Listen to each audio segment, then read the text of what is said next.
Beep, beep, beep. My hand snakes out from underneath the warm cocoon of my blankets.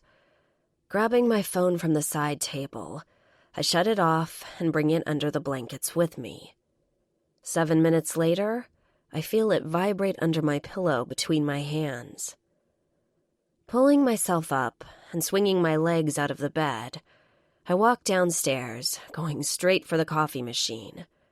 Thank God for this programmed machine, because the coffee is ready for me to drink. I blink my eyes a couple of times while I turn on the light over the stove. With it lightly dimmed, I lean against the counter and look at the clock. 5:30 on the nose. Smelling the coffee, I slowly take a sip to not burn my tongue. My brain jolts awake as the hot, strong brew rolls over my tongue. It's the calm before the storm. In 30 minutes, I will have to get the kids up and get them ready for the bus that is always here at exactly 7:10. I look into the dining room, taking in the hurricane that is my children. Opened backpacks linger on the floor near the chairs. Papers are tossed on the table. Homework they finished, but haven't put away. No matter how much I tell them to clean up the table before they go to sleep, Gabriel, who is 10, and Rachel, who is 6.5 going on 20, always leave it until the last minute.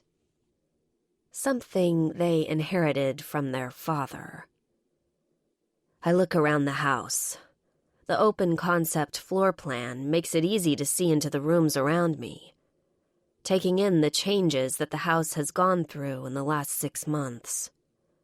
No more men's sneakers at the door. No more suit jackets hanging on the back of the chair at the table, blending in with the backpacks. Nope. Nothing. Nada. Taking another sip of the coffee, I let my mind wander to when it all changed. Walking up to the children's school for the parent-teacher interview, I am running late, of course. I had to pick up Gabriel from soccer practice, while rushing Rachel to gymnastics. Then we grabbed McDonald's in the car on the way home. Eating my cheeseburger in the car is why I now have a mustard stain on my shirt.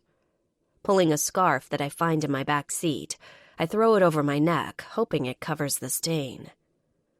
Once in the school, I make my way to the classroom of Gabriel's teacher. I run down a list of things that I need to get done when I get home, thinking about the birthday parties that the kids are invited to this weekend. The gifts are already sitting in the trunk, waiting to be wrapped. I hope that Jake will at least be available on Sunday. Stay-at-home mom. That is my job, and I love it. Sometimes. Most times. More days than not. My husband, Jake, is an ad executive in the biggest marketing firm in the city. He spent the last 8 years working his way up the ladder. His long work hours are our sacrifice, until he gets that corner office. Then he can cut back a bit. At least, that's what he keeps saying. I still stand by my conclusion. He is a workaholic. We met when I was fresh out of college. I had just started working at the same agency he did. Not the one he's with now, but the first agency he worked at after college. I was hired as the office temp assistant. Since it was a small office of only 5, it was normal that we spent all day together. Those long hours together resulted in us becoming good friends. Becoming a couple was the natural next step. I don't think it surprised anyone when we walked in on a Monday morning holding hands, both of us looking at each other with our hearts in our eyes. Getting to Ms. Alvarez's door, I knock once and then walk in. Looking around, I'm shocked to see Jake sitting in one of the chairs in front of the desk, while Ms. Alvarez sits in hers. Walking up to him, I lean down and kiss him on the lips. "Hey, I didn't know you would be here," I say, sitting down in the chair next to him. He nods at me and then looks down at his shoes. I don't know how to describe what came next, except to say that my world crashed around me. It's like my heart knew it. It's like my body knew it had to go into protection mode. "Lauren," he says, still looking at his shoes. I look down at them, wondering what he is looking at exactly. I will never forget them. Brown, with light brown laces. Stain-free, scruff-free, clean. It is at this point I start to panic, start to think something is wrong.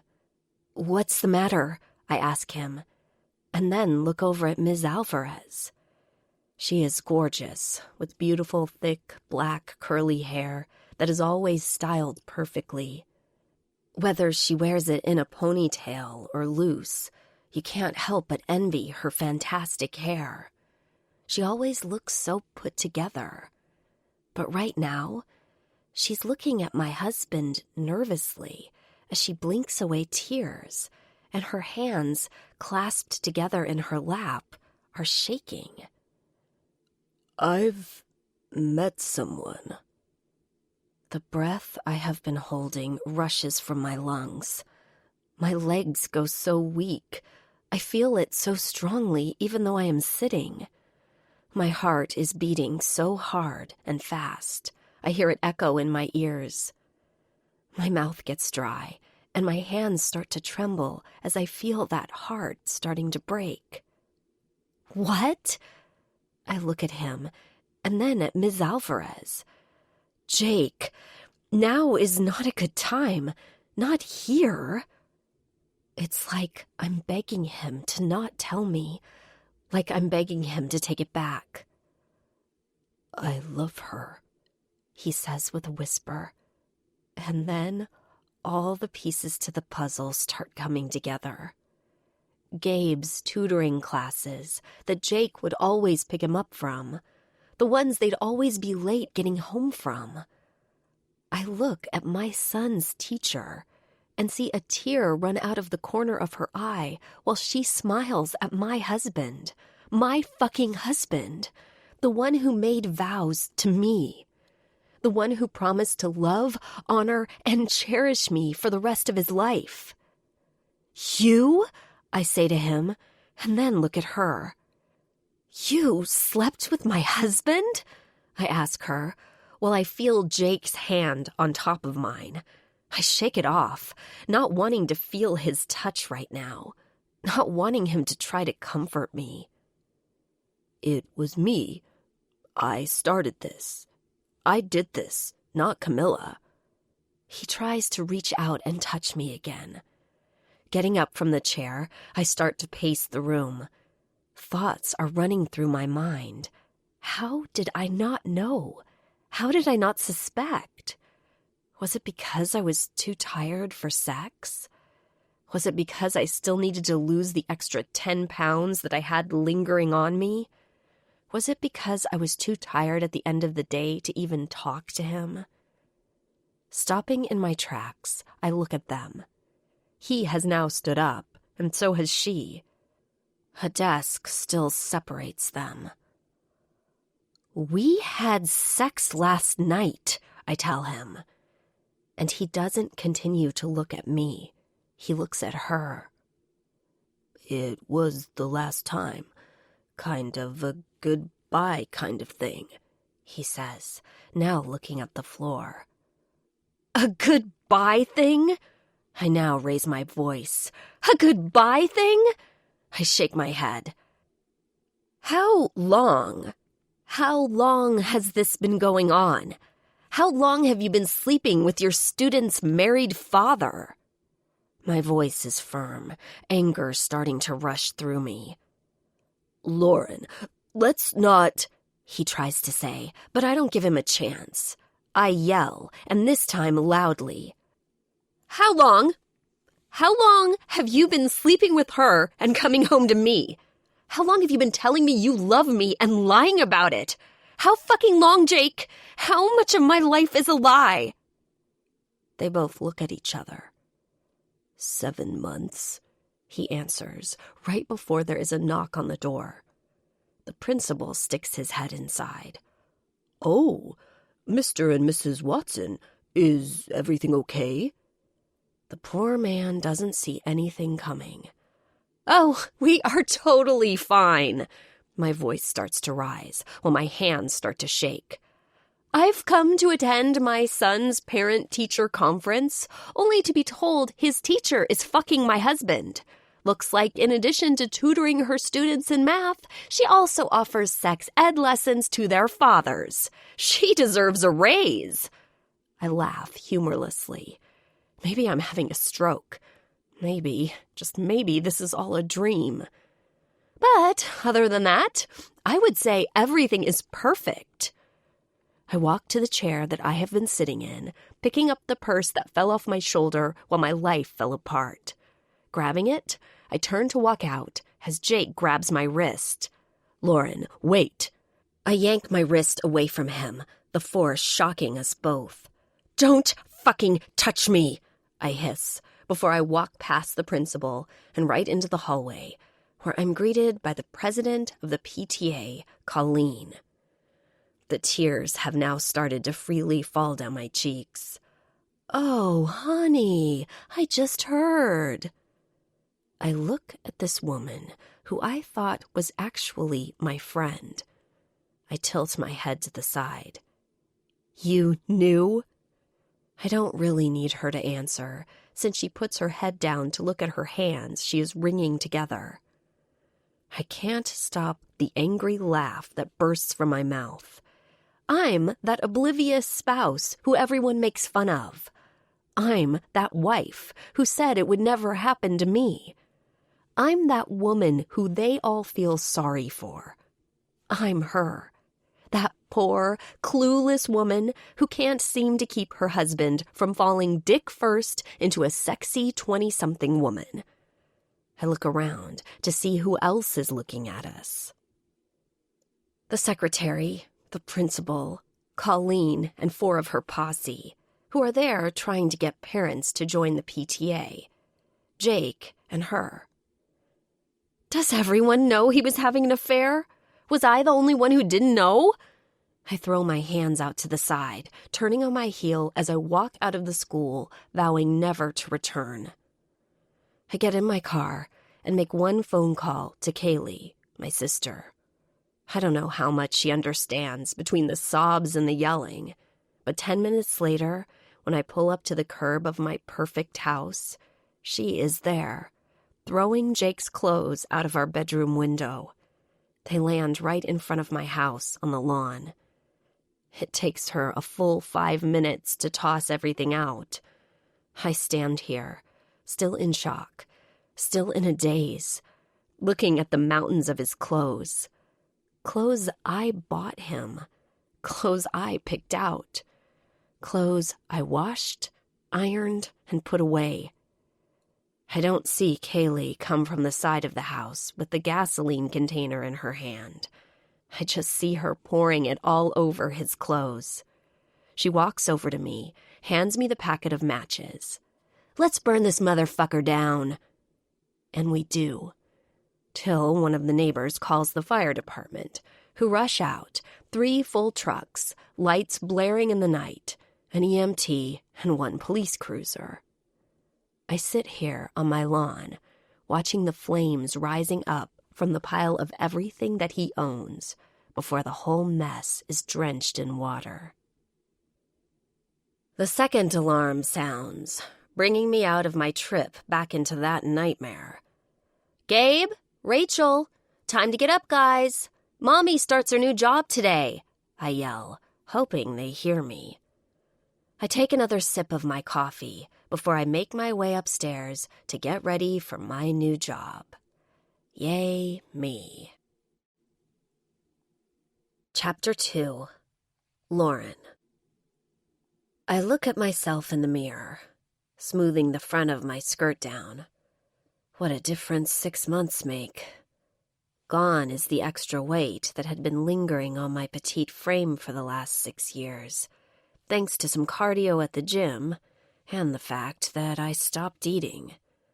You would think that your husband leaving you would have you drowning your sorrows in carbs, ice cream, and cheese. But it was actually quite the opposite for me. On the rare occasion I actually have a little bit of an appetite, the second I put something in my mouth, I feel sick. So, I am getting there slowly but surely. I have grown out my hair, adding layers into it instead of just the mom bob I had been sporting. I also added some golden honey-colored highlights. I'm dressed in a tight, gray, knee-length pencil skirt that I paired with a light pink silk shirt with a ruffled collar and cap sleeves. I've added my very favorite Manolo Blahnik black Mary Janes, a Mother's Day present from 3 years ago. If nothing else, he left me with 2 beautiful children and a closet full of designer heels. I take a deep breath. This is it. My phone beeps again. 10 minutes, guys. Let's go. I walk out of my room, heading down the stairs, while watching my 10-year-old put his cereal bowl in the sink and grab all his papers from the table, shoving them in his backpack. Rachel, don't forget to pack your reading log that's on the couch. I look over at my sister, who is nursing her second cup of coffee. She sits with her legs crossed, watching it all. Dressed in her yoga pants that mold perfectly to her thin, 5'7" body and a loose sweater that falls off one shoulder. How do you remember this stuff? She asks. It's magic. Once you become a parent, you'll get a brain, I tell her with a smirk. Then what happened to Jake? She smiles back while taking a sip. Okay, I take that back. Once you become a mother, you get a brain. I mean, I don't think all men are dicks. Look at Dad, I tell her, while I put the milk back in the fridge and pick up the cereal box, putting it back into the cupboard. My phone alarm sounds again. 2 minutes, guys. I have my phone set to different times, so I never run late. It's another thing I got when I became a mom. I look over at Kaylee, who is now reading the newspaper. Aren't you going to be late? I ask her, while I grab the lunch boxes and walk to the door with the kids. She folds the paper in half. Nope, I have a client at 10:30. We are doing yoga in the park today. Become one with the earth and all that. She does the namaste hands, while I walk out with the kids to go to the bus stop. I hold Rachel's hand while we walk to the bus stop. Her brown hair done in a side ponytail with a huge flower headband. Don't forget, Auntie Kay will be there when you get off the bus this afternoon, because Mommy has the new job. She looks up and smiles at me, one tooth missing. I know, Mama. You said it. Twice. I look in front and see that Gabe is talking to another kid who is waiting at the bus stop. Once the kids get on the bus, I wave to them and turn to go home. Mrs. Flounder, who is my next-door neighbor, comes out with curlers in her hair and a cigarette hanging from her lips. Hey there, Lauren. You look fantastic. Is today the day you finally become free of that scum bucket? She asks while picking up her paper. The news that Jake cheated on me spread faster than the flames did over the pile of his gasoline-soaked clothes. Of course, once it was confirmed that Camilla slept with the father of one of her students, she was quietly transferred. She is now teaching at another school a town over. Telling the kids that we were getting a divorce was hard, but they didn't seem surprised by it. I guess half of their friends' parents were divorced, so it wasn't unusual to them. I, on the other hand, didn't have such an easy time with the idea. I honestly thought forever meant forever. Not till someone sexier waves their ass in my face and shows me attention. Maybe if he'd come home and done the vacuuming once in a while, I would have showed him some attention. Fuck, maybe if he'd picked up his sweaty socks, I might have felt inclined to do even more for him. Shaking my head no at Mrs. Flounder, I look at her. I start my new temp position today. Oh, that's nice, dear. Time to earn the bacon. She shakes her hand and goes inside. Once I get back inside, I grab my lunch and my purse. I look at Kaylee, who is now in the middle of my living room doing some crazy yoga pose. I'm so fucking nervous. What if I fuck up or cry or fuck up? I look at her while she moves back to standing instead of balancing on her head. You are going to go in there and kill it. And if you don't, she shrugs her shoulders, then you don't. What's the worst that can happen? You fall face first in your boss's crotch? I glare at her, throwing my hands in the air. Don't forget, the kids are off the bus at 2:45. Did you set an alarm? I ask her. Yup, on my internal clock. She rolls her eyes at me. Stop stressing. It's going to be fine. You're going to be late if you don't leave now. She ushers me out the door. Don't forget to play nice and make friends. Friends who are nice and hot and have big dicks, she screams after me as I get into my car and close the door. Mrs. Flounder gives me the thumbs up, clearly in agreement with my sister. Dear God, I mumble to myself as I start the car. I shouldn't use the word car, because this isn't a car. It's a minivan. A big, safe, screams it's for a family vehicle. I obviously got this in the divorce settlement, while he drives around in his new Mercedes, which is not for families. It's for cheating bastards who only get their kids every other weekend and once during the week. Making my way to work, I'm stuck in a bit of light traffic. Nothing that is bumper to bumper, just flowing slowly. My eyes keep traveling between the clock and the GPS on the center console, as well as the occasional peek at the GPS on my phone, which just so happens to calculate the traffic between where I am and my destination. I'm singing along to Maroon 5's Don't Wanna Know when a call comes in. Penelope's name flashes on the screen. Penelope is my friend from college, the only friend who I kept in touch with. She runs an HR firm that specializes in placing temps. She is the reason I have this job right now. Hello, I say, while I wait for her voice to fill the car. Hey there, just checking in. You ready? She asks me. I hear her rustling papers in the background, so I know she is already at her desk. Yep, I'm on my way there now. I'm so nervous I may puke, though, but I'll be on time. I chuckle at the thought of me barfing all over my new boss. I brake for the traffic that is slowing to a crawl in front of me when I feel my van jerk forward slightly.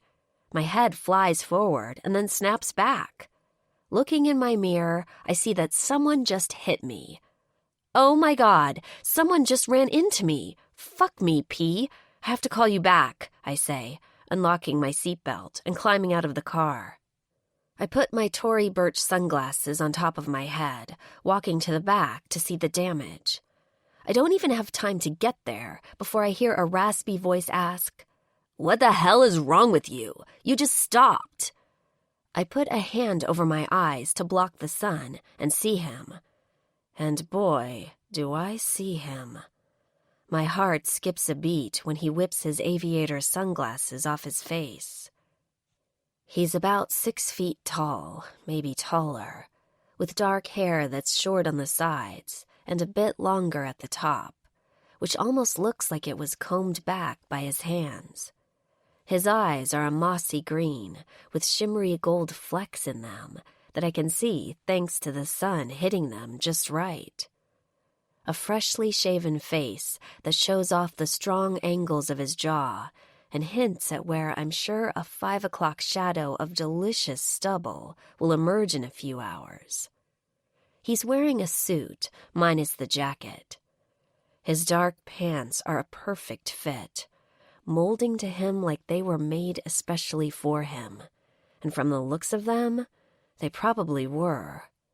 His crisp white dress shirt is open at the collar and covers his broad chest and thick biceps. His sleeves are rolled up to his elbows and show off a big, masculine silver Rolex watch. He throws his hand up as he angrily asks, "Is something wrong with you? Are you drunk?" I take a step back, putting my hand to my stomach. "Are you talking to me?" I look around, wondering if there is someone else he could be talking to. "You hit me. You hit me." I storm to the back of the car to assess the damage. I see that my bumper is a bit scratched, but his Porsche is going to need some body work. I can't believe this. I can't flipping believe this. Now I'm going to be late because you were probably too busy on your phone texting to pay attention to the road. I walk to my car, opening the door and leaning across the seat to grab my purse. Cars pass us slowly, everyone taking a look to see what's going on. Looking at the clock on the dash, I see that I have to be at my new job in 20 minutes. Grabbing my license, registration, and insurance ID card, I slam the door and walk over to see him leaning on the side of my car, watching me. "I'm going to be late. Is there any way we can just exchange numbers and get all the information later?" I ask, looking through the papers. I hear him huff. "You probably don't have insurance, which is why you want to call me later, so you can get some while I drive around with a missing light." He walks over to his car, leans down, and grabs his phone from the driver's seat. I look at him. "So, you weren't on the phone?" "Right," I say, glaring at him. "I don't have all day. Some of us have actual work to do. What do you want from me?" His tone is snarky. "Actually, I don't want anything from you. My car has a scratch. Yours is the one that is damaged. Besides, it wasn't even my fault.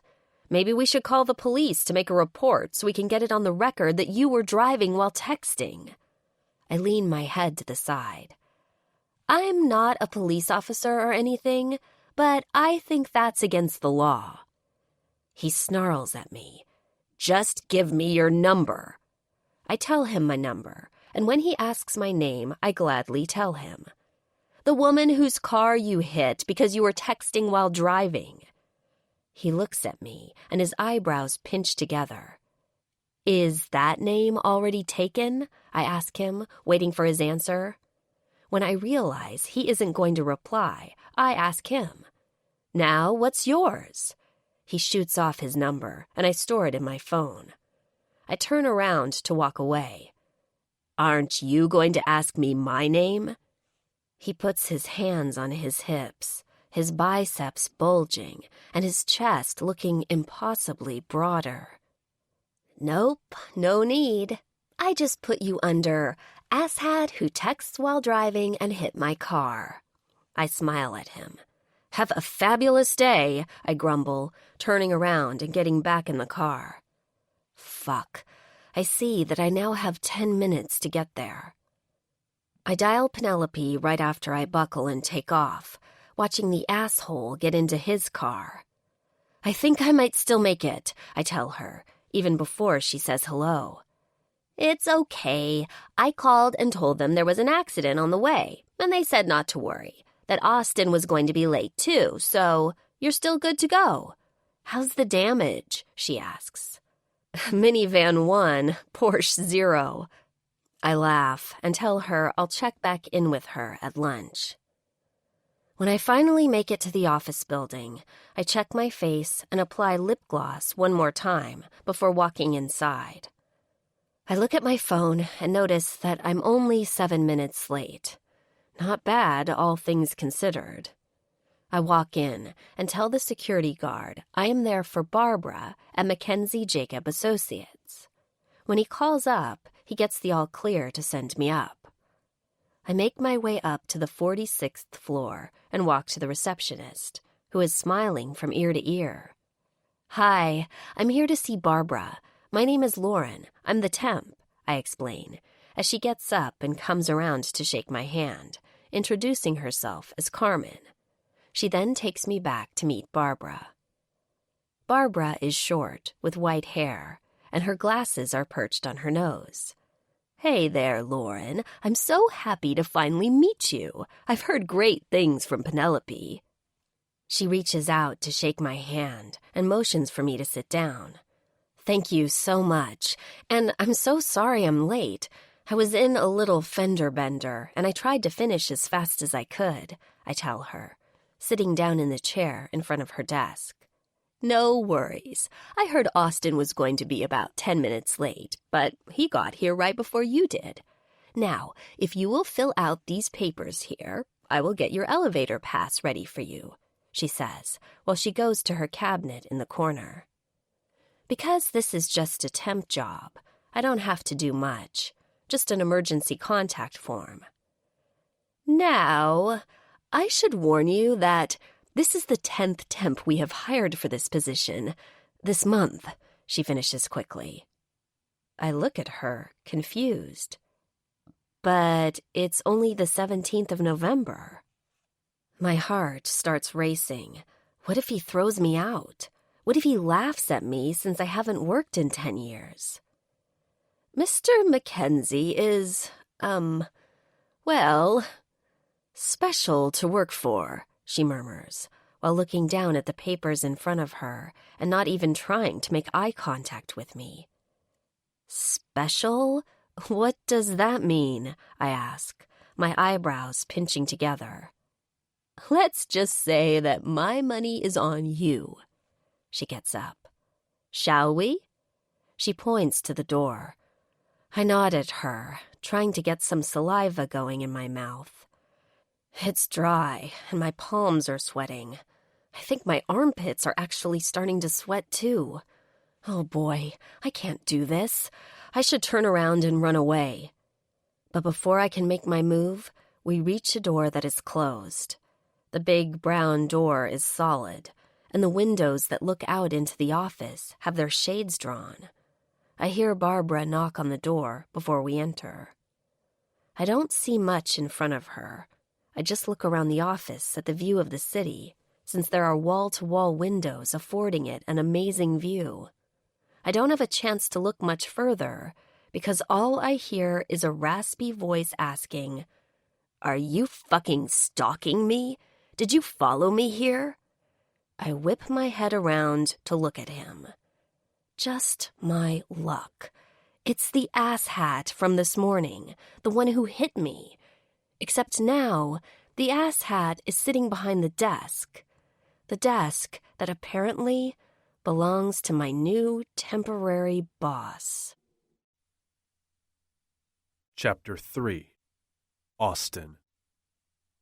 I'm already having the shittiest day ever, and it's only fucking 8 o'clock. My alarm clock didn't wake me at 5 a.m. like it does every day, so I didn't have a chance to get my run in before I had to head to work. Just a quick shower and a coffee before I hurried out.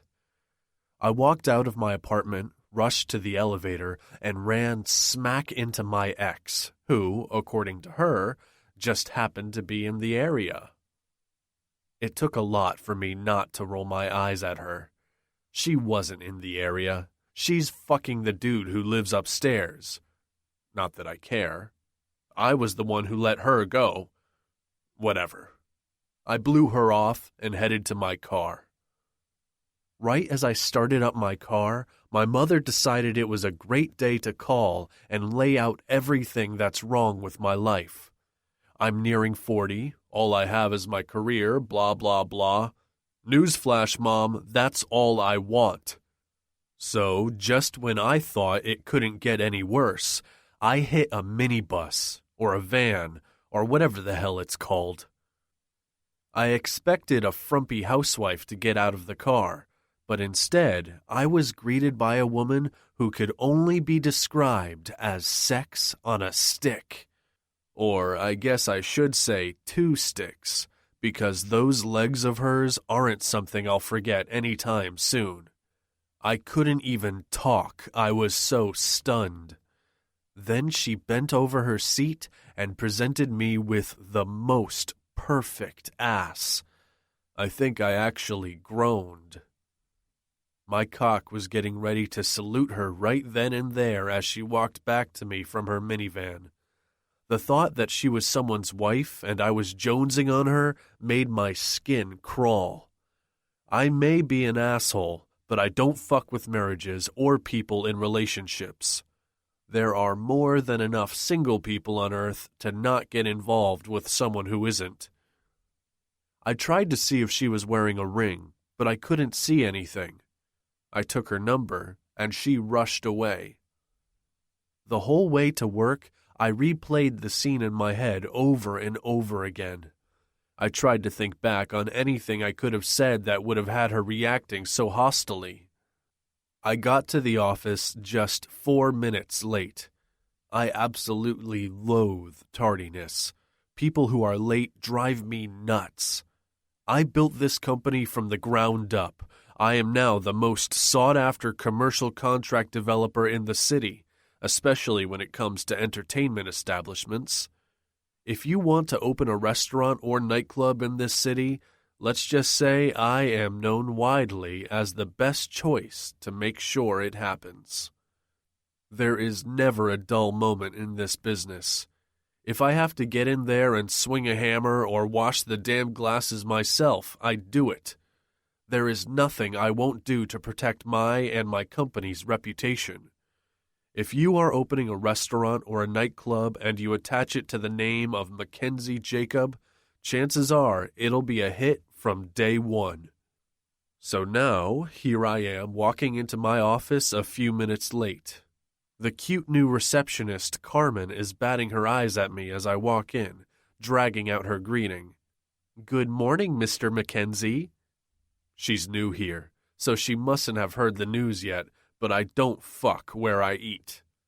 Ever. "Morning. Is my new temp here yet?" I ask her, getting right to the point as she hands me my messages. A new temp who is yet another thing I didn't need today. Since my secretary retired last month, I've gone through 6 or 7 temps. Okay, maybe 10. But it's not all my fault. I can't take it if they're stupid and I have to sit there and spell things out for them. I need someone who can take direction, get it right the first time, and just do what I ask the first time I ask it. It's simple, really. When I ask you to get me a coffee, I'm not asking you to join me for a cup. When I tell you to scan and email something, I don't need reporting of the task as if you're waiting for a sticker on your paper. When you have a caller on hold, I don't need you announcing them to me through the intercom in a sing-song voice. I also don't need you knocking on my door every few minutes to ask me if I need anything.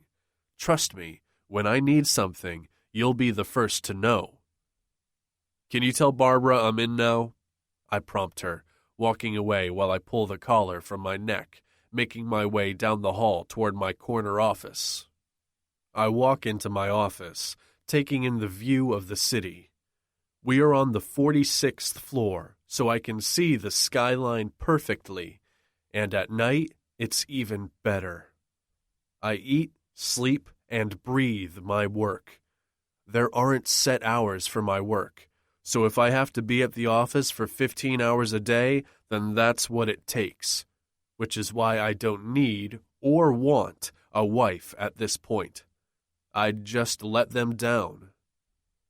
I've lost count of how many relationships I've had that ended because I wasn't there when I said I would be. I'm married to my work, and she is my first priority. Sitting in my chair, I start going through the messages. I flip through them, seeing 2 messages from Vegas. I'm thinking of branching out and opening an office there, but something is stopping me. I like to stay local. I like to show up during construction. I like to pop in when you least expect it, and I wouldn't be able to do that if I branched out to Vegas. I'm about to call them back when there is a knock on the door. I don't even have to tell them to come in before Barbara opens the door. I look over at her. She's been here from day one, but she isn't what I'm looking at this morning. It's the girl behind her. Fucking unbelievable. This crazy chick followed me to my work. She is probably coming to sue me. I'll show her. Are you fucking stalking me? Did you follow me here? I growl at her while I stand up behind my desk. Barbara's face pales and her mouth hangs open, but not the sassy one behind her. Follow you? Are you insane? She looks at Barbara. I can't do this. I totally understand why you've gone through so many temps. Who would work for him? She shakes her head. Not only did he hit my car, she looks at me, while texting, the first thing he asked was if I was drunk. She looks back at Barbara, who then glares at me. Great, just great. She's on Crazy Chick's side. You think he would ask me if I'm okay, right? Nope, not this guy. He wanted to know if I was drunk at 8 a.m. Who the hell drinks at 8 a.m. anyway? She folds her arms under her breasts, unnecessarily pushing them up. Fuck. I can't stop the mental image of her standing there, arms crossed under her tits, in nothing but her shoes. I shake that thought from my head. Wait. I throw the messages on my desk. You're my temp. No, sir, she says, and fuck me, but does that ever make me want to hold her hands behind her back as I bend her over my desk and pound into her while she calls me sir. I was your temp. She looks at Barbara. I wish you well. Then she turns and starts walking out the door. Barbara's raised voice stops her. Wait a second! She looks at me. Austin Montgomery Mackenzie, is Lauren telling me that you hit her car and then asked if she was drunk? I raised you better than that, young man. She chides in that sharp tone I remember from my childhood. Okay, so Barbara was also my nanny growing up. That was to be expected when you're the child of world-renowned doctors who jetted around the globe saving lives. One is a cardiologist, and the other is a brain surgeon. They had very little time to raise a child. So, that's where Barbara came in, and she stayed until I was 18. She retired, but when I opened this firm, she was the first one I thought of to handle the HR side of the company, something I knew she would handle far better than me. Apologize right this second, Austin, she demands, and I scoff at her. I will do no such thing.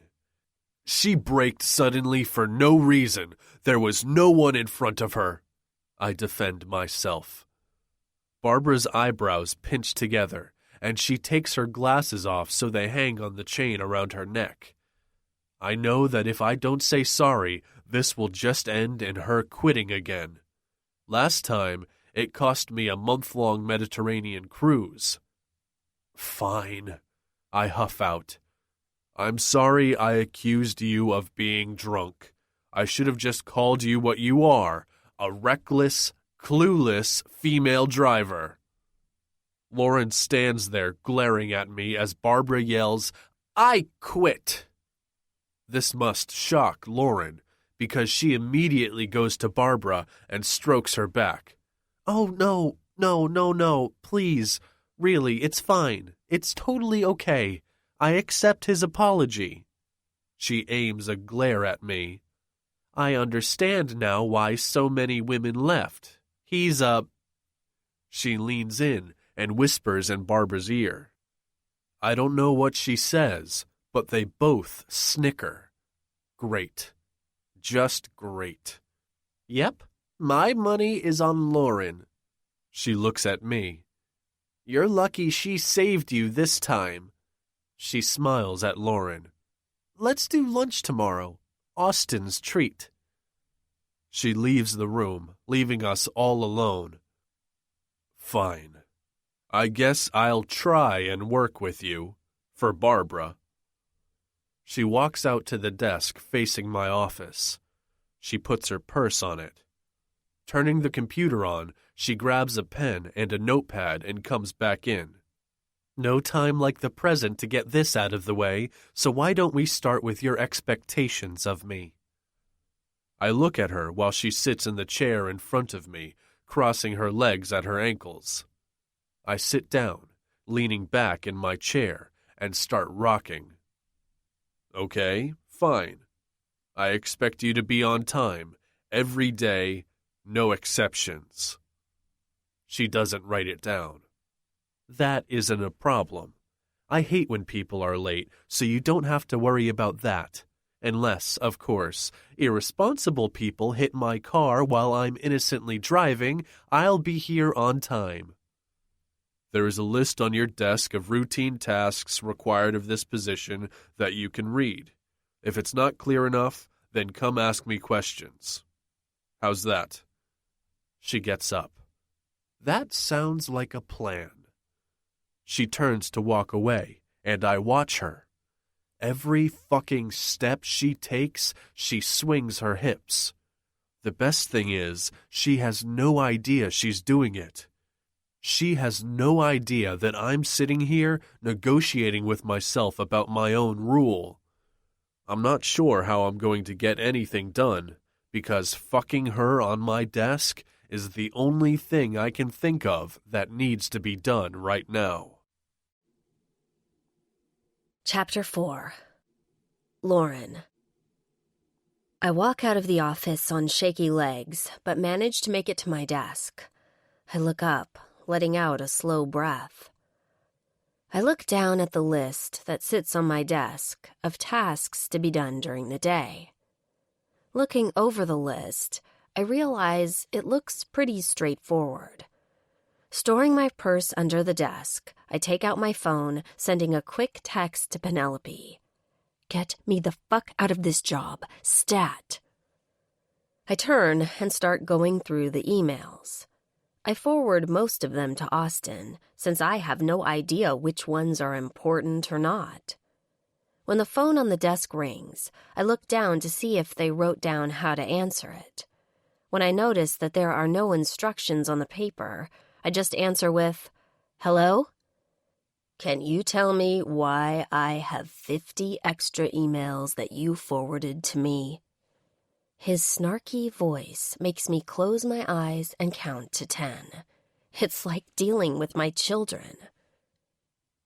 I didn't know which one is important or not, so I forwarded them to you for handling or direction, I respond, looking at the list, checking to see if I missed something.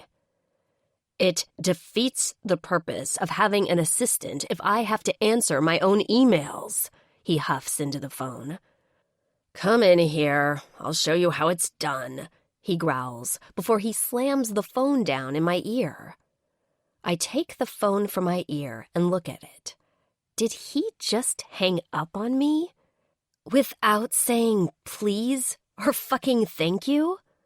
I put the phone back down in the cradle, slamming it a little forcefully. There are a couple of things I just won't tolerate. Being called a bitch is one of those things, and the other is when you don't say fucking please or thank you. 3 words, very easily said, and they make a world of difference in any interaction. I get up and walk over to the door, knocking once. I walk in and sit down in front of him. How are you going to see what to do if you aren't over here so I can explain it to you? He asks. Okay, now, just a minute. We may have started out on the wrong foot here. I watch him, watching me. But I'm not your slave. I'm your assistant. While I am paid to do things for you, I also haven't even been here an hour yet.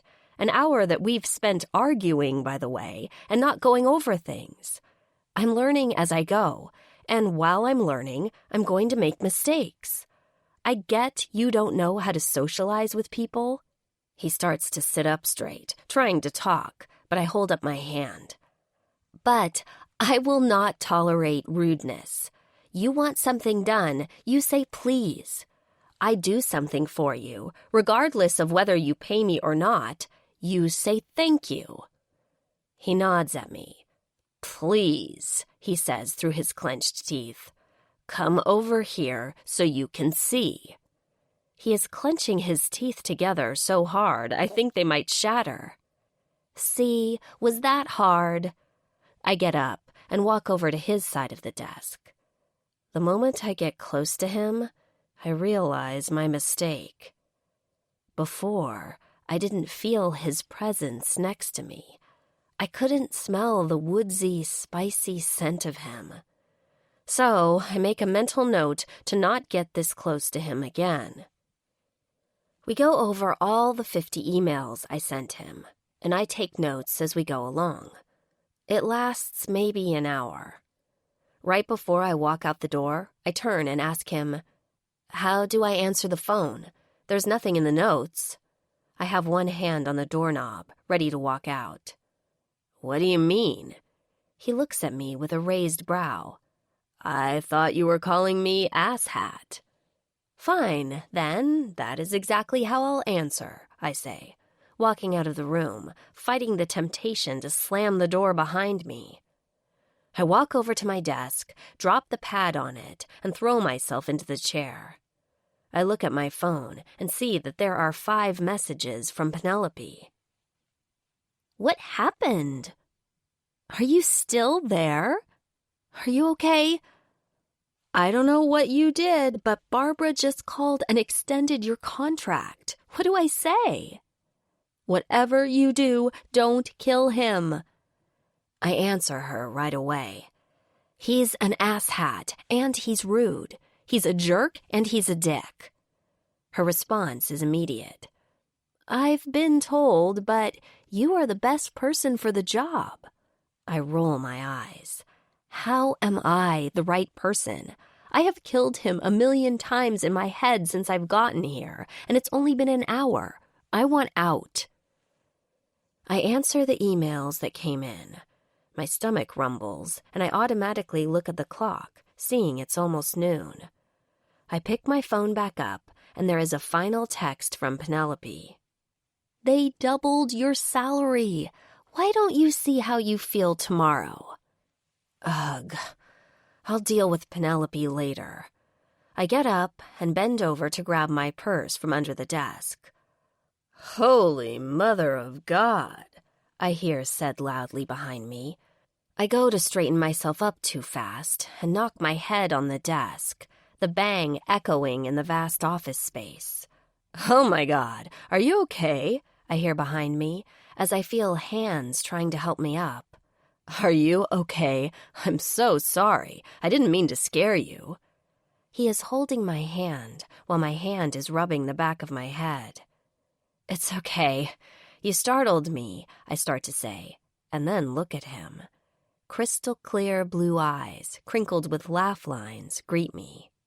His blonde hair is falling onto his forehead. He is almost on top of me at this point, my back pressed into the desk. "What the hell is going on here?" The roar comes from behind me. I push this stranger away from me and look over at Austin. He stands there with his hands on his hips, the vein in his neck twitching. "It's my fault, Austin," the stranger says, dropping my hand. "I came in and was surprised to see her. I startled her, and she knocked her head under the desk.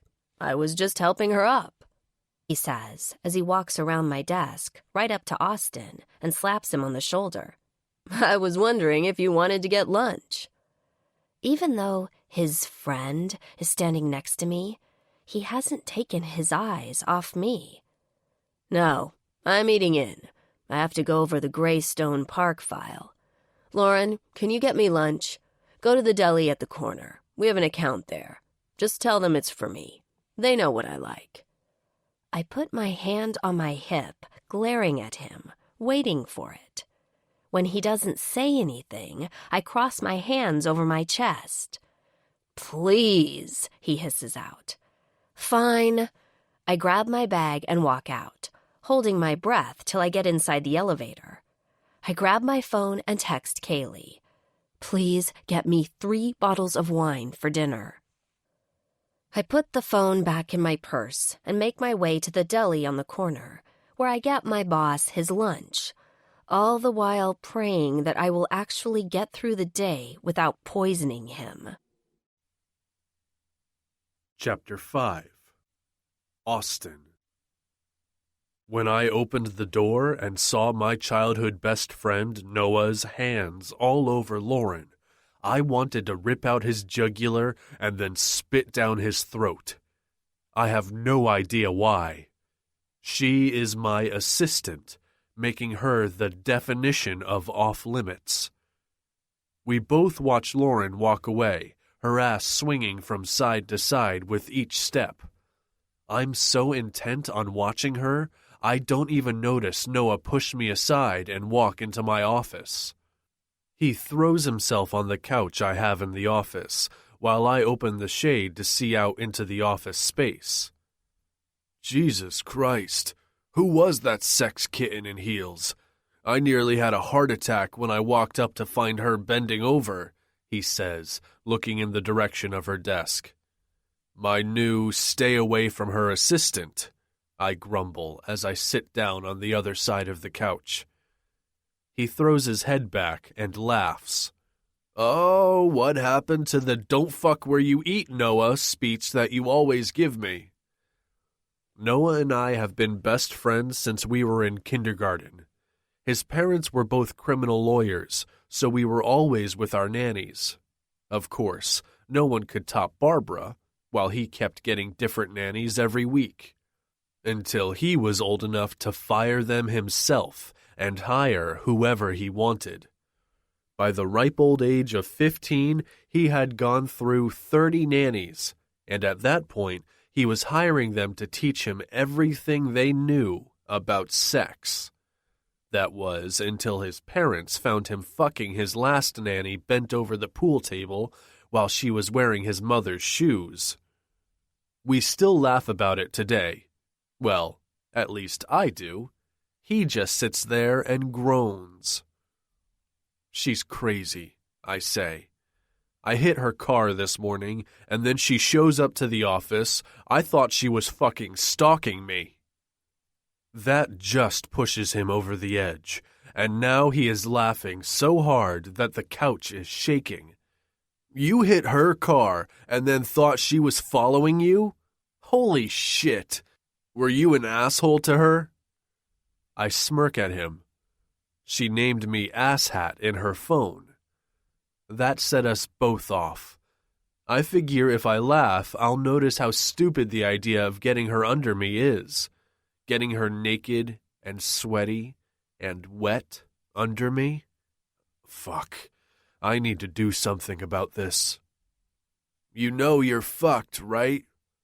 He finally stops laughing and throws his hand over the couch. When you saw me touch her, I thought you would charge at me like one of those bulls running toward the red sheet. She's nothing more than a crazy chick with a tight ass, who will get me coffee daily. Oh, really? Her voice cuts through the air, and just when I thought I could turn her opinion of me as an asshat into that of a nice guy, I'm caught again. Well, then, I'm happy I could assist you in your day, she snorts, coming in and dumping the bags on the table in front of us. I also got something for your friend. She huffs and then walks away, this time slamming the door on her way out. Oh, fuck. You are in so much fucking trouble. Dude, she is going to fucking string you up by the balls. Remember that chick you played in college? The one you promised to bring home during spring break? She turned around and canceled all your tickets. Then she put that ad all over Craigslist, lonely man searching for another lonely man. I shake my head, thinking about it. She was fucking crazy. I had to change my number 4 times. 4. Then I had to start wearing beanies so she wouldn't recognize me. I shake my head, while Noah laughs so hard he falls over. I look over at him. It was fucking May. I had to take 3 showers a day. I had no idea the head could sweat so much. He finally stops laughing and looks in the bag that Lauren just dumped on the table in front of us. If I were you, I'd enjoy this. It's probably going to be the last meal she hasn't had the time to spit in. I open the box that has my name on it.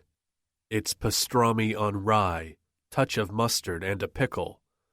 The other box has a ham and cheese on brown. We spend the next 30 minutes eating our lunch while shooting the shit about everything else. Are you going out this weekend with Deborah? He asks me. Deborah is a family friend who I turn to when I have nothing else going on. We both have jobs that keep us busy. She is in real estate law, so we touch base from time to time. I shrug my shoulder. Not sure what my weekend plans are. What do you have planned? He takes out his phone, scrolling. Andrea. That is who I plan to do. I met her at Starbucks. She has the longest legs I've ever seen. I plan to have them wrapped around my neck, and not in a wrestling move either. He raises his eyebrows. If you know what I mean. I chuckle at him. I don't think I've ever seen him with someone more than twice. He gets up, putting the garbage in the bag. This has been a hoot, but sadly, I must run. He takes the bag while he walks out. I follow him out and see him stop at Lauren's desk. She is busy typing something, so she only turns her head. Thank you so much for lunch, Lauren.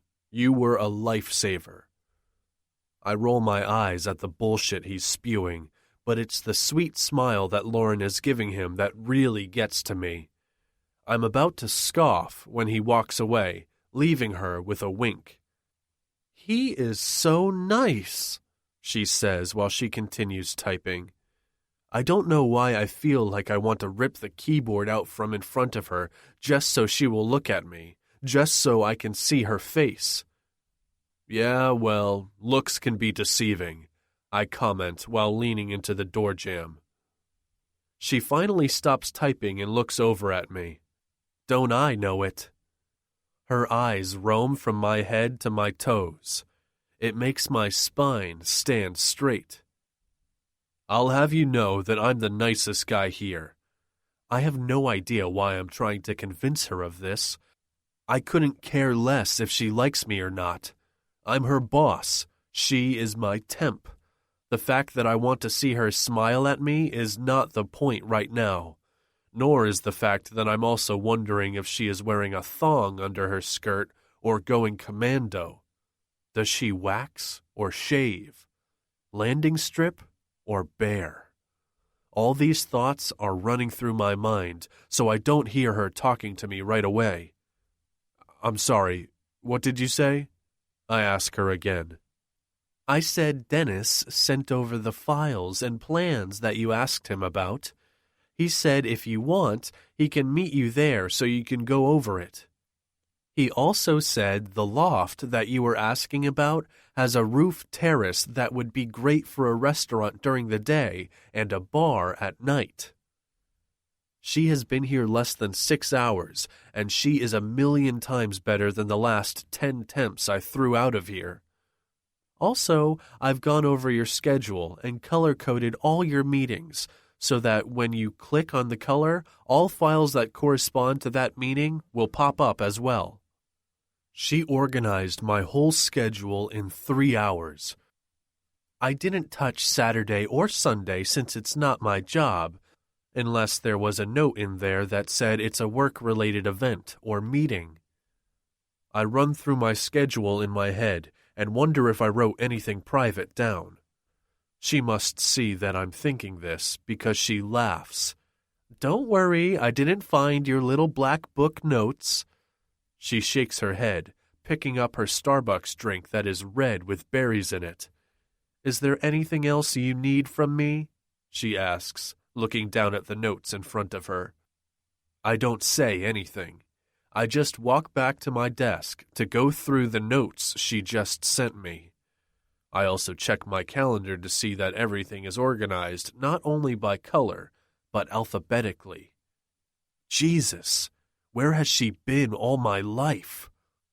I spend the next 3 hours going over the plans with Dennis, making sure everything is set for us to visit the site of the new nightclub that is set to open in a couple of weeks. When I hear a knock on my door, I yell for whomever it is to come in. Once the door opens, I see Lauren poke her head in. I'm heading out. Just thought you should know. I look at my watch and see that it is already 4 p.m. I lean back in my chair, putting my hands together. I guess for the first day that's okay, but there might be times when you may have to stay late.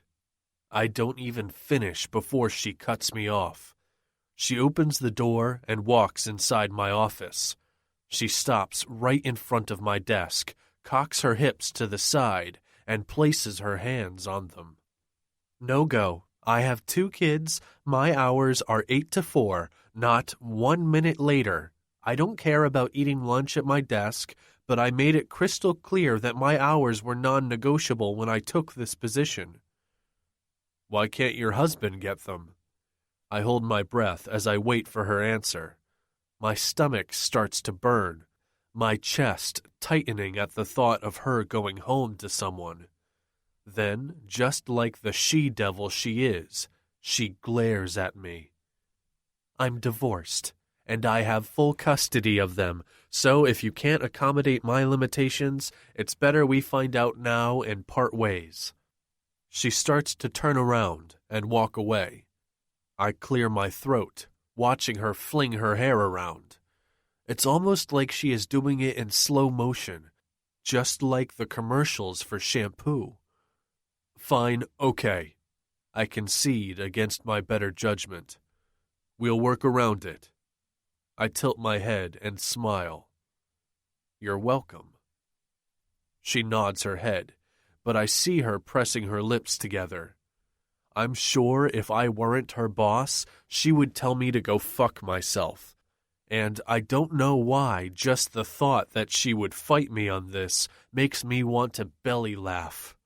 She turns and walks out, closing the door softly behind her, which I know is the opposite of what she really wants to do.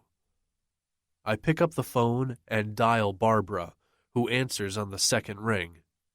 Yes, Austin? What is the story with Lauren? I ask her, looking out into the office space, watching her pack up her things, pick up her phone, and scroll through it. I see her put the phone to her ear and smile at whoever answers. The thought that it's her boyfriend, or any man for that matter, makes me want to snatch that phone away from her and smash it. I don't have a story. She's a temp. All I have is her emergency contact form that she filled out this morning. And I'll have you know, I've already called Penelope and gave her a raise. What? I shout at her. And by the time I look up, Lauren is gone. You called her a drunk. And she didn't even kick you in the balls, which is what you deserved, by the way. I raised you better than that. I don't even know why I try with you. I slam the phone down, but not before I hear her laughing. I turn to my computer and try to Google her name, except all I have is her first name. I search the company directory to find her full name, Lauren Harrison. With that, I turn back to Google and go on my search. I see that she has a Facebook account, but I can't access anything because she has it set to private. The only thing I can see is the profile picture that she has of her 2 kids. She is in the middle with her son on her side, hugging her, and her daughter on her lap. You can't see her hands, but you know she is holding both of them. Her son looks nothing like her, but her daughter is her clone. I try to look through her friends, but I can't get anything. When a knock on my door startles me, I close down the page and yell out. My partner, John, comes walking in. "Hey," he says while he makes his way to the chair in front of my desk, throwing himself down in it. "Just saw your new temp." He whistles. "If I weren't married, I think she might be worth bending the rules for." John has been married to his wife, Danny, for 12 years now. College sweethearts till the end is their motto. She works at a big marketing firm downtown. We often use her when promoting our brand. I shake my head at him and say, "Danny would skin you alive and leave you with nothing but your 2 balls hanging all the way to the floor, right before she sets you on fire." I know full well she would do that, and so much more. He laughs out, folding one leg over the other. "She pretty much would leave me with maybe the hair on my head. Other than that, it will be all gone." If you're lucky. How was Vegas? He just got back from Vegas. He went to see if he thought branching out there was doable for us. I'm still unsure about it. "It was what you expected. It's hard to get your foot in the door anywhere. They all have their own people. Danny and I checked around, but I'm leaning more towards shelving this for a later date." I nod, agreeing with everything he is saying. We spend about 30 minutes talking about projects we have going on. He has 4 restaurants that are opening up in the next 3 months, all different cuisines and atmospheres, so he's excited for what is to come. We discuss the nightclub restaurant project that I have taken on. It's more of a challenge because everything has to work for both purposes. After that, he tells me he's leaving. I look at the clock, seeing it's only 6:30. I haven't been out of the office this early in forever. I decide I'm going to hit up the gym. I close up everything, making my way outside. I walk by Lauren's desk, where her scent of berries lingers lightly. I see that she has Post-its all over her computer screen. I walk over and can't stop myself from moving a few around. It's childish, I know, but I can't help it. This is what she does to me. Chapter 6. Lauren. He asked me to stay late. As if. I was very specific about that when I filled out the form. I pick up the phone right before I head out, dialing Kaylee. I'm surprised when I hear Rachel's voice. "Hiya, Mamacita." I smile, just thinking of her standing there in the kitchen with her curls bouncing. I walk out to the car, telling them I'll be home in 20 minutes. I pull into my driveway, put the car in park, and rest my head on the steering wheel, clearing the stress of the day away by drawing in a few breaths and letting them out. I think it's the first time all day that I finally breathe normally. I don't have much time to myself before I hear Gabe running out of the house. "Mom, you have to come in quick." The tone of his voice snaps me back to reality. I sling my seatbelt off, getting ready to run inside. "What's the matter?" I ask him. "Aunt Kay is making supper." He looks at me nervously, his big brown eyes open wide in dismay. "Oh, crap," I say, and quickly head into the house. The last time she attempted cooking us dinner, we ate sticky peanut cauliflower wings. There was nothing good about that concoction. Hell, it was barely edible. I won't even talk about the aftertaste it left in my mouth, either. I hurry in the door just as I hear the smoke detector go off. "Oh, dear Christ! Kay, what the hell are you doing?" I grab a broom out of the closet and position myself beneath the smoke detector, using the broom to fan the smoke away. Jesus, Jesus, Jesus, I chant, while looking over to the kitchen in time to see Kaylee pulling a tray of charred, smoking cauliflower out of the oven. Oh my God, oh my God, oh my God, I'm so sorry. We went outside to do some kid yoga, and I totally forgot, she explains, while she walks with the pan to the sink, turns on the water, and soaks the smoking remains of what was once cauliflower. The sizzling sound of water hitting a hot metal pan fills the quiet room, along with a burnt, smelly, steamy smoke that has the potential to set off the now silent smoke detector again. I do the only thing I really can do, which is to continue fanning. "Oh, Auntie Kay, what are we going to eat now?" Rachel asks. She would have been the only one of us to attempt to eat one of Kaylee's creations. Kaylee slaps her hands together. "Oh, I have some tofu we can cut up and—" Before she can even finish that sentence, Gabe and I both yell out a combined, firm yet panicky, "No!" I look over the mess that is my kitchen and begin a mental count to 10. Okay, I'm going to change. Gabe, start your homework. Rachel, go start studying your spelling words. You, I point at my sister, clean up this mess. I'll find something to throw together for pasta. She groans. I don't have any gluten-free pasta here. I look at her. Okay, so you'll be going home. Got it. I point to the kitchen. Clean this mess up before you leave. I head upstairs and change out of my work clothes, throwing on some yoga pants and a sweatshirt. I'm in mom mode now.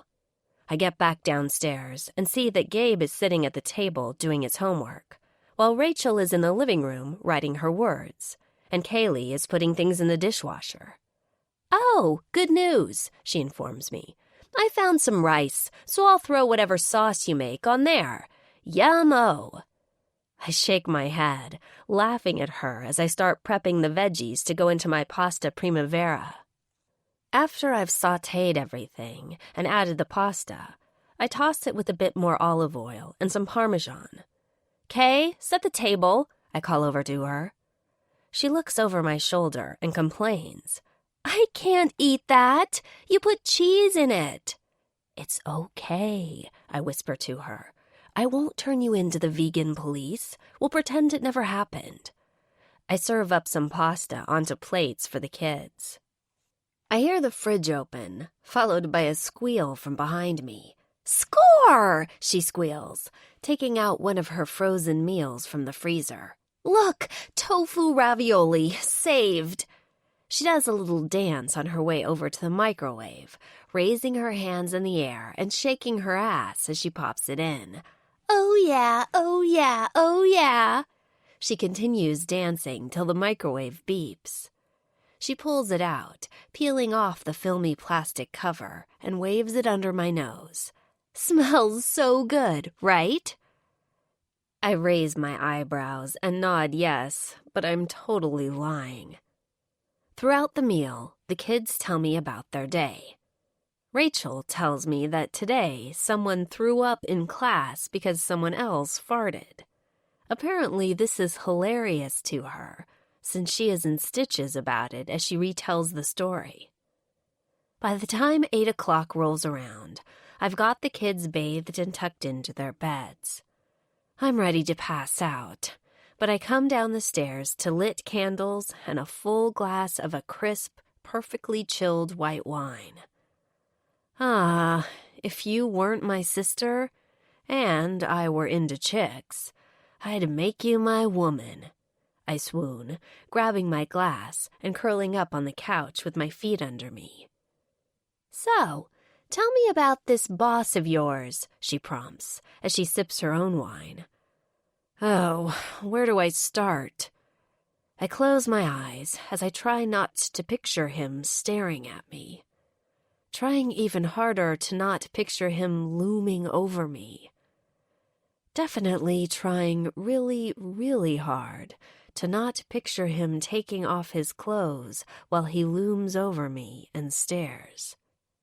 Good looking? She asks. I nod my head yes and finish off my glass of wine in one long, satisfying drink. I pick up the bottle, pulling the cork out with a pop, and pour myself another glass. Too good-looking. Fit or chunky? She asks. And now I know what she's doing. Small questions now, big discussion later. Fit, I answer, pausing to sip another glass that's already half drained. Very fit. I think the wine is hitting me pretty fast because I look around next before I whisper, I think he has a six-pack. Then I finish the remaining wine in my glass. Hair color? Eye color? She fills up my glass again. Brown and hazel green with gold specks. I drink a little more. Facial hair? Would you get a burn from his beard or not? I look up and think I blush a bit. Depends on the time of day. He was clean-shaven this morning, but he had a good 5 o'clock shadow going by 3 o'clock. I drop my head on the back of the couch and close my eyes. Seeing his eyes right away, the smirk he gave me, the way he asked about my husband, not swallowing before I answered. Then, his eyes suddenly lighting up with mischief. You like him? My eyes snap open as I turn to her. No, I don't. Absolutely not. I don't like him at all. She giggles as she takes another sip. He hit my freaking car, Kay, and then the asshat asked me if I was drunk. I plead my case. Drunk at fucking 8 a.m. He's gotten under your skin. There hasn't been anyone who's pushed you this far.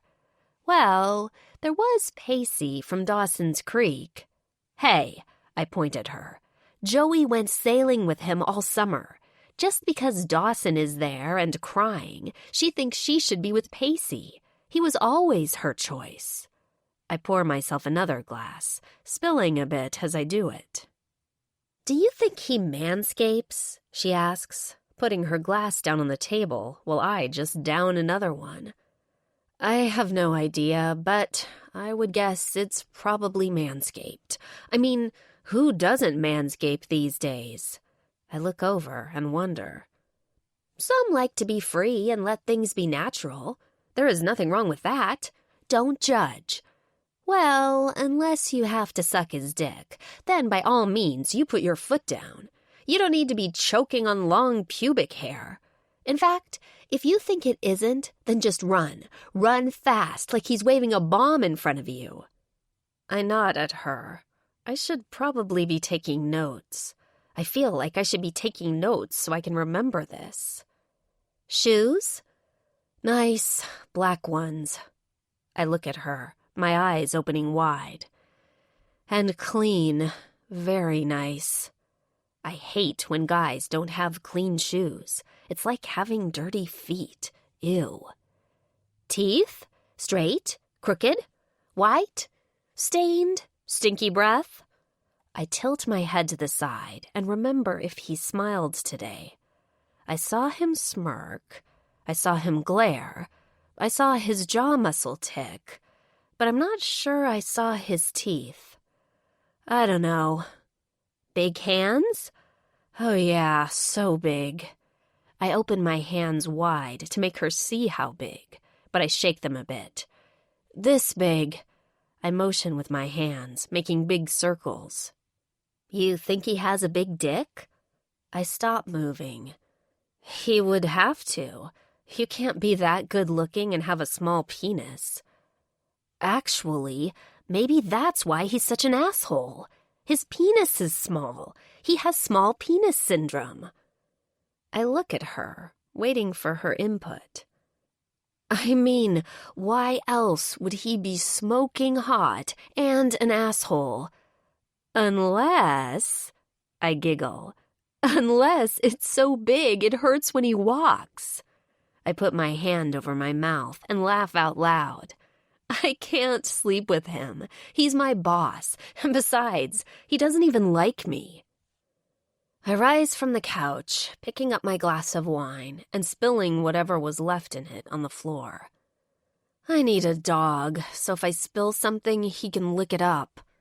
I look over at Kaylee, and she is silently laughing. You think we can get a dog and train him to bite my boss? Yes. I think you just need to bring a picture and a sweater with you to training school so they can use his scent. They'll train the dog to attack your boss as soon as he gets close. My mouth forms an O. Oh, we need to look into that, I say. And that is the last thing she says to me. The next thing I know, I'm lying in my bed with her on the other side. You think he doesn't like me because I'm old or ugly? Or is it because I'm fat? She leans over and strokes my cheek. You are not old. You are the opposite of ugly, and you are definitely not fat. He acts like he doesn't like you because he probably likes you too much. Remember Ricky in the 3rd grade who chased you with a frog because he loved you? This is just the adult version. No way would he go for someone like me. He did say I had a tight ass, though. That means he was looking at it, right? She tucks a strand of hair behind my ear. He was definitely checking you out. I close my eyes. The room is spinning as the day replays in my head. I fall asleep to the sound of Kaylee talking about a beef vegan soup that she's going to try to make. Minus the beef, of course. Her voice lulls me while I'm brought back to the day, sitting at my desk, knowing he was watching, feeling he was watching me. Chapter 7. Lauren. The next day, I make it to work without incident, clocking in at 7:55. I make my way into the break room where I get the coffee going. I'm leaning against the counter, waiting for the coffee to finish brewing, when a tall man with glasses walks in. He is lanky. His tan pants are perfectly ironed, with a crease down the front of the legs. His plaid shirt completes the look. I smile at him and say a polite, "Hello." He nods his head at me and goes to the fridge where he stores his lunch. "You must be Austin's new PA?" His voice is quiet as he waits for the coffee to finish also. "I am." I reach out my hand to him to introduce myself. "I'm Lauren." He grips my hand, and his palm is just a tad sweaty, but not enough for me to wipe it on my navy skirt. Today, I'm dressed in almost the same skirt as yesterday's, except that it's a dark navy blue and has some pleating at the sides. I've paired it with a plain white cotton button-down. It's simple, but professional. I've gone with my tan peep-toe pumps that give me an extra 4 inches. "My name is Steven. I'm in the accounting department," he says, while pushing his glasses up on his nose. "Are you enjoying your time so far?" he asks, right as the machine lets out a gust of steam, letting us know that it's done brewing. I grab the handle. "I am. I thought it would be harder at the beginning, since I haven't really worked in over 10 years. But it's just like riding a bike." I smile over at him while I pour my coffee. He places his coffee mug on the counter and waits for me to hand him the pot. But I'm going to be friendly.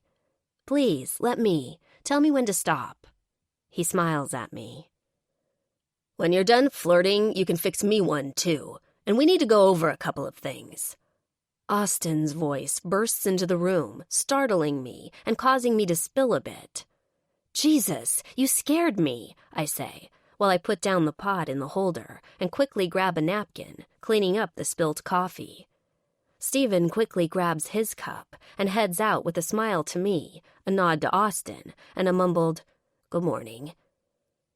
"I know you're a temp and you don't know the company policies, but we have a no fraternizing policy." He eyes me while putting his hands in his pockets. I throw the napkin out and turn around to face him. He is dressed in a simple black suit, Another crisp white dress shirt, looking sharp, and as if they were custom fit for him. He didn't shave this morning, so he's got more stubble than he did last night when I left, and I can't help but think to myself that I'd definitely get beard burn from that. I'll have Barbara send over the policies so you don't get confused. I wasn't flirting with him. I just met him. I was merely being polite, although I'm sure that concept is foreign to you. I pick up my mug and start to walk away. I asked for a coffee. He stops me, and my head turns, and I snap, "No, you didn't ask. You demanded, after you insulted me. Again. And for the record, when someone asks another person for something, it's customary that they follow the request with the word please. The coffee's done. Help yourself."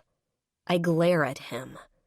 I don't have time to say anything else before Barbara comes into the room. "Good morning, you two. Lauren, I love that skirt. Very, very nice," she compliments me, while she grabs 2 mugs and goes about pouring her coffee. "Barbara," I address her, "Austin was just going over the company policies that are included in the employee handbook. If it's not too much trouble, would you please send that to me? There is a non-fraternization policy Austin seems to believe I need to check out." I hold my mug in front of my mouth to hide my smile. Barbara looks up at me with a surprised look on her face, and then looks at Austin. "I will send it right over to you. It seems I don't have the right copy since I don't remember that particular policy. Austin, if you've amended the handbook, perhaps you should send it to me so I can make sure those changes are noted and emailed to everyone," she suggests, while she finishes making 2 cups of coffee, handing Austin one of the cups she prepared. I look at Austin to see that his mouth is closed and he is swallowing, since he hasn't said anything else. "We just finalized it last week. I'll send it over," he says, and walks away, leaving me and Barbara by ourselves. I look at her and see her smiling as she raises her cup to her lips. "I hope you know that I won't be staying here long," I inform her. "I've already informed Penelope to look for a suitable replacement for me here, as well as another position for me somewhere else." I watch her sip her coffee and ask, "Does he always take half a sugar and no milk in his coffee?" She looks at me with a surprised look. I'm very observant. I smile at her and head to my desk. I turn on my computer, noticing that some of my Post-its have been moved. I get up, heading into Austin's office. The door isn't closed, so I walk in. I check and see if he's on the phone before I ask him, "Do we have a cleaning crew come in here?" He looks up from his paper, and his eyes slowly eye me from toe to head. "Excuse me?" he asks. "My Post-its have been moved." His Adam's apple moves like he's swallowing. I'm assuming someone was cleaning and moved them. So, my question is, do we have a cleaning crew? He leans back in his chair. How do you know they've been moved? What do? Memorize them before you leave? He laughs, but it comes out shaky. I don't have to memorize them. I post them alphabetically, which is why I know they've been moved. His face turns a nice shade of white. Yup, asshat moved my shit. But instead he says, "Must be the cleaning crew." I glare at him for a second. If you could please let them know that I'll be cleaning my own desk from now on. Or, you know what? I'll see if I can find their number and get in touch with them. I don't have time to finish before he pipes in. No, he shakes his head. I'll call Hector now and mention it. I nod yes at him. Now, if that's all, I have a busy schedule, and discussing your filing system isn't on it. I turn around and head out the door, but right before I'm out of the door, he informs me, I'm having a business lunch in my office with a friend. If you could make sure we both have lunch ready for noon. It will also be a private lunch. She eats light, so a salad for her is good. I'll have my usual, he says. My back is still facing him, so he doesn't see me close my eyes slowly and open my mouth in shock. It takes me a second to turn around, putting a mask on my face. Considering I've been here for 24 hours, I don't know what your usual is. If you want me to order your lunch for you and your booty call, I let out a little forced laugh. Oh, sorry, your private lunch. I'm going to need to know exactly what you want for lunch. Send me the details via email. I turn and walk out of the room, not giving him a chance to reply. I open my email and start a message to Penelope. To Penelope Barnes. From Lauren Harrison. Subject: Get me the fuck out of here. If you don't want to be responsible for my children being raised by Jake and his side slut, you will make sure I'm out of this job by Friday, or better yet, tomorrow, because I may kill him. Sincerely, Lauren. My boss is the mayor of Doucheville. I hit send and then continue going through the emails. I forward the necessary ones and start making notes on what has to be done with the ones that I can handle. Within 3 minutes, there is a reply from Penelope. To Lauren Harrison. From Penelope Barnes. Subject: Get me the fuck out of here. I'm working on it, but it doesn't help that Barbara is blowing up my phone to get you in there permanently. She isn't caving. Please don't kill him. He's my biggest client. Sincerely, your friend Penelope, who is so fucking sorry and knows she owes you big time. Ugh, what the hell am I supposed to do now? To Penelope Barnes. From Lauren Harrison. Subject: Get me the fuck out of here. I don't know how you are going to repay me for this. There isn't enough wine in all of Italy to call this even. I won't kill him, but I may poison him slowly. Sincerely, your friend Lauren, who is already plotting how she will be getting you back one day. I quickly reply and then take out my phone to text Kaylee. I've thought about it. He has a pencil dick and doesn't manscape. She replies right away. Fuck me. What did he do in 10 minutes? Besides the fact he fucked with my Post-its, he asked me to order lunch for him and his fuck buddy. Whoa, he touched your Post-its? Really? That is all you got from the text? Did you not read he wants me to order lunch for him and his date? I'm sorry, that was rude of him. You should make him pay. I mean, the last time I touched your Post-its, you switched my almond milk for cows, and I drank the whole thing. I giggle to myself at the reminder. It was really funny watching her drink the whole carton in 10 minutes. She was oohing and aahing about how great it tasted. I continue with my task, trying to organize all the items that have been scanned, placing them in the correct files, and relabeling everything so it actually makes sense. The phone buzzes on my desk. I pick it up, but I don't say hello till I hear his voice bark into the phone. We have a conference with Dennis and his team at 3. I need all documents printed and labeled so we can see what is going on. Isn't it better if I just do a slideshow with PowerPoint? That way you can display it bigger instead of on the table, I suggest, smiling to myself. I wasn't sure if you knew how to do that since you haven't been in an office environment in a while. I didn't want to expect anything. I take the phone from my ear, ready to smash it on the desk. I think I can manage it. If not, I can always use YouTube. They have tutorials. I look into the office and see him staring straight at me. All I see is his jaw getting tight.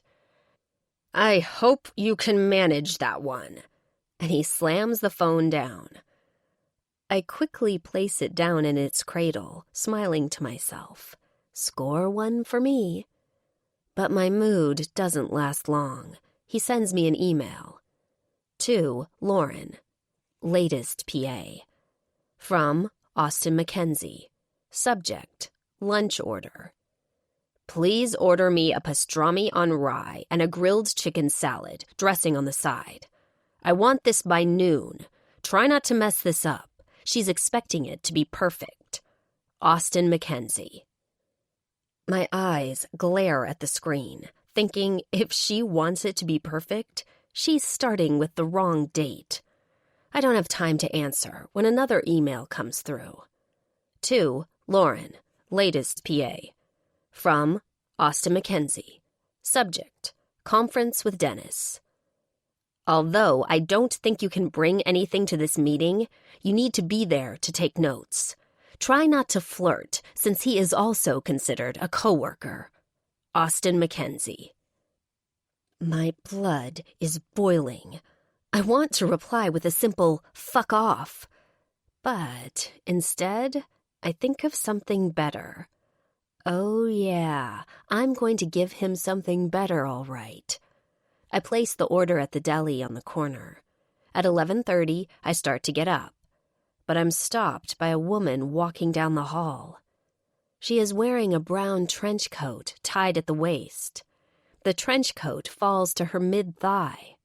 Her short blonde bob of loose curls bounces with every step she takes. Her blue eyes shine. Her black Louboutins click-clack against the floor as she approaches. May I help you? I ask while walking around my desk. She gives me the once-over. No, thank you, she huffs, and continues walking straight into Austin's office. Darling, I hear her purr.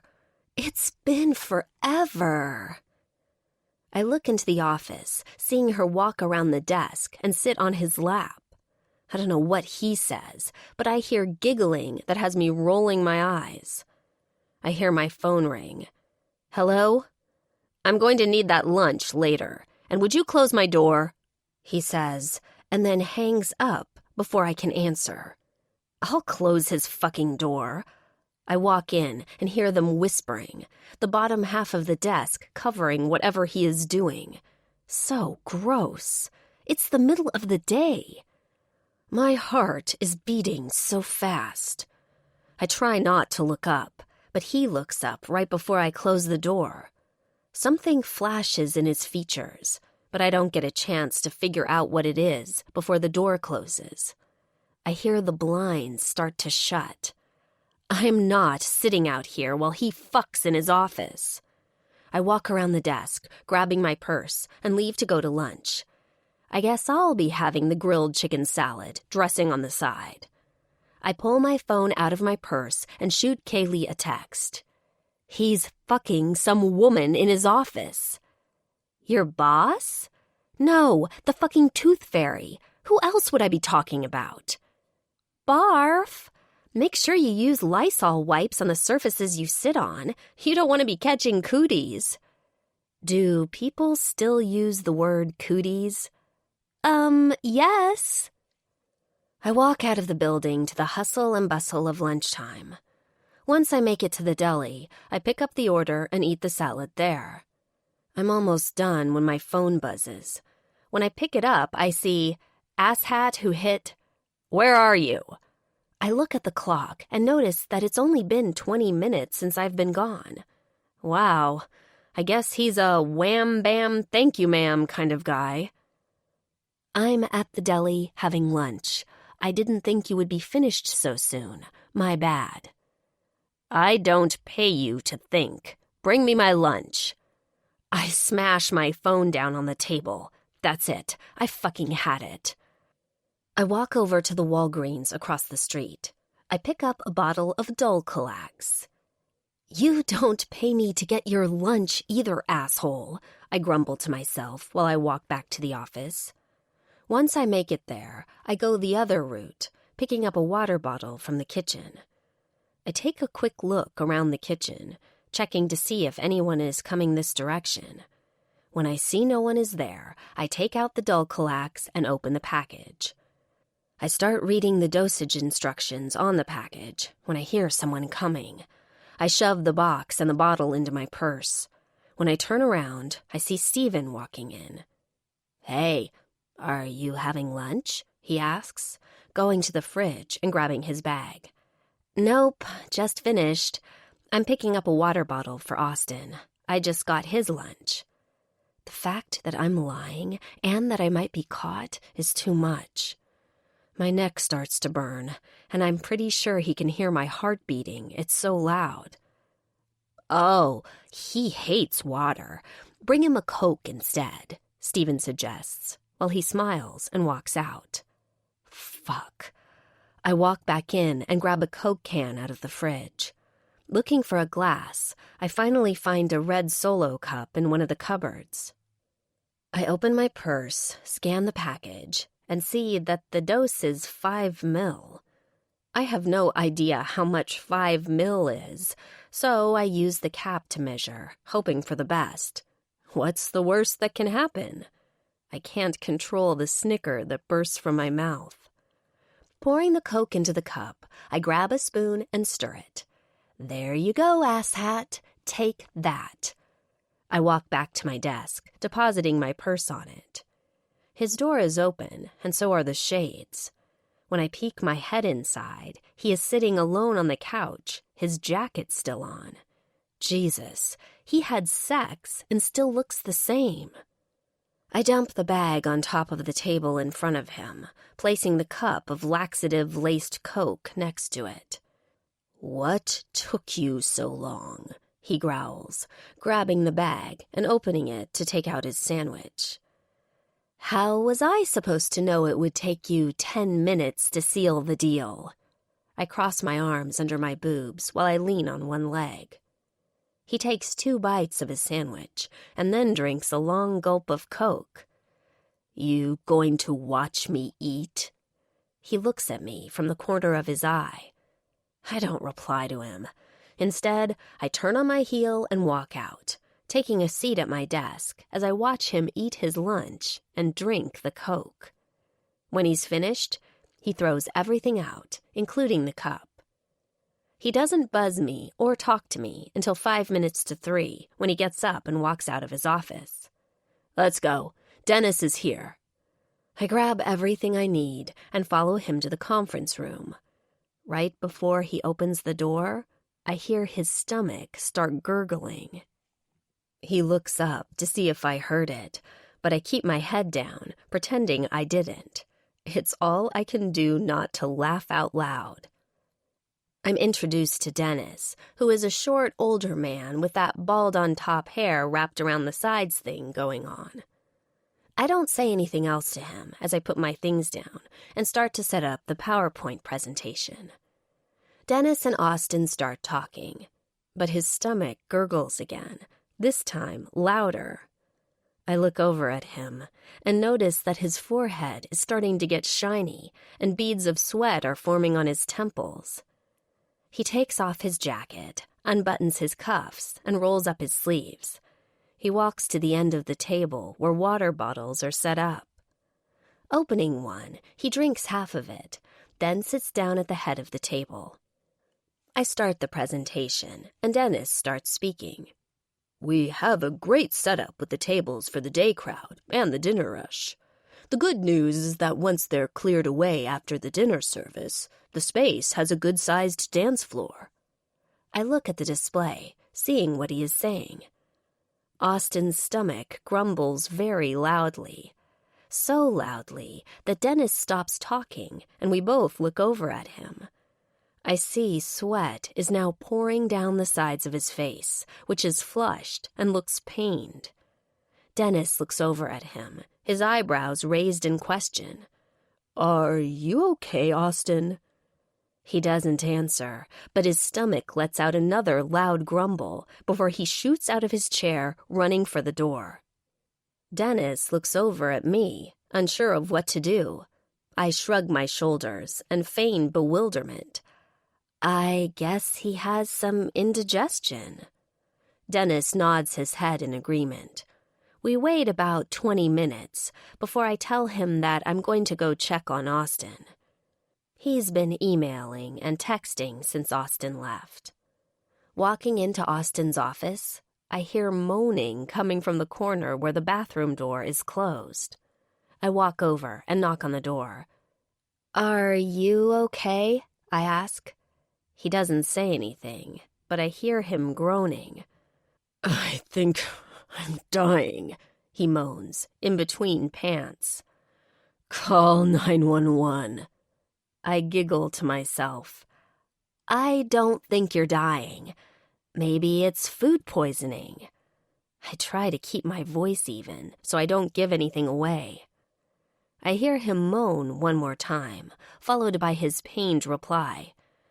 "No, I'm pretty sure I'm dying." "I'll reschedule Dennis," I say, turning and walking out while I hear him cursing God and everyone else. Score one for me. Chapter 8. Austin. I walk out of my private bathroom and see that night has fallen outside. The moon shining its light into my office. The outside office is empty, and the lights are off out there, with just the lights in my office on and dimmed. I walk slightly hunched over to the couch, where I throw myself down and put a hand on my forehead. I have nothing on but my pants, and they're not even buttoned. I ripped my shirt off when I thought I was dying on that toilet. Dying. The minute my stomach started gurgling, I knew something was wrong. Then the cramps started, followed by the sweats. The longer I sat at that conference table, the more certain I was that I might actually shit myself. Literally. I am not exaggerating when I tell you I was dying. I thought for sure it was God's way of punishing me for calling in Danielle. The minute she sat in my lap, I knew I made a mistake for 2 reasons. First, the look on Lauren's face made my stomach clench. And second, at the sight of the woman in my lap, my dick shriveled up. Even when I closed the blinds and she took off her coat, revealing her semi-naked form to me, encased in garters and all, my dick just lay there, not rising to the bait. I tried to think of something to get him up, but he was just not interested. I got up from my desk and closed her coat, telling her that it really wasn't the best time. I had a surprise meeting I had to get to. She pouted and even stomped her foot. I made a mental note to block her number.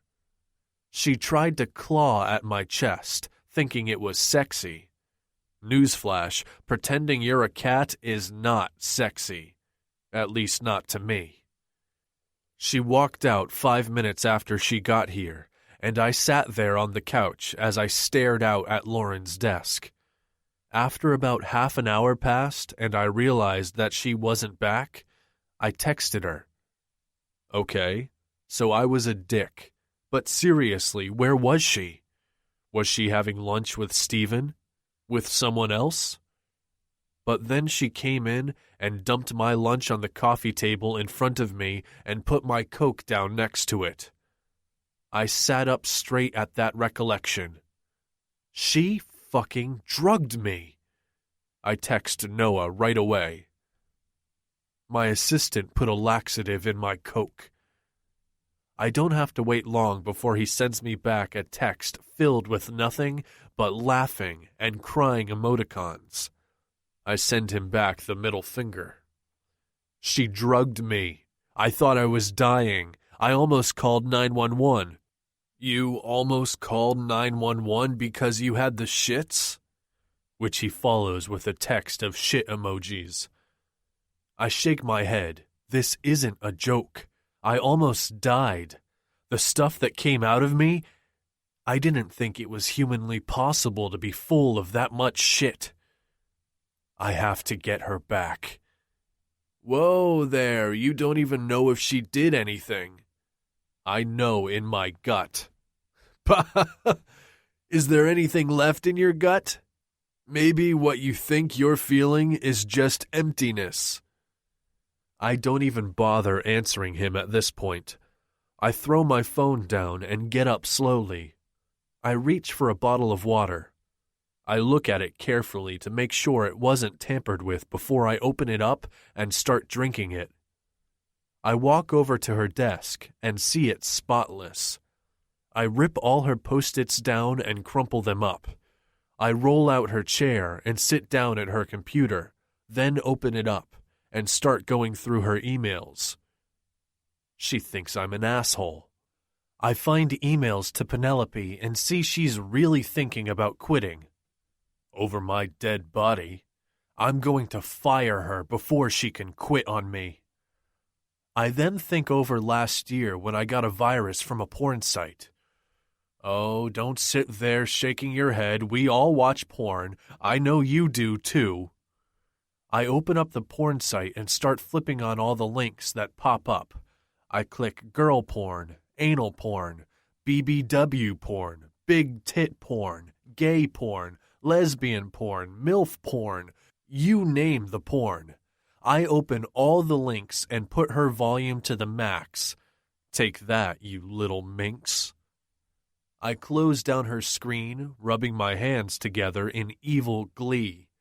The minute I do that, my stomach starts up again, and I barely make it to the bathroom, where I am, once again, sitting there thinking I'm dying. It's almost 3 a.m. when I finally make it out of the bathroom. I decide to just spend the night in my office, making sure I set my alarm for 7 so I can get up and shower before she comes in. I fall asleep with a smile on my face and at least 5 pounds lighter. By 7:30, I am showered and changed. I opt for warm water with honey this morning instead of coffee. I rinse out the cup before using it just in case she's tampered with everything in the kitchen. Who knows? Maybe she's trying to kill everyone in the office. I'm sitting at my desk when she walks in. When she walks past my office, I see that her skirt today falls to right above her knees and is not as tight as the others. Of course, my dick starts to stir right away. I look down and mumble, "Traitor," at him.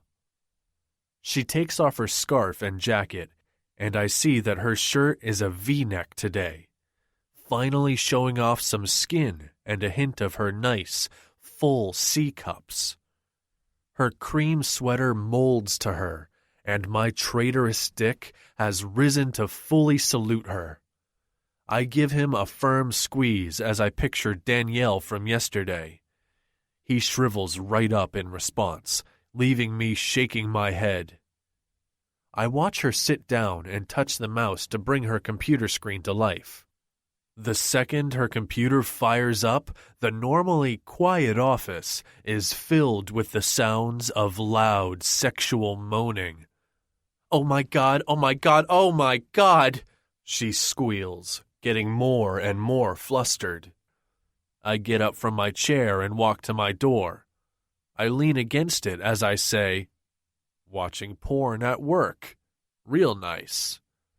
She throws a panicky look over her shoulder at me, but doesn't have time to reply before she turns back to the screen, where a woman with the biggest tits I have ever seen in my life bounces on a guy reverse cowgirl style as her voice echoes through the office.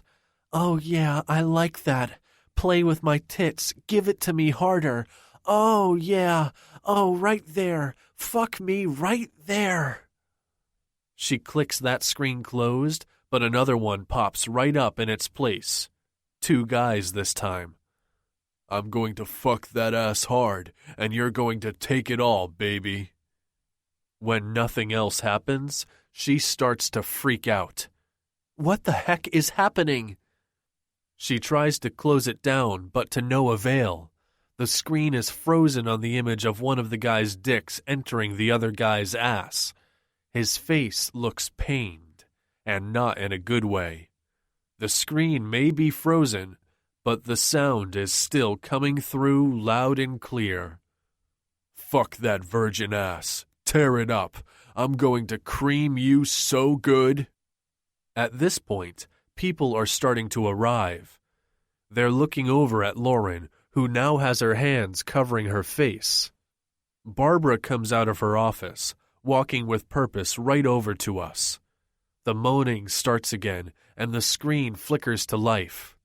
The first guy is now pounding into the second guy while ordering him to jerk that cock while I fuck your ass. Lauren, dear, I don't think this is the time or place for this. Perhaps you should do this in your own place. She pushes her glasses up higher on her nose. Oh, that is some scene, right? She giggles a little. Lauren turns around, her cheeks blazing pink with embarrassment. I don't watch this. It was on my screen when I turned it on, and I can't seem to shut it down. I closed the screen. She clicks the X in the corner, but another screen pops up, titled, Please Come on My Face, with a girl on her knees surrounded by 10 hard dicks, all shooting off their loads at the same time on her face. See? I can't shut it down, she says as she places her hand strategically over the computer screen in an effort to block out the video. It won't stop. I see some tears in her eyes. She looks over at me, and for just 1 second, I feel bad. But then I remember that I almost died yesterday in my bathroom, and I just smirk at her. The tears are blinked away, clearing to show a murderous rage in her eyes that is aimed at me. I'm going to call JP and tech support to come over here and get this situation taken care of, Barbara says while she picks up Lauren's phone. JP, can you come to Lauren's desk? She seems to have been watching porn, and it's taking over her system. I was not watching porn. It was already on when I got here, she insists adamantly. Barbara puts her hand over the phone. Sure, dear, whatever you say. Then she turns back to her conversation with JP. Oh, she has tried clicking everything, but it seems she must have stumbled onto the wrong site. I don't know what JP is saying, but Barbara nods her head and laughs. See you soon. She hangs up the phone. He'll be right over. She looks over at me, then Lauren. But for now, he says to not click on anything else. I didn't click on anything to begin with, she says, throwing her hands in the air, her tits bouncing with her movements. She stands up and walks around her desk, and I finally see the full effect of today's outfit. Her skirt isn't tight, it's loose, almost flowing, and whenever she moves, it brushes against her thighs. Her creamy, perfectly toned thighs.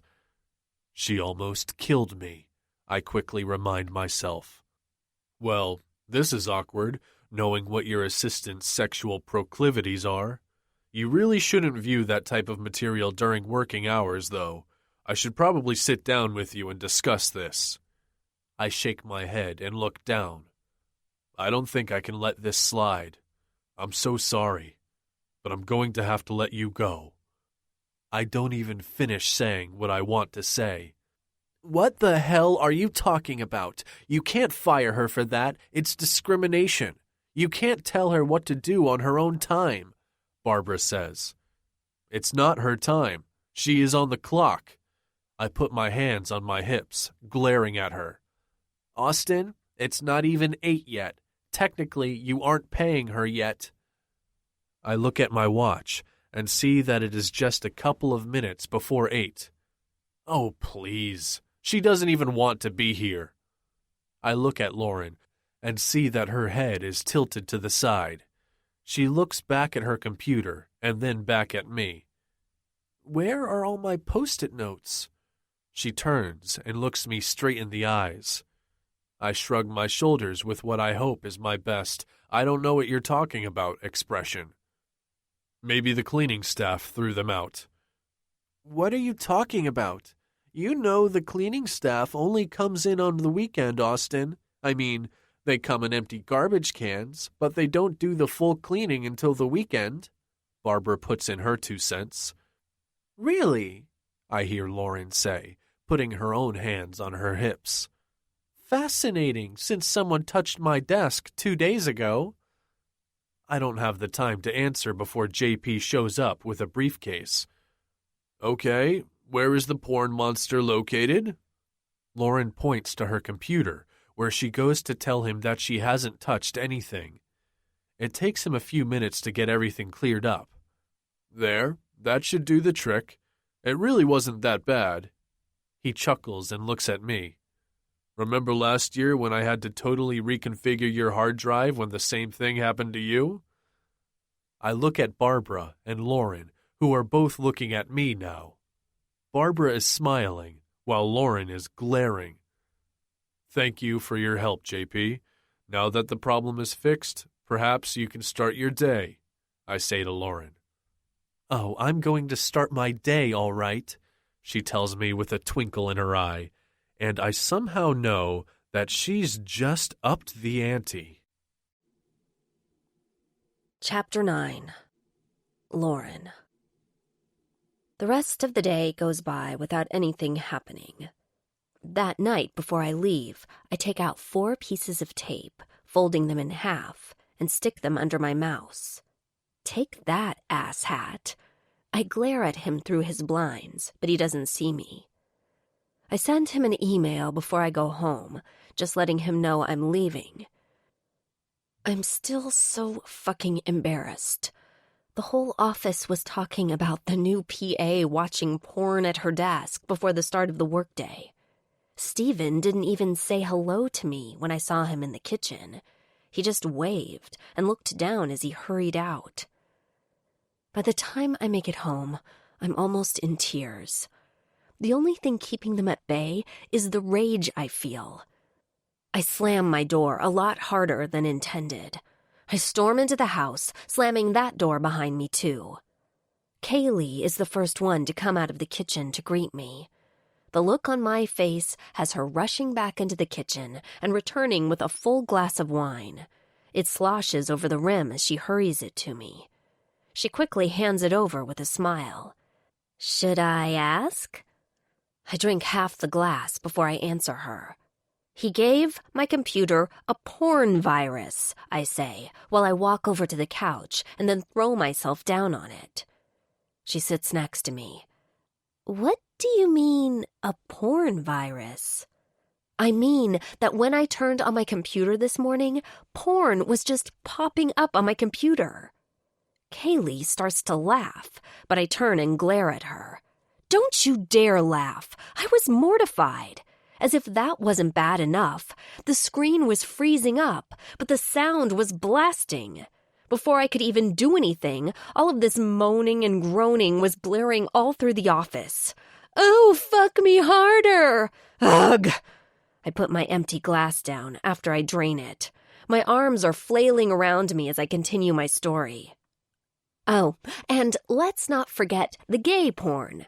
Yeah, of course, that's when the screen froze, just as one of the guys had his dick halfway in the other guy's ass. Was it big? I look over at her incredulously. What the hell does it matter? I throw my hands up in the air. And where are my kids? Her hand waves through the air. At a play date next door. You have soccer in an hour, so go get yourself changed. Unless you want to show up like that, make a statement. Fucking porn all over my computer. I can't believe he would do that. You did put a laxative in his Coke. I don't let her finish before I point at her and hiss out, You cannot tell anyone about that. You promised. She takes her fingers, zipping her lips closed. Fine. Now I'm going to go change and head to soccer, where I'm hoping nothing else goes wrong. What could top your coworkers thinking you are flicking the bean while at work? I hope you washed your hand after. I didn't flick the bean at fucking work, jackass. He played with my computer, and the asshole threw out all my Post-its. Kaylee shakes her head.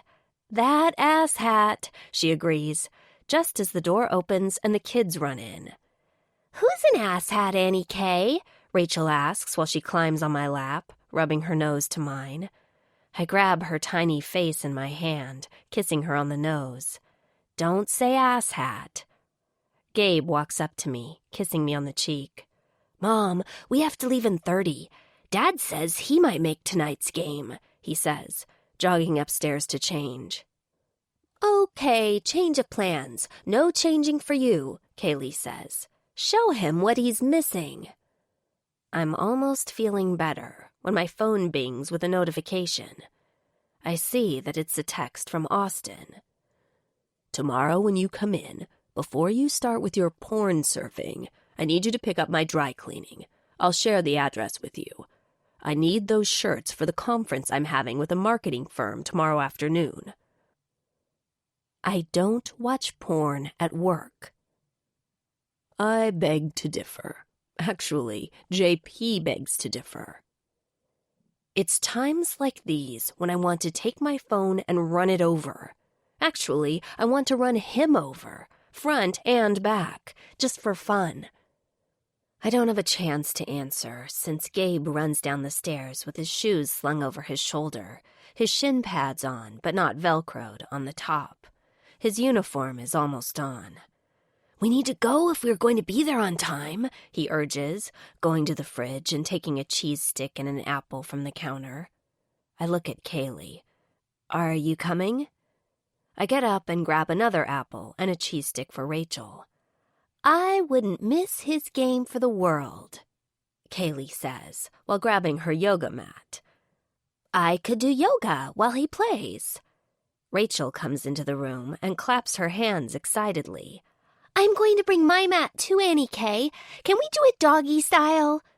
I spew water all over the counter. Kaylee laughs at me and bends down, squatting in front of Rachel. Downward-facing dog, honey, not doggy style. That's for when you get older. I slam the glass down in exasperation. Kaylee, I will not only make you drink cow's milk, I'll throw a burger at you. Rachel giggles. Gabe, when we get older, we can do it doggy style, she sing-songs while walking out of the door to go to the car. I glare at Kaylee, who is laughing so hard she's hunched over in the corner holding her stomach. If she repeats that to Jake, I will kill you. I point at her while I walk out of the door. She follows me to the car, still laughing. When I get in the car, Rachel asks for me to put Frozen on, followed by Gabe, who is begging me to put on anything else but Frozen. He groans and moans the whole way, which is 10 minutes past the point I almost jumped out of the car into oncoming traffic. When we pull into the parking lot by the field, I see that Jake is already there. I look over at Kaylee and mutter under my breath that it's a cold, cold day in hell, I suppose. We all get out of the car, and Rachel runs over to him, her arms flinging all over the place. "Daddy, Daddy, Daddy!" she screeches, right before he leans down and swings her in his arms. Gabe runs over to them, also hugging him on the side. Jake wraps one hand around his shoulder, squeezing him and kissing his forehead. I don't stand around to hear their conversation. Instead, I open the trunk, taking out our 2 soccer chairs. I walk over to the side of the field where the bleachers are. I say hello to a couple of people, but not really making eye contact with anyone. I'm just not in the mood for small talk today. The phone buzzes in my hand once more while I open the chair, and then one more time when I sit down. Did you get the address? Did you get the message? Where are you? Why haven't you answered? I don't have time to respond before another one comes in. Are you watching porn? I put my head back and type back, "Yes, and you're disturbing me." I press send and look over to see that Jake is leaning against his car, typing away on his phone. Then my phone buzzes again. Jesus, do you ever stop? I roll my eyes, crossing my legs, looking over to see Kaylee and Rachel bending down. Nope. Leave me alone. I got the memo. I'll get your clothes. I think I can handle it. I put the phone in the cup holder once the game starts. I clap when the kids run onto the field yelling, "Go, Gabe, go!" I'm not alone for long before Jake sits down in the empty chair beside me. "You're looking good, Lore," he says, using his nickname for me from when we were married. "Yep," is all I say, because my phone buzzes again. 3 times, then 4. I pick it up, reading quickly. "What time will you be in? I need it for noon. I have a meeting with a developer from the club that will be opening in 3 weeks. Are you there?" I groan and type back, "I am not on the clock, therefore it doesn't matter where I am, or what I'm doing, or who I'm doing it with, for that matter. See you tomorrow at 8. I look at the phone, seeing the bubble come up with the 3 dots. I wait. It goes off, then comes back, then goes off again. Then the text comes through. "Who you're doing? I thought you were divorced." I turn the phone off so I won't answer or know if he answers. "So, how is it being back in the job force?" Jake asks, opening a bottle of water and drinking it. "Jake, I have to be nice to you in front of the kids so they don't think I'm a bitter bitch, but when it's just the 2 of us..." I point to him, then me. "I don't have to be nice to you. So, if you don't mind, I'll dispense with small talk. I don't want to talk about my day, my job, if I'm doing okay, if I have a date, or really anything at all with you. So, if you'll excuse me, I want to watch Gabe's game." I look to the field. "In peace." Jake doesn't say anything else to me for the rest of the game. We sit in silence as we watch Gabe's team win. When the 3 whistles ring at the end, I see Kaylee roll up her mat and walk over to us. Jake kisses both kids and promises to see them next weekend. It's his weekend, which means I get very familiar with my wine glass, my Kindle, and my couch. Netflix is also on deck for a big ol' marathon. I'm so excited to do absolutely nothing that whole weekend, I almost skipped to the car. By the time the baths are over and everyone is tucked in, I turn my phone on to set the alarm.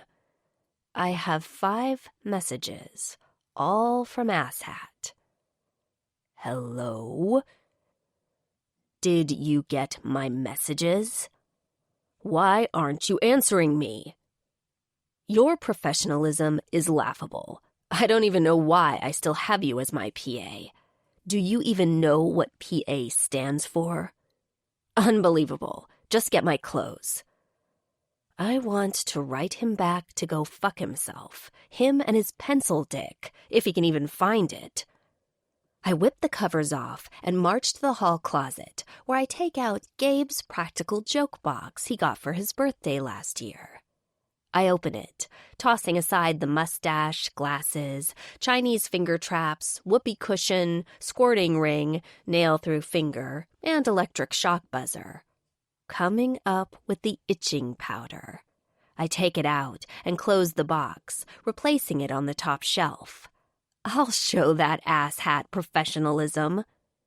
The next day, I get up, shower, and dress in a gorgeous royal blue wrap dress that I pair with a slim-fitting tailored white blazer, since the dress is sleeveless. I quickly tuck the itching powder into my purse before the kids see it. I make my way over to his dry cleaners, which is on the other side of town. Once I walk in, I give them his name and phone number and collect his clothes. There are about 5 suit jackets, 10 pants, and 25 shirts. I have to walk to the car twice. Once I'm inside the car, I open my purse and climb into the back seat. I grab all his pants, taking one at a time, unfolding them neatly, and opening and sprinkling some powder in the crotch area, then pressing the legs together to rub it in a bit. I repeat this until all his pants are done.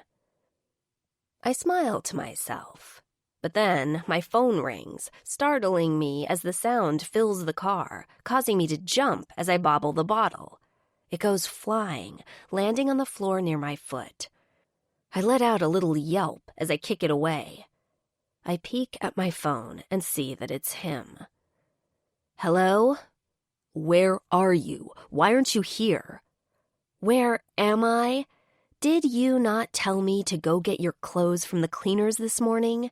The cleaners that, mind you, is halfway to Guatemala, I returned tartly, while climbing back into the front seat and starting up the car. I'm on my way. What do I do with your clothes? I ask him, as I start making my way to work. What do you think you do with them? You bring them up, he replies smartly. Bring them up? It took me 2 trips to get them all in the car. Are you even dressed? I ask, merging on the highway. What do you need for the meeting? I can bring up what you need, and then when I leave later, you can come down and get them from my car. Ugh, I hear him groan. Okay, fine. Bring me up my black suit, he says, and hangs up. He doesn't have to say anything because the car lets me know. Phone call disconnected. Asshole. Once I get to work, I slide open the back door and look for his black suit. Except almost all the suits are some shade of black. Fuck. Grabbing what I hope is a matching jacket and pants, I walk into my office building. Looking at my watch, I see that it's already 9 a.m. Once I get to the floor and the door opens, I see Steven at the reception desk talking to Carmen. Good morning, guys, I say, smiling to them while I fold Asshat's suit over my arm. Steven smiles at me shyly. Morning. You're late this morning. Is everything okay? He asks. Oh, yeah. I point to the dry cleaning. Had to get his laundry. Right. Are you staying in for lunch? Steven asks. I shake my head no. I'm actually thinking of going to this restaurant around the corner. They have little tables outside, and it's beautiful today, I say. That sounds delightful, Steven says. What time are you going? Probably around noonish. Would you like some company? He puts his hands in his pockets. It's the same move that Austin uses, except with Steven, it doesn't fit.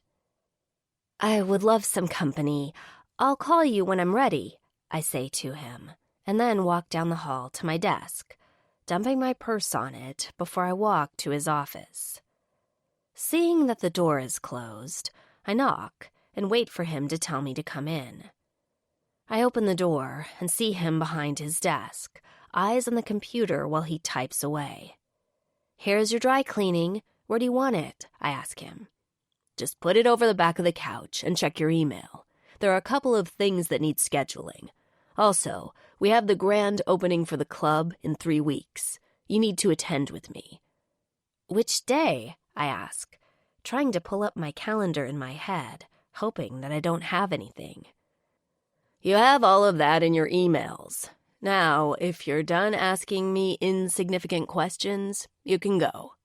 He dismisses me, not once looking at me. And because you were late today, you are going to have to eat lunch here. I wasn't late. I was running an errand for you. Besides, I have plans at lunch.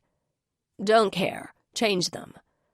I'm about to tell him to suck a dick when Barbara knocks on the door and walks in. Good morning, you two. Austin, we are ready for you, she says, and he gets up and walks out. I'm stuck watching his back while he walks away. He never once makes eye contact with me. I take in the jeans he's wearing today.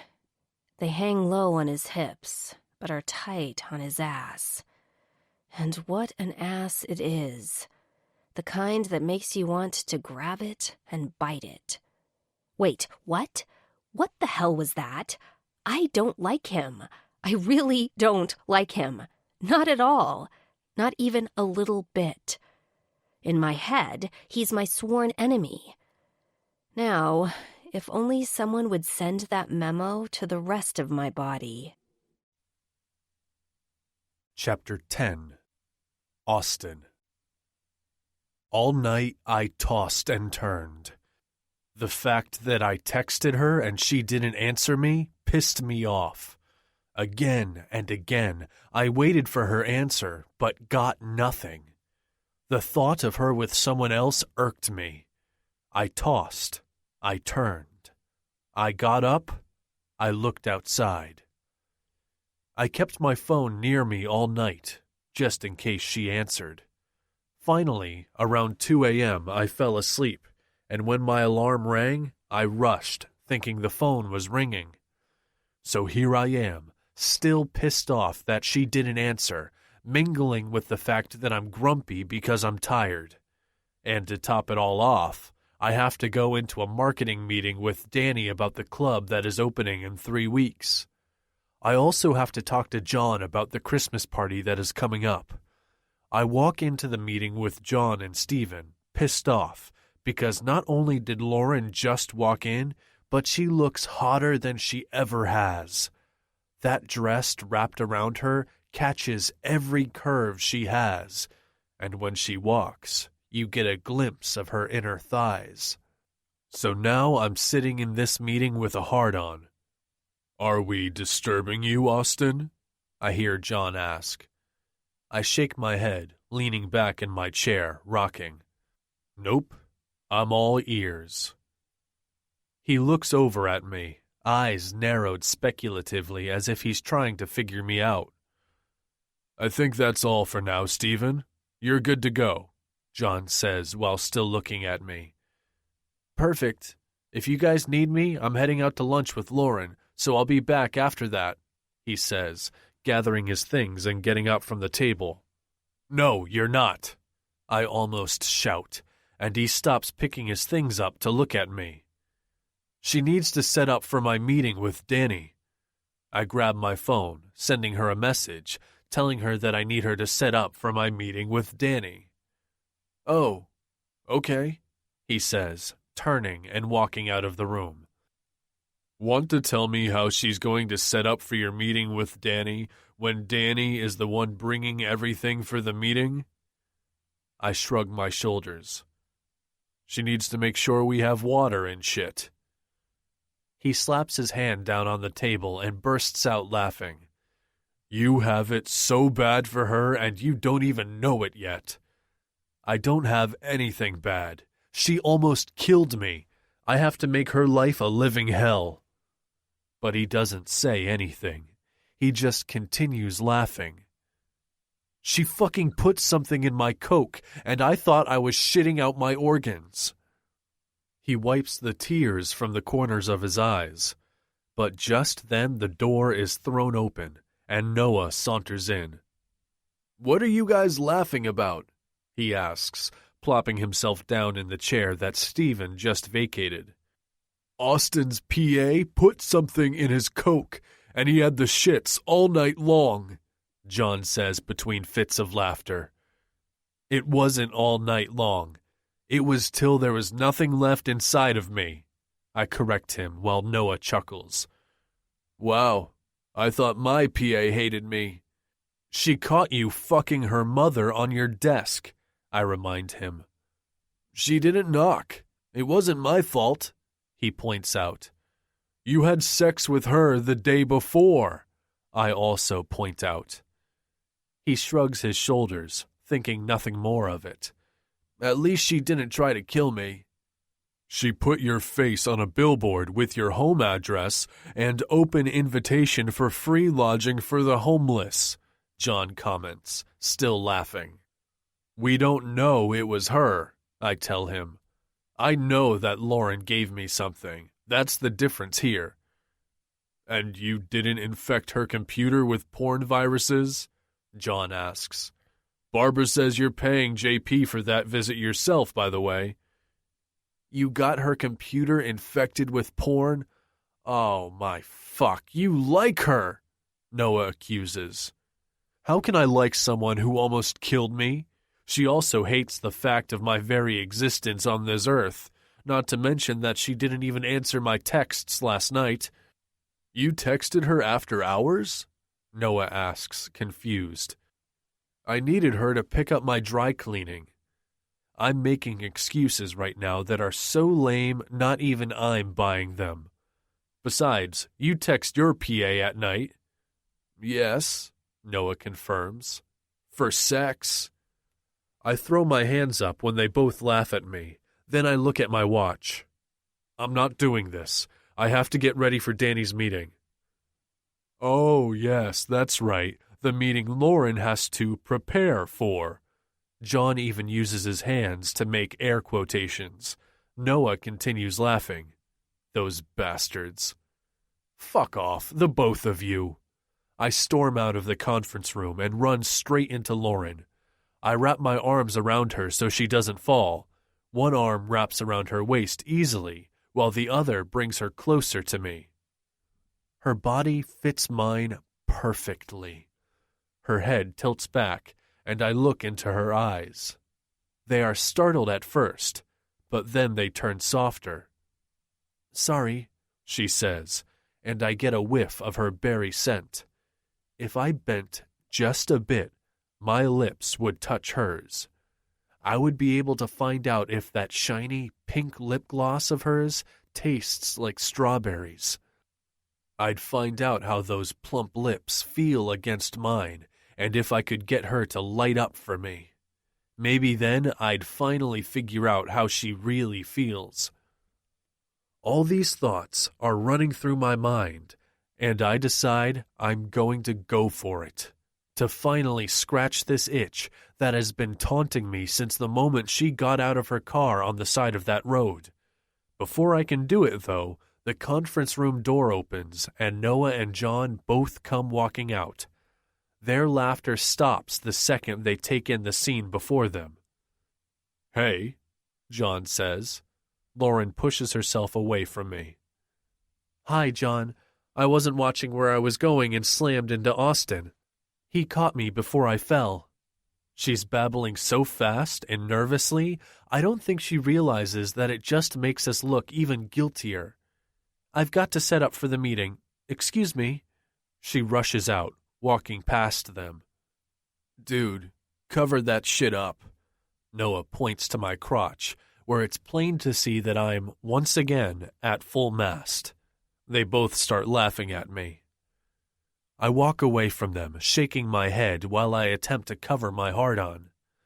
Walking into my office, I slam the door. Fuck me. I can still feel her full tits pressed to my chest. I rub my hands on my face. Shit. I stay in my office and out of sight until I change into my black suit. I tuck my white shirt in and thread my black leather belt through the belt loops of my pants. I grab the file and walk to the conference room where I hear Lauren's laughter. I open the door and see that she is talking to Danny. Well, I'm glad I could help, she says, then looks at me. If you need me, you can call me. She gets ready to leave. Why don't you stay and take notes? I ask while I go to the head of the table and take a seat. Sure, she replies, and takes the seat to my left, leaving Danny to sit on my right. Danny opens the plans for the restaurant first. Now, if you look here, you can see that we added some booths upstairs that can be used for lunch or supper. I look at the plans, but then I feel a prickle in my balls, so I adjust myself in the seat while she continues. One thing I was thinking was that for supper, we can do a tapas menu upstairs and at the bar, and stop serving at 11, which is good since we won't have to move anything. We can also use the booths for a VIP section.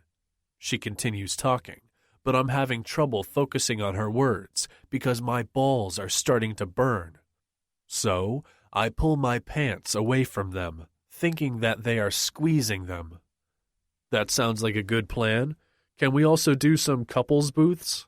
I ask her right before I feel another prickle, and then another. Fuck. Is there a mosquito stuck in my pants? That's a great idea. I'll look into that right away and get back to you with specifics, Danny says. I'd love to go out to a club with my friends and not have to deal with drunk, aggressive guys all night, Lauren puts in. I hear you. I'd love to do a girls' section, Danny says. With booths all the way around the perimeter and comfy seating clusters so you can sit down when your feet hurt? Yes, that's a really great idea. I love that, Lauren answers enthusiastically. I'm trying to concentrate, but my pants are starting to suffocate my balls. Jesus, did the cleaners shrink my fucking pants? What the hell? Excuse me. I get up and walk quickly to the bathroom in my office. The minute I pull my pants down, I start scratching. It feels like my balls are on fire.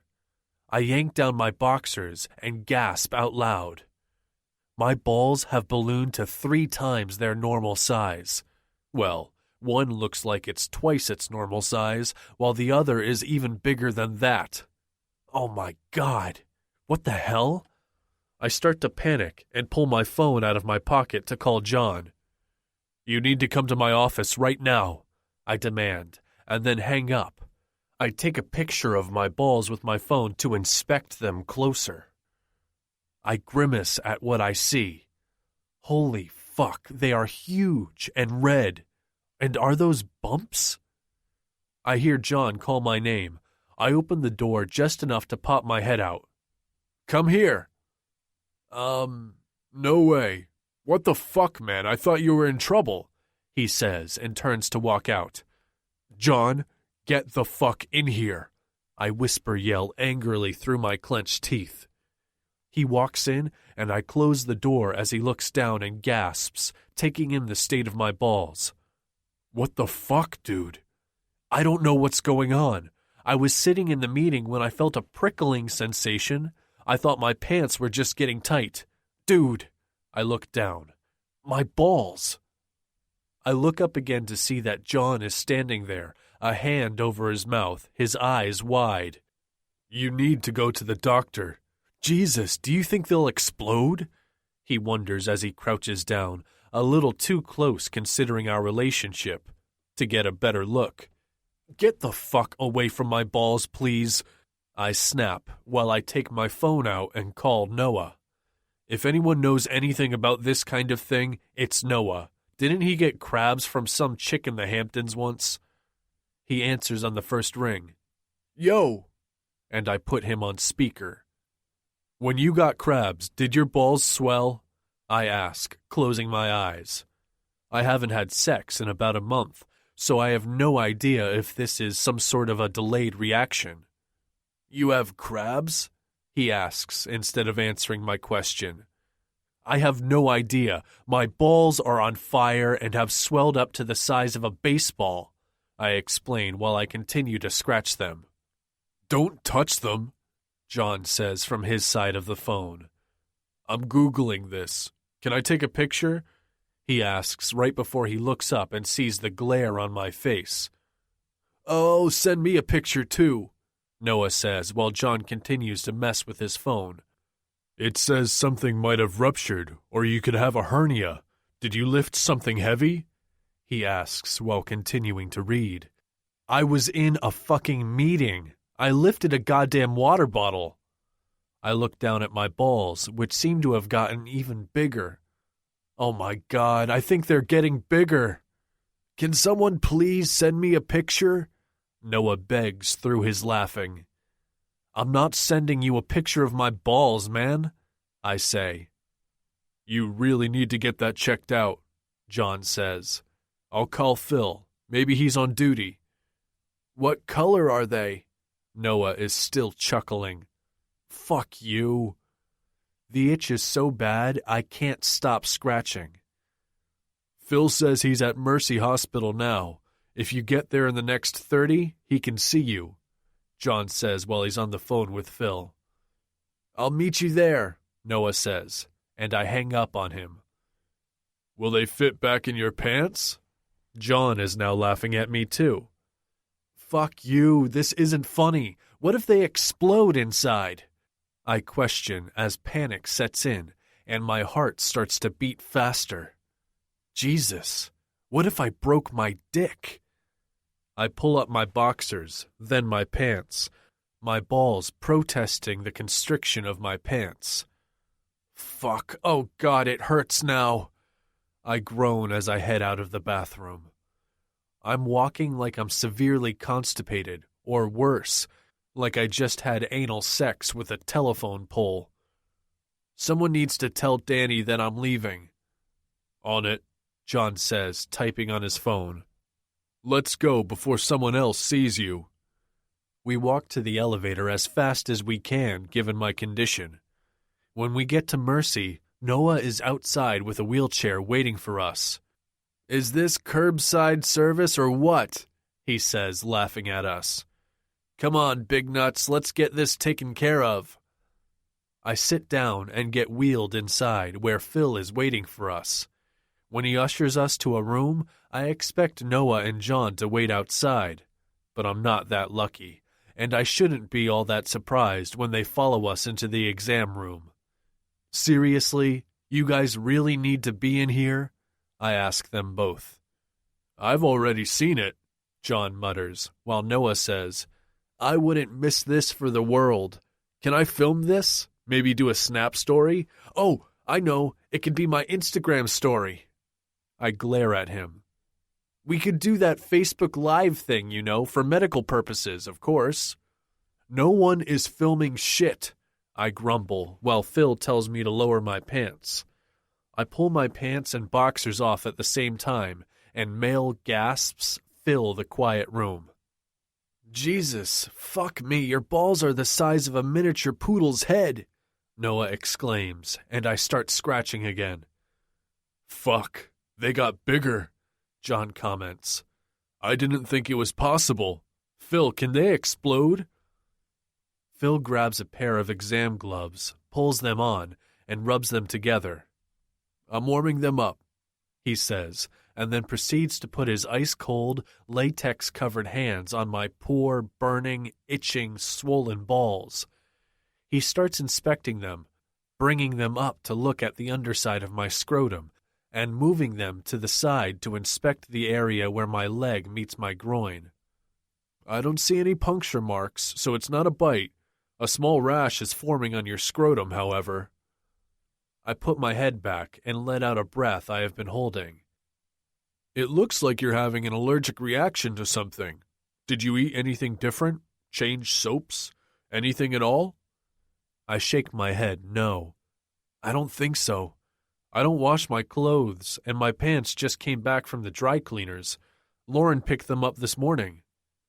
I look at Noah and John, who are now folded over laughing. Dude, she fucking hates you, and obviously she hates your dick, Noah says. Good news is that it will be back to normal in about 24 hours, maybe 48 tops. I wouldn't put the pants or boxers back on, Phil says. The swelling should go down, but if it doesn't, call me and I'll give you some meds. I'm going to have the nurse administer some Benadryl, and I'm going to have you stay for a couple of hours to make sure they don't swell any further, Phil says while writing on a paper. I'll be back. He walks out. If you sit down, do you think your balls will crowd your dick? John asks while he types on the phone. Who are you texting? I ask. Danny and Barbara. You want me to text Lauren? He snickers. Noah is now sitting in the only chair in the room while he types. I'm sending flowers to everyone I fucked over as a thank you for not giving me swollen balls. I have no comeback. I just close my eyes and lie down on the table to wait for the swelling in my balls to go down. It's 5 hours later when I'm finally discharged, I leave the hospital dressed in a pair of blue scrubs. When I finally get home and settled, I take my phone out and see that I missed a text from Lauren. "I hope you're okay." Oh, I'm going to be more than okay. I sit down to plot and plan. The stakes just went up. Chapter 11. Lauren. Fuckity fuck. I fucked up this time and took it too far. I'm headed back to his cleaners, where I picked up his pants this morning to have them re-cleaned. I saw him shifting in his chair during the meeting, and I laughed inside until I saw his face change a little right before he took off and didn't come back. I was still discussing with Danny how to place tables when she got the text from John telling her they were taking Austin to the hospital. When I heard he was going to the hospital, my heart lurched in my chest. I debated whether I should go after him or hide, hoping and praying that he wouldn't find out it was me in one of my pranks. It was supposed to be a harmless joke, like the porn virus on my computer. I never, ever intended to actually hurt him. By the time I left for the day, the word around the office was that he had an allergic reaction to something. I practically ran to my car, calling Kaylee the minute I was inside and the door was closed. "I think I almost killed my boss," I yell into the phone as I speed to his dry cleaners. "What do you mean, almost? Does he know? Did you wear gloves?" She peppers me with questions, and I hear banging in the background. "Kaylee, please, just this once, can you try to be fucking normal?" I ask, thumping the steering wheel in exasperation as I start freaking out. "Okay, fine. What exactly happened?"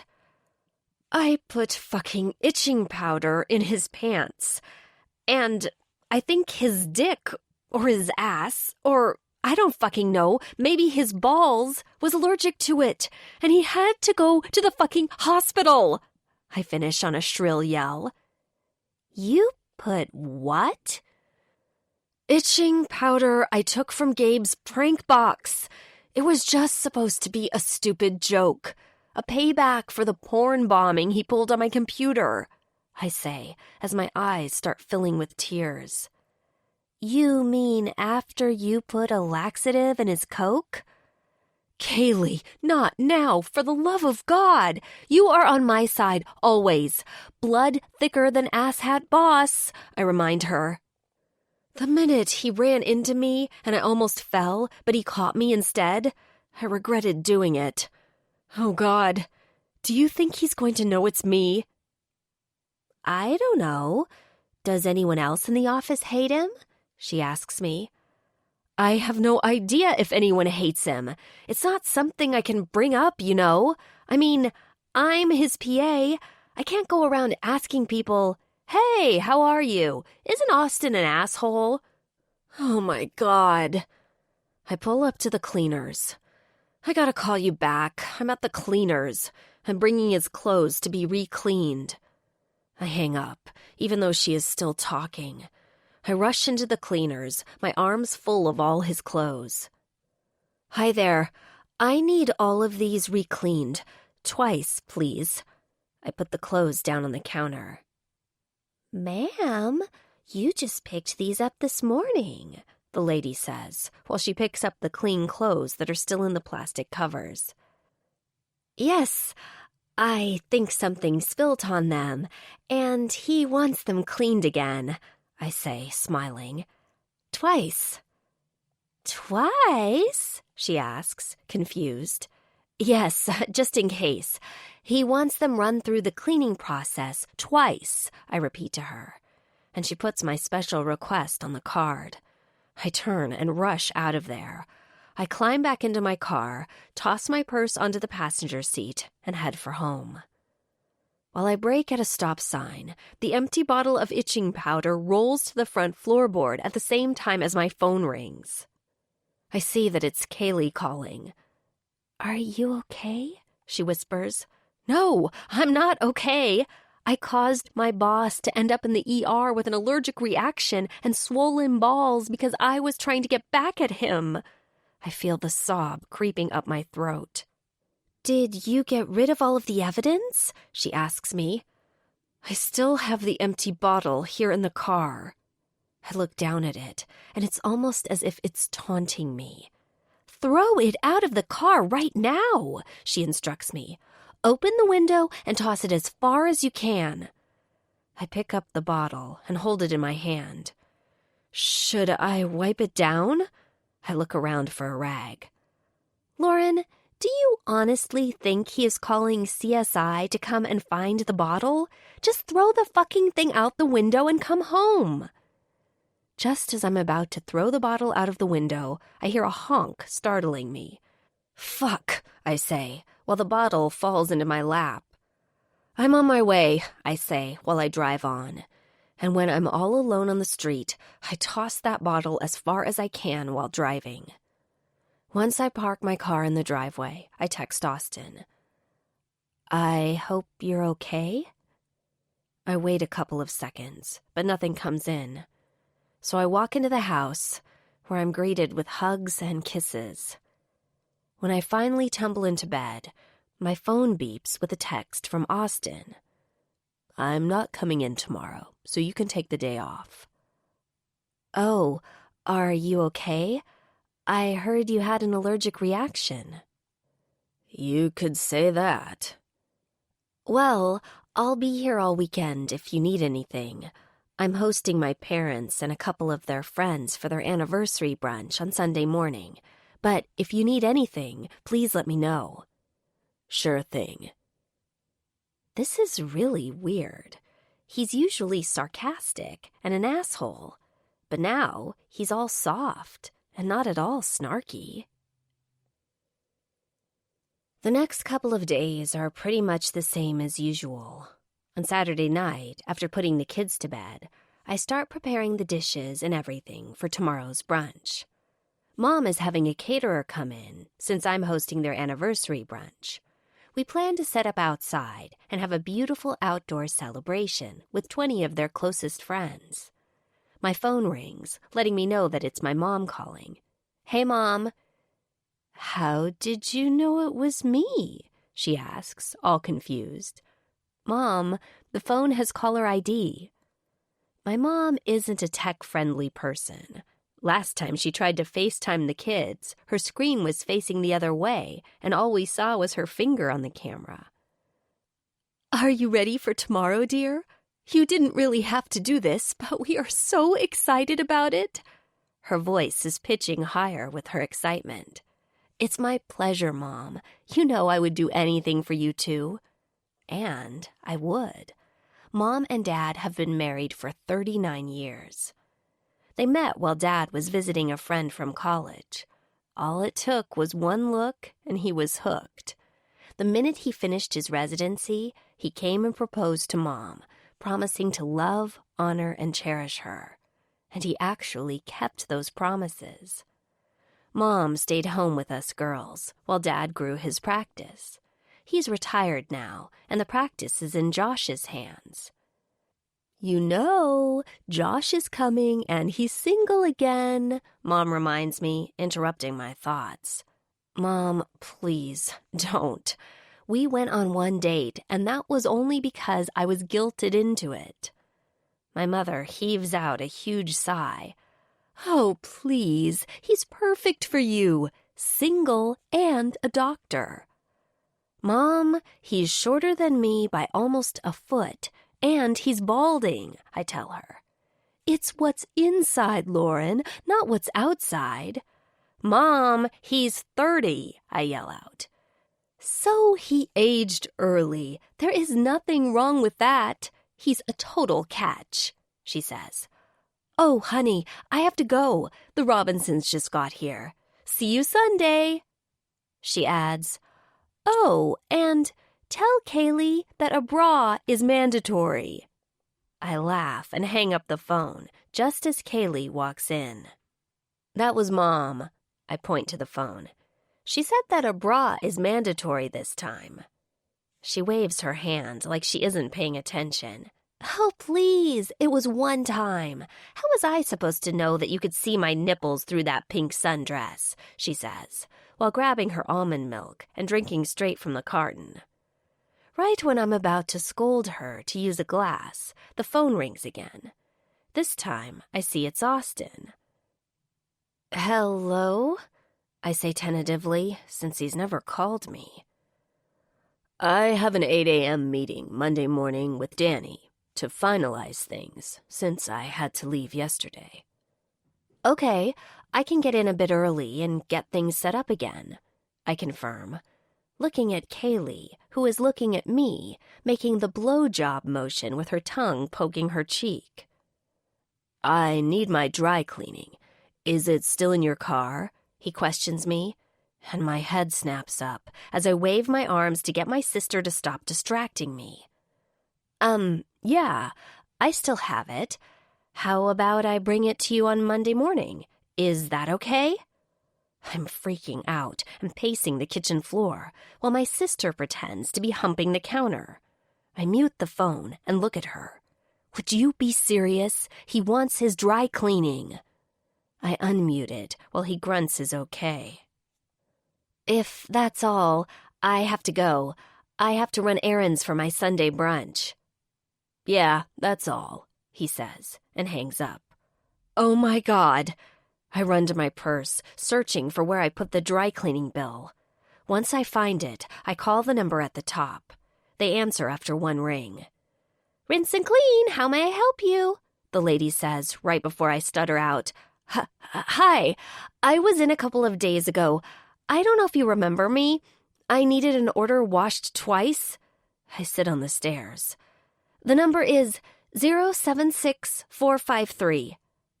Oh, the one who brought back the clothes still in the wrapping.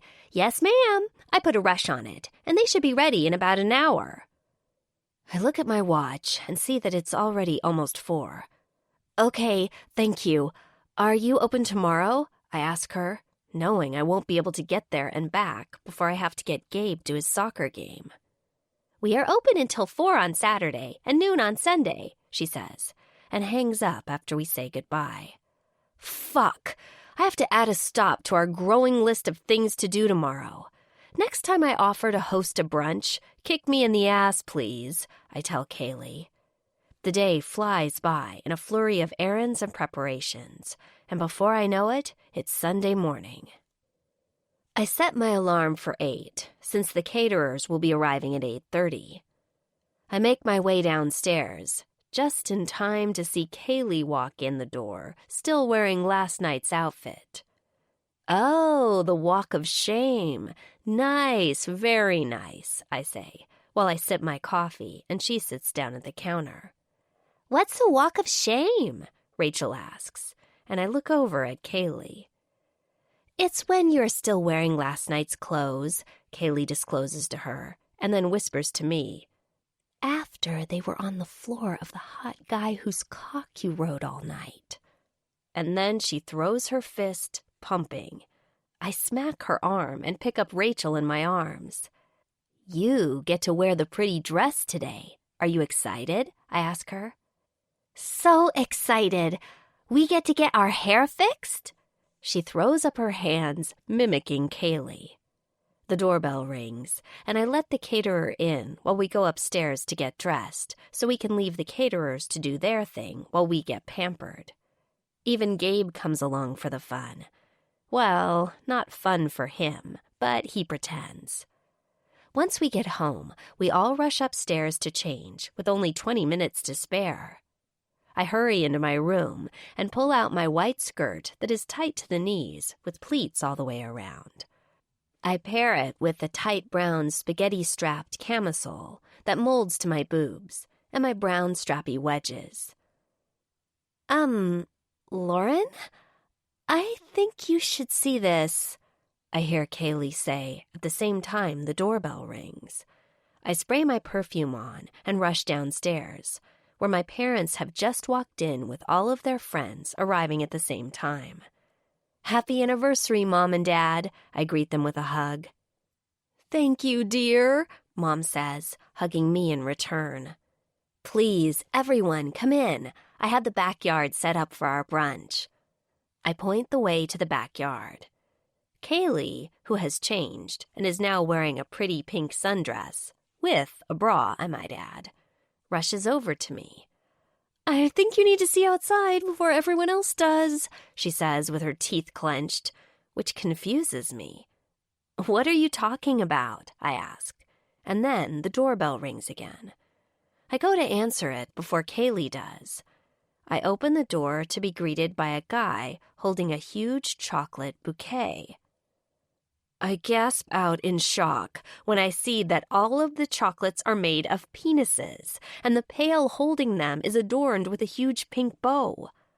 I have a delivery for Lauren, he announces, looking at the clipboard in his hand. I stutter while he pushes the pail into my hands.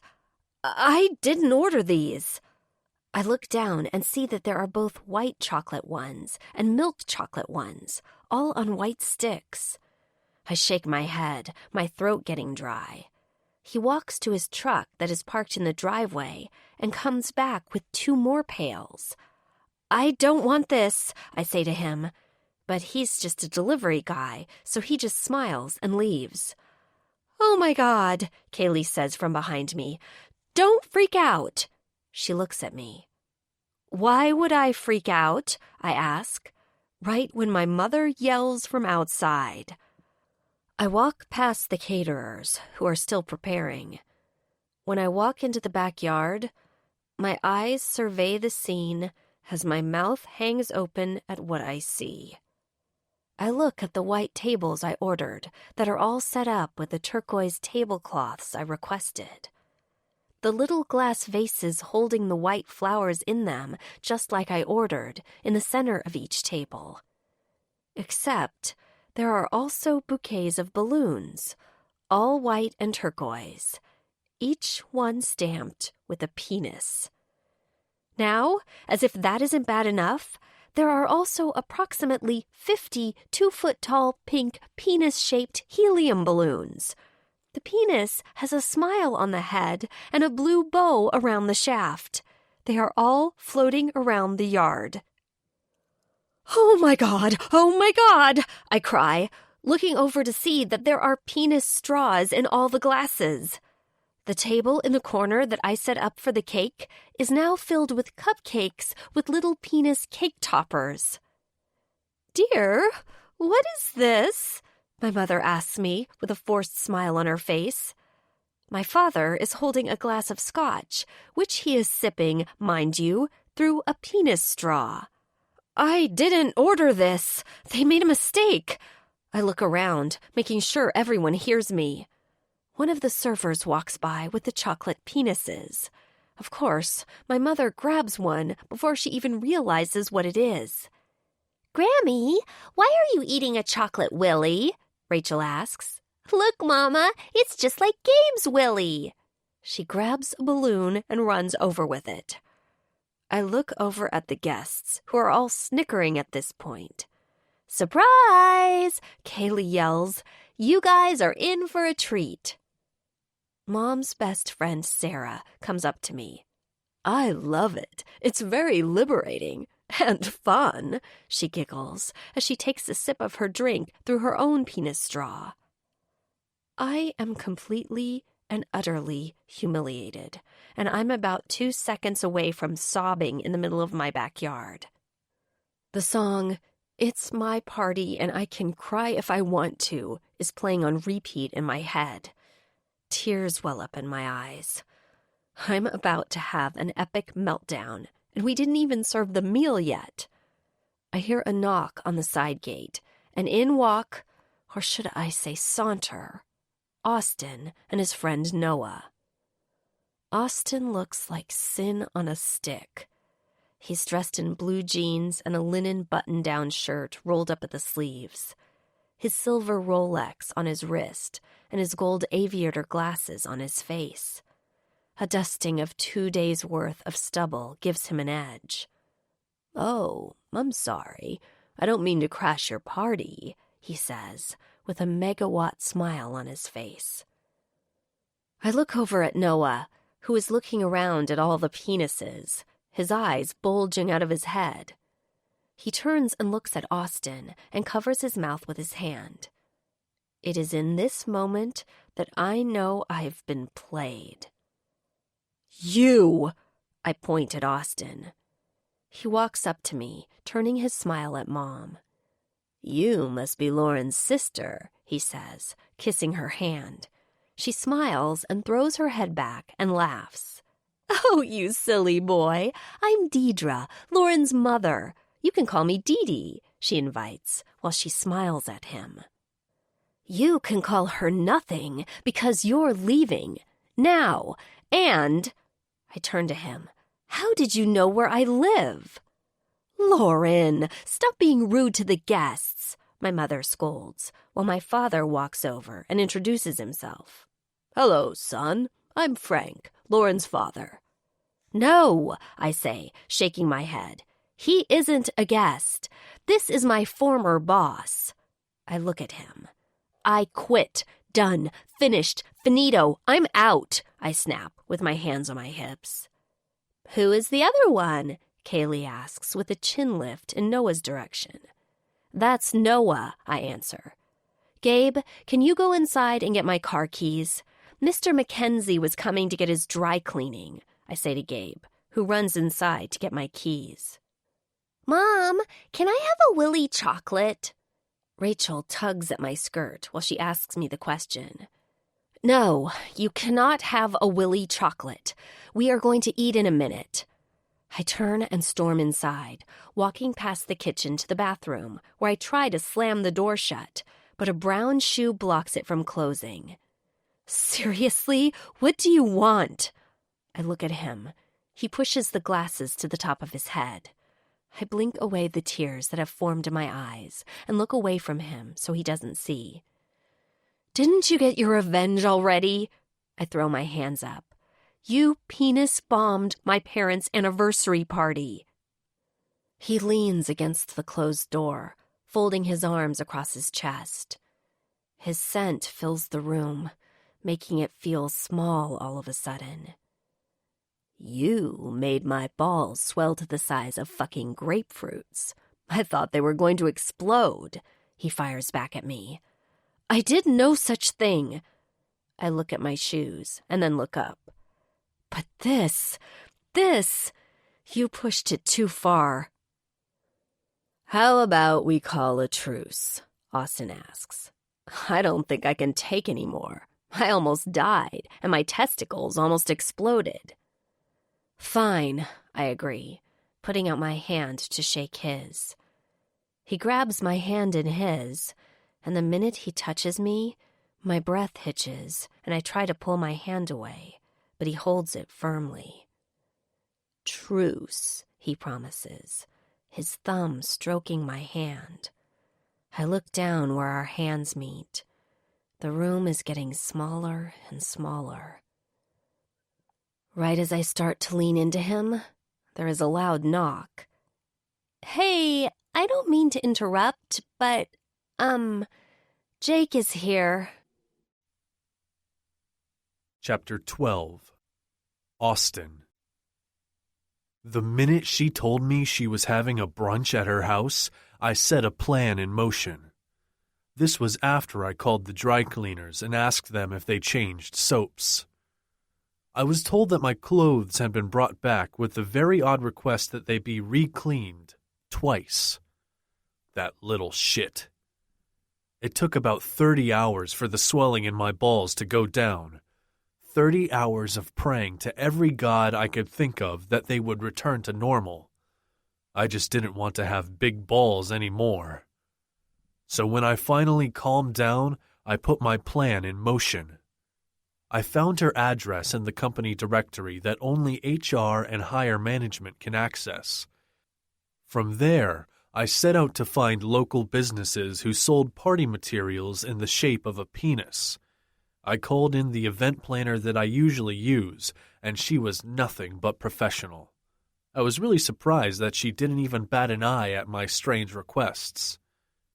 Isn't this a weird request?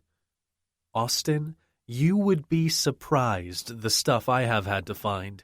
Penises? Please. That's like trying to find princesses nowadays. After telling her what I wanted, she set it all up to be delivered before noon. I called Noah and asked if he wanted to do brunch with me, but not telling him anything further in case he tried to talk me out of it. When we show up in front of Lauren's house, that is when I fill in Noah. Where the fuck are we? I thought you said we were going to brunch. He looks over at all the white picket fenced houses. Yeah, pit stop first. I have to pick up my dry cleaning at Lauren's, I tell him, getting out of the car. Once I make my way around her house, he asks me, "Why are we at her house?" "She's having a brunch," I shrug.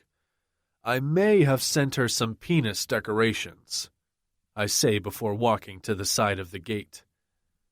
The first thing I see are all the balloons. Fuck, the event planner wasn't kidding when she said she could get anything. Holy shit, she is going to cut your dick off with dental floss, I hear Noah say before I knock and walk into the backyard. I stop in my tracks, mid-step, when I see that it isn't just her parents, but there are about 15 or so people scattered around the yard. Noah, of course, bumps into me, his mouth flopping open and closed in shock. "Holy shit," he whispers. "Dude, I think she's going to cry," he says, and my eyes snap straight to Lauren. When I put this plan into motion, I assumed she would probably intercept the decorations before her guests saw them. I thought she would spend her morning trying to hide and/or dispose of them before they arrived, and then spend the party looking over her shoulder, fearful of another delivery. I head over to her and the women who are obviously her sister and her mother. Her mother, who is right then biting into a chocolate penis. I'm introduced to Lauren's mother and father, and I'm pulling out all the charm. I'm not exactly sure why. I usually run away from parents. I know she is seconds from slipping into meltdown mode because she abruptly turns her back on her daughter and mother and hurries toward the house. "Excuse me," I tell her parents, walking right into her house after her. She walks into the bathroom, slamming the door behind her, but not before I can wedge my shoe in there to block it from closing. "Seriously, what do you want?" She looks straight at me. I move the sunglasses that I'm still wearing off my face to the top of my head. I stare at her valiantly, trying to hold it together, noticing the tears that are welling in her eyes. She blinks repeatedly and stands tall to face me down. "Didn't you get your revenge already?" She throws up her hands, and that's when I notice how what she is wearing hugs all of her curves. The tank top that molds to her full breasts perfectly, and the skirt that skims her body in all the right places. "You penis-bombed my parents' anniversary party." I lean against the closed door, folding my arms across my chest. "You made my balls swell to the size of fucking grapefruits. I thought they were going to explode," I fire at her. "I did no such thing," she tries to deny weakly. She breaks eye contact, looking down at her shoes for a moment before she squares her shoulders and looks me in the eye. "But this? You pushed it too far." "How about we call a truce?" I ask. I have no idea why I'm even trying to get on her good side. I don't think I can take any more. I almost died, and my testicles almost exploded. I tell her the truth. "Fine," she complies, putting out her hand to shake mine. I raise my hand to grab hers. The fit is perfect. As I take in the feeling of her hand in mine, I notice that they are soft, delicate yet strong. As soon as her hand slipped against mine, I felt my heart rate kick up. I rubbed my thumb along the soft skin of her hand, trying to find a reason why I shouldn't just pull her into me and plant my lips on hers. The memory of her body pressed against mine at work the other day still lingers in my mind. "Truce," I whisper, my thumb still stroking her hand. She looks down at our hands that are still connected. It looks like she's not even breathing. I can feel her getting closer and closer to me. Then, right before I feel her start to lean into me, there is a loud knock. "Hey, I don't mean to interrupt, but, Jake is here." She drops my hand like it's a hot potato, pushing me aside and opening the door. Her sister greets us with a huge smile, Noah standing right behind her. "What do you mean, Jake is here? Why is Jake here?" I hear her asking, her voice rising with each question. "Hi." The sister pushes Lauren aside. "I'm Kaylee, her favorite sister." She introduces herself. "She is my only sister, and she will be homeless in a second if she doesn't get out of my way." Lauren's voice is angry. I hear Noah chuckle behind her. Lauren turns and points at him. "You. If I find out you helped him, it's going to be on." She hisses and leans in closer to him when she continues. "Like Donkey Kong." And then she walks away. What the fuck does she mean, like Donkey Kong? Noah turns to Kaylee, looking for an answer. "Oh, I was only on that list once." She leans in closer to Noah. "And I begged and cried to get off of it." She looks at me, then back at Noah. "It was like living in that movie The Shining, but worse." Noah's face pales at that little tidbit of information. "Yeah, welcome to my world, buddy." He points at me. "If I get it like Donkey Kong, I'm going to put the pictures of your swollen, abnormally large testicles on a billboard in Times Square," he threatens, while Kaylee just watches us. "Who the fuck is Jake?" I ask her. "Her ex. This should be fun," she claims, walking away from us. "You took a picture of my nuts?" I ask him. He shakes his head at me. "No, I took a burst of shots of your nuts." Then he walks out, following Kaylee. "What are you doing here?" I hear Lauren ask a guy who I assume is Jake. "I forgot that today was going to be the brunch. I was going to see if Gabe wanted to hang out at the park." He looks over at a boy who is standing in the corner of the yard, taking a picture of a penis balloon. That must be Lauren's son. "Why didn't you call first?" she questions, then shakes her head. "You know what? It doesn't matter. He can't go with you, so—" "Daddy, look at all the willies," Lauren's miniature clone says as she walks over to him, 2 chocolate penises in her little hands. "You want to eat a willy?" She extends her hand to offer him one. "No, honey, that's okay. You can have them." He looks around. "I should go," he adds, nodding at everyone, and then leaving the backyard.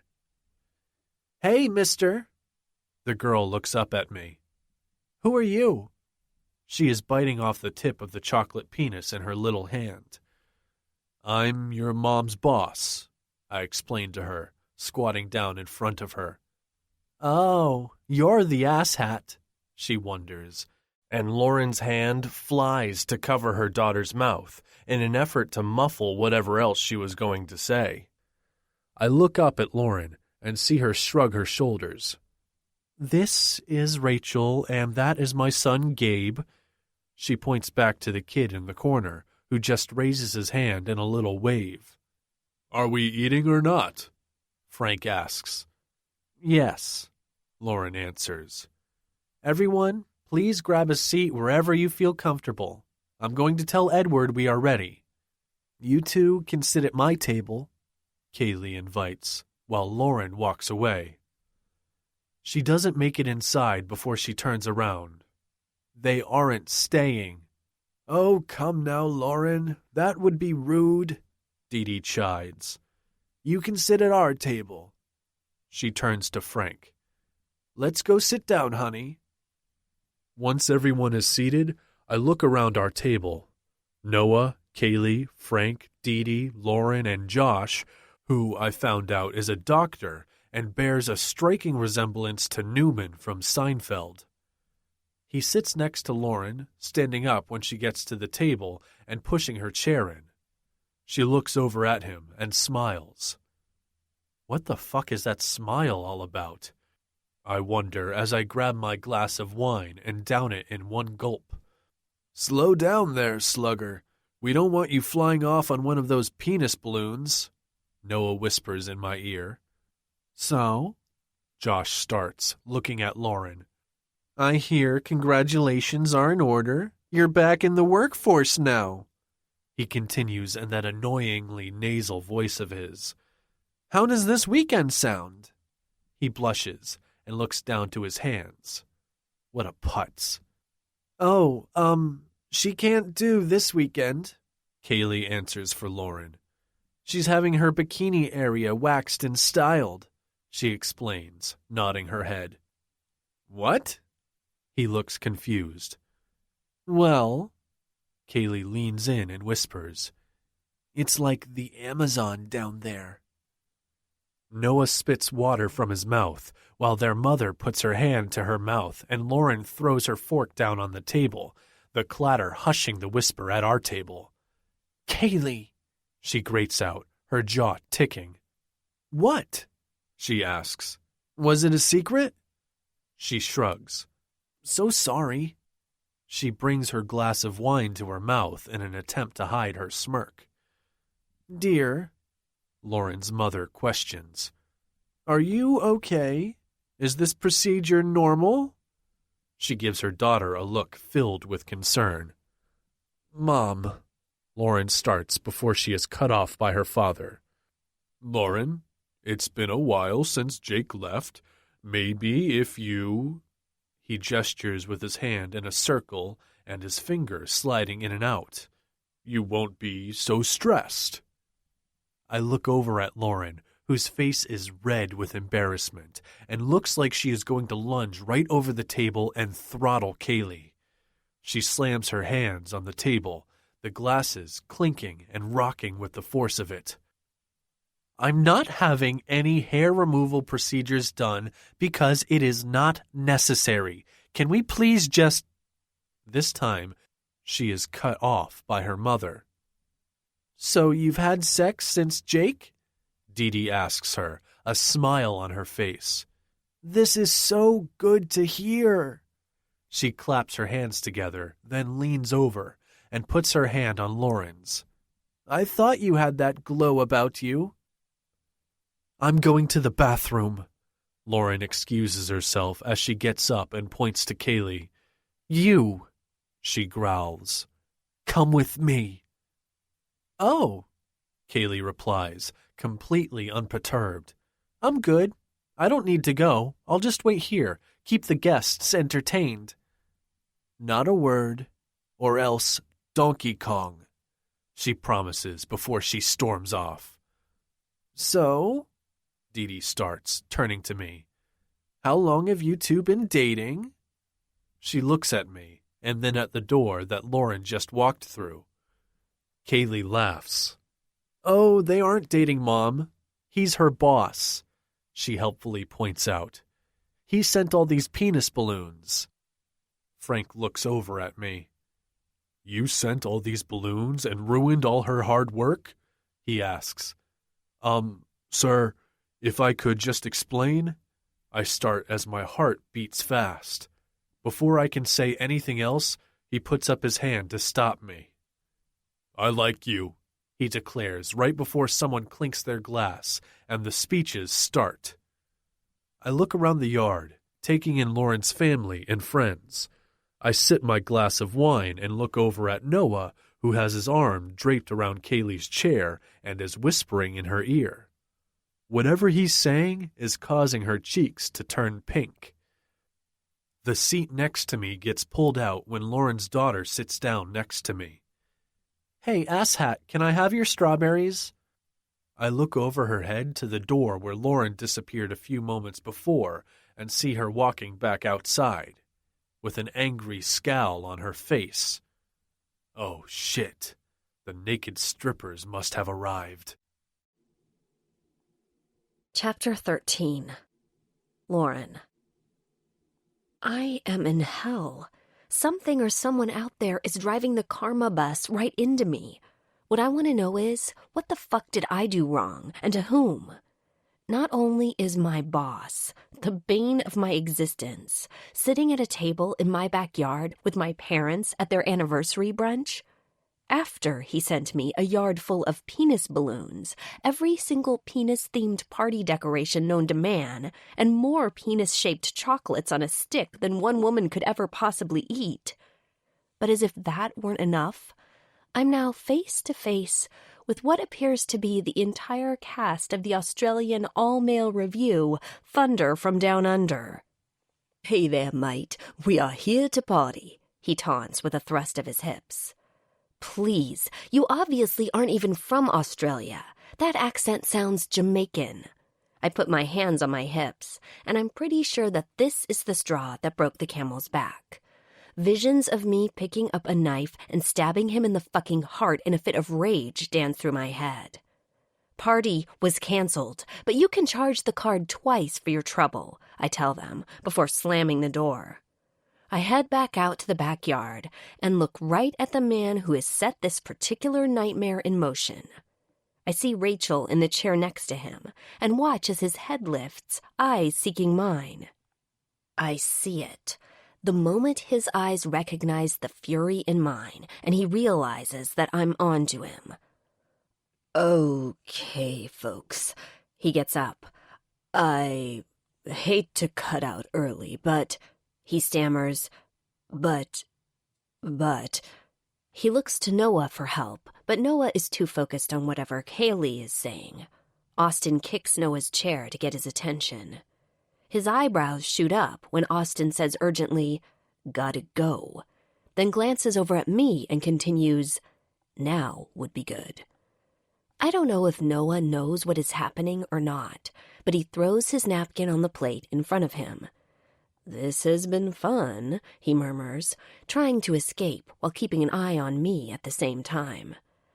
"Running off so early, guys?" I sing-song as I come up behind them. "We intruded," Austin says. "Thank you for having us. Dee Dee, Frank, I wish you many more years of happiness." He rushes out on a wave as he hurries out the side gate. Kaylee gets up. "What did I miss?" The entire cast of Thunder from Down Under just arrived. I look around to see if the guests are okay. I can't wait for this party to be over. She looks around excitedly, pulling her skirt up a bit. "Where? Are they inside? Shit, do I look okay?" She fluffs her hair. "Kaylee," I whisper hiss, "they aren't here anymore. I sent them away." She groans. "Why? Why would you do that?" She runs to the side gate to see if they're still in the driveway. "Buzzkill," she calls me as she picks up Rachel. "Can you protect me from Mommy?" she whispers in her ear before blowing kisses in her neck. I sit down in my chair and immediately start drinking another glass of wine as I try to calm myself by counting down from 10. It takes 4 times before I no longer feel like I am a danger to myself or others. The rest of the afternoon goes by without any further penis-related incidents. All cupcakes have been consumed, minus the penis cake toppers that I removed before serving them. Once everyone has left, I plop down into my chair and throw my feet up on the one Austin sat in. "That was fun, right?" Kaylee asks. "You told people I had a strange excessive hair issue on my hoo-ha that required a complicated bikini wax and styling." I glare at her. "I was trying to get Josh to imagine that you're a woman with a hairy bush so he doesn't ask you out again." She drinks from the wine glass she is holding in her hand. "You're welcome." She smirks. "What the hell are we going to do with all those penis balloons?" I look around, hoping to see that some of them are deflating. Sadly, they are all still fully erect and happily smiling at me. "Asshole," I grumble under my breath. "What's the story with Noah?" Kaylee tries to be casual, so I don't pick up on her curiosity over him. "No idea. He's Austin's best friend, from what I gathered today," I tell her, while looking at Rachel, who is running in circles with, unfortunately, a penis balloon in her hand.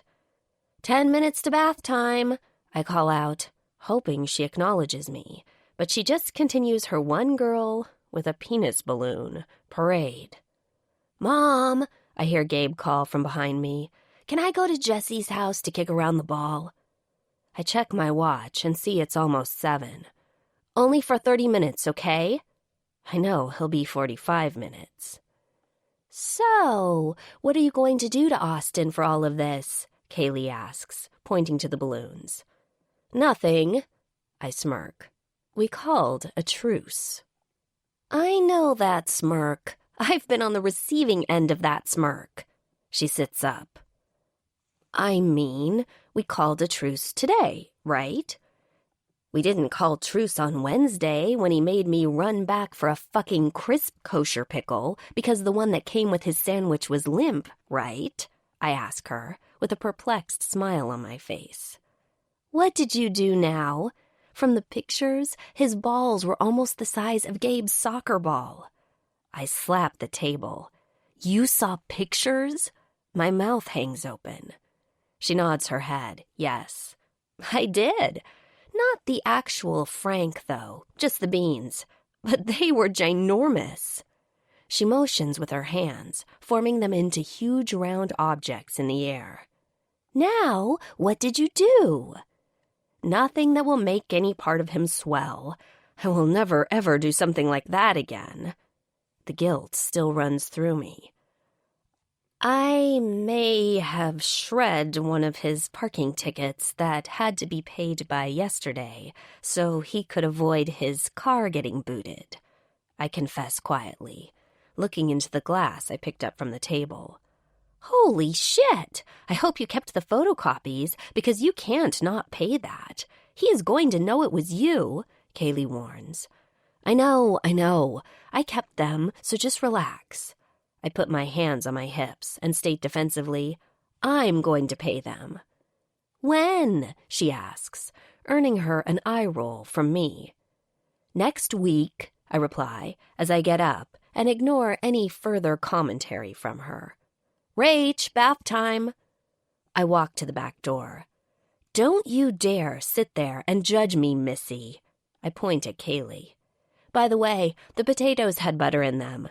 That's for the bikini wax," I say before I turn my back to her and walk inside with the sound of her curses filling my ears. The next week goes by without any more incidents. It seems we are both on our best behavior. Well, I am. He's still a Neanderthal, and I'm almost tempted to not pay his tickets. But I promised Kaylee I'd be the better person. Apparently, though, I was one day too late on that, because at around 1 o'clock, he storms out of the office without a word, running down the stairs instead of taking the elevator. 20 minutes later, he comes storming back in, huffing and puffing as he stops at my desk. "Did you pay my tickets?" he asks, as I pretend I'm shuffling around papers and hoping that he can't see my heart practically beating out of my chest. Yeah, I did. I have it here somewhere. Why?" I glance up and see the vein in his forehead is twitching, and some sweat is gathering at the side of his face, obviously from running down the stairs. He puts his hands on my desk, leaning into me as I lean back in my chair. I know I should be pissed that he's in my space, but I only feel a trickle of excitement. "Why, you ask? Because Trent just called from downstairs. They booted my car and towed it." "No," I say, trying to force a look of shock onto my face instead of laughing in his and saying, "Ha, in your face, sucker." Yes, Lauren, they towed me. He is leaning even further into me. Now, you are going to lend me your car for the meeting I have to go to downtown. I can't lend you my car. What if my kids get sick at school and I have to leave? What if... I start, but think the better of it as I take in the murderous look on his face. Okay, fine. I duck under his arm to reach into my purse and grab the keys. But if anything happens to it, you'll pay for it, I warn, dangling the keys in front of him. He snatches the keys from my hand and turns to head into his office, slamming the door behind him, causing the shades to rattle on the side of the room. I pick up my phone to send Kaylee a text. Oopsie, I waited too long to pay the tickets. I wait for her reply, hoping for some words of wisdom, which is not at all what I get. Play with the devil, you're gonna get burned. I look at my phone in confusion, because really, what the hell does that even mean? Before I can question her, Austin's door opens and he comes back out. He has changed out of his suit, which was probably all sweaty anyway. The suit he's wearing now is navy blue and molds to him perfectly. He swings the jacket around, putting it on in one fluid motion, then grabs his cuffs, pulling them out of the sleeves of the jacket. He's not wearing a tie, but the top 2 buttons of his bright white shirt are undone, giving me a slight peek at his bronzed chest. The image of my fingers playing with that 3rd button pops into my head, and I have to blink to clear it. Having inappropriate thoughts about my boss is the biggest no-no in my life. That, and there's the fact that I hate him. Well, maybe not hate. Hate is a strong word. But I do dislike him, like a lot. You think Kaylee can come get you if I don't get back on time? He asks, almost like he's worried about how I'm going to get home. I nod my head yes, and then tell him, Listen, there are a couple of things you should know about the car, I try to explain, but I'm quickly hushed by him instead. Seriously, I think I got it. It's a minivan. How different can it possibly be from any other vehicle? He heads to the elevator. Okay, but just so you know how I continue from right behind him. Lauren, I got it. It's not brain surgery. I'm good. Then he gets onto the elevator and the doors close. I look to Carmen. Oh, well, I tried to warn him that Frozen is stuck in the DVD player and Let It Go is on repeat. I give a little shrug before I turn and walk back to my desk. Oh, to be a fly in that car right now. Chapter 14. Austin. The minute I got that phone call, I knew this had to do with Lauren. Ever since she came into my life, it's been one crazy, fucked up episode after another. There has never been a time when I've frowned more than I have lately, but I can also admit that I've laughed more than I ever have as well. She brings out not only this insane, absurd awfulness in me, but also a fun, silly, playful side I didn't even know I had. A month ago, I would have fired her without a second thought, but now she quits pretty much every day, smiling each time she gives me her notice. But her not paying my tickets was a low blow. My car, my baby, was impounded, and I have an important meeting with Dennis on site at the restaurant so we can finalize a couple of things. Now I'm walking out of the office with the keys to her bus in my hands. Okay, so it isn't an actual bus, but it's damn close to one. I click unlock on the key fob to get in. My knees are pressed against the dash, and the steering wheel is so close it's practically cutting off the air to my fucking throat. I fumble around on the side for the buttons to change the seat's position and give me some leg room. Once I'm situated and circulation returns to my legs, I touch the keyless starter button and the car starts right up. I buckle in and am on my way. Soft music plays in the background when all of a sudden a girl's voice starts filling the car. Soft at first and a bit annoying, so I push the button on the touchscreen to switch to the radio. After clicking it once, nothing happens, so I try again. And again, nothing happens. I'm too busy trying to weave my way through traffic in this huge behemoth of a vehicle, so I try to block it out, and I'm somewhat successful, that is, until the shouting starts and scares the shit out of me. Someone yelling about letting it go. What the fuck is this? I press the button again, this time for the satellite radio, and still the fucking song about letting it go is playing. The voice gets higher and higher. The music gets louder and louder as I desperately try to turn it down. Unable to silence this current Lauren-induced nightmare, I grab my phone, dialing her number, still trying to turn down the volume but having no luck. She picks up after one ring. "Yes," she answers, obviously annoyed that I'm bothering her if the tone of her voice is any indication. Well, good. I'm annoyed too. "Something is wrong with the car," I yell into the phone that I'm holding in my hand as I tap the screen, putting her on speaker. "Well, whatever you did, undo it," she advises, then continues. "I told you before you took it that if you break it, you pay for it." I breathe out an aggravated sigh. "I didn't break anything. I can't get the radio to shut off."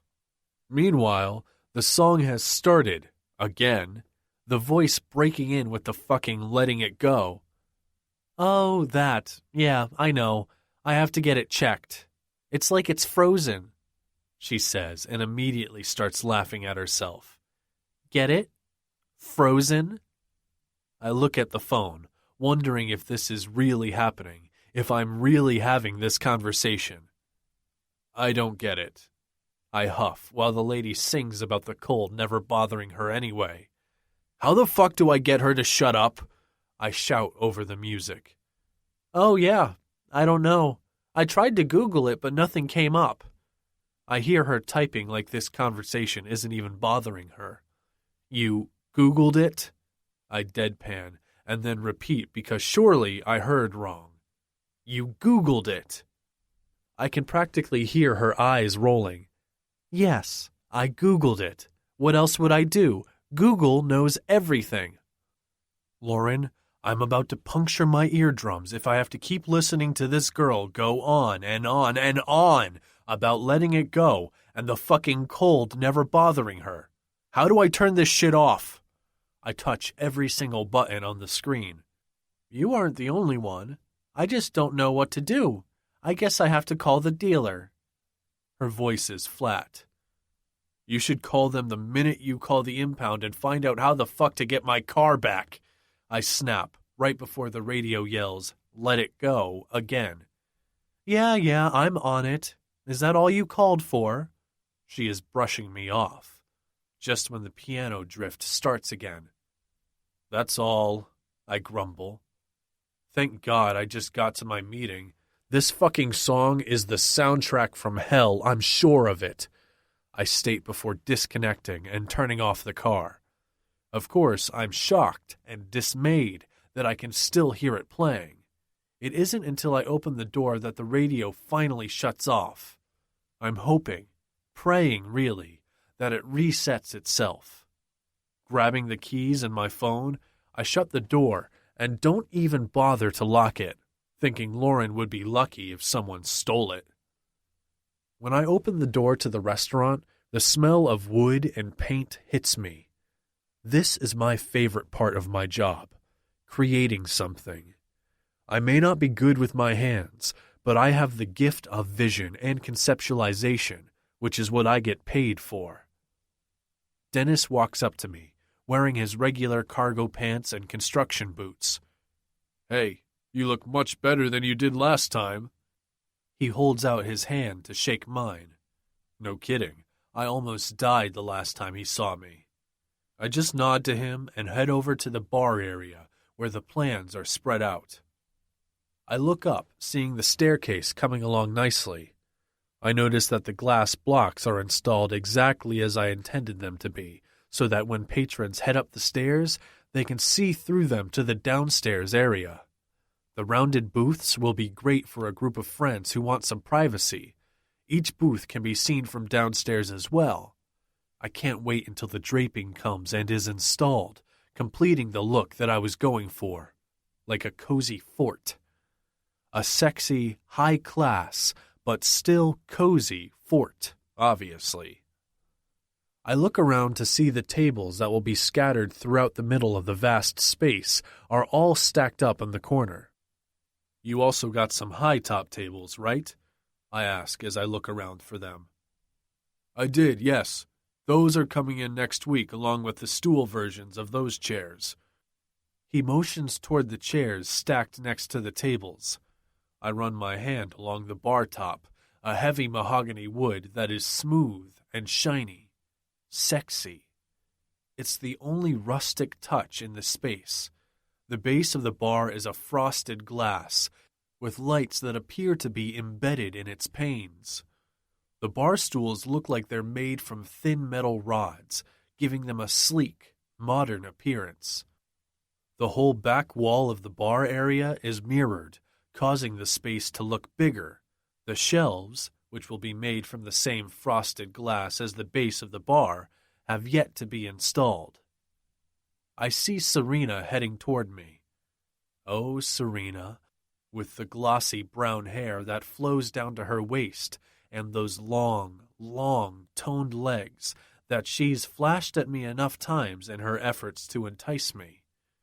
Her eyes never wavering from mine, she saunters over to me like a huntress, tracking her kill.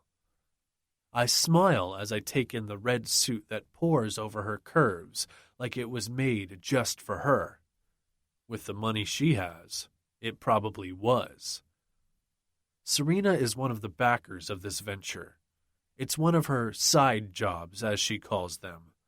She made the bulk of her money from the style app she created. Austin, she sings in her southern accent. I didn't know when I got here that my day was about to get 1,000,000 times better with a visit from you. She walks right up to me, hugging me close as she tilts her head and kisses the underside of my jaw. I move away from her and her blood-red-stained lips. Serena, I didn't know you would be here, I say over her head and mostly to Dennis. As hot and gorgeous as Serena is, my dick knows that if I go there with her, she'd do whatever she could to sink those bright red talons into me. Plus, she sucked off Noah and swallowed.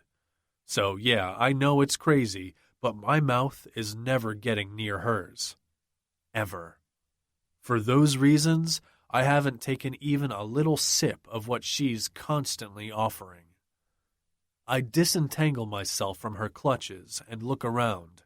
This is going to be a huge success, I can feel it, Serena states, as she continues to eye me up and down with blatant carnal interest. I think so too. Dennis, you said you had something to discuss with me. Something in the kitchen? I look at him pointedly, seeing a look of surprise before he finally gets it. Right, he nods. I think the plumber said something about... He stops talking once we get inside the kitchen, and the door slides closed behind me. Fuck me, she's like a vulture. I try to shake her touch off of me. Opening night will be interesting. Dennis knows she'll probably plaster herself to my side and never let go. I shake my head, not wanting to even think about it. What else do we need before the final touches come together? I ask him as my phone beeps in my pocket. I take it out, looking at the screen and seeing a text from Lauren. Car will be out of impound as soon as you head down there and fill out a form. Sorry, I can't do it because the car is in your name. I shake my head. You have to drive me there. This is your fault after all. She answers in a matter of seconds. Great, I can't wait. Good news, I can sing along to the song. Fuck me, that goddamn song starts up in my head again. Forget it. I'll ask Noah. I text Noah next, asking him to pick me up at my office in an hour. Looking at my watch, I notice that I have to get back or I'll have to drive the car to Lauren's house. Okay, so when are we doing the photos? I ask Dennis as we walk back out of the kitchen. I scan the area and see that Serena has either left the building or is hiding somewhere, probably ready to pounce. I have to talk to Jake at the PR firm, but I'm thinking the night of the opening before everyone comes in would be best, Dennis replies while taking his own phone out to take some notes. Perfect. I say goodbye and head back out into the hot sun. My good mood is short-lived when I see what is sitting there awaiting me in front of the restaurant. What I begin thinking of as the vessel to hell, aka Lauren's minivan, waits to transport me back to the office on a ride filled with the song that will surely haunt my nightmares for a long time to come. Fuck my life. Chapter 15. Lauren. I'm typing up the notes for tomorrow's meeting when my keys drop on my desk with a big clank. Never a fucking again. I look up at him with a smile on my face, which is wiped away the minute I see red lipstick on his shirt collar. You better not have had sex in my car, I snap at him, getting up from my chair. You are having my whole car shampooed. I wag my finger at him and hope that he can't see how fast my heart is beating. The pit of my stomach burns at the mere thought of him having sex in my car. He looks at me as if I have two heads, his brows furrowed in confusion. Seriously, don't you ever have sex at night? I ask him. It's what normal people do. I don't even know what the fuck you're talking about right now. He puts his hands on his hips. You have skank all over your collar. I point to the lipstick. Oh, that. He reaches to exactly that spot before smirking at me. I thought you were at a meeting. Or does a booty call qualify as your meeting these days? I ask, glaring at him. Good times. You wouldn't know a good time if it hit you in the face. I roll my eyes and scoff at him as I cross my arms over my chest. Okay, whatever you say. I look past him to see that our fighting has drawn a bit of a crowd. Peeking around the corner is Carmen, along with Stephen and Barbara, who is standing there watching us over the glasses perched on the tip of her nose. You had sex in your office, and now my car. Jesus, can't you control yourself? I grab my keys off my desk while I lean down to grab my purse. Are you always this uptight? My body stills while he continues, Maybe if you loosened up a little, you would still be married. The minute the words leave his mouth, I hear a gasp from Barbara. But that isn't what gets me. What gets me is the fact that he is right. Maybe if I weren't so uptight, I would still be married. Maybe if I lived a little, Jake wouldn't have cheated. I don't know what hurts me more, the fact that I'm questioning myself or that he thinks these things of me. All I know is that my heart just hurts. I place my purse on my desk as I gather my things.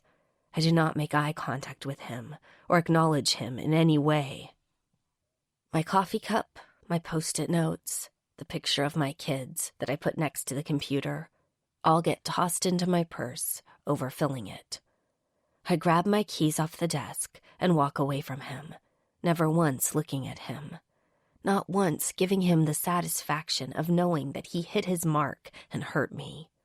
All the pranks in the world couldn't have come close to hurting me as much as the words he just spoke did. Lauren, he says softly, right when I'm about to turn the corner. I didn't. I turn around, the hurt now mixed with anger. You didn't what, Austin? You didn't mean to insinuate that I'm uptight, and that's the reason my husband had an affair and left me? Well, good job, Austin. You guessed it in one.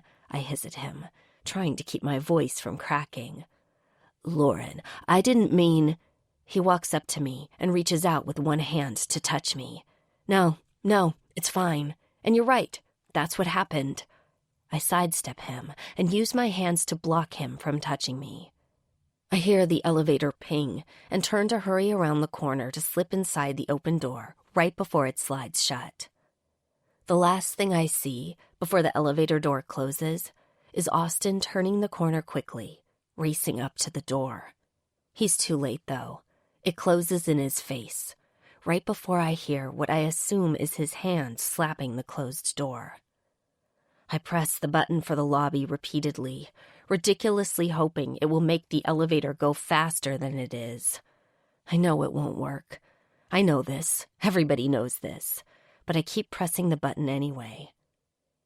The door opens to the lobby, and I'm thankful that it is empty. I run toward my car and don't look back. Austin parked it exactly where I left it this morning. Thank God for small favors. Opening the door, I throw everything inside as I rush to get in the car, get going, and get the hell out of there before I can allow the first tear to fall. Because it will. It's just a matter of time. My eyes fill with tears, blurring my vision. Starting the car and making my way out of the parking lot, I pull up Penelope's number on my phone. If I'm on Bluetooth and on my phone, thankfully that overrides the music. Hey, she answers cheerily. Hey. I angrily wipe away the tear that has made its way over my lashes and onto my cheek. I'm not going back. I'm sorry. I really tried to tough it out. I hate to put you in this position, but I just can't go back, I finish as my voice cracks. Hey now, she whispers, her voice softening. I don't give a fuck about the job. Are you okay? I shake my head no, while more tears fall freely. I'm going to hang up now. I'll grab a couple of bottles of wine and head to your place. Is this a case for Alanis Morissette? She asks, because everyone knows Alanis Morissette is the wronged, hurt woman's anthem, no matter how old they are. I already have the CD in my player at home, I sniffle. The phone beeps, and I see it's Austin calling me on the other line. I quickly decline his ass. Okay, I'm going to go call Barbara and let her know that you aren't coming back, she assures me. See you in an hour. I think she probably knows. There was a scene. I'm not sure how much of a scene it actually was, but to me, it felt like all of my coworkers were there to witness my humiliation. Oh, fuck. No worries, hun. I'll take care of it. And she clicks off just in time for the fucking Let It Go chorus to ring loud and clear through my car. I make it home in record time, climbing out and thanking the powers that be that the kids are staying with Jake tonight. Every second week, he gets a midweek sleepover, and tonight is that night. I open the door, letting myself in, dumping everything down by the door. I walk straight to the kitchen, open the fridge, and grab the open bottle of wine from the door. Ripping the cork out of the bottle and not bothering with a glass, I bring the bottle to my lips, gulping down enough wine to begin the process of soothing my jagged little edges. Somewhat. I'm about to go in for a second big swig when the back door opens and Kaylee walks in. She looks at me and drops her yoga mat. What happened? She rushes over to me. I take that swig before answering her. I'm uptight, apparently. I allow those hurt feelings, along with the tears I've tried to keep at bay, to consume me. According to Austin, it's why my husband left me, I whimper, before bringing the bottle back to my lips and finishing it off in one long pull. What are you talking about? Explain, please. She goes to the wine fridge in the living room and comes back with another bottle. She looks for the corkscrew, slamming drawers in an effort to find it quickly. I pull off the jacket that I was wearing today and climb up onto a stool while she pours 2 glasses of wine. Handing one to me, she offers a toast. To assholes, and to the women who think they're fucking the prize. I nod in agreement and finish the glass off. I don't think I even stop to breathe. My phone rings from over by the front door. I don't even move to get it, but Kaylee does. It's Austin. I'm assuming this, she points to the bottles of wine, has to do with him? I don't answer verbally. Instead, I just offer her a jerky nod yes. She presses decline, and I see her fingers move over the screen. Don't bother, I tell her. I already quit. Her eyes snap up. What did he do? Well, he borrowed my car, possibly had sex in it, and when I called him on it, he called me uptight. Me! I shriek while pulling the bottle of wine closer to me. We need to play Alanis. I start pouring myself another glass. Fuck, I'm going to hide the sharp knives, she murmurs as she heads across the living room and plugs in my phone. Her fingers move across the screen, and in no time, Alanis's angry, raspy, knowing voice is serenading us in commiseration. After he said I'm uptight, which I totally am not. Remember that time I gave Jake Carhead in the driveway? I ask her. Yes, I was very proud of you. She comes around the counter to sit on another stool and listen to the rest of my story. Well, after that, he said that maybe if I loosened up a little, I'd still be married. I look at her, letting the pain I feel at that moment show.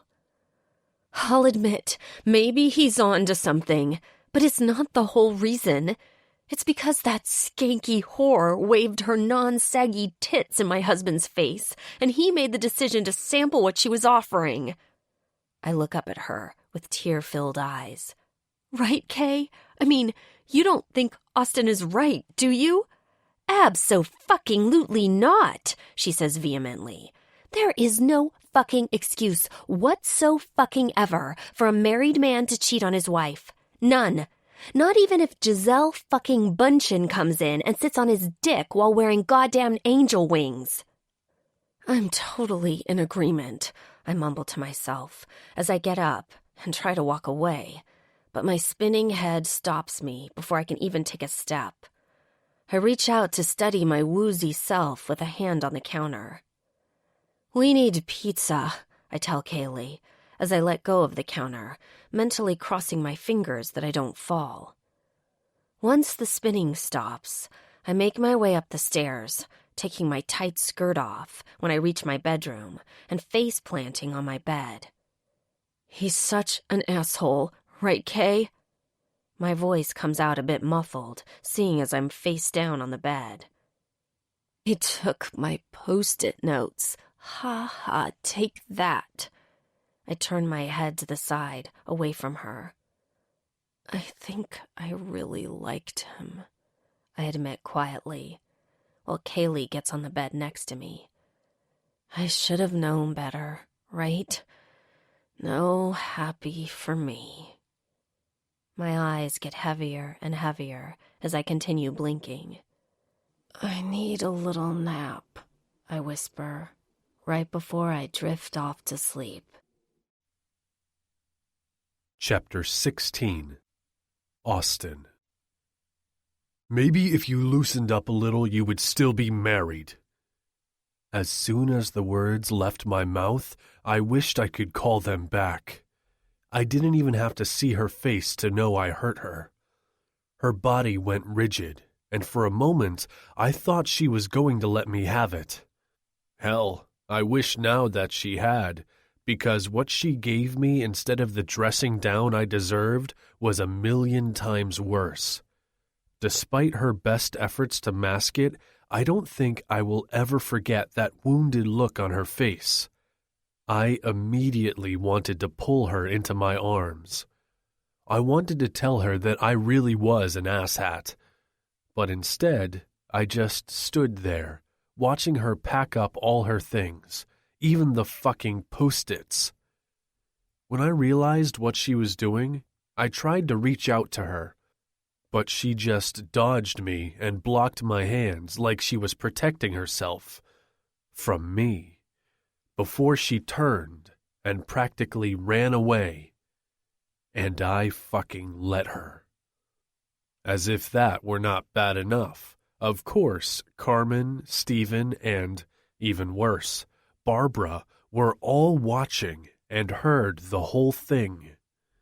Carmen and Stephen refused to look at me and quickly dispersed, while Barbara just stood there shaking her head at me in disappointment. "That is going to cost you more than you realize, Austin." Leaving me with that bit of wisdom, she walked around me and went back to her office. "Fuck, don't I know it?" I muttered under my breath as I head into my office, pick up my phone, and try calling Lauren. No surprise, she must have declined the call, because it goes right to voicemail after 2 rings. Motherfucker. I try calling her again right away, and as I expected, it goes straight to voicemail. "Lauren, please call me back. I want to apologize. I was way out of line," I say before I finish with a plea. "Please, Lauren, just call me back." I end the call and decide to text her. "Call me, please." I sit at my desk, watching the phone for the gray bubble with those 3 blinking dots, but they don't appear. Nothing at all happens. The message isn't even marked as read. I don't know how long I stare at my phone, willing her to call back or reply, but the next thing I know, Noah comes waltzing in. "Whoa, dude, who killed your dog?" He throws himself into the chair in front of my desk. I fucked up, I confess, looking back down at my phone. "Nothing new there. What happened now?" I may have told Lauren that if she weren't so uptight and she loosened up a little, that maybe her husband wouldn't have left her and she would still be married. I don't even finish getting the words out before he's pulling out his phone. "What the fuck are you doing?" "I'm making sure I clear my schedule for your funeral," he says, earning himself a glare from me. Fuck off, asshole. It's the only thing I can say right now. "Let's go get my car, and then I'll pass by her house. She has no choice but to answer the door, right?" I ask him as we walk out to the elevator. I see Barbara come out of her office and head straight for me. Her mouth is pressed together in a tight line. I cut off whatever she's going to say by holding up my hand and stating, "Not now, Barbara." I press the elevator button. "I think my balls just crawled back into my body, and that look wasn't even directed at me," Noah murmurs from beside me as we watch Barbara turn and storm away. "If I were you, I wouldn't drink or eat anything that anyone else, especially someone who is a female or an employee here, offers you," he advises as he follows me into the elevator. We make it down to the impound lot where I fill out all the forms and show all my documents in order to get my car out. It takes about 45 minutes, and the whole time we're here, I've got my phone in hand. I've tried to call Lauren about 15 times now, and each time the call goes straight to voicemail. Once I get my car out, I make my way over to Lauren's, parking my car at the curb. I take a deep breath, but my door is whipped open. I look up and see Noah. "As your friend, I'm going to try to talk you out of this." I shake my head, ignoring him. I get out of the car and walk to her door. "This is a really, really bad idea. Women who are pissed can do evil things. I mean, she wasn't even that pissed at you when she almost made your balls explode." I have to see her, I say, and then knock on the door. When I hear the locks click open, my heart literally skips a beat and a smile starts to creep across my face. It's quickly replaced with a frown when I see that it's Kaylee who opens the door, with what appears to be a machete in her hand. Okay, so maybe not a real machete, but it sure as hell is a knife that looks like it can easily debone a chicken and probably take off a man's, hopefully not this man's, hand. She comes outside, closing the door behind her as the sound of Alanis Morissette is playing in the background. "You have some nerve showing your face here," she spits out at me. "Is Lauren home?" I sound like a dork. Obviously she's there. Her car is here. "She is?" she confirms as she sways a little. I look a little closer and can tell that she is totally blitzed. "Whoa there, little lady." Noah wraps an arm around her shoulders to avoid the knife to the dick. "I need to talk to her," I say. "Not going to happen. Not now. Not ever," she continues. "You fucked up bad." She is now pointing the knife at me, and her voice is rising. "Really, really bad." "Babe, can we put the knife down?" Noah pleads with a smile, and she smiles at him while bashfully giggling. "Can I please just talk to Lauren for 2 minutes? Then I'll leave, I promise," I practically beg. "Nope," she replies, and then turns around, grabbing the door handle and talking to us over her shoulder. "If you're not gone in 2 minutes, I'm calling the cops and telling them you're stalking me." I scoff at that, and she glares at me. "And show them the inappropriate dick pics you sent me." I turn to look at Noah, who says, "I may have showed them to her, and she might have forwarded a couple of them to herself." "Can you please tell her that I was here and ask her to call me? Please, Kaylee?" I beg as she slams the door in my face and flips the locks with loud clicking sounds. I hang my head while Noah pats me on the back. "She'll call," he assures me. "Or send someone to kill you. I mean, she did say Donkey Kong." I shrug his hand off me and walk back to my car, wishing I could just start this day over or at least go back to the moment when I walked back into the office after my meeting. Noah gets in his car and goes home while I head to my condo. I go straight into my bedroom and throw myself onto my bed. I scrub a hand down my face as my mind runs back over my day. Fuck. This is such a mess. I get up, tossing my jacket onto the chair in the corner and pulling my shirt out and unbuttoning it. I shrug it off and see the red lipstick on the collar. The same damn lipstick that started this whole fucking nightmare.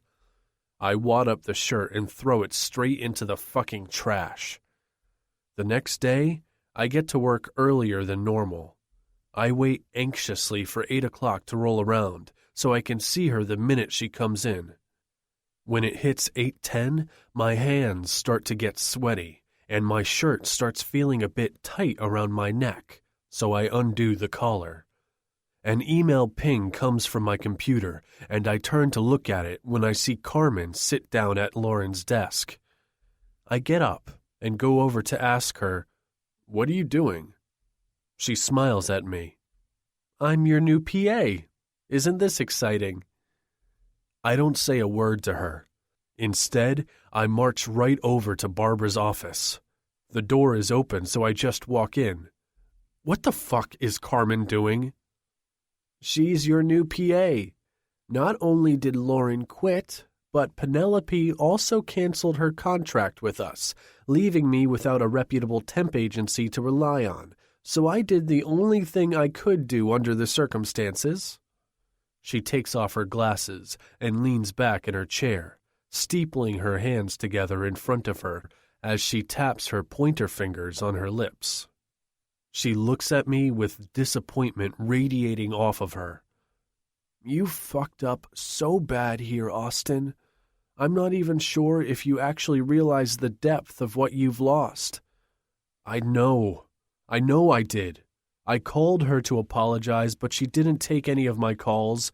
I even went by her house, but her sister wouldn't let me see her. I tell her, hoping it will soften the blow I know she's about to deliver to me.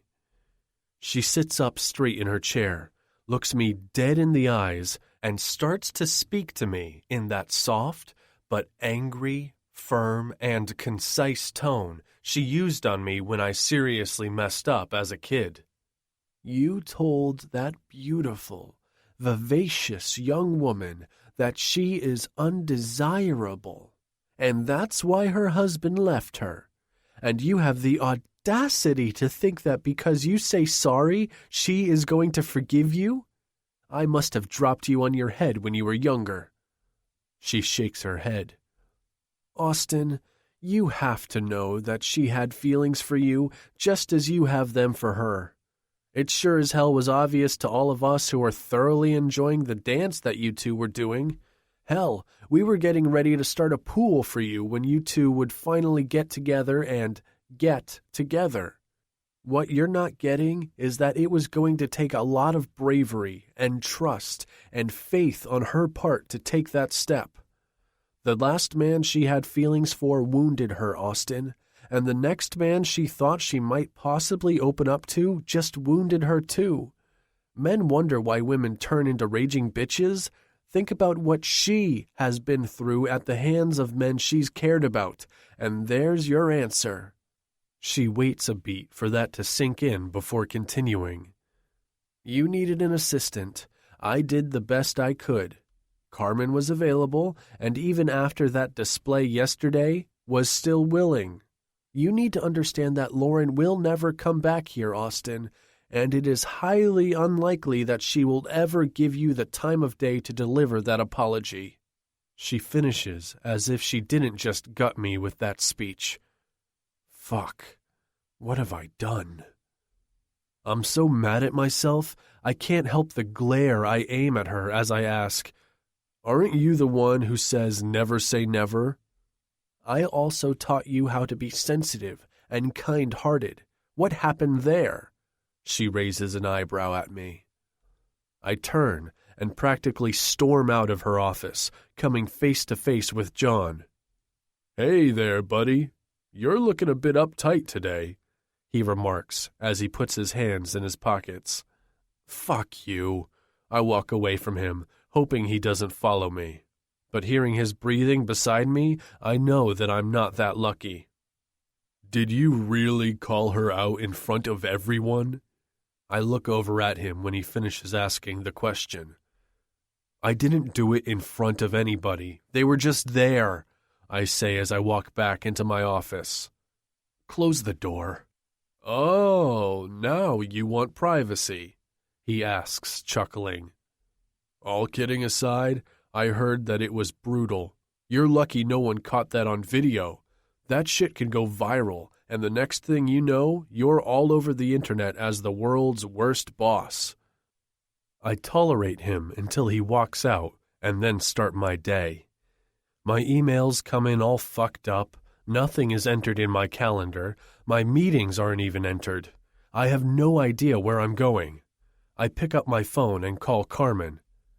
Hiya, she greets. And really, is that even a word? Have you sent me the emails that came in today? Did you put all the meetings that I have next week in my calendar? I look at my computer screen. No, I assumed you would do it, she replies. No, I don't do it. You do it. I bark, and then hang up. It just gets worse from there. The notes she enters make no sense. She is confusing projects and entering things in the wrong places. She can't even get my coffee order right. For the next 2 days, I text Lauren, begging her to call me. I've even driven by her house a couple of times to try and catch her or the kids outside. But so far, nothing. Finally, It's Friday night. I shut down my computer and text Barbara. Go see Lauren. Double her salary. I promise I won't even talk to her. We can do everything by email. Do whatever it takes, but just get her back. Her reply comes right away. It's a picture of Lauren sitting on her couch, laughing. There's not a stitch of makeup on her face. She's wearing a pair of black yoga pants and a tight tank top, and she's holding a glass of wine. Her hair is piled on top of her head. I've only ever seen her dressed professionally, and she always looked hot. But she looks comfortable and effortlessly pretty now. That isn't what really gets my attention, though. No, it's Barbara, who is sitting right there next to Lauren, a glass of wine in her hand, and they are both laughing. I reply with one word. Traitor. I send Noah a text. Tomorrow night, you, me, drinks, women, good times. He answers right away. It's on like Donkey Kong. Fuck me. She's left her mark all over my life and on everyone in it. Chapter 17. Lauren. It's been 4 days since I've spoken to Austin. 4 very long, very boring days. I called Penelope and begged her to find me something, anything. So far, she has nothing. I've rearranged furniture and reorganized closets and cabinets. I've done a big, deep cleaning of all the bathrooms. I've gone through the kids' toys, closets, and drawers. I've stripped the beds and washed all the bedding. I forced myself to stop when I found myself eyeing the windows. Tonight, the kids left to go to Jake's until Monday night, leaving Kaylee and me to entertain ourselves. I had great plans to Netflix and chill, but she came in with Barbara, of all people, following right behind her after the kids left. Barbara came bearing gifts, and by gifts, I mean wine, so I wasn't about to tell her to leave. That would be rude. Plus, I liked Barbara, and I missed her. We laughed over wine about everything and nothing at all, neither of us bringing up Austin, which made me happy and sad all at the same time. It was when she was getting up to leave that Kaylee left us alone to talk.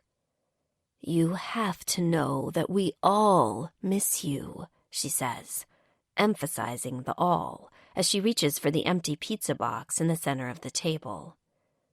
I shake my head a bit sadly, hoping I don't start tearing up again. "We do. He does especially." The way she refers to him makes my heart beat just a tad faster. Makes it hurt, too. "He humiliated me," I tell her, taking the box out of her hands so she can see me. "And he didn't even know it. My husband had an affair with our son's teacher." I drop the box back on the table. "He would never," she starts, but I hold up my hand. I know he wouldn't, and I understand that he didn't know, but what he said hit close to home. Very, very close to home. "He's miserable. I replaced you with Carmen." She laughs a bit evilly. "She barely knows how to email at all, so forget it if there's an attachment. And let's just say that she and Excel are a big, fat no-go." "Good, he deserves it, asshat," I grumble as I sit down. "I know you have your loyalties. I understand that." I grab a Kleenex from the side table and dab at my eyes. "I will never, ever put you in the middle. I like you, and I'd like to continue our friendship." "Please come back," she pleads. "I'm begging. I'll give you whatever you want. Just name it." "I don't know," I say. "But I'm thinking about it. Who am I kidding? I'm so close to saying yes. Just think about it. Go out tomorrow night with your sister. Get dressed up, drink, flirt with hot guys, have fun. Then call me on Sunday and we'll talk, she says, as I walk her to the door. Flirt a little for me, too. She winks at me, gives me a quick squeeze, and walks out the door. So, are you going to go back? Kaylee asks from the stairs where she is sitting. I don't know. I think you should. Don't let him chase you away from a job you genuinely liked. She gets up and makes her way down the rest of the stairs. Now, let's discuss outfits. Are we doing slutty maids or slutty schoolgirls? I look at her like the crazy person she is and ask, why do we have to do slutty anything? Because sluts have more fun, she shrugs. Or so I've been told. I stare at her and wonder, not for the first time, how the hell I'm related to this woman. The next day, we spend the afternoon lounging in the backyard. At 3, I go up to my room to take a nap, because, let's be honest here, I'm a single mom of 2 who thinks that 11 p.m. is a late night. My nap lasts a solid 2 hours, and when I wake up, I'm almost tempted to cancel this debacle that Kaylee is planning. I'm about to tell her that we should just stay home, when the door flies open and she comes through it, telling me, "Don't even fucking think about it.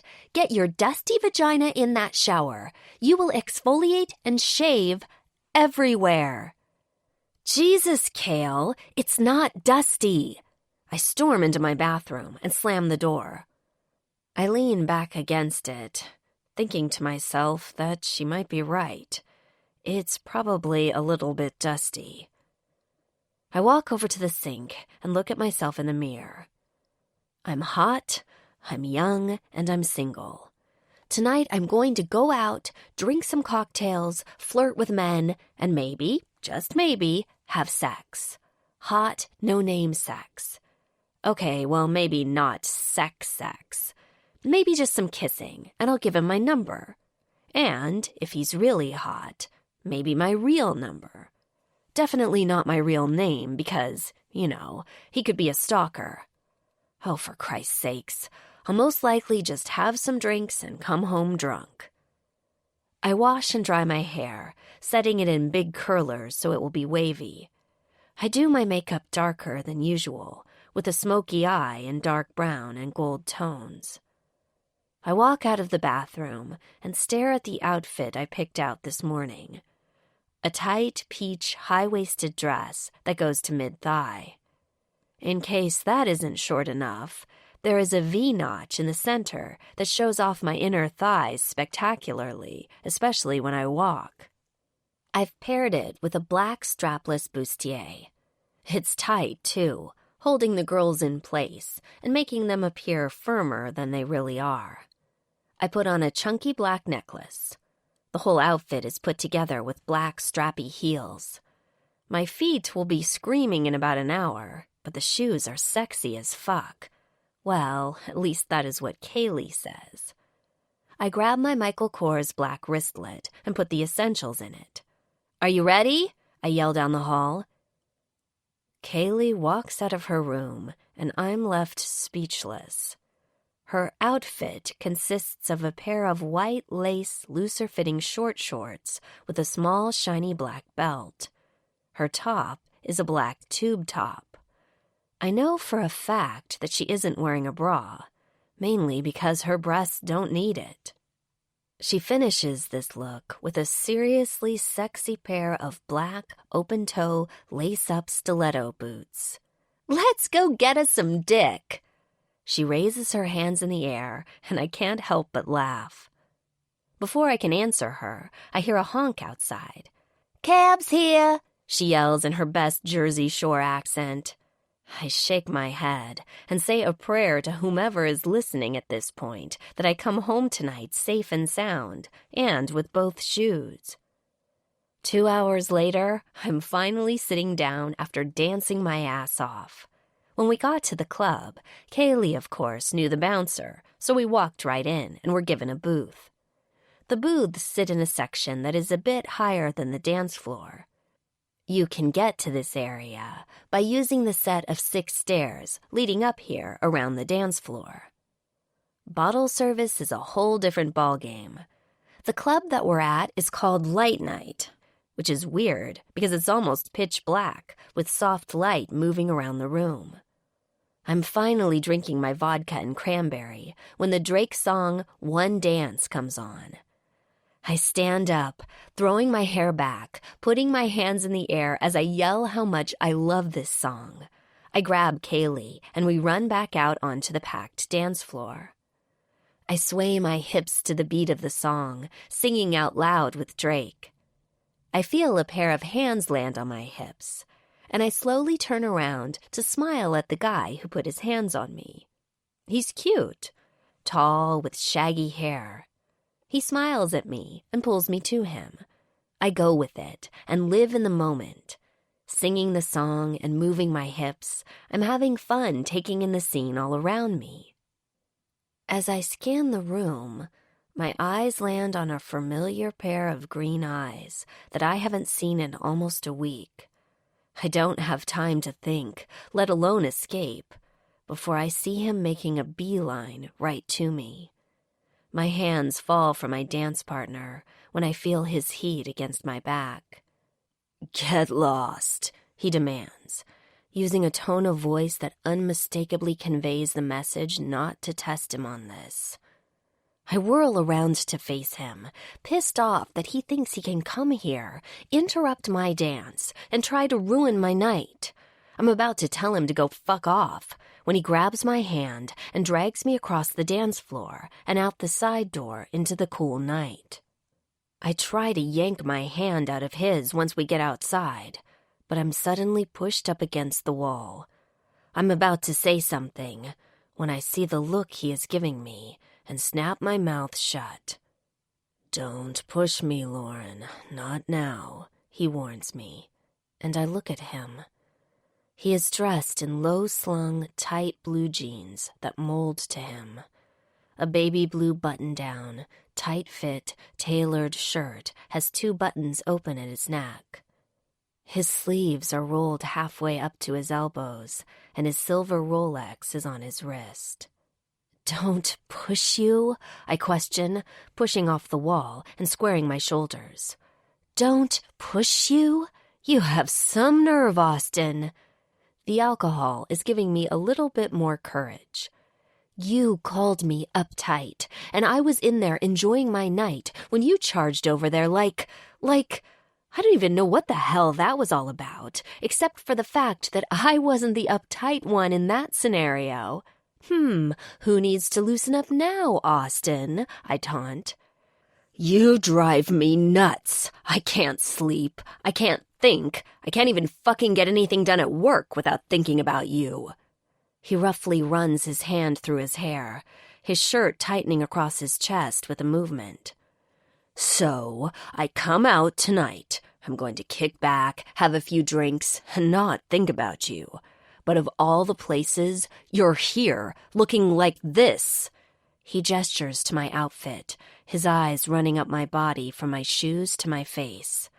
"What's wrong with how I look? I look good." I cross my arms under my breasts and cock my hip to the side. "No, Lauren, you don't look good. You look fucking amazing, as usual. I tried to ignore you. I turned my back. I wasn't going to pay you any attention at all. But when I turn around, there you are on the dance floor, swinging your ass with that douche all over you," he grates out angrily. "So, I'm here to have fun too, Austin, and I was, until you marched over there like some crazy man and dragged me out here. What the hell was that, huh?" My voice rises as my anger ratchets up a few notches. He steps further into my space, and I'm now sandwiched between the wall and Austin. He tips his face down, so we are nose to nose. I can't see the rest of his expression, but his eyes are blazing. I didn't like it, Lauren, he rumbles in a quietly angry voice. Why, Austin? Why did it bother you? I whisper, completely mesmerized by that look in his eyes.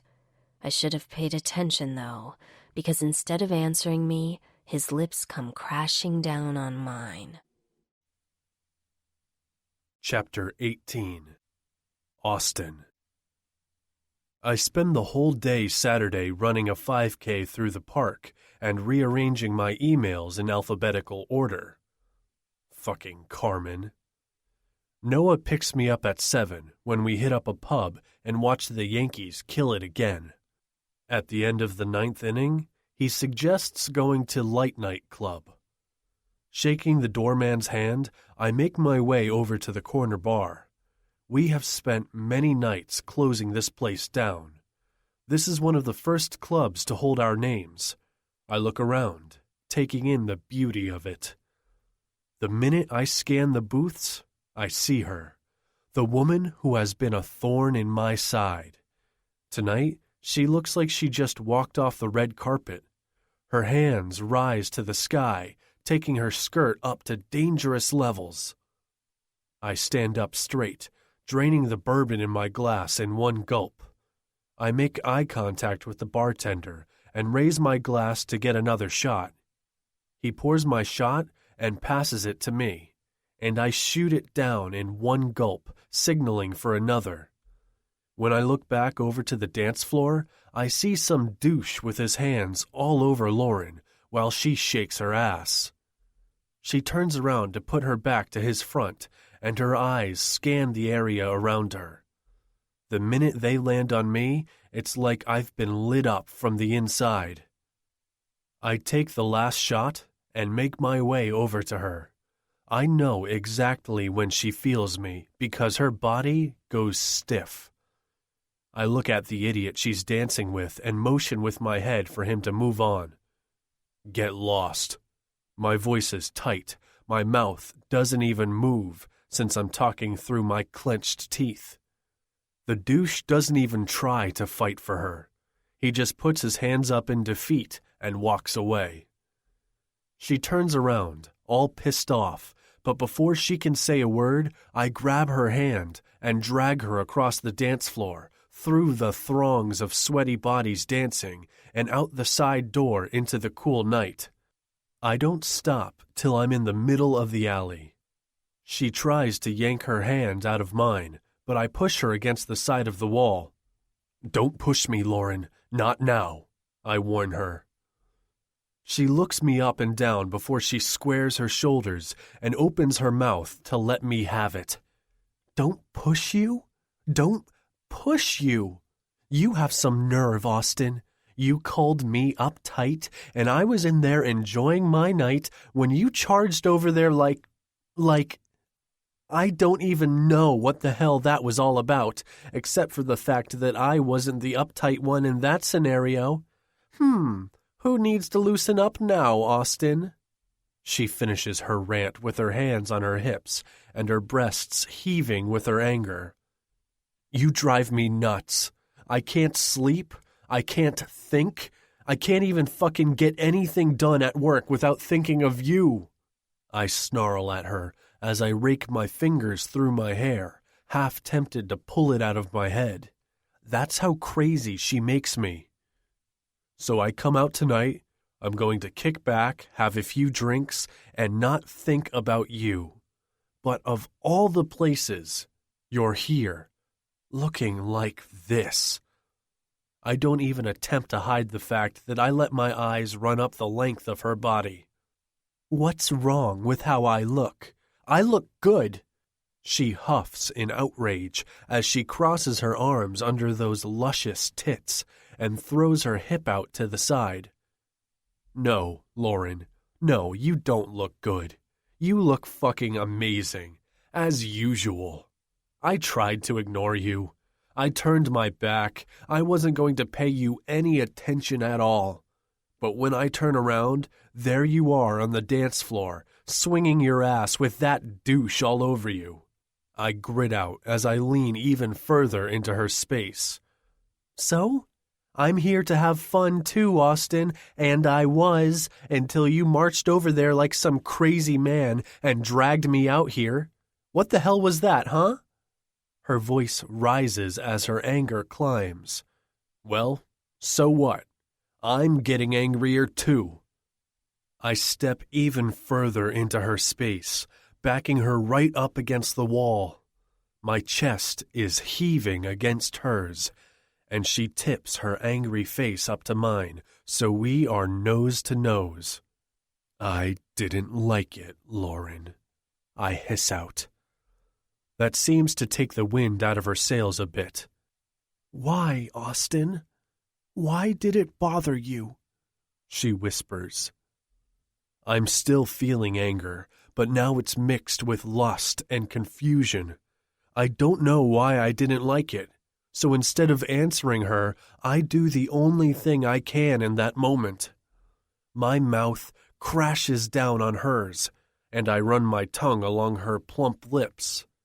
She whimpers, and I use that opening to slip my tongue into her mouth, sliding it against hers. She kisses me right back, meeting my ferocity with a hunger of her own. The taste of her invades my mouth. A small moan escapes her, and the lust I'm feeling kicks up. I move my hand up and into her hair, where I pull it, tilting her head back to look into her eyes. She watches me with a stunned but way turned-on expression. Her breathing is erratic, her lips are swollen from kissing me, and her eyes are hooded with desire. I don't move. She does. She pushes up onto her toes and fastens her lips to mine, nipping on my bottom lip and then soothing the sting away with her tongue before slipping it into my mouth. She twirls it in a circle, dancing with mine in the hottest kiss I've ever had. Her hands slide from my chest around to my back and down to my ass, where she presses me into her. I let go of her mouth, trailing my lips across her cheek to her chin and down her neck, licking, nipping, and sucking as I go. She is panting, and the hand on my ass squeezes it while the other one claws at my back. I go back to her mouth to get another taste of her. She's the drug, and I'm the addict. I've never wanted someone so much in my life. Not just her body, though her body is meant to be worshipped, but her head, her heart. I want it all. My tongue moves with hers, deeper into her mouth. She wraps her arms around my shoulders and gives a little hop, telling me what she wants. I lift her legs and wrap them around my waist, lining her pussy right up to my cock. I groan from sheer pleasure of feeling her against me. I was trying to hold myself back, not sure how fast or far she wants to go, but that last move pushes me to the brink of my control. I let go of her lips, and she whimpers and attempts to chase my mouth with hers in an effort to get them back together. I look to the right and left and see that there is a gate locked on the side so that no one can come in that way. The dumpster a couple of feet from us shields us from the other side. I can only be a gentleman for so long, baby. I whisper roughly in her ear and then roll the lobe between my lips. Her head falls back, hitting the wall. Her legs are locked around my hips, and I pin her in place against them with my body as I grab her hands, moving them above her head and holding them there with one hand wrapped around her wrists. I've dreamt about this moment since I watched you get out of your car. I grind my cock into her. She replies with a moan that echoes through the alley. She tries to push off the wall, but my body holds her in place. Hold on tight, baby. Lock your legs around me. I order as I feel her ankles shift against the small of my back, securing her to me. I run the hand that was holding at her ass over her hip and up her side. My hand is open on her side, and I use my thumb to lightly stroke the swell of her full breast as I tell her, I used to sit at my desk, watching you bend over yours, hoping to get a look at this.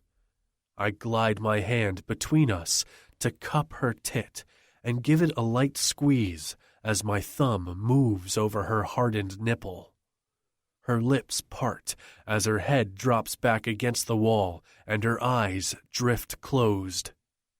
Don't close your eyes now, Lauren, I whisper as I push her top and the cup of her bra to the side.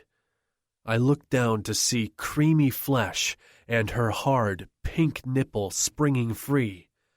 I don't even wait or take a breath before I lean down and run my tongue over it. I suck the whole thing into my mouth and then give it a light bite before I roll my tongue around it and go back to sucking. Fuck me, she hisses. I look up at her while she looks down at me. Don't mind if I do, I reply, planning to do just that. Chapter 19. Lauren. The minute his lips touched mine, my knees buckled, totally turned to jello. I've never experienced anything like that in my life. You always hear about that kind of kiss, the one that will totally rock your world. You wait for it to happen, hoping with each kiss that it will be the one, that it's that kiss. Well, if the fluttering stomach, sweaty palms, and panting are anything to go by, it appears that I just had the best kiss of my life. Right here, in the middle of an alley, with the ass hat I hate. Okay, maybe I don't hate him, but I thought I did. So while my brain may not have liked him, I can admit that my heart and vagina lusted after him. Not only am I now dry humping him, I'm pretty sure I'm going to fuck his brains out. Or he is going to fuck my brains out. Doesn't matter, because either way, I'm getting laid. As soon as my legs let go of his hips, I pull my bustier back into place and smooth my skirt down. He grabs my hand and pulls me back inside the club. We don't stop. We just head straight to the front door and back outside, where he flags down a cab. My place or yours? He asks as I look up at him. Mine. I wasn't going to do this in a place I wasn't comfortable. Oh shit, Kaylee? I look back to the club door that is still letting in the people who are waiting in line. She's with Noah. She's good. He pushes me gently into the back of the cab.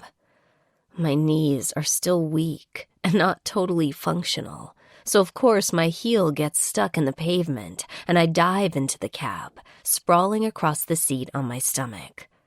I lie there, giggling at the display of my sexiness. I sit up and move my legs so Austin can get in. He gets in, closes the door, and gives the driver my address. Come here. He pulls me into his lap to straddle him, my knees coming to rest on the seat by his hips. His hands go straight to my ass, squeezing it before they roam up my back to the base of my neck, where one makes its way into my hair, the other locked around the small of my back, holding me in place. He closes his fist around my hair, giving it a little tug as he thrusts his cock up against my center. My head drops back as a groan leaves me. No sex in the cab, the driver admonishes from the front. No worries, Austin assures him. His fisted hand in my hair guides my mouth to his, where I open for him immediately, as his tongue darts in and out of my mouth. Our kiss is frantic, leaving us both breathless. He pulls my hair, my head rolling back and to the side as his mouth starts working my neck. "I can't wait to be inside you," he whispers. "Can't wait to fuck you." His words shoot straight through me, and my clit throbs in response. "If I slid your panties to the side, would your pussy be wet for me, Lauren?" I look at him innocently, a small smirk playing on my lips. "Why don't you find out for yourself?" I will hold nothing back with this. I've held back for too long. His hand releases my hair, skating down my neck, then my arm, until they finally land on my hips. He stops for a second, and I grind down on him. "Don't stop." I lean forward and nip at his neck and then suck on it. "Oh, I'm not stopping, baby. Not at all," he promises, right before his hands rub down my thighs and then back up. Once, twice, making me shiver with anticipation each time. On the third pass, he brings the front of my skirt up with his hands. The tips of his thumbs rest against the soaked black lace of the panties I'm wearing under my skirt. "Next time, don't wear panties. I'll finger fuck you in the restaurant. Got it?" I can barely focus on what he's saying. My body is so keyed up waiting for him to touch me. Using his left thumb, he hooks the lace to the side, grazing through my wetness as he drags the material over. Next time, I'll suck your dick in the car before we even get to the restaurant," I whisper in his ear, before I rise up on my knees a bit, giving him space to enter me. He groans out his reply, just as the car brakes suddenly. "Okay, Romeo and Juliet, it's $28.50. Is that cash or credit?" I get off his hips while he grabs his wallet from his back pocket and swipes his card. "Keep the receipt." He grabs my hand and exits the cab. He waits for me to get out before slamming the door closed. "Let's go, Mr. Mackenzie. I have plans for you," I tease him as I walk ahead of him, adding a bit more swing to my strut. "You made some promises back there. You're planning on keeping them, right?" I ask coyly. "Oh, I'll be fucking keeping those promises, all right. Tonight, tomorrow morning, tomorrow afternoon, and then again tomorrow night. The question is, do you think you can handle me?" He comes at me, picking me up, my legs wrapping around his waist, my hands around his neck as I lean down and kiss him hard. I lightly lick across his lower lip before I drag it back across and push it inside his mouth. Our tongues tangle as my back hits the door. My stomach flip-flops and my heart jackhammers in my chest. "Open the door, Lauren, now," he roughly demands, and my core quivers in response to the tone of his voice. "I don't have my purse," I tell him, but snap my fingers. "Wait, I have a spare," I tell him, as I rush over to the potted plant on my front porch, pushing it over and bending to pick up the key. Okay, fine. I may wiggle my hips a bit in the hopes that he is watching, and from the groan that comes out of him, it seems he is.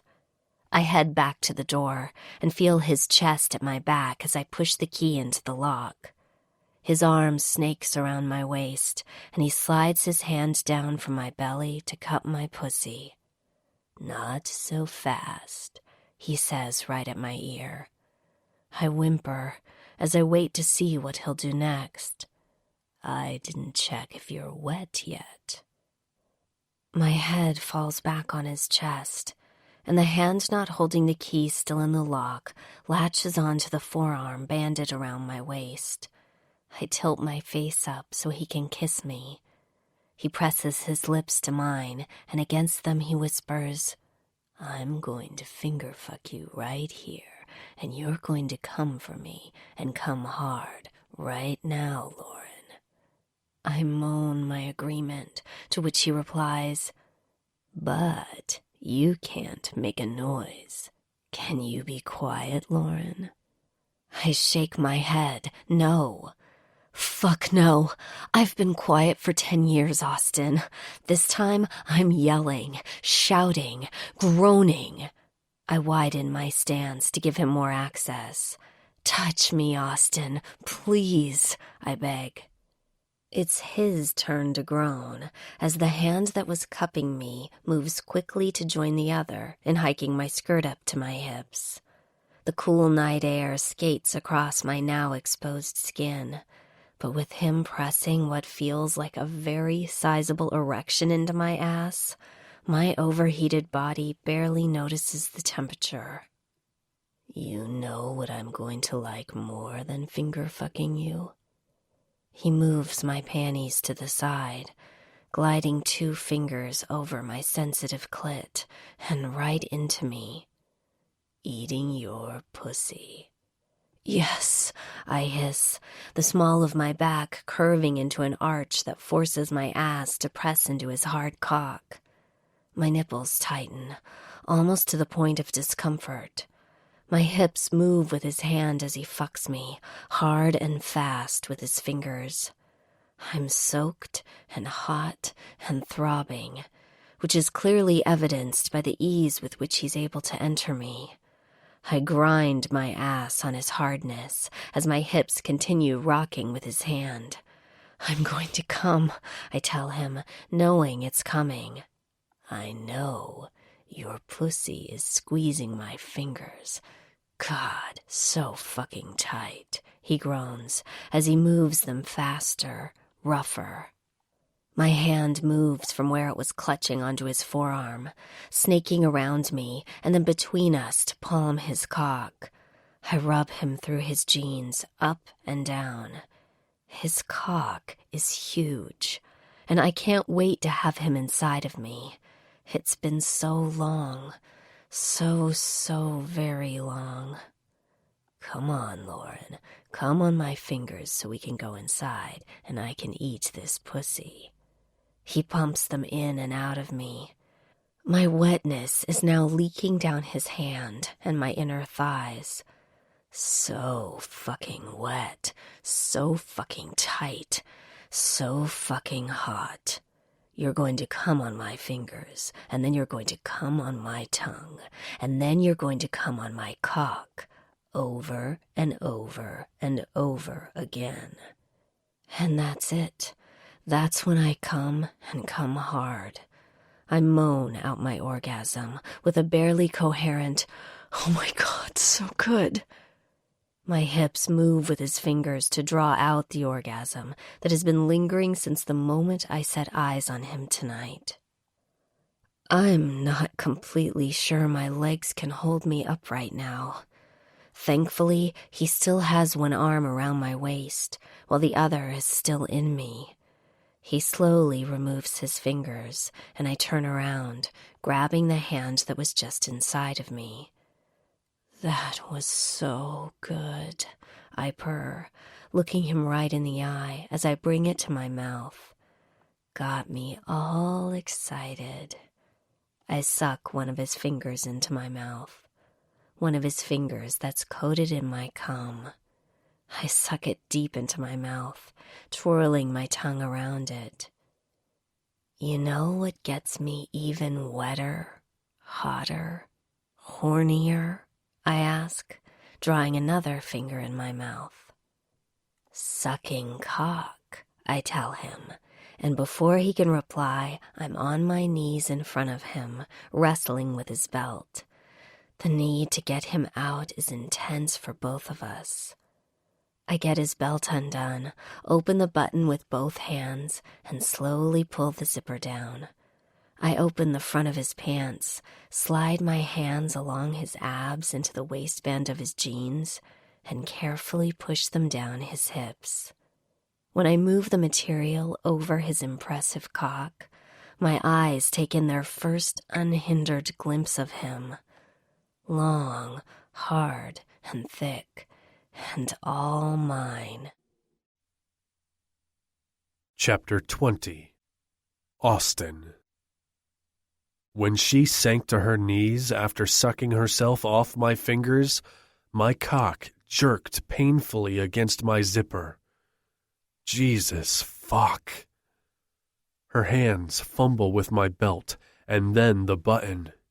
She starts sliding the zipper down slowly.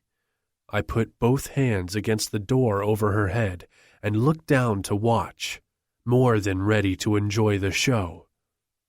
My dick pops right out, since I didn't bother with boxers tonight. I see her eye my dick, and from her expression, it seems that she likes what she sees. Good. She licks her lips before her tongue darts over the head of my cock in a slow, wet swipe, licking up all of the pre-cum that coats the tip. She pulls her tongue back in, almost like she's savoring it. Then she runs it back over it, a little sounding in her throat. I use one of my hands to push her hair off her face and hold it to the side so I can watch her take me into her mouth. She looks up at me, our eyes connecting as she takes the tip in her mouth, sucking in a little more each time she bobs her head. My pants move further down my hips when I start thrusting shallowly into her warm mouth. She curls her tongue around the head again and then takes in more of my length into her mouth. Her hot, slick tongue slides along my shaft while her mouth covers me as she takes me deeper into her mouth. The need to grab her head and fuck her face is strong.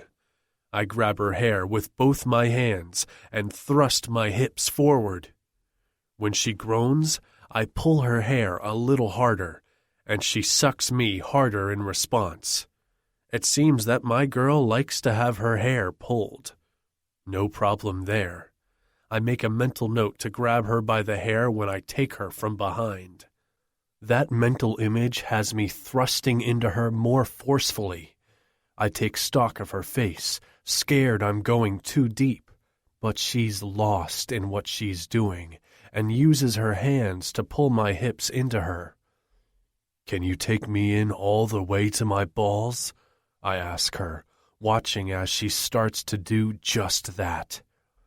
Taking her time as she takes me in deeper each time. She moves one of her hands and wraps it around my shaft, taking her mouth off me to run it over my balls. Her tongue moves from one ball to the other, while her hand continues to work my dick. She lifts her eyes to mine and warns, "Get ready, Austin.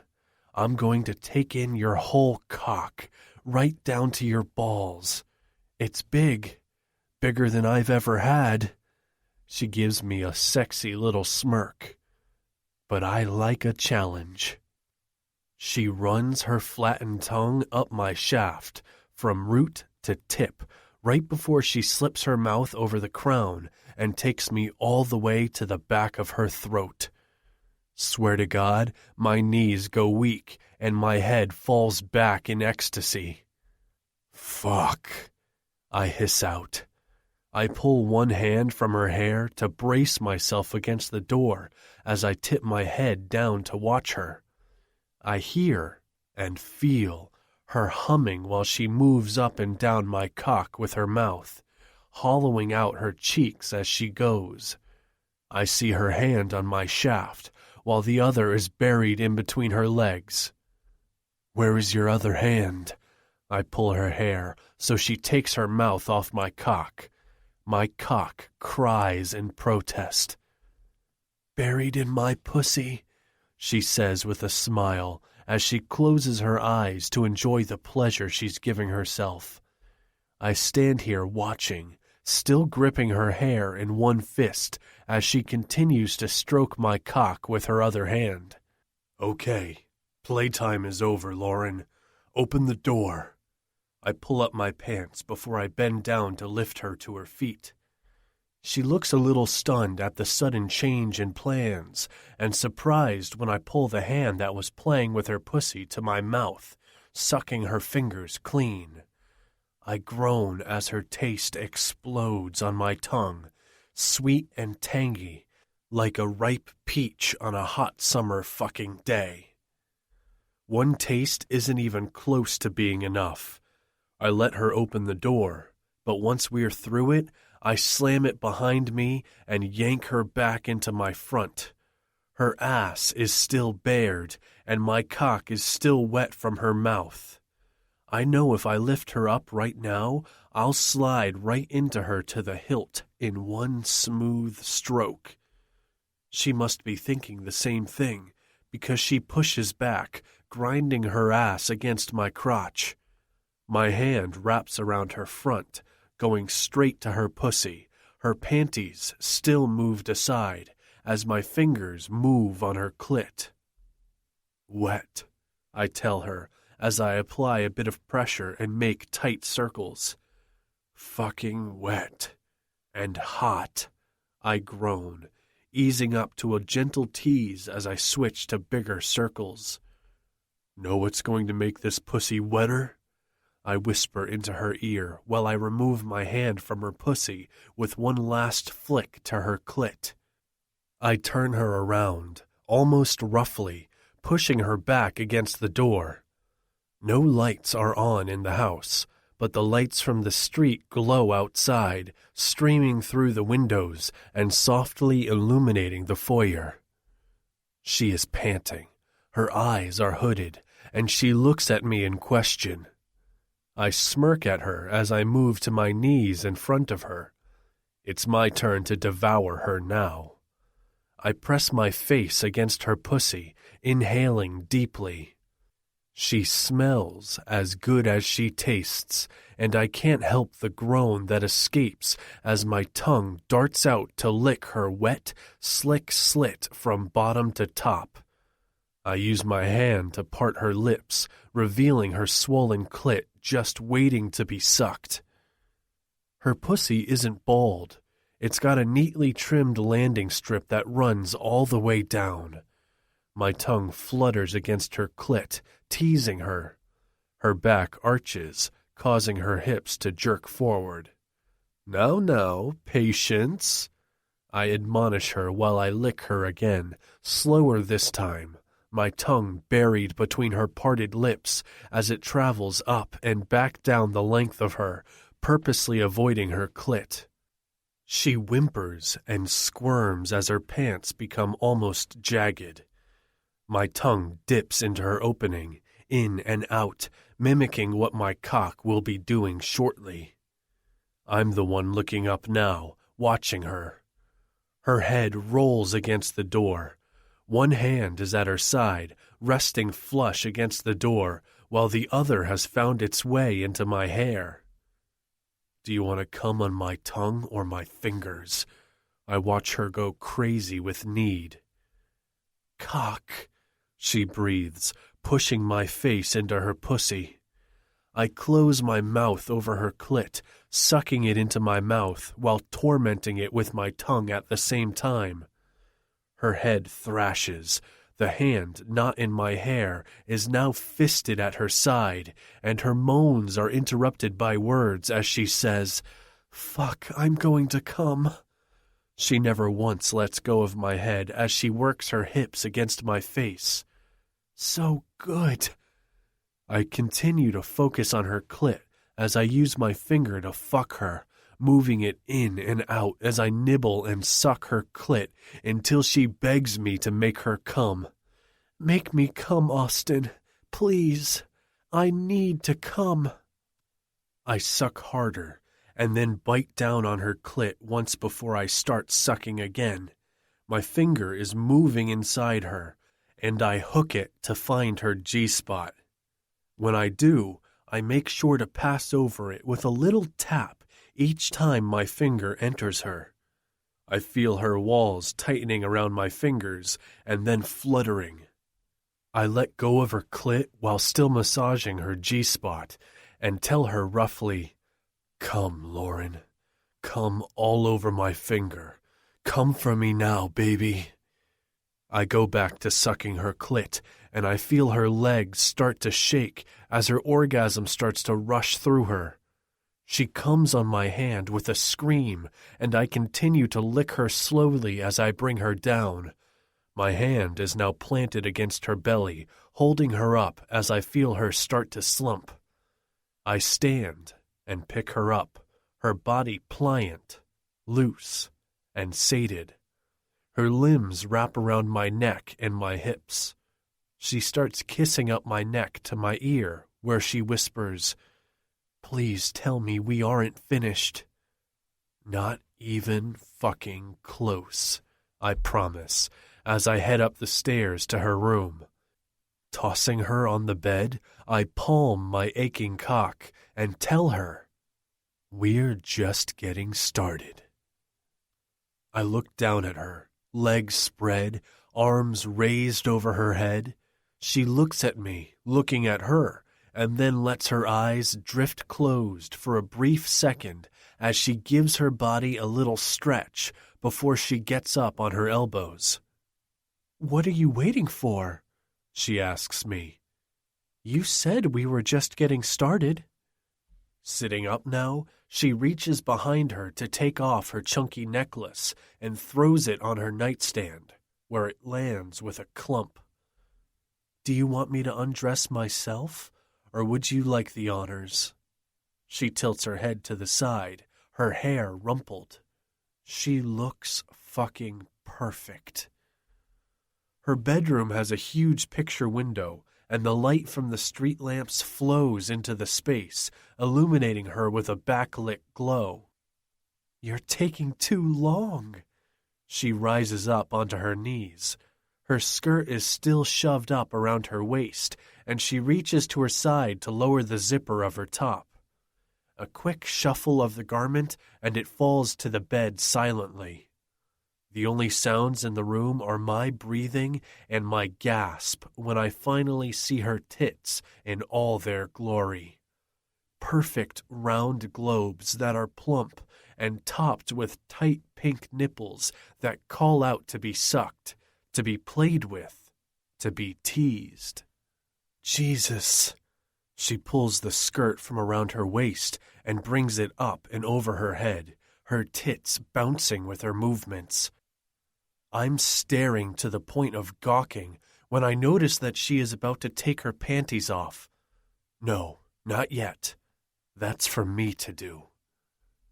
She nods her head, watching me from her bed on her knees, wearing her fuck me shoes and a black lace thong. I kick off my shoes, pull off my socks, and unbutton my shirt all the way down, shrugging it off my shoulders. Now it's her turn to gasp and gawk. My body is lean, with no fat. The time at the gym and running keeps everything off. My six-pack abs are key to everything. "Jesus, right back at you," she whispers, moving forward on her knees, getting closer to me at the end of the bed. Her hand fists me, slowly working my cock up and down as she asks, "Condom?" I reach into my back pocket for my wallet and pull out 3. "Only 3? We'll have to make them count then." She leans down and bites my nipple, then sucks the sting away. I move my hands to her tits, cupping them in both hands as I squeeze both nipples between my thumbs and forefingers, lightly at first to gauge her reaction. When she moans, I roll them between my fingers more firmly, and she moans louder. When I pinch them hard, she throws her head back and moans out a curse. I let one nipple go as I lean down, taking the peak into my mouth as I continue pinching the other. Her hands work almost frantically on my cock at this point, and if she continues at that pace, I'm going to come like some teenage boy in her hand. I move her hand off me and continue palming both breasts with my hands, squeezing, kneading, massaging. "Cover me," I demand of her, motioning to the condoms lying next to her on the bed. "Cover me now." She puts the corner of the wrapper in her mouth, tearing the top off and pulling the condom out of the package.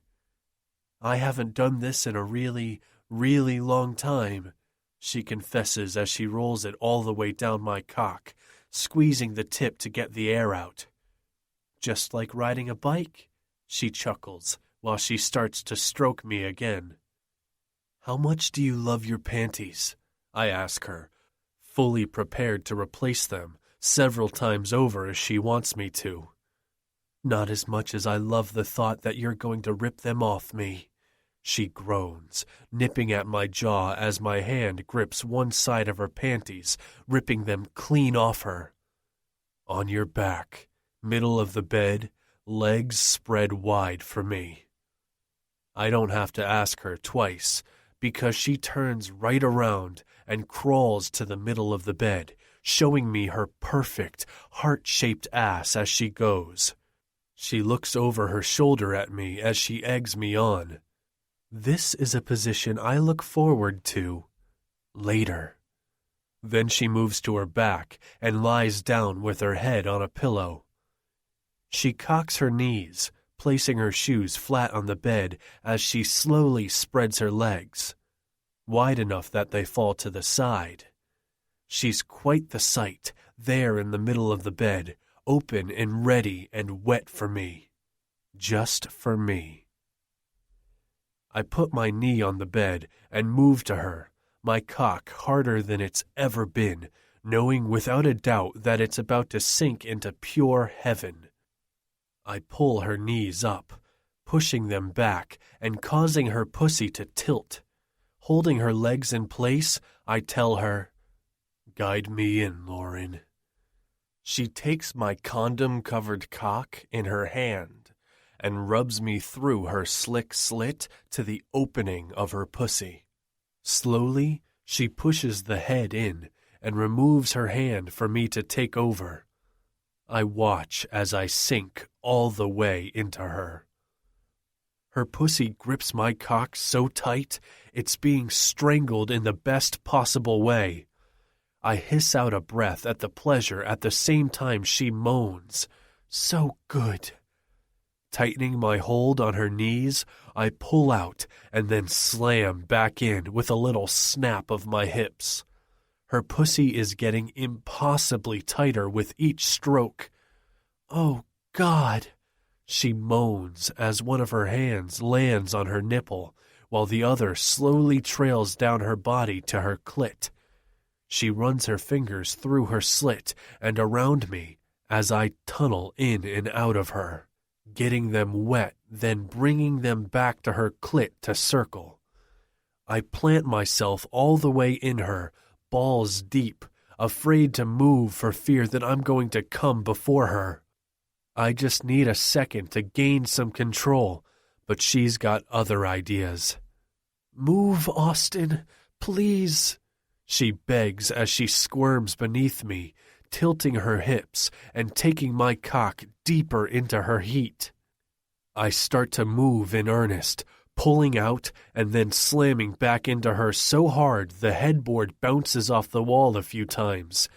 "Yes, yes, yes," she chants, the finger on her clit rubbing faster and faster as her pussy pulses and tightens around me. I don't stop. I just keep pounding into her, the sounds of our heavy breathing and skin slapping together filling the air. The harder I pound, the tighter she becomes. "I'm going to come," she breathes. Her hand is now rubbing back and forth, almost violently, over her engorged clit. "Harder," she begs, pulling her legs back further as she tilts her hips up to meet my thrusts as she moans out her orgasm. Her pussy clamps down on my cock, pulsing and rippling around it as I move. The hand between her legs never stops, and the sensation of her climax coupled with watching her let go is the last straw for me. I continue to pound into her, bottoming out with each stroke as lightning shoots down my spine into my balls, and I follow her over the edge. I come harder than I ever have in my life, so hard that I vaguely wonder if it might break the condom. Her orgasm hasn't stopped yet either, and her pussy is milking me, squeezing every single drop out of me. With my cock still buried inside her to the root, I let go of her legs, wrapping them around my waist as I fall onto my elbows by her head. That was... I pant out, trying to catch my breath and gather my scattered wits about me, while she wraps her arms around my neck, bringing my weight down on top of her. It was, she agrees, kissing my chin and then my lips between her own heavy breaths. Definitely something we need to do again. I don't get a chance to agree with her, because her mouth has covered mine, and all thoughts are gone as I lose myself in Lauren. Chapter 21. Lauren. The light streams into my room, landing right on my face like a beam of a flashlight. I groan, trying to grab something to block it out. I reach for the covers, trying to bring them up to shield my face, but they won't budge. Soft butterfly kisses landing on my shoulder make me smile. Austin. Best fucking night of my life. Well, besides having my children. Okay, best fucking sex of my life. I don't respond to the kisses. His finger plucks at my nipple, rolling it between them, waking my body up and making it ache for him. I know you're awake, he says between kisses. I need food, I reply. No sex until we have food. I move deeper into his embrace. His hard cock pushes against my ass. After the first time, we took a nap, and he woke me for round 2 with his mouth between my legs before I wound up riding him like a rodeo queen. I think I shocked his ass when I suddenly swung off him mid-ride and remounted him reverse cowgirl style. I wasn't surprised that when presented with my ass, Austin spanked it. No, what surprised me was how much I liked it. With his back to the headboard, me facing forward and looking at us in the mirror over my dresser was like watching my own personal porn. It was one of the hottest moments of my life. Jake and I had what I always thought was an exciting and active sex life. But one night with Austin had me thinking that maybe it wasn't quite as adventurous as I'd thought. Despite the years we'd had together, and the level of comfort I'd felt with him, I'd never let go like that during sex before. But after my divorce, I knew the next time I brought a man into my bed, I would be asking for and taking what I wanted. That wasn't something I did with Jake.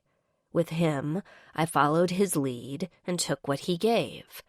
It wasn't bad per se, but I think I knew deep down that something had been missing in it for me. Food, I repeat, when his hand moves down my stomach to cup me. I ignore his hand and stretch my body. Muscles hurt in places that I didn't know could hurt from having sex.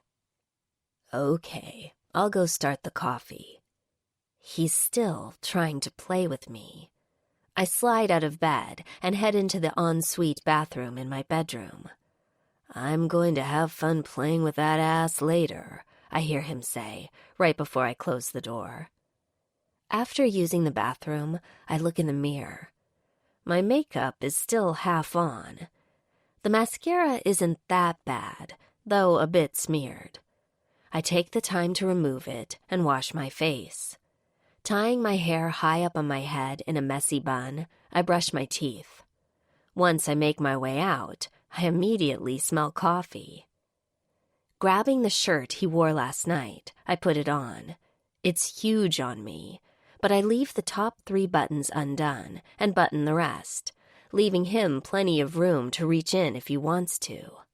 I head downstairs and into the kitchen.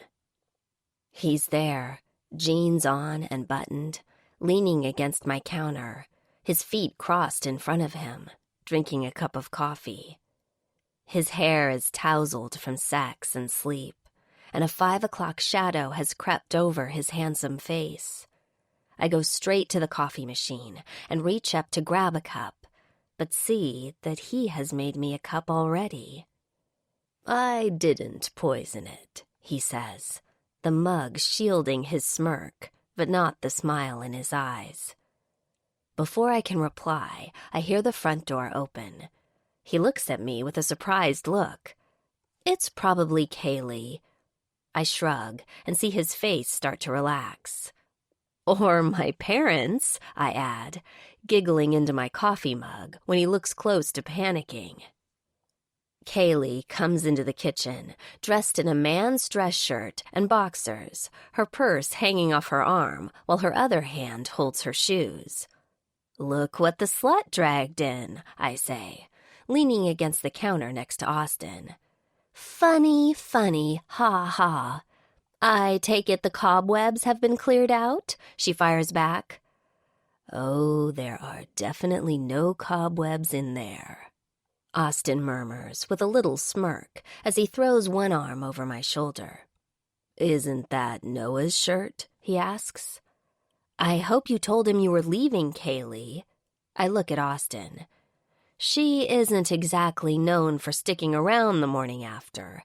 She, likes to leave before it can get awkward, I explain, as I take a sip of my coffee.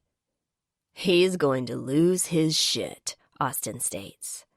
"Did you use my almond milk?" Kaylee asks while he continues to drink his coffee and shakes his head no. "Oh, so you used the breast milk then?" Austin spits his coffee out of his mouth all over the counter. "What?" he questions, looking into his cup and then looking at me. "She's just messing with you," I laugh. "You are going to clean up that mess." I point to the counter that now has his coffee splattered all over it. "I'm not messing with him. I ordered frozen breast milk this week and switched it out." Kaylee looks at me while I look inside my coffee cup. "You put butter in my potatoes, remember?" "You let me drink someone's breast milk?" I throw the coffee down the drain along with the rest of the milk. "That's sick, Kale." "Where the fuck do you even order breast milk from?" Austin is looking under the sink for cleaning products. "Do we need to get, like, a hepatitis shot or something?" he asks, coming up with some Windex in his hand. "I ordered it online." She shrugs her shoulder. "I switched it yesterday morning after the kids left."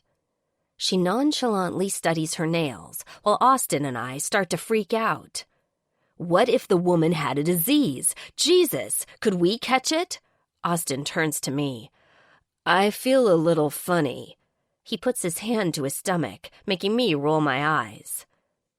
"Relax. It was from a reputable website for mothers who can't produce enough milk," she assures us, right before someone starts banging on the front door. "Kaylee, are you in there?" Noah yells from outside. Austin smirks at her and walks to the door to open it. "Hey, man." He steps aside for him to walk in. "Come in. Can I get you some coffee? With or without breast milk?" Noah just looks at him like he's crazy. "What are you doing here?" He walks into the kitchen and eyes me in Austin's now buttoned-up shirt before shifting his gaze to Kaylee. "You took my shirt, and then you just fucking left?"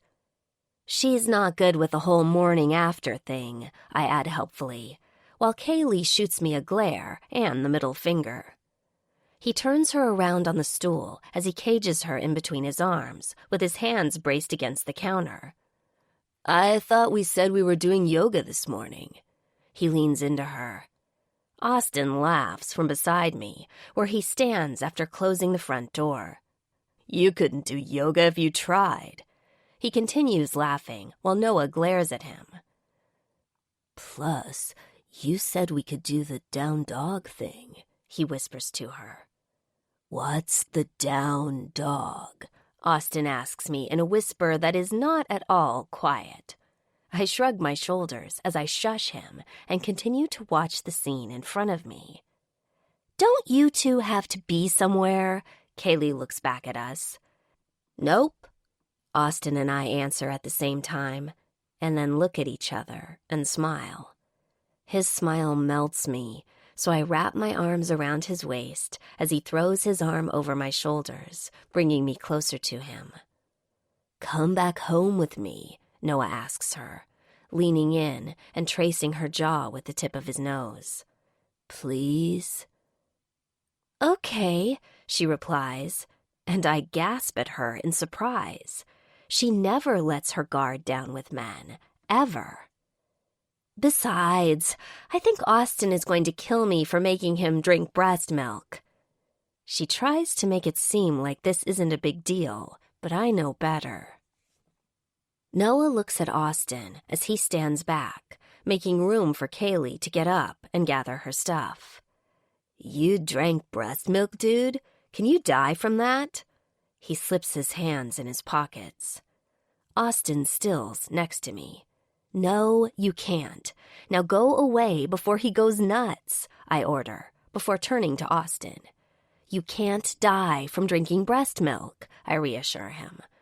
Well, unless the mother had, HIV or something. Noah bursts out laughing, grabbing Kaylee's hand and dragging her back out the door. We need to get tested, he states. I was just kidding. She wouldn't really try to kill me. Anyway, I was thinking maybe we could shower.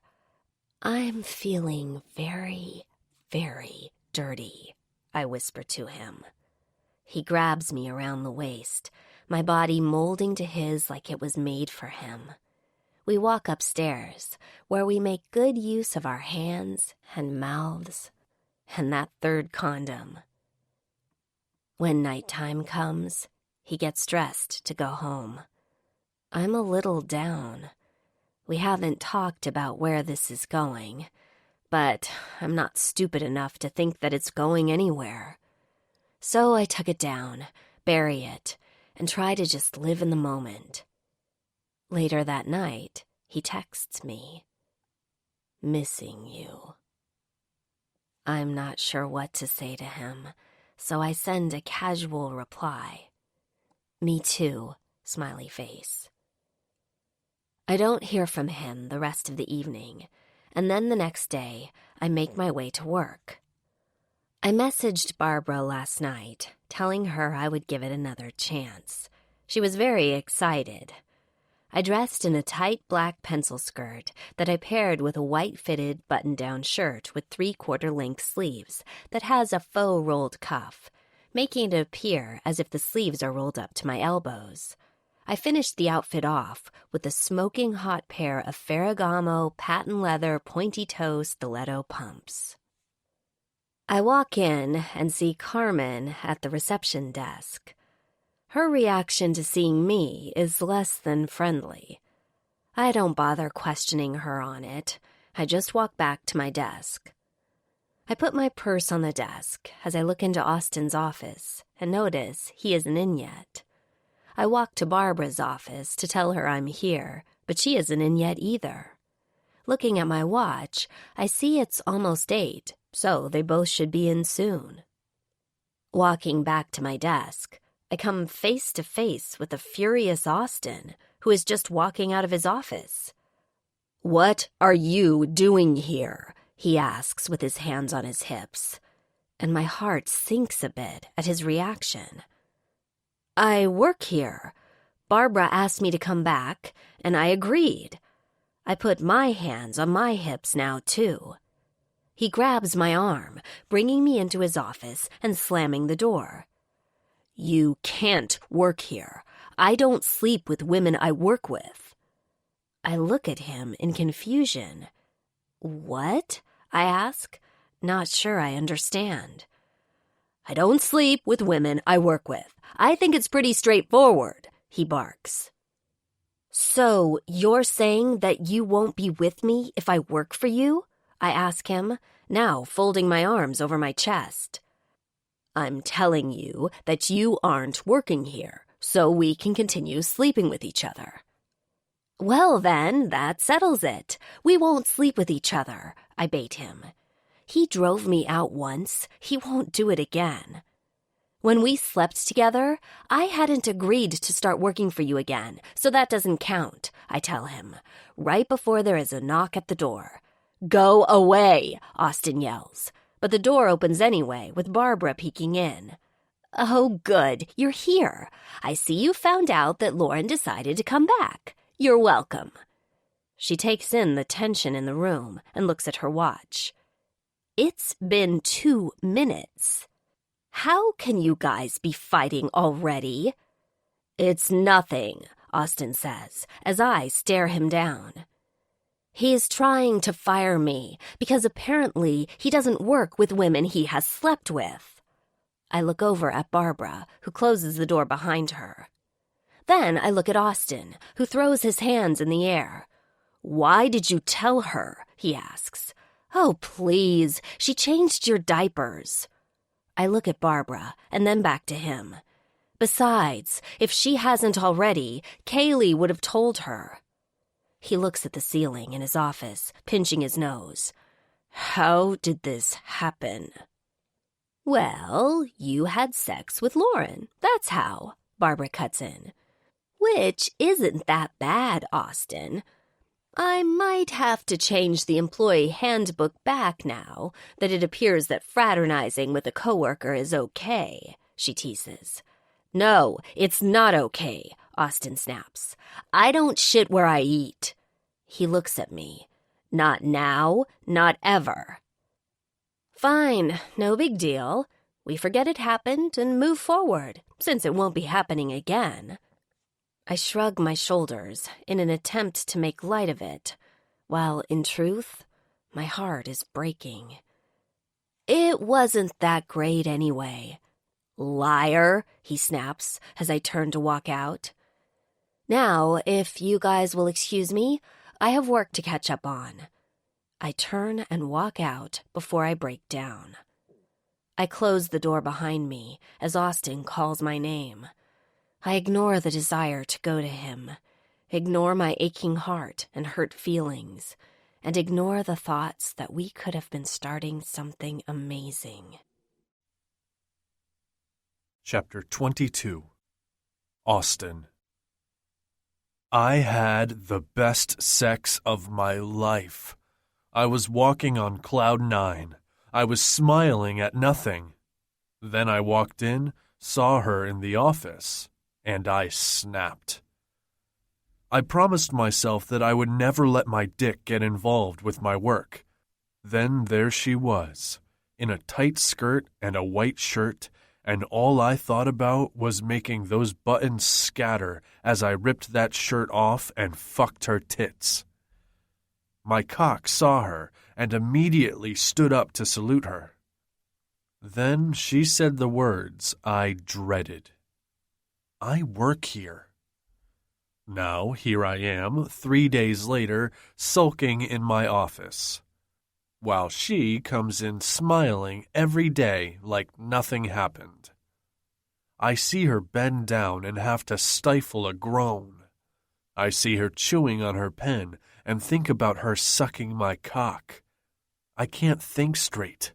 I can't even walk next to her without fighting the urge to push her up against the wall and fuck her so hard she can't walk afterward. I'm watching her while she talks to Stephen, her arms crossed over her chest and leaning back. Today, she's wearing one of those tuxedo shirts for women, with rows of pleated material down the center. I wonder if she's wearing a lace bra underneath. All I know is, if I see her laugh one more time at something he says, I'm firing him. I pick up the phone to call her. Yes, she answers, and I swear my cock knows when she's close because he twitches. I need the specs for my meeting with Danny. I look over at my screen, knowing she sent it 20 minutes ago. I sent it to you already, she huffs, and then turns back to her screen. Yep, it says sent. Did you refresh your screen? Obviously, Lauren, I grate out. Can you just bring me in the hard copies so I can go over them? Sure. She hangs up and prints out the pages, then gets up to bring them to me right as Stephen steps in her way, causing the papers to drop to the floor. She bends over to pick them up, her ass pointing straight at my office window. Stephen doesn't even notice that ass. He just helps her pick up the papers. I groan and throw my pen down, trying to get my thoughts together so when she comes in, it doesn't show that I'm affected by her. I adjust my cock and mentally tell him to knock it off. The door opens and she walks in, handing me the papers. Here you go.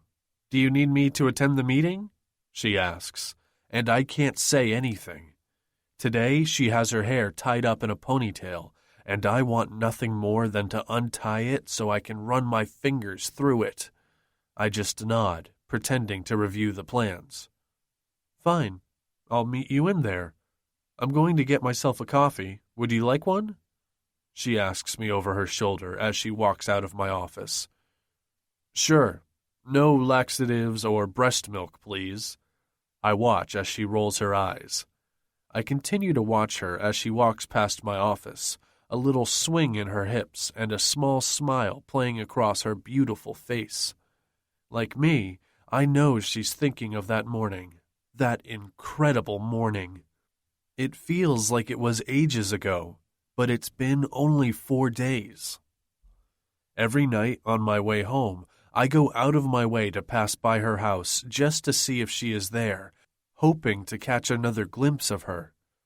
Each and every night, I wish I could text her, call her, go to see her, but I can't. The knock at the door jolts me out of my thoughts, and I look up to see Carmen standing there, leaning against the door jamb. Hiya, I called, but you didn't answer. Danny is here, she informs me, and I nod as I get up, grabbing my jacket and making my way to the conference room. Danny and Lauren are in there, gabbing away about new recipes. I can't help but notice how everyone has taken to Lauren. She gets along with everyone. She looks over at me, feeling me staring at her. She smiles at me, her smile different than the smile she gives anyone else. It takes over her whole face, her eyes, her cheeks, and her body relaxes. Hey, she points to the table. Your coffee is there. Danny sees me and walks over to me, hugging me, and kisses my cheek. Hey there, we missed you on Sunday. My eyes fly right to Lauren's. Yeah, sorry, I don't finish. I just look down at the pictures on the table. The restaurant is almost done. Oh, wow, these are beautiful. I love the booths. I look and see that the booths are exactly like I wanted them to be. But now each also has a chandelier that hangs over the center of the table that gives it the appearance of falling rain. Yeah, that was Lauren's idea. When she described it, I thought right away about the booths, so I told Chris, we are having a soft opening this weekend to make sure everything goes as planned, and then next weekend, it's go time. I have a couple of celebrities coming. I even hit up your friend, Cooper Stone, and he's bringing his wife, Parker, with him. I sit in the chair, looking at the pictures, while she talks, only half listening.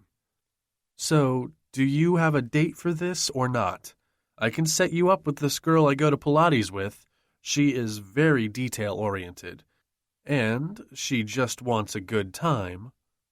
My head snaps up, shooting straight to Lauren. No. I see her looking down at the pad in front of her. I'm not bringing a date. Danny laughs at me. Serena will be there anyway. My eyes leave Lauren and shoot to Danny. Excuse me. Lauren pushes off from the table and walks out. I look at Danny. Is that all? Did we need to go over anything else? No. She looks at me, then at the door that Lauren just went through. Jesus, are you and Lauren... She motions with her fingers.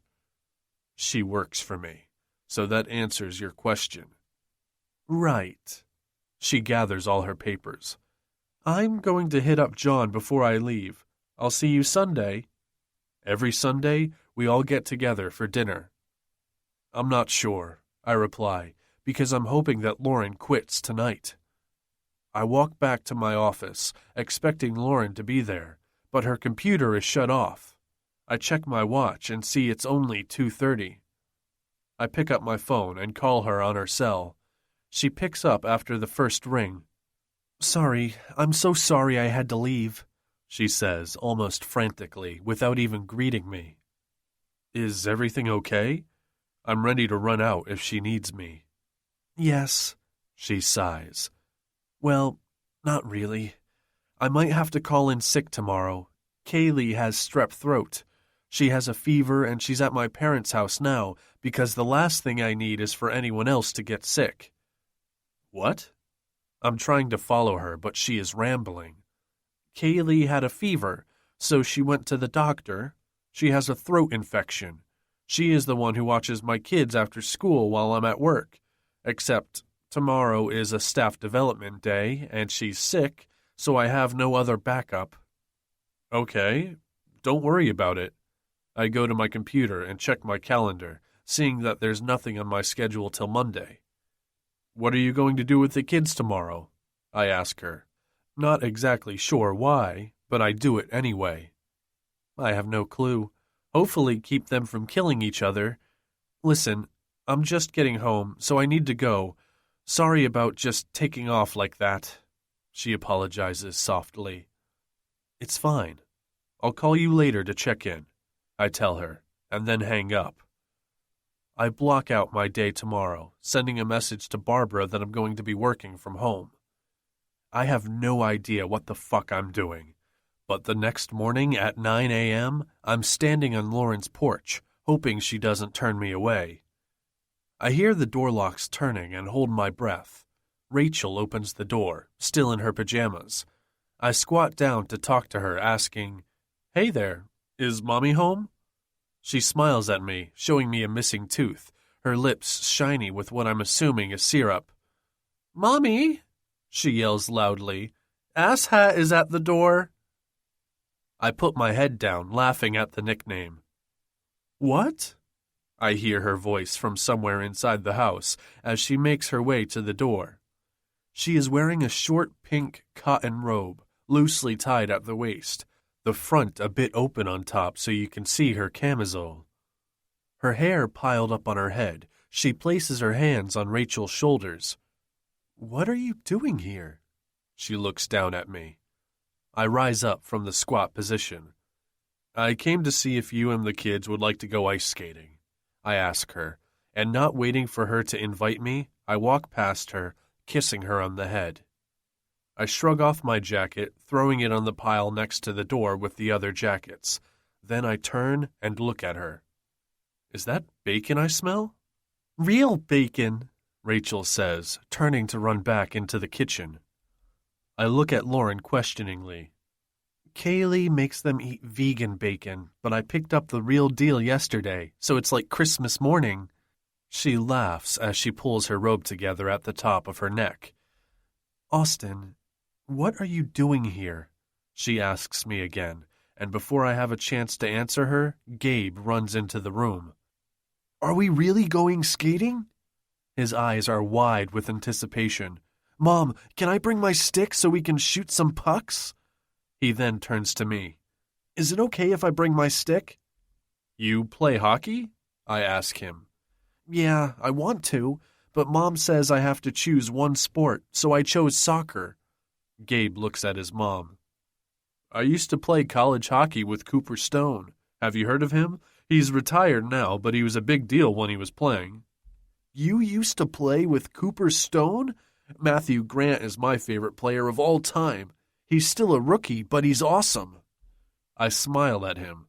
This kid obviously wants to play hockey. How about next Sunday, if it's okay with your mom, I ask Cooper to join us on the ice? Mom, please? I'll do all my chores. Gabe turns to his mom and begs. First off, you're at your dad's next weekend. And second, you don't have any equipment, and this isn't the right time for me to be buying stuff, she answers him. I have extra gear, I pipe in. I totally don't, but I'll buy whatever he needs me to buy. She looks at me.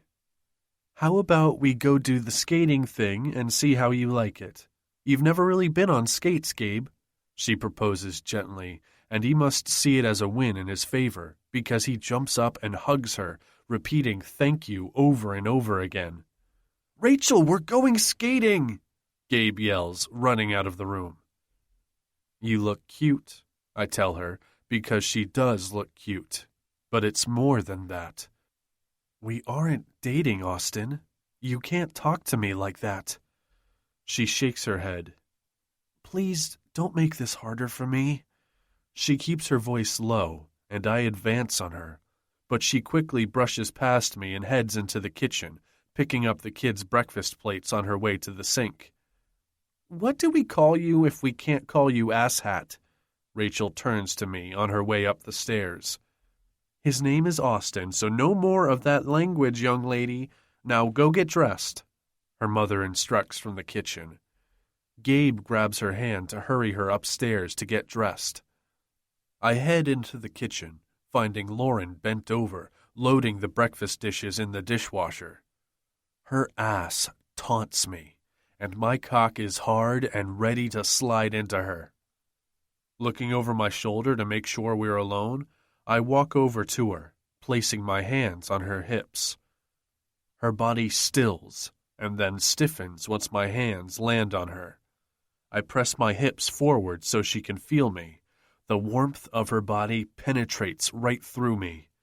She snaps up straight, keeping her back to me. I can't seem to forget you, I whisper in her ear as I sweep her hair to the side and kiss her neck. I can't think. I run small kisses up the side of her neck as she tilts her head to the side to give me better access. I'm about to slip my hand inside her robe when I hear someone barreling down the stairs. My hands leave her hips, and I back away from her, while Lauren slams the dishwasher closed. I'm not quitting my job just so you can have your way, she hisses as she walks past me. Get ready, because there are more games to play, Austin. She walks upstairs as I watch her, and I swear there's a distinct swing to her hips. Chapter 23. Lauren. He showed up like he just walked off a fucking catwalk, modeling casual men's fashion. His faded blue jeans fit him perfectly, hugging him in all the right places and making his package look huge. Okay, fine. He's very well endowed. But fuck, those jeans just emphasize that fact. His blue Henley molds to his chest, shoulders, and arms, highlighting all his muscles, right down to his trim waist, where the hem is tucked in at the sides in a way that's obviously just his style. Topped off with his black leather jacket, the whole outfit looks like he should be riding a bike instead of driving a Porsche. Then he sweet-talked my kids, mostly Gabe, with a hockey bullshit. And then, the creme de la creme was his grinding his fucking cock into me while I was bending over. I swear, I almost raised myself up on my tippy toes to get him to slide in. Since Sunday, I've masturbated every single night, with him starring in all my dreams. He wants me to quit. Well, fuck that. I'm going to make him regret he made this stupid rule, even if I give myself blue balls or a blue vagina or whatever. I grab my yoga pants, because nothing molds to a woman's body quite like yoga pants. I pair them with my blue off-the-shoulder sweater that stops just above my waist and gives a little peek of my stomach, but not too much. I wear a blue lace bra underneath it, which is the same color as the sweater. It's a mom outfit, but a sexy mom outfit. Or, at least, I hope it is. I text Kaylee right before I go downstairs. Hope you're feeling better and that Mom isn't making you want to commit suicide. She responds right away. It's Noah. She's with me. I'll take good care of her. I look down at my phone, confused. I thought she was staying with my parents. She was, until she walked in on them playing Tarzan and Jane. Your mom looks hot in a loincloth, BTW. Ew, you're a sick man. Off to the arena with Austin.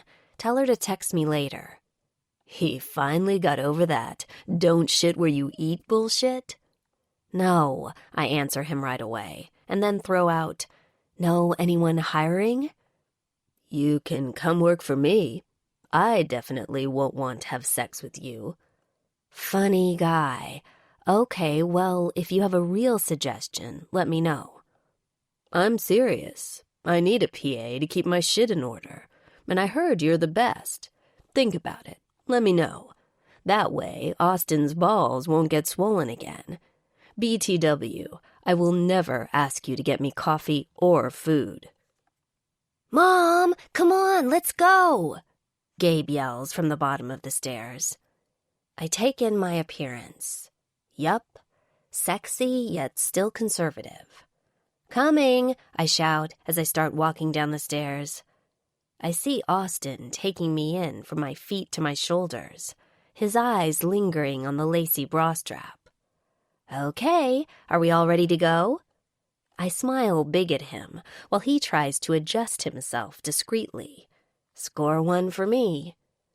We all pile into the minivan, and I throw the keys to Austin since I have no idea where I'm going. We pull into an otherwise empty parking lot. Maybe it's closed, I contemplate, looking around. No, I have the key. I've practiced here since I was 3, so the owner just gave me a key when I turned 16. I called Craig to let him know I was going to be here, so he knew. He only uses it on Saturdays and Sundays at this point. We walk in, and Austin turns on the light. The cement walls are lined with pictures of kids. I walk along the wall, while Austin walks behind the counter, getting a key out of the drawer. Walking to another door, he opens it up. Okay, let's see what we got. Rachel, what size do you wear? He asks her.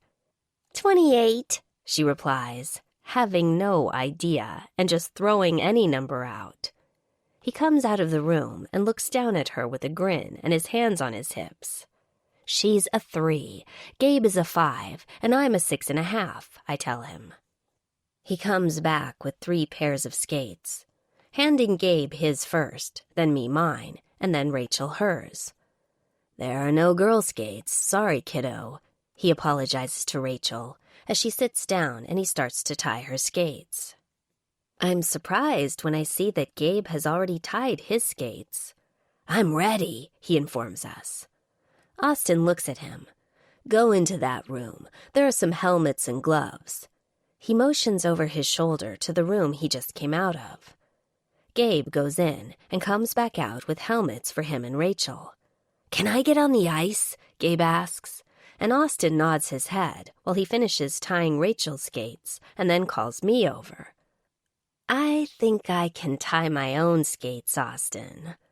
I sit in front of him while he is on his knees, readying the skate for my foot as I lean forward a bit, shifting my shoulder so my shirt slips a little, giving him a glimpse of the sheer lace bra under my shirt. I know right away that he's seen it when he groans loudly. I smile innocently at him. Oops, sorry about that. I hold my shirt up. When my skates are tied, he takes his out of his bag and puts them on. It takes him a couple of minutes until he's done. We make our way to the ice. Rachel, who ran to join Gabe as soon as she was ready, isn't skating. She is attempting to make snow angels on the ice. Gabe, on the other hand, is skating like he was born to do it. "I thought you said he hasn't skated," Austin said. "He hasn't, really, just maybe once or twice. I watch him zigzag from one end of the rink to the other." "Kid's a natural," he comments, getting onto the ice, holding out his hand for me. "Let's play," he invites.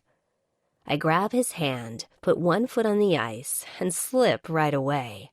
I grab onto Austin with my other hand so I don't fall. He doesn't even budge while I flail around a bit. "So, you hold on to the wall with one hand and my hand with the other, okay?" he instructs, skating to the side of the rink.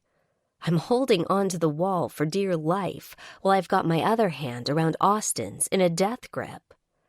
"This isn't fun," I deadpan, concentrating on not falling on the slippery ice. "Nothing about this is fun." I look over at Gabe, watching him shoot a puck into the empty net. "Where did he get the stick?" I ask, attempting to skate. "From the back room. Focus on your feet. Glide from left to right." I just glare at him. "Go away," I tell him, letting his hand go and clinging to the wall with both hands. I watch him skate away backward, smiling at me, before he turns around and skates to Gabe. The two of them are shooting pucks while Austin gives him tips. The rest of the day is spent at the rink. Rachel gave up on skating, but figured out how the intercom worked, so she gave us a play-by-play of nothing. By the time we walk out of there, Gabe looks at me and asks if he can join hockey next season instead of soccer. I look over his head at Austin and see him smirk. We'll see, Gabe. I need to speak to your father first, okay?" I say as I get in the car, watching Austin open the door for Rachel and picking her up so she can get in her booster seat. He gets in on the driver's side, and I'm momentarily shocked by how it looks, as if we've been doing this forever. "What do you guys think about grabbing burgers for dinner?" He adjusts the mirror so we can look to the back seat at the kids. We all agree to get burgers at Five Guys before we head home. By the time we finally do get home, it's past 7, and Rachel is dragging her feet. "Okay, Rachel, bath and bed," I urge her when we get inside. Gabe asks if he can call his father, and I nod yes. He runs upstairs with my phone in his hand, leaving me and Austin alone. "I think I'm going to head home," he says to me. I look at him, standing at the front door. "Thank you for today. You didn't have to do that." I walk toward him. When I'm finally in front of him, I lean up on my toes, wrapping my arms around his shoulders. "You looked pretty hot out there," I whisper, pressing my chest to his, watching his Adam's apple bob up and down as he swallows. "Really hot, so hot." I kiss his jaw. "Are you quitting?" His voice is almost cracking. "Nope." I smile. I love my job. I'm good at my job. I press deeper into him, his cock resting on my stomach. "Okay, I should go." He's seemingly unsure of what to do. I let him go, watching as he turns the handle of the door. "I really, really wish you would quit," he says, before stepping outside. "I really, really wish you would get over it." I hold the door in my hand, leaning against the jamb. "So I could show you that I'm not wearing panties." I tease him, watching his mouth drop right before I close the door on him and collapse against it. Gabe comes back downstairs with my phone. "I had so much fun today. Thanks, Mom." He hugs me and then runs back upstairs. I look at my phone and see that Austin has already texted me. Were you serious? I don't joke about panties, ever. What if I fire you? You wouldn't dare. After that, he doesn't text me back. I bring up my recent texts and text Kaylee. Tell Noah to call me after 9 to discuss his proposition. I really hope your proposition isn't about sex. Are you still high? No, maybe. Yes, I'm so sick. I hope you catch it. Gee, thanks. He said the job is yours and to tell him when you want to start. How does next Monday sound? It sounds like I need to have sex with him. He's so hot taking care of me. I should give him a blowjob. With a throat infection, he might catch it. In his dick? No, dumbass, in his throat. Gotta go. I start to make the plans in my head, taking a huge leap of faith by switching jobs just so I can have sex. Really, really good sex. Awesome sex. The best sex I've ever had sex. Yep, decision made. Now I just have to get through the week and that stupid club opening, and we are in the home stretch. The week went by faster than I thought. I've already spoken with Barbara about leaving.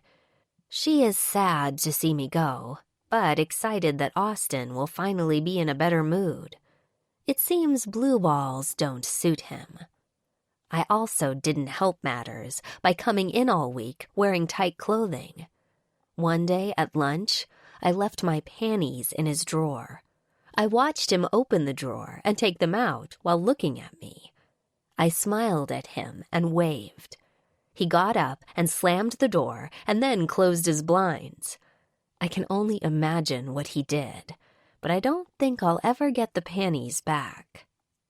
Then there was the day my shirt accidentally unbuttoned when I went to bring him files. It gapped open so much he could clearly see the sheer cream-colored bra I was wearing, along with my nipples that were standing up to greet him. Oops, my bad. He actually snapped a pencil in half that time. But nothing beats my last day. I'm wearing a tight black skirt that clings to my body from my waist to right below my ass, where it then flares out with a ruffle. I wear lace-topped, thigh-high stockings. Before I leave for the day, I walk into his office to ask him a few questions about the party we are attending tomorrow. So, what time should I get there? I ask him, propping myself on the arm of the chair. I told everyone to get there at 6. We have to be out front to do the red carpet thing by 8, so I want to make sure everyone is on time. He tilts back in his chair. Perfect. I guess I'll see you there then. I turn to leave and then stop. Oh no, I think I have a tear in my stocking, I say, looking over my shoulder at him, watching me. Right on the knee. I bend over, knowing full well that my skirt will rise just enough for him to see the border of lace stretched across the center of my thigh. He lets out a tortured groan and then a string of curses as I walk out the door. See you tomorrow, Austin. Chapter 24. Austin. I'm about to consult Google to find out if a man can die from blue balls when Lauren struts into my office asking questions about tomorrow. I'm almost tempted to close the door and fuck her on my desk. All week, she has been torturing me. One day, she left her panties in my drawer. I slammed my door, drew the shades, and sat at my desk picturing her sitting on it, legs spread, in front of me, as I jerked off with them. I came all over them. Hard, too. The next day, her shirt popped open, accidentally, giving me a perfect view of her tits in that sexy-as-fuck bra, her nipples hard and ready for me to bite and suck. That just reminded me of how incredibly responsive she is when I play with them. Fuck me. Then the straw that broke the camel's back was right after she finished asking me the questions about the party. As she was walking out of my office, she bent over, and that fucking hot-as-hell skirt she had on rode up. She was wearing a fucking pair of thigh-highs and the tiniest pair of sheer panties. So tiny and sheer, I could see her pussy lips. Motherfucker. I'm about to throw something across the room when John comes in, heading over to sit on the couch. "Hey there, man. I heard that someone got their period this week." He jokes with me just as Noah walks in. "Jesus, did this week go slow or what? I didn't think it would ever end." He slaps John on the back and sits next to him on the couch. He looks over at me, then tilts his head and asks, "Are you sick?" "He isn't sick. Lauren is holding her vagina hostage till he lets go of this whole I don't shit where I eat bullshit," John explains. "It's not bullshit," I snap at them both. "What if we have a good run and then she gets mad at me, we break up, and she sues me for sexual harassment?" I look at them both. "What if you spend the rest of your life banging the best pussy of your life?" Noah fires back. "Listen, if you want, she can come work for me." I sit up in my chair right away. "Not a fucking chance in hell. You've fucked every PA you've ever had." "That was before. I'm a changed man.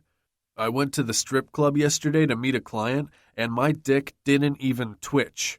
In fact, he was bored. I think he might have even yawned." Noah looks down at his crotch. John studies him. "No shit. You got the bug."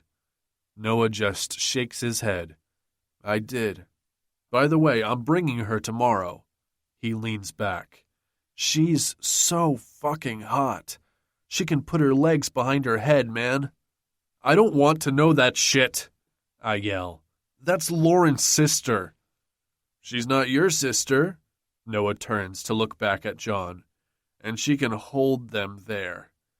He raises his hand for a high five. Both of them have shit-eating grins stretched across their faces. "Is Lauren bringing a date tomorrow?" John asks me. "No," I snap. Then think to myself that she better fucking not be bringing a date, because if she is, I have to know.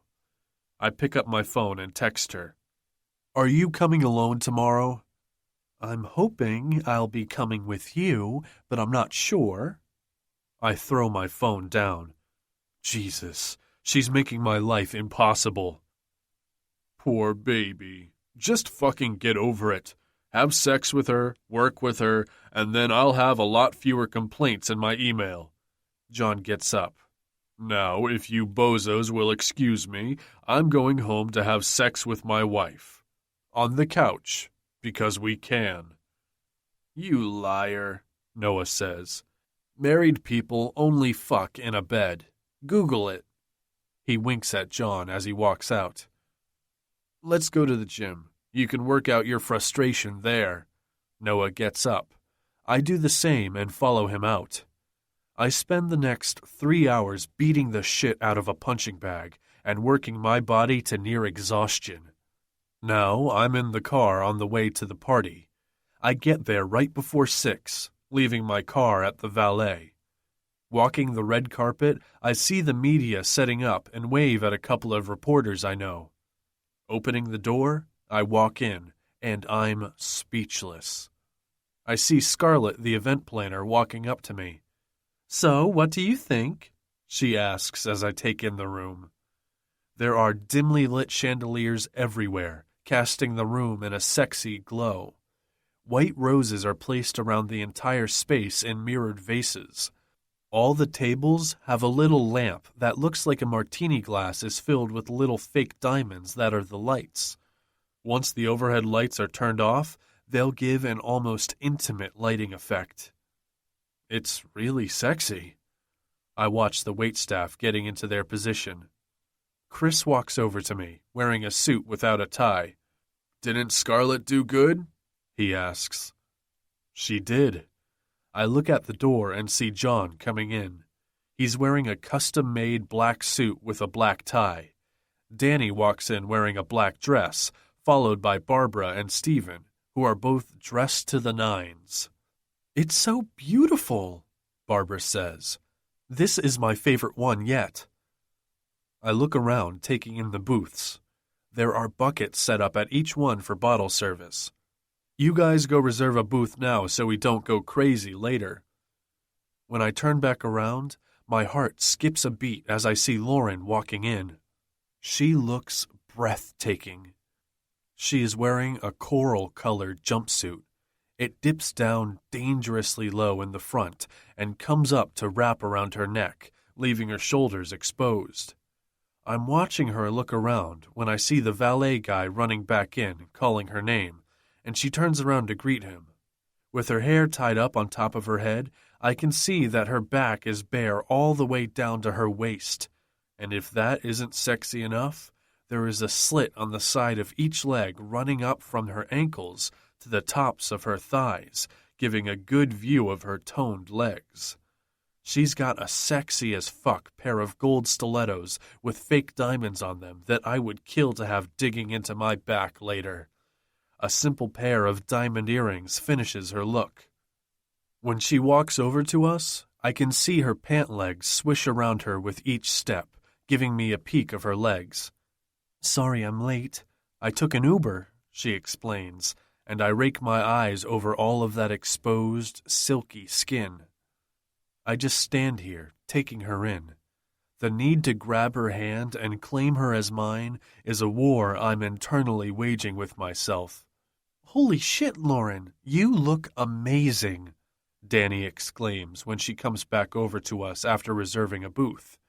"I love this color on you." "Thank you so much. Oh, look, there's Barbara. I'm going to go say hello." She walks away, and we all watch her go. And we aren't the only ones either. The waitstaff has all taken notice of her.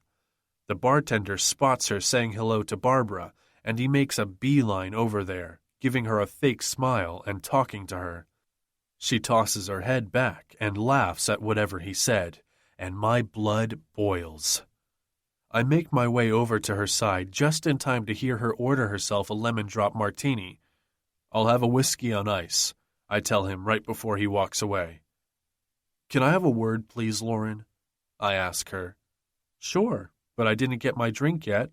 How about later?" she says while she talks to Barbara and ignores me. She stands next to Barbara, talking, so I lean on the bar next to her, hoping that me being this close is throwing her off her game. The bartender puts the drinks on the bar in front of us. "Shall we toast?" Lauren asks. "To new beginnings and to letting go." She smiles at Barbara, who winks at her and clinks her glass, both of them sipping and smiling as I take my whiskey and down it in one shot. "Picture time," Scarlett announces. "Picture time?" Lauren asks next to me. "We always take a group picture before the opening of the club for the wall," Barbara explains. I grab her hand in mine, our fingers intertwining as I walk us over to the red carpet where the photographer is waiting. She tries to shake her hand free, but I don't let her. I take my place in the middle next to John. I let go of her hand, bending down to whisper in her ear. "Don't fucking move," I tell her through clenched teeth.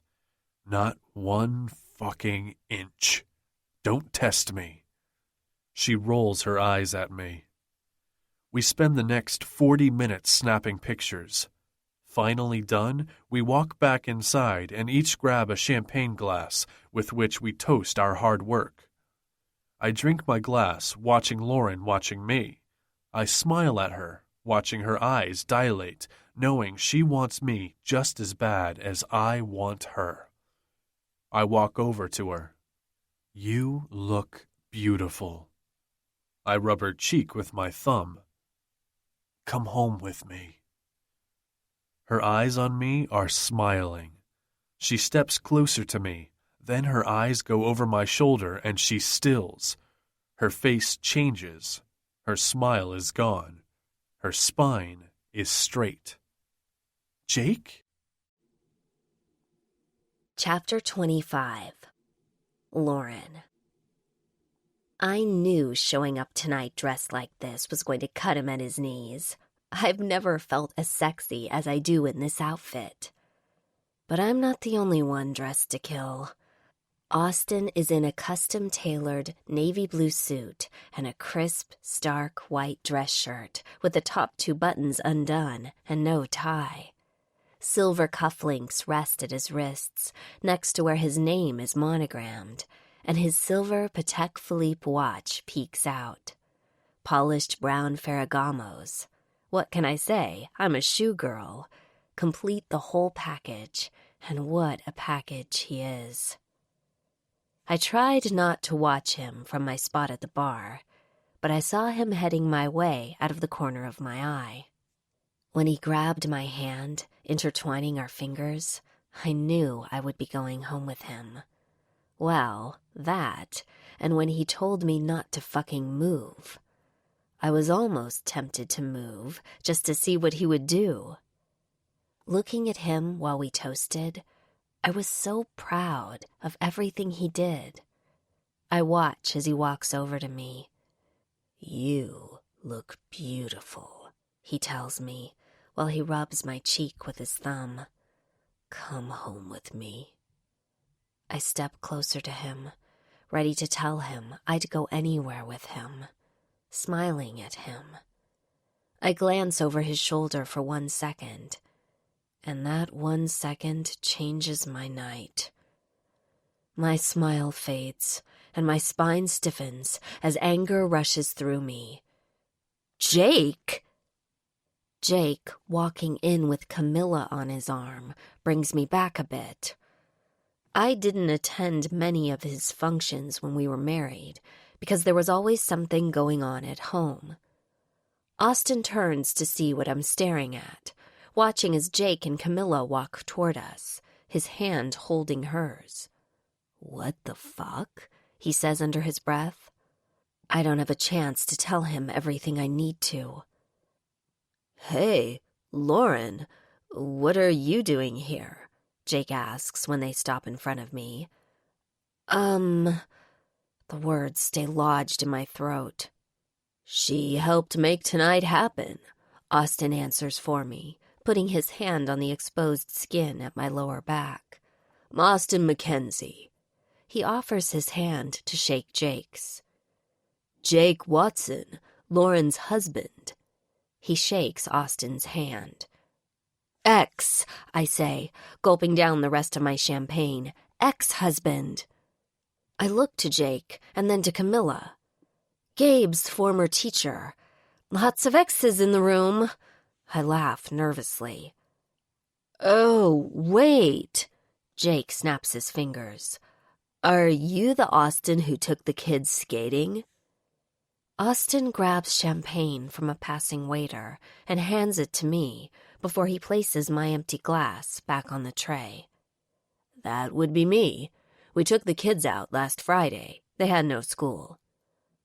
"Are you two dating?" Jake asks, surprised, his eyebrows going up. I don't know how to answer this. We've never really discussed the status of our relationship. Having sex, yes. Driving each other insane, yes. Dating, it's complicated. "We are," Austin states. "If you'll excuse us, I see someone we need to say hello to." When he grabs my hand, I nod at them and follow him wherever he takes me. He walks over to a couple who just walked in the door. From the shouting that wafts in and the flashing cameras, I know it's someone important. "Cooper," Austin greets, raising his hand to him. The couple walks over to us, and I can't help but stare at them. The man is huge and gorgeous. Obviously not as gorgeous as Austin, but still, mouth-droppingly handsome. Austin lets go of my hand to shake his friends and bringing him in to hug him. "Asshole," Austin says.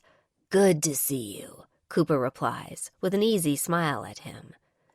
"Thanks for coming. Wouldn't miss it for the world. Plus, we get to spend the night in the hotel, where I plan to take full advantage of Parker." I look to the woman at his side, who just rolls her eyes.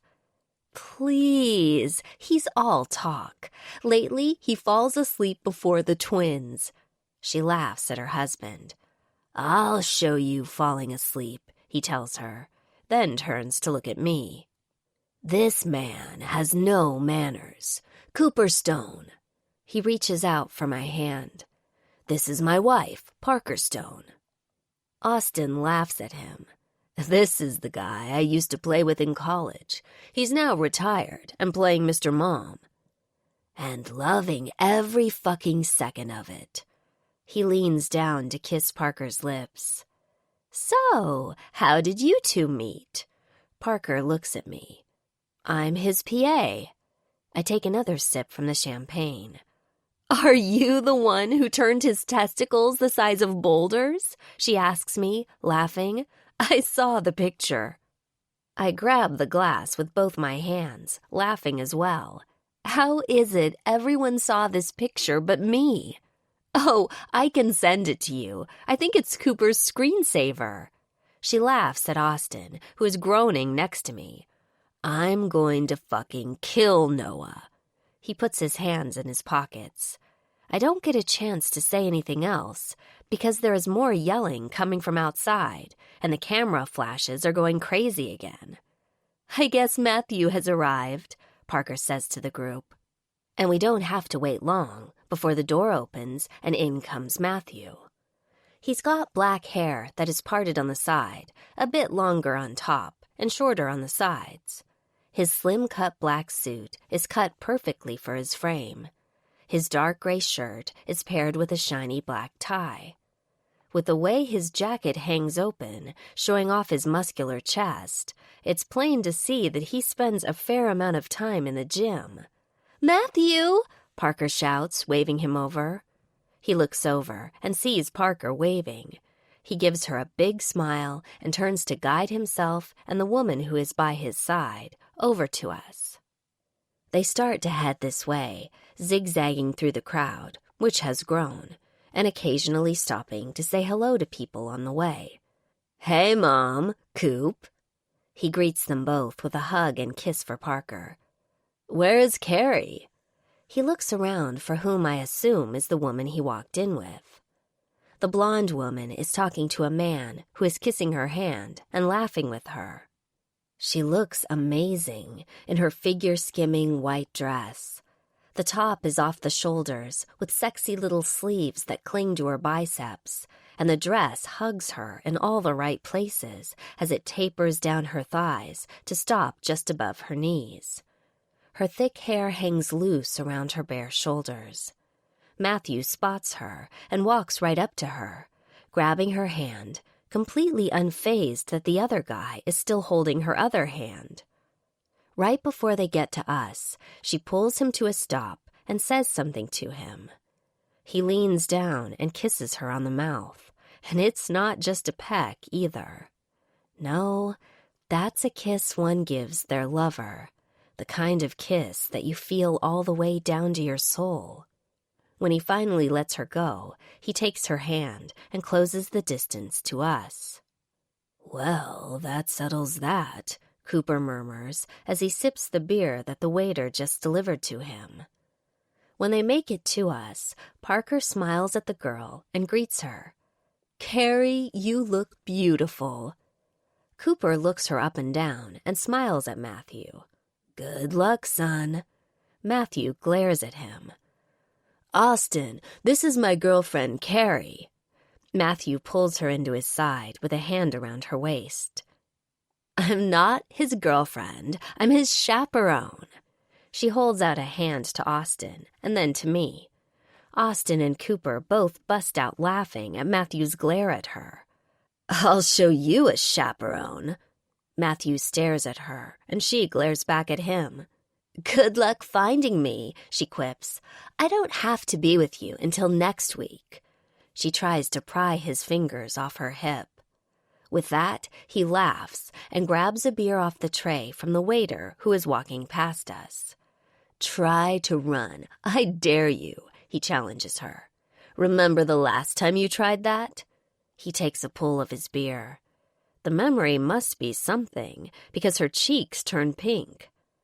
Lauren, do you dance? Parker asks when Rihanna's "This Is What You Came For" comes on. I nod my head and then down the rest of my champagne, handing the empty glass to Austin. I love to dance, I say, while the guys all groan. Let's go get a booth, Matthew says. The dance floor looks cramped. I'm going to dance. Who is coming with? Carrie heads for the dance floor, not even acknowledging Matthew's comment. Parker follows her, and I follow Parker.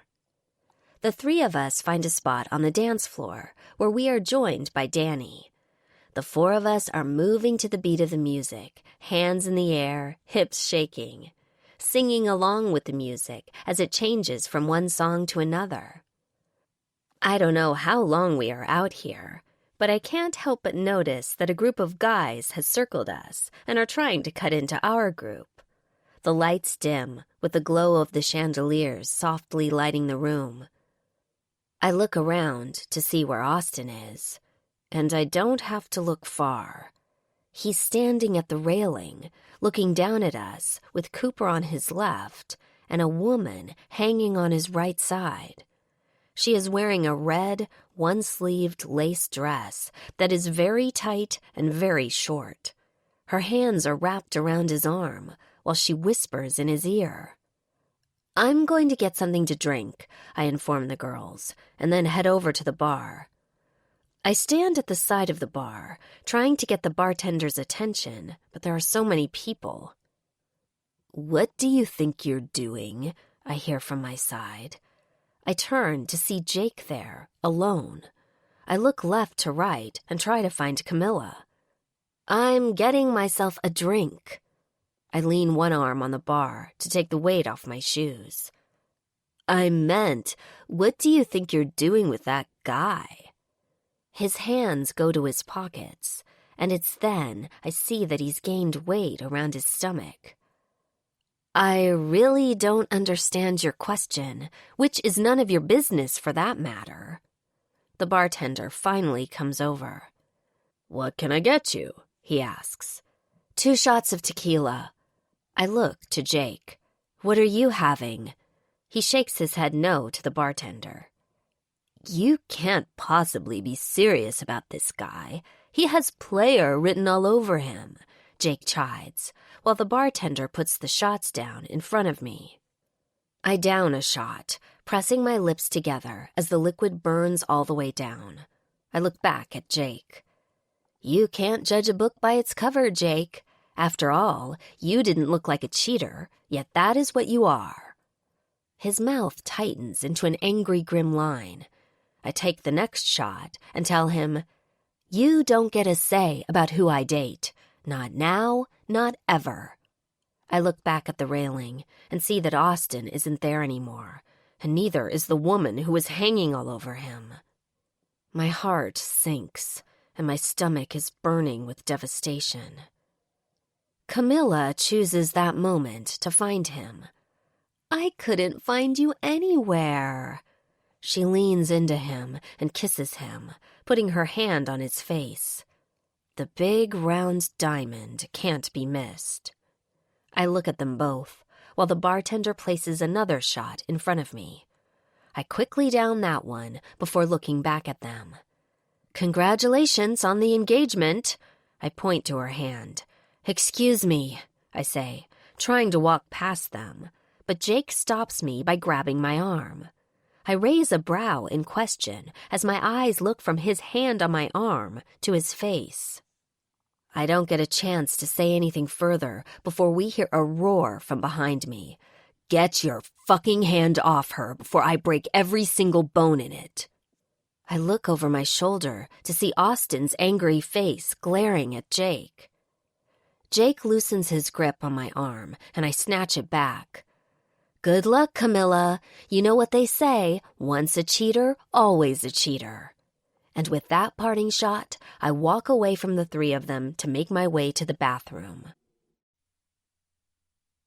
Chapter 26. Austin. We stand upstairs above our booth, looking down at the four women dancing, the four of us watching closely. What the women don't realize is that they are attracting attention. A lot of attention. Cooper is next to me, his arms crossed over his chest, and his eyes narrowed practically to slits. Matthew stands next to him, growling every 10 seconds, and I wouldn't be surprised if steam started pouring out of his ears. The only one calm about all this is John, who is leaning against the railing, looking at us. Suckers. We all turn to glare at him. Cooper leans forward. Do you mind explaining what you're doing with Carrie? He asks, turning his head to Matthew. Nope, she's mine. He sips his water. She's just fighting the inevitable. She left you once. What makes you think she won't try it again? Cooper asks. I handcuffed her to my bed for 4 days. He smiles at the memory.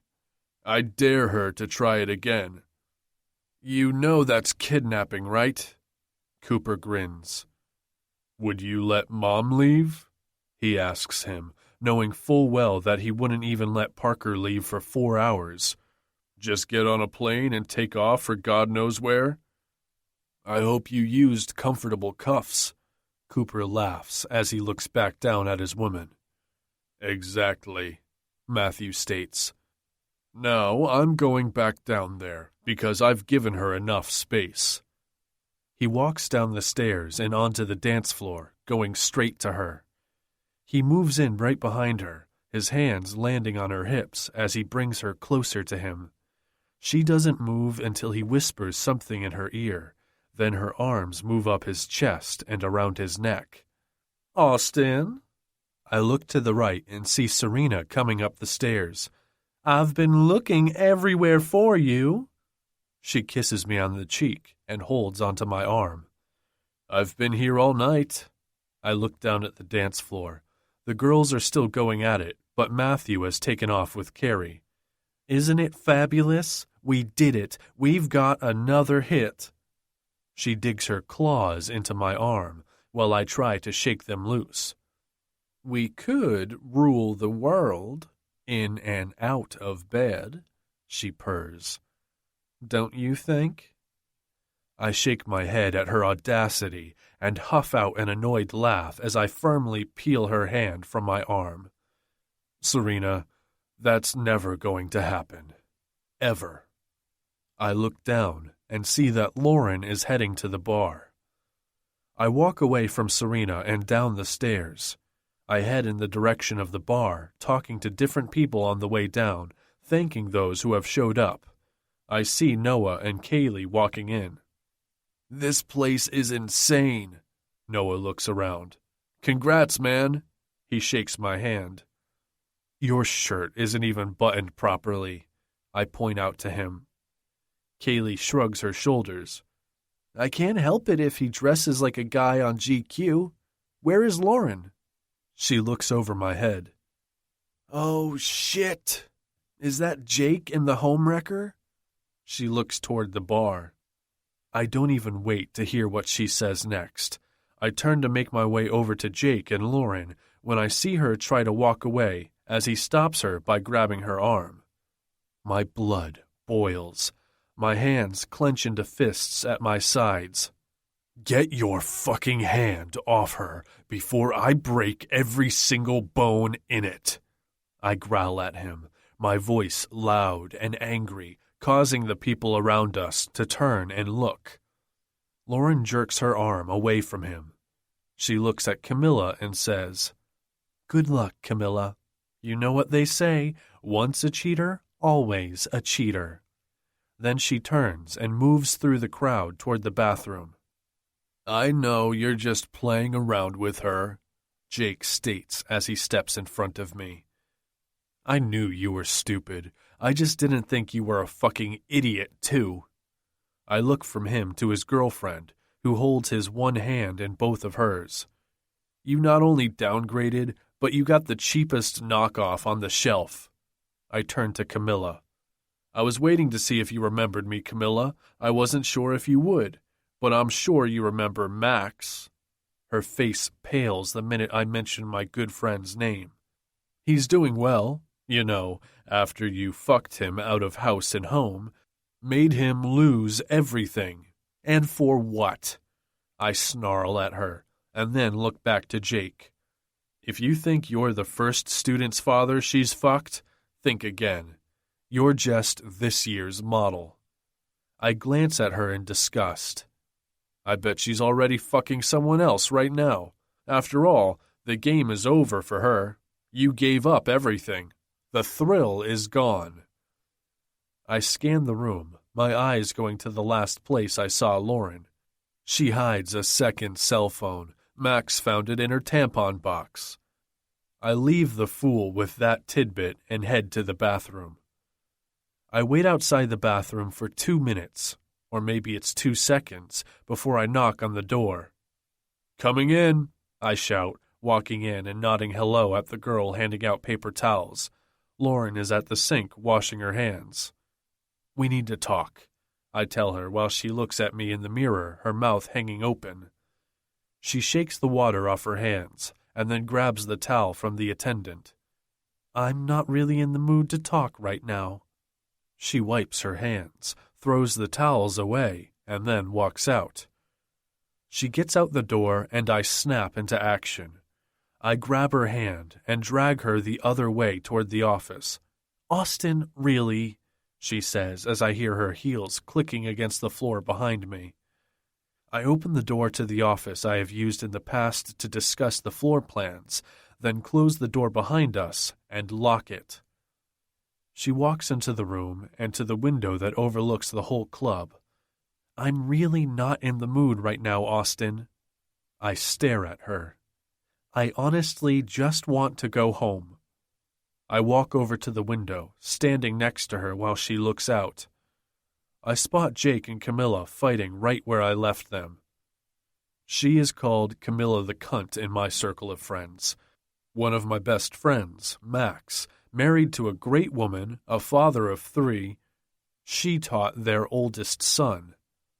I see her look at me, so I turn to look at her. He's an idiot. It doesn't matter. She shrugs her shoulders. It really doesn't matter. If it wasn't Camilla, it could have been someone else. Who knows? And with you, she laughs out. I am so out of my league with you. I have kids. I'm a mom. I'm not cut out for this. She points to the dance floor. This is your world. That blonde is your world. She laughs humorlessly and turns to walk away. I guess that policy was the right call after all. She starts to walk away as my hand snaps out to hold hers, my fingers folding into hers. We both look down at our hands, but she slowly pulls hers away. I can't do this. Are you about done now? I ask her. I'm a lot of things, Lauren, but I'm not a liar or a fucking cheat. I want you. I close the distance between us, running the back of my fingers from her shoulder to her elbow. Only you. You drive me absolutely fucking crazy, and you keep me on my fucking toes. You make me want everything, and I've never wanted everything. I've only wanted me. Now, I want you, and everything that comes with you. I want the dinners at the table. I want laughter. I want the kids' banter. Fuck, I even want Rachel calling me asshat, but not all the time. I chuckle as I see her smile. I want more Sundays like the one we had when we woke up together. I pull her to me as I wrap my arms around her, placing a kiss where her shoulder meets her neck. I feel the shiver that runs through her in response. Austin, she whispers, her chest rising and falling with her nerves. I would really hate to cut off your dick, she says quietly. But I will. If that doesn't work, Kaylee will finish the job. I push her against the door, taking her mouth before she says anything else. The need to taste her more powerful than my next breath. My mouth devours hers, while her mouth matches my need with her own. Our tongues are tangling together when her hands go straight to my belt, and my hands go for her ass. I leave her mouth, running my lips down her neck to the plunging V at her chest. Pushing the material off her breast, I bend to take her nipple into my mouth. I suck on it deeply, and her head falls back against the door, her hands stopping their assault of my belt. Austin, she moans, lifting a leg to my hip, my hand holding her leg, then roaming up it and dipping into the slit to slide along the back of her thigh. I glide my hand all the way up to cup her bare ass. You better be wearing panties, I warn her before giving her nipple a soft bite. Releasing her leg, I squat down in front of her, both hands roaming up the backs of her legs until they get to her ass. Oops, my bad. I guess I forgot to put panties on.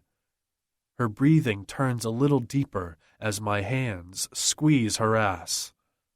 Fuck, I hiss, realizing that this whole time she had nothing on under this hot-as-hell outfit. I stand up just as she reaches behind her neck, unclips the top, and in one swoosh, the material glides down her body until she's standing in front of me, gloriously naked, except for her gold shoes. She cups her breasts in her hands and asks, You ready to drop the whole don't shit where you eat bullshit? Her eyes close as she rolls her nipples between her fingers. I would give away my soul right now to touch her. Her tongue darts out to lick her lips, and one hand moves down her body as she buries it in herself. My hands are in my hair, pulling at the strands, as my cock jerks against my pants, as if to question why he's not already buried in her. Fuck. Fine. I give in as I start undoing my pants. You would do that for me? For us? She asks. Anything, I tell her, then place my forehead on hers. Anything for you, I whisper, knowing I would give her the fucking moon if I could. Good. I quit, she smiles.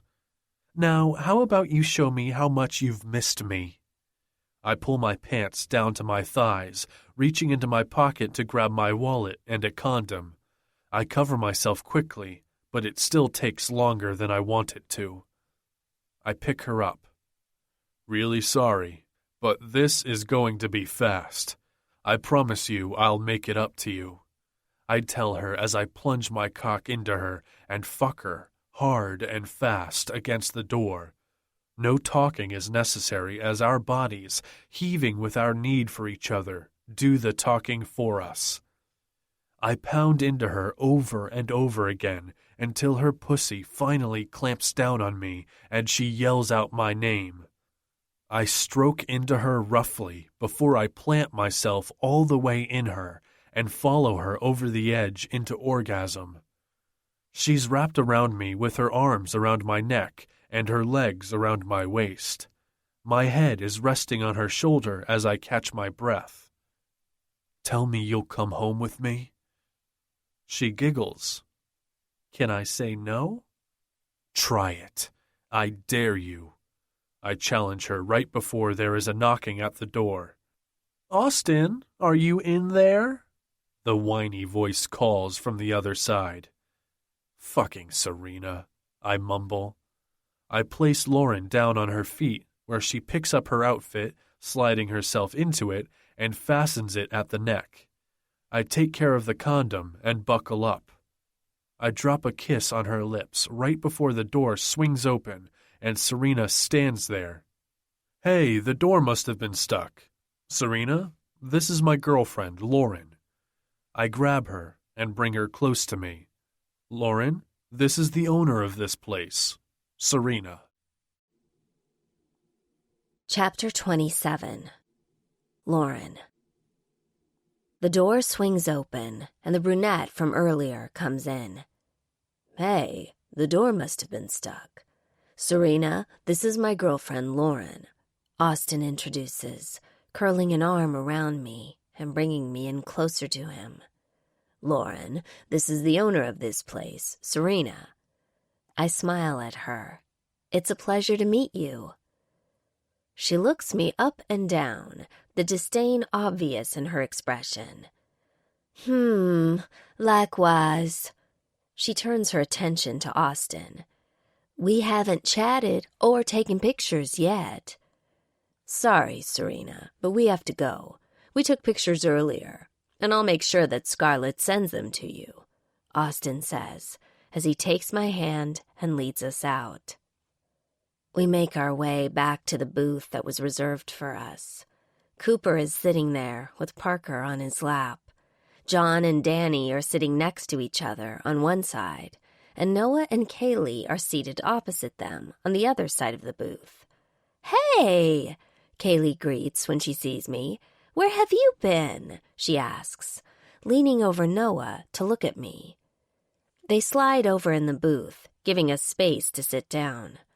Austin sits first, and then pulls me down on his lap. Kaylee leans in and whispers conspiratorially in my ear. You totally just had sex. I gasp loudly and look at her, denying it by shaking my head no. Oh, yes, you did. You are glowing and have the I've just been fucked face. Trust me, I know that look. Everyone is talking amongst themselves, and the music is so loud, so no one is really paying attention to our conversation. You're crazy, I tell her. I'm starving, I say loudly, and everyone agrees. Pizza? Danny suggests, standing up. Let's go. We all get up to make our way outside. I hold Austin's hand as we leave the club.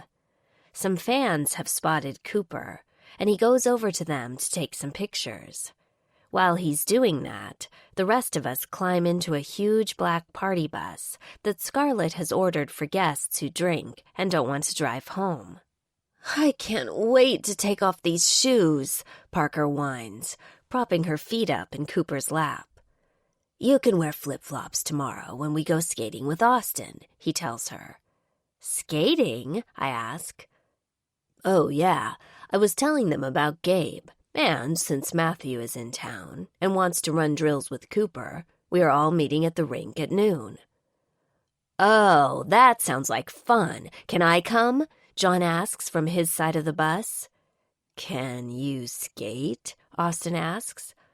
Well, not like you guys, but I can keep up, he states, as Danny laughs out loud. Honey, I love you dearly, but you can't skate. Danny leans over and kisses his cheek. I'm coming, Noah announces from his seat. They talk and make plans for the next day, while I take it all in. We spend 2 hours at the pizza place, laughing over their stories from the old days.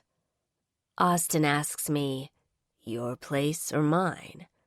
I'm going to Noah's, so you can go home and have loud monkey sex without me hearing it. Kaylee runs up behind Noah, who has already flagged down a cab. Let's swing by my house and grab some clothes for tomorrow, Austin suggests, yelling at Noah to wait for us. We wave goodbye to everyone as we cram into the cab. You live near each other? I ask. I couldn't leave my boo, Noah jokes. We pull up on their street, a chic, modern neighborhood where all the houses are 3 stories high. We get out of the cab. I look at Austin's house. It's white with a brown wooden door. There is a huge window above the door, trimmed in black, and narrow, long rectangular windows are on either side of it. When he pushes the door open and the lights come on, I take in the modern, masculine space that looks like it could be in a magazine. "You live here?" I ask him, walking into the all-white, sunken living room. The back wall is the showpiece of the room, with its floor-to-ceiling windows. "I live here." He laughs. "Want to come see the upstairs?" He holds his hand out for me to take it.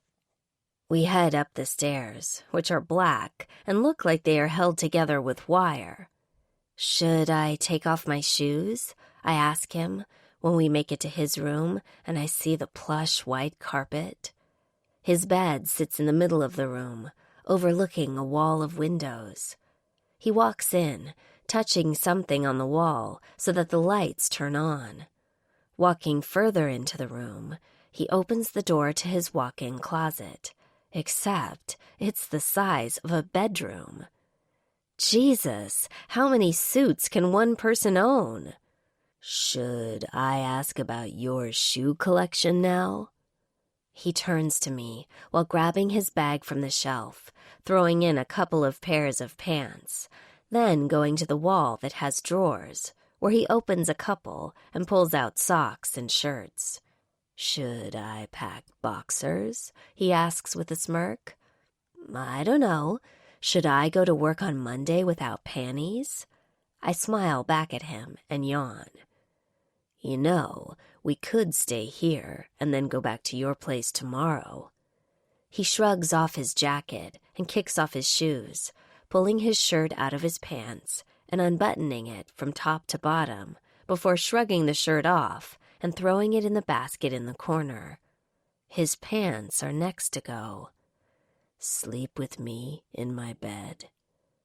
I look back at the huge bed with its thick white covers and think that it looks like a cloud. "I want you in my bed. I want to roll over when you're not here and still smell you on the pillow." I take the pins out of my hair, letting it fall down to my shoulders.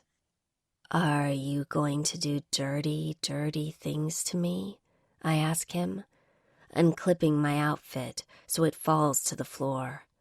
I kick it over to join his pants. "I just need to take off my shoes."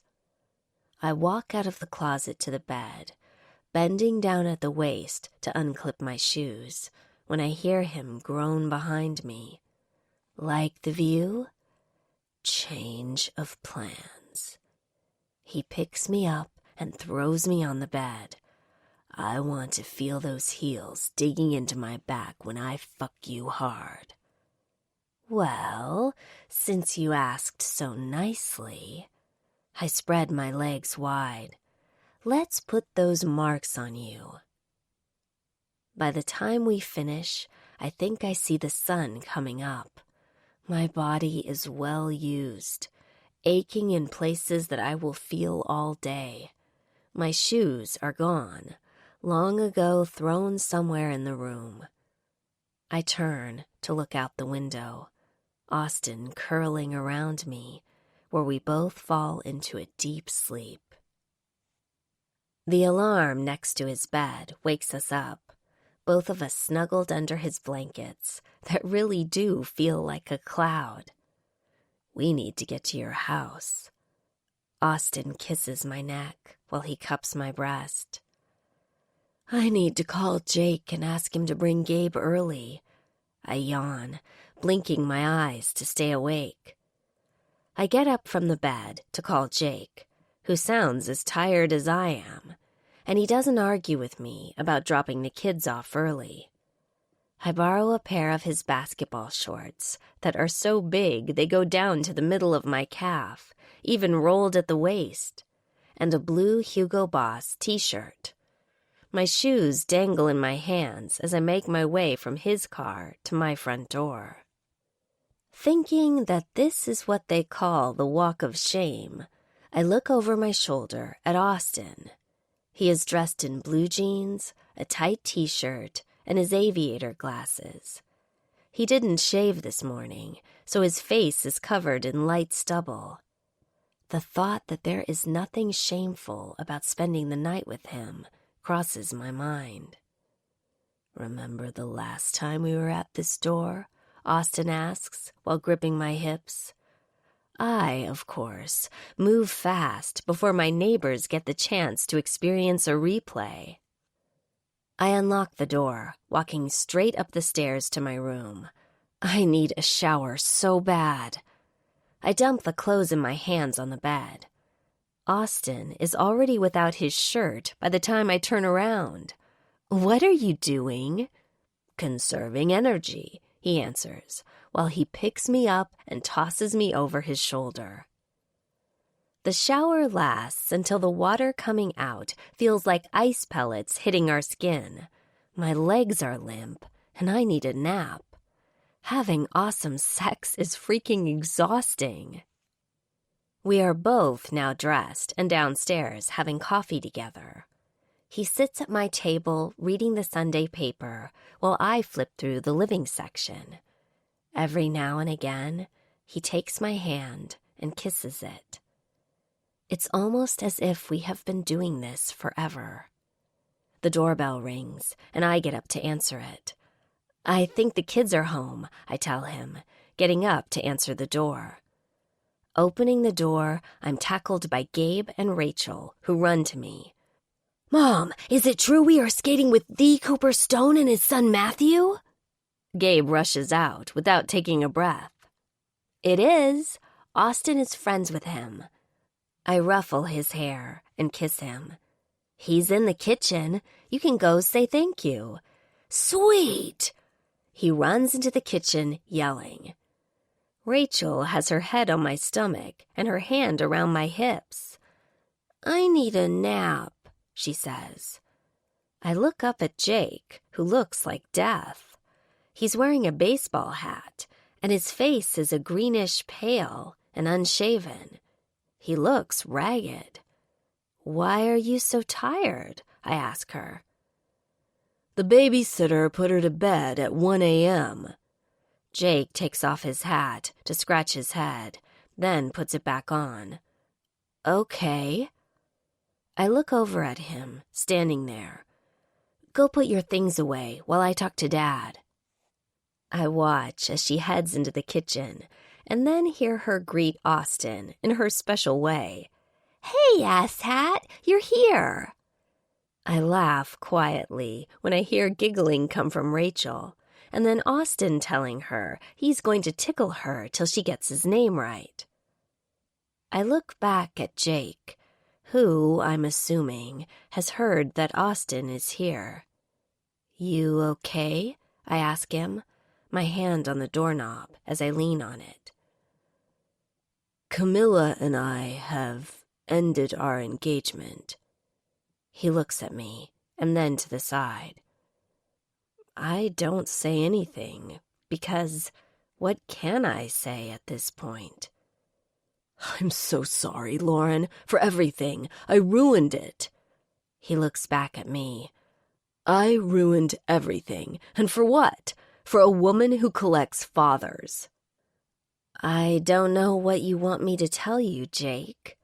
I cross my arms over my chest. "I was a fool. She played me."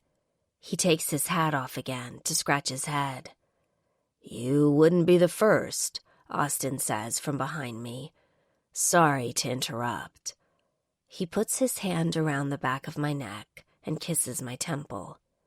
"The kids are getting ready."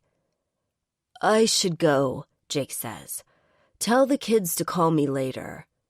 He walks away from us with his head hanging down.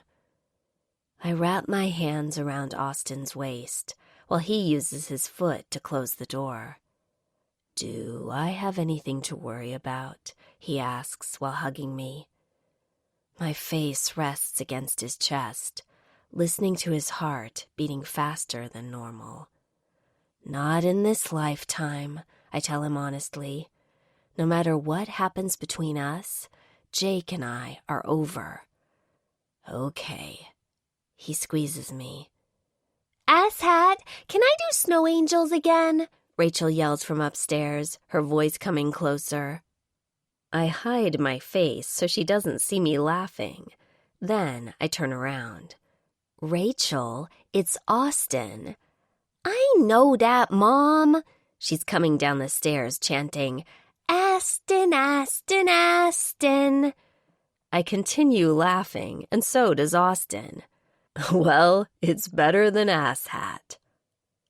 Half an hour later, we walk into the arena and see Cooper standing in workout clothes and chatting with a bald man, laughing at whatever they are talking about. Look what the cat dragged in, Austin says to Craig as he moves in to hug the old man. I couldn't miss my two best boys on the ice again. He looks at both Cooper and Austin. Hey, Cooper greets Gabe, who is standing next to me, gawking shamelessly. You must be Gabe. I heard you're really good. He ruffles his hair. Gabe continues to stare and has still not said anything. I nudge him with my hip.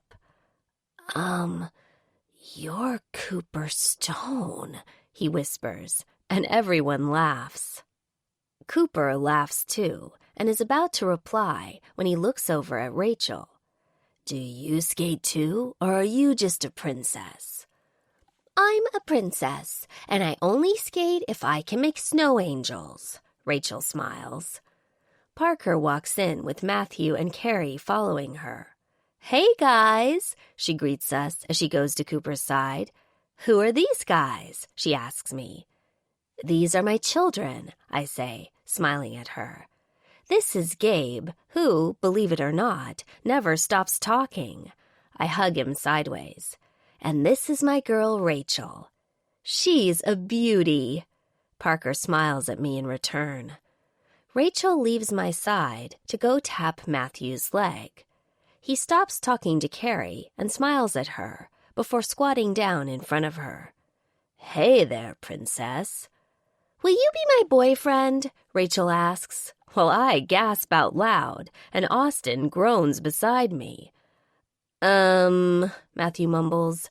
Rachel, what are you doing? I question, going to her. Well, Annie K has Noah as her boyfriend, and you have Asshat. Cooper bursts out laughing. She looks at Austin and smiles. Sorry, Aston. So, I want one too, and I want him. Rachel points her thumb at Matthew, who is in stitches.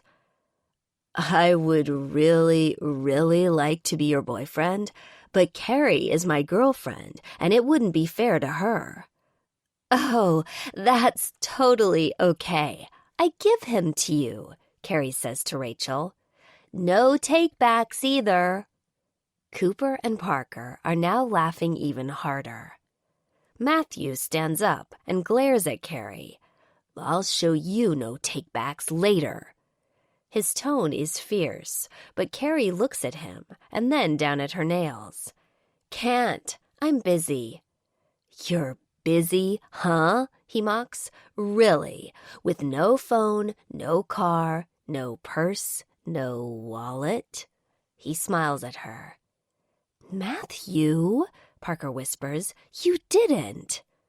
He must have lost the handcuffs, Cooper chimes in. Okay, why don't we go get ready to skate? How about the girls go out for cupcakes and coffee? I ask them. Is Noah coming? Cooper asks while walking to the rooms in the back. I would love to go for coffee, Carrie says. You guys can be my getaway. You can run, but know that I'll always catch your ass and drag you back, Matthew warns with a wink, then turns and jogs into the back. That man is Carrie stutters. He's an asshat, Rachel helps out, smiling at me, and then Parker and Carrie, making everyone laugh. Okay, babe. Austin kisses my lips. Come back, and for the love of God, whatever you do, make sure you bring Carrie back with you. I look at Carrie, who looks like she is about to blow steam out of her ears, just like in the cartoons. Before she can explode, Parker goes up to her, seemingly averting the crisis. "Honey, I'm so sorry." With that, we all head out to go have chocolate cupcakes and coffee. Chapter 28. Austin. We spend 3 hours doing drills and practicing stick handling. We play a 2-on-2 game since Noah never showed up. Matthew shows Gabe little tricks, and I have to give it to him. He soaks in every word, following up Matthew's instructions to a T and getting into it right away, hungry for more. When we call it a day, he actually groans and moans. Craig is there when we skate off the ice.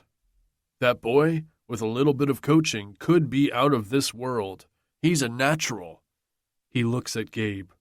"I got one more left in me." He looks from Gabe to me. "What does that mean?"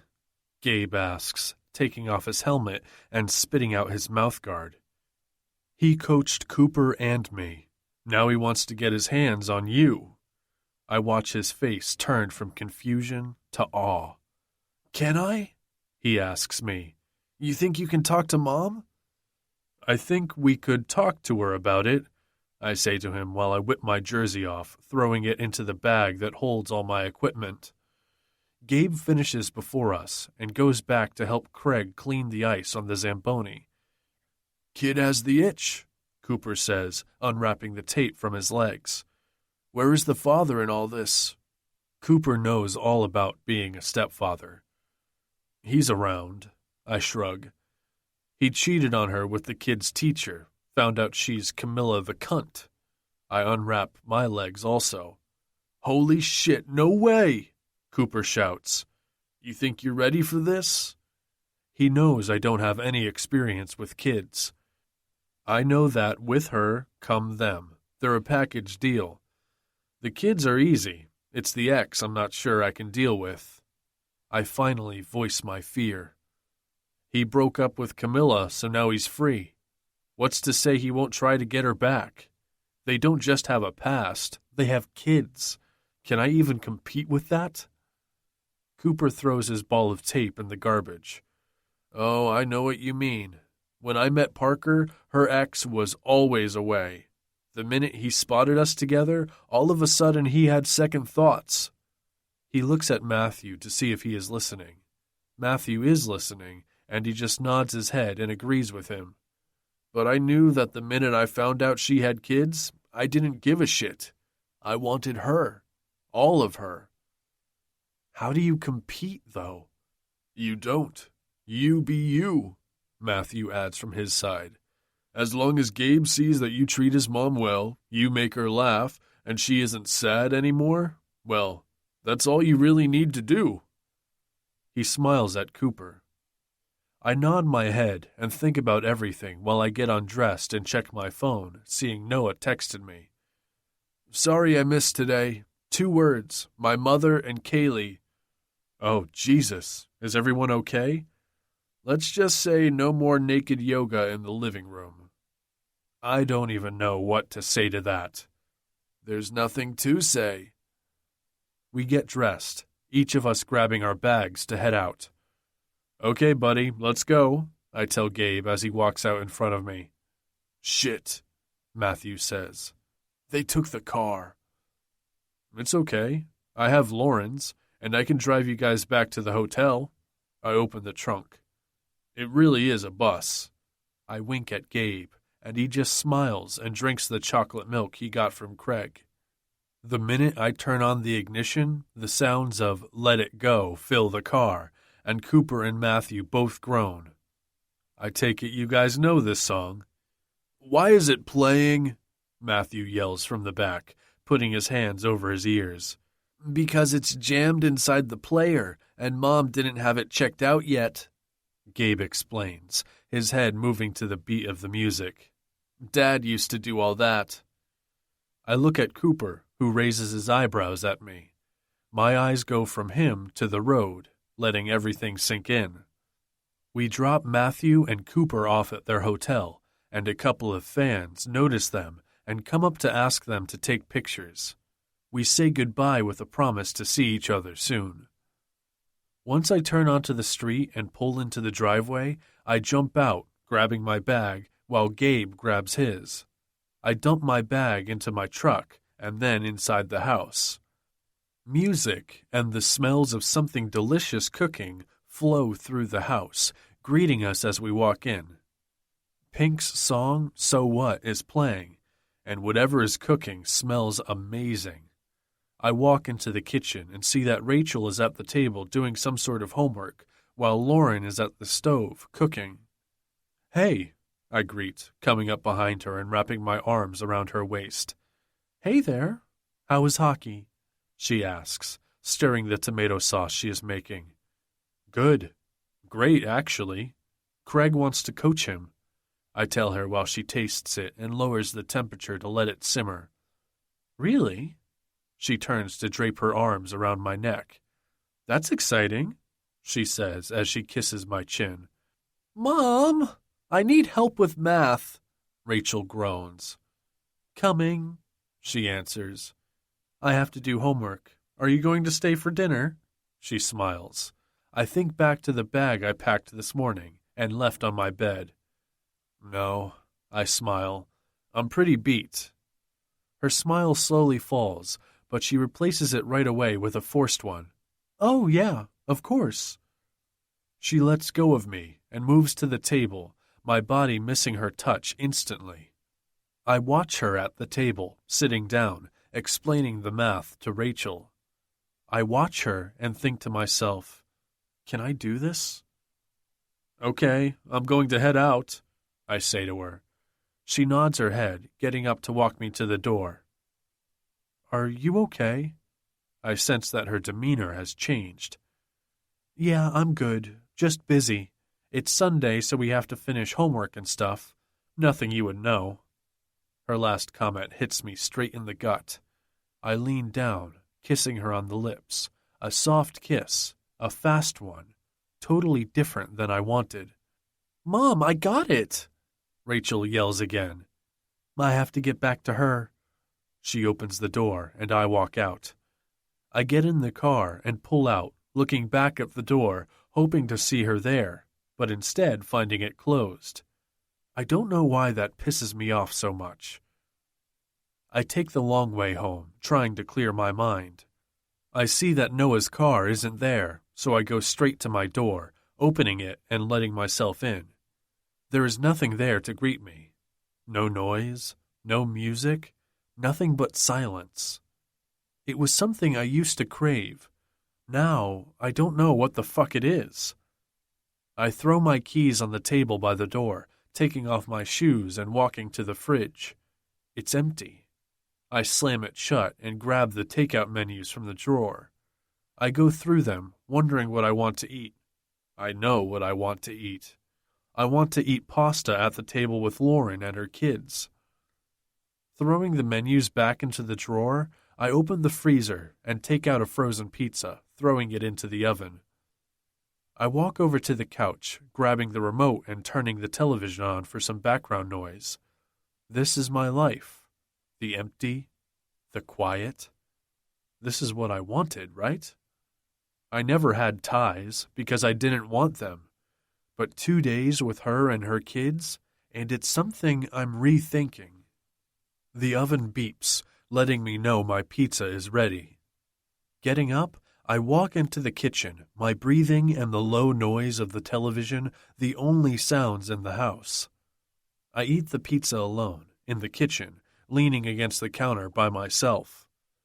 I throw half the pizza away, thoughts of Lauren and how her dinner was so totally different than mine crowding my mind. Turning off all the lights downstairs, I walk upstairs straight from my bedroom where the unmade bed greets me. The pillow she slept on still has her indent. I throw my shirt in the basket next to the bathroom door and head to the shower. By the time I've showered and shaved, it's almost 8:30. Grabbing my phone, I send her a text. "Hey." I sit in bed waiting for her to answer.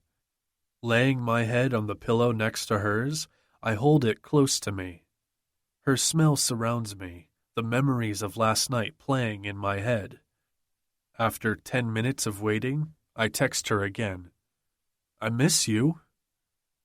I'm giving her 10 minutes, and then I'm just going to call her. I close my eyes, waiting for her, resting my eyes, but I fall asleep. The next thing I know, my alarm is ringing for me to get up. I look at my phone and see that Lauren texted me back. Hey, sorry, I was giving Rachel a bath. I miss you too. Okay, I guess you fell asleep. I'll call you tomorrow from work. Eek, I'm working with Noah. I blink a couple of times and then text her back. Good morning. Fell asleep waiting for your text. Are you really going to work for Noah? I toss my phone aside while I go into the bathroom and splash my face with water. Grabbing my phone again, I go downstairs, where I start my morning routine. It's still as silent as it was last night, so I turn on the television. The voices of the CNN anchors fill the silence while the coffee brews. The phone rings in my hand, and I look down to see Lauren's number. Hey, I answer, smiling. Hey, I thought it would be faster if I called you, she says, and I hear her moving around in the background. Did you sleep well? I ask her, thinking about how much I would have loved to wake her up with my face between her legs. Yeah, I was exhausted. I hear her call out a 5 minutes warning to the kids. Sorry, it's hectic in the morning. I can imagine. Are you really going to work with Noah? Well, seeing as I'm due there in an hour, the answer to that would be yes, she chuckles. You don't need to do this, I tell her while I pour myself a cup of coffee and take a sip. I can hear Gabe in the background asking where his lunch is. I'm doing this so we don't kill each other. She moves the phone from her mouth to tell Gabe she already packed his lunch in his bag. Sorry, I have to go. Rachel is not dressed yet. The bus is due in 7 minutes, and Kaylee didn't come home again. I smile, thinking of Rachel running around naked and calling me asshat. Okay. Call me later. She doesn't say goodbye. I just hear her yelling as the phone disconnects. The rest of the morning routine is uneventful. Walking into the office, I groan thinking about training a new temp. God, I hope it's not Carmen. I see a man sitting at Lauren's desk. Good morning, Mr. Mackenzie. He gets up to greet me. His hair is perfect, his suit is perfect, and he follows me into my office with a small pad and pen in hand. I've taken the liberty of going through all the emails to familiarize myself with the routine you have. I also see you like your meetings alphabetically arranged, which is perfect, since it's also how I like to file things, he continues as I shrug off my jacket and put it on the back of my chair. What is your name? I ask him. Bruce. He folds his hands in front of himself. I can't wait to get started. Can you tell Barbara I'm in and that I would like to see her? Also, if a woman named Lauren calls, she always gets put through right away, no matter when she calls. Right away. He heads back to his desk and calls Barbara. She walks into my office 5 minutes later with a cup of coffee for me. Okay, what has your panties in a twist this morning? She sets my coffee down and takes a seat in front of me. I glare at her. Nothing has me in a twist. I'm just wondering how long this has been in the works.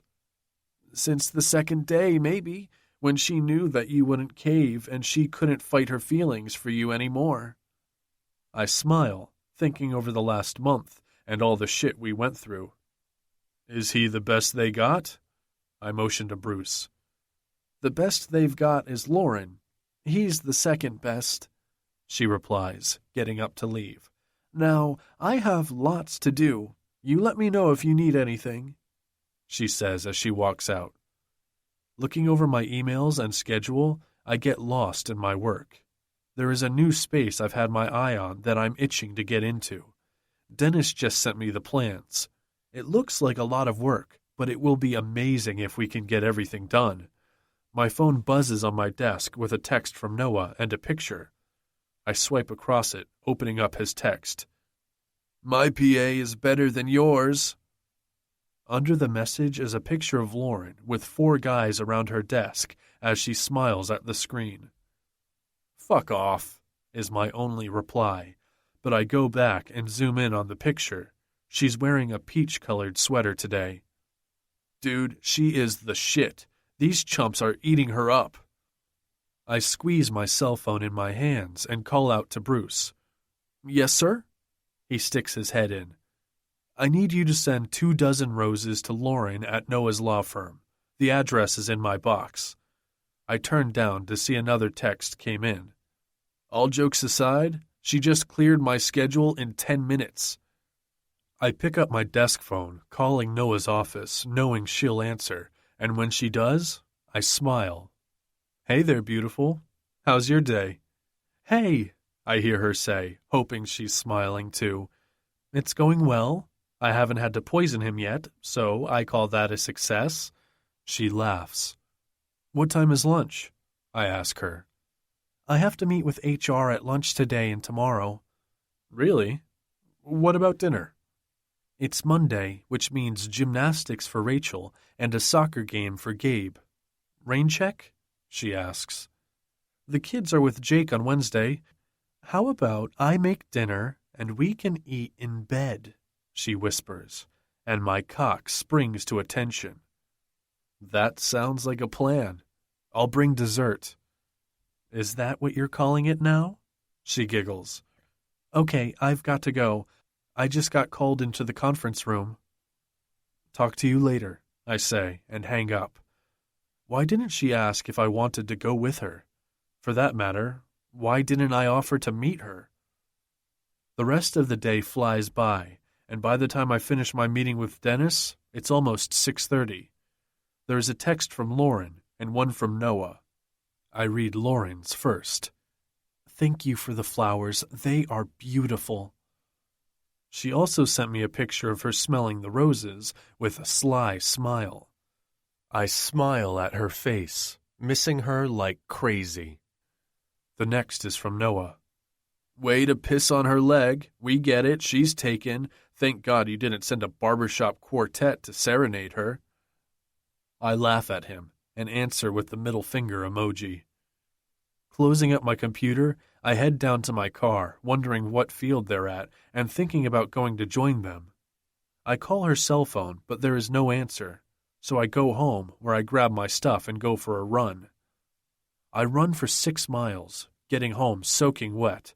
Looking over at Noah's house, I see the lights are all off, so I go straight home, where I shower. I pick up my phone and see that Lauren hasn't called me yet, so I call her back. Hey, she answers out of breath.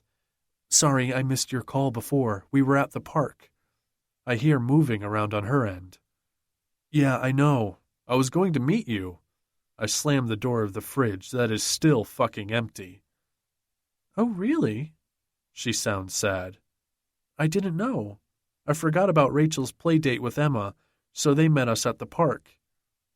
I smile, drinking my water. Hot moms at the park. I kid with her.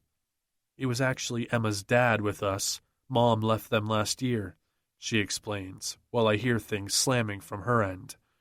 Is this father hot? I ask, anger shooting out of me. I don't really look at him like that. I hear a door close. Why would you ask that? No reason, just wanted to know who you were spending time with, since it wasn't me. Holy fuck, am I sulking? Is this me sulking? I wasn't with anyone.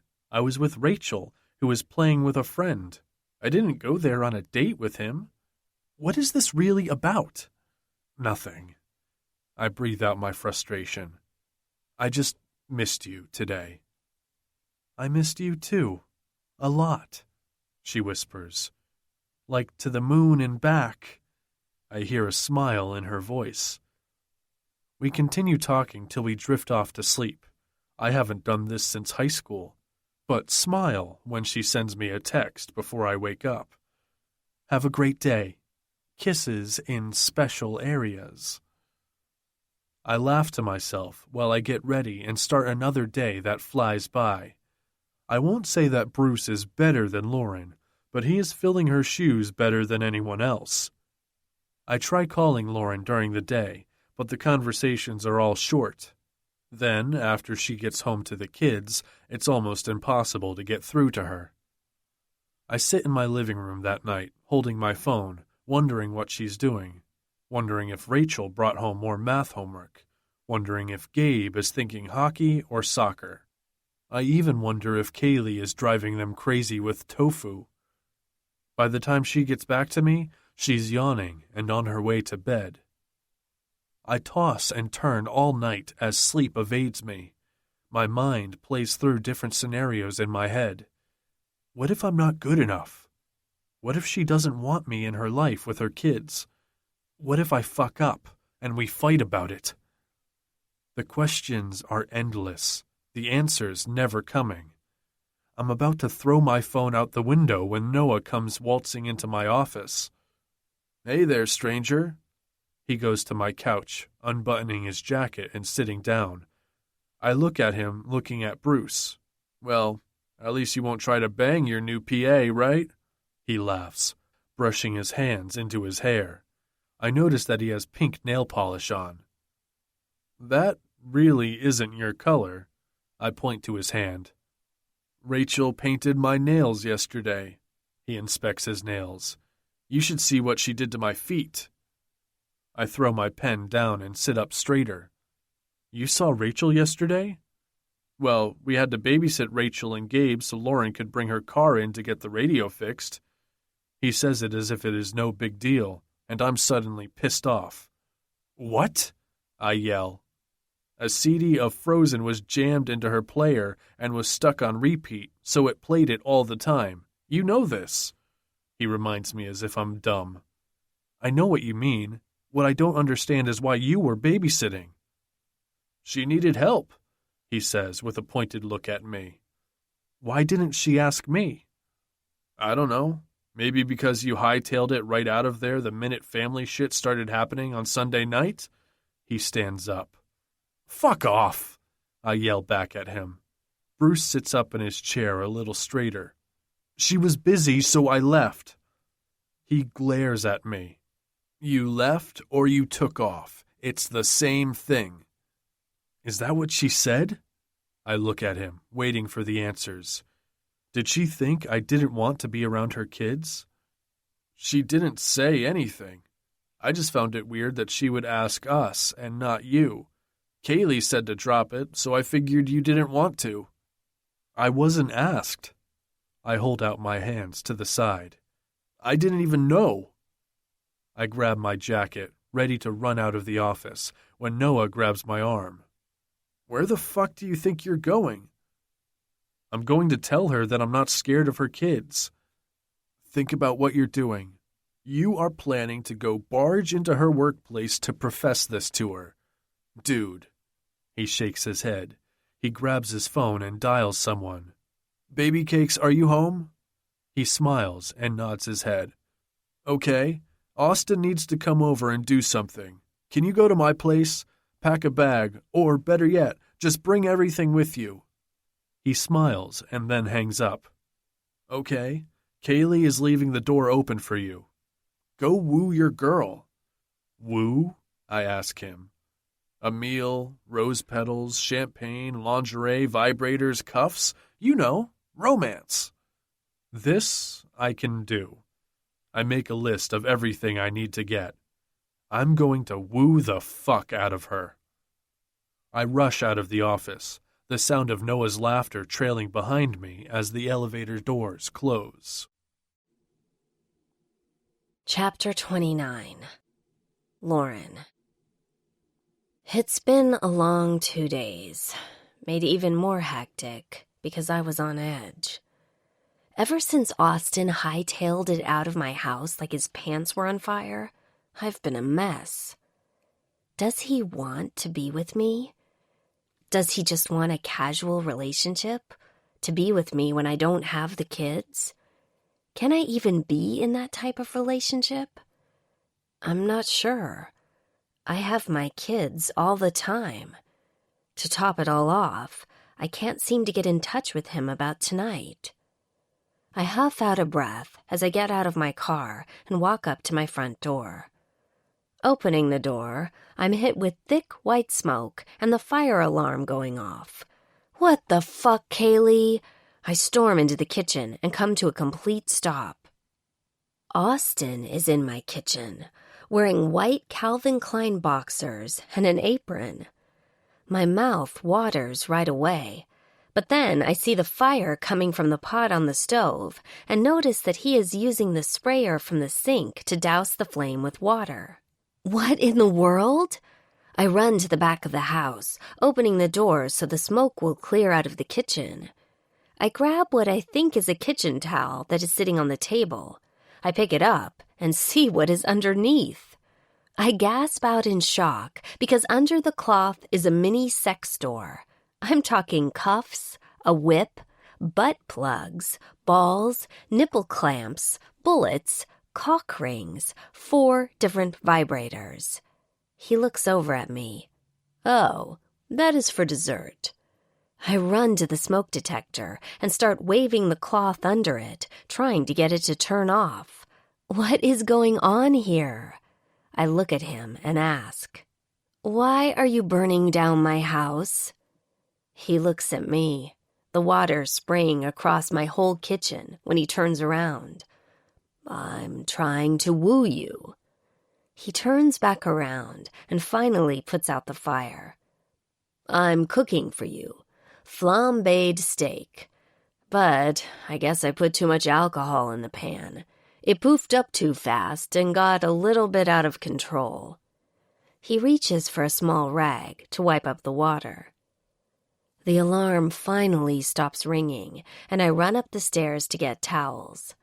Throwing one at him, I put mine on the floor and start to walk on it across the floor in an attempt to soak up the water before throwing another one down. "You went to work like that?" I look down at my outfit. I'm wearing tailored trousers, a white fitted shirt, and a matching jacket. "First you try to burn down my house. Now you're insulting my wardrobe?" I throw my hands up. He drops his towel by his feet and storms over to me. He grabs me by my ass and hoists me up as his mouth crashes down on mine. His tongue slides against mine, and I pull him closer. I've missed him so much. The feel of him, the sound of his voice, even the annoying pen-tapping thing he does on the desk when he's thinking. I moan into his mouth, while the kiss turns frantic, almost desperate. Neither of us interested in stopping. He puts me down on the counter, right in a puddle of water. Cold water. "Fuck!" I squeak out. "Oh, shit. We should get you out of those pants." He quickly whips off my shoes. "Lift up," he urges. And I try to lift myself up on my hands, but they slip off the counter because of the water. I fall backward, and Austin face plants into my stomach. "Ouch!" I whine, while he just laughs against my stomach. "I'm supposed to be wooing you," he mumbles into my stomach, while placing little kisses on it. "Romancing you." Ah, I see. Nothing says romance or wooing quite like anal beads do. I chuckle, running my hand through his hair and looking around at my house. It looks like a bomb went off in here. But looking down at him with his lopsided grin, I can't be upset. The anal beads were for after the wooing. He smiles at me. "I missed you." He gets up and pulls me to a sitting position. He puts my hair behind my ears, cupping my face in his hands. "This was supposed to be romantic." He kisses my lips softly. "It is."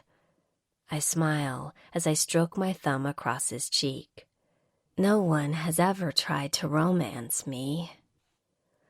I was a dick, he says, and my eyebrows shoot up in surprise. Which time? I ask him. When I left Sunday. I look down, not ready for him to see how much it bothered me. It's okay. I smile up at him after a minute. It isn't okay. This is your life, and now it's my life. I take his hands from my face and push him off me as I jump off the counter. No. I grab the towels off the floor. It's not your life. It's mine. He grabs the towels from my hand, throwing them back down. I worded it wrong. I want this, Lauren. I want to be there for you, to be the one who helps you. I mean, I'm pretty sure you can run the world from your phone. He smiles. But when you have too many balls in the air, I want to be who you call. I want you to know that I'm here for you, not because I have to be, but because I want to be. Then his smile disappears as he continues. And when you need your car serviced, I want it to be me who you call to help you. Not Noah, not Kaylee, but me. He motions to himself with a thumb at his chest. Austin, I whisper, I'm not going to force my kids and my responsibilities on you. He places his finger on my lips, stopping me from talking. You aren't forcing anything on me. If anything, I'm forcing myself on you. He takes a breath and continues. I want to be there with you when you go to soccer games, if I can. I want to be here with you when Rachel is running around naked. I mean, not to see her naked. That's weird. But I want to be here to throw you her clothes. He reaches for me. And I really want to drive Gabe to hockey. It's our thing. He shrugs and gives me a smile. I want to cook for you guys. My eyebrows shoot up. Okay, I want to be here to order out for you guys. Let me be that person for you. His arms wrap around me, bringing me flush against him. Austin, what if you resent this whole thing and then feel like you can't leave? I question him. What if you have a headache and the kids yelling just makes it worse? I'm okay with this thing between us not having a title. I'm not. His voice is firm. The last 2 days, I realized that this is where I want to be, in the middle of the chaos. Ask me, he whispers. Will you come to Gabe's soccer game tomorrow night? Yes, he answers, smiling. Now, can we have dessert? What type of dessert were you thinking about? I look back at the table of titillation and torture. I was thinking bullet, anal beads, and whip. Really? I was thinking nipple clamps, cuffs, and vibrator, I counter. Who wears the cuffs? I wiggle my eyebrows at him while he looks at me with hooded eyes. Oh, you are definitely wearing the cuffs this time. His evil laugh comes out. Let's go upstairs. I want you laid out. He jogs up the stairs after he collects the whip, cuffs, bullet, vibrator, nipple clamps, and anal beads. Just in case. He winks. I follow him up, shrugging off my jacket and shirt as I go. You're lucky your junk didn't burn off in the fire. I enjoy the view of his ass and those white Calvins. That would have been a bigger disaster than your house burning down. He throws his toys down on the bed. I slip my wet pants off, leaving me in my matching white lace bra and panties that are both sexy and delicate. Leave those on, he demands, his erection tenting his Calvins as his hand rubs it. The sight makes my knees weak and my pussy wet. I get on the bed, moving to the middle and crossing my legs. Okay, what next, sir? I laugh. On your stomach for now, he orders me. But first, he states, as he reaches for the cuffs, then cuffs my wrists together in front of me. On second thought, on your hands and knees, head to the wall. I get in position, looking over my shoulder to see what he is doing. He has the whip handle in his hand while he tests it on his other hand. You trust me? It's kind of difficult to answer now that I have the cuffs on, I tell him, but I wouldn't have these cuffs on if I didn't. Good. Now, eyes facing forward, he demands. Should have gotten the blindfold, too, he murmurs to himself. I'm facing the headboard. The anticipation of what's to come has all my senses on high alert. I feel the bed move, and then his heat hitting the back of me. He opens my knees wider with his hands, sliding them softly up my inner thighs, ever so slowly, until they get to my pussy, where he starts rubbing me through the lace with 2 fingers. Wet, he groans, and I hang my head. I bet we can make this pussy wetter. What do you think? He challenges me. His fingers are now gone, but are quickly replaced with the tip of the whip, the square leather tip grazing me. His hand goes to my ass, which is only partially covered since I'm wearing a thong. So soft, he says, caressing it gently. My back arches, making my ass stick out more. Moving from one cheek to the other, he strokes me in a circular pattern. Creamy white, he breathes. Let's see how it looks pink. And then his open palm hand comes down on my ass with a smack. It stings at first, like a pinch, but he soothes the sting with his hand, and the pain dissipates, leaving a warm sensation in its place. I wait for the next smack, but it doesn't come, and my heartbeat picks up the longer I wait. Instead, he takes the whip and smacks the other cheek, and I moan. It's a different kind of sting than the one from his palm, more isolated, less painful, but it leaves my skin feeling warmer. The next thing I hear is the buzz of the vibrator as he turns it on. He runs the vibrator along my lower back, the vibrations pulsing through me. He moves to my side, continuing to slide the vibrator against my back. He then moves it to my nipple, which hardens in response as he circles it. He slides the vibrator under the lace of my bra, pressing it down on the hard peak. The sensation shoots straight through me to my belly before it slowly spreads to my core. Austin, I moan, as my hips buck from side to side. I hear him chuckle as he moves back behind me.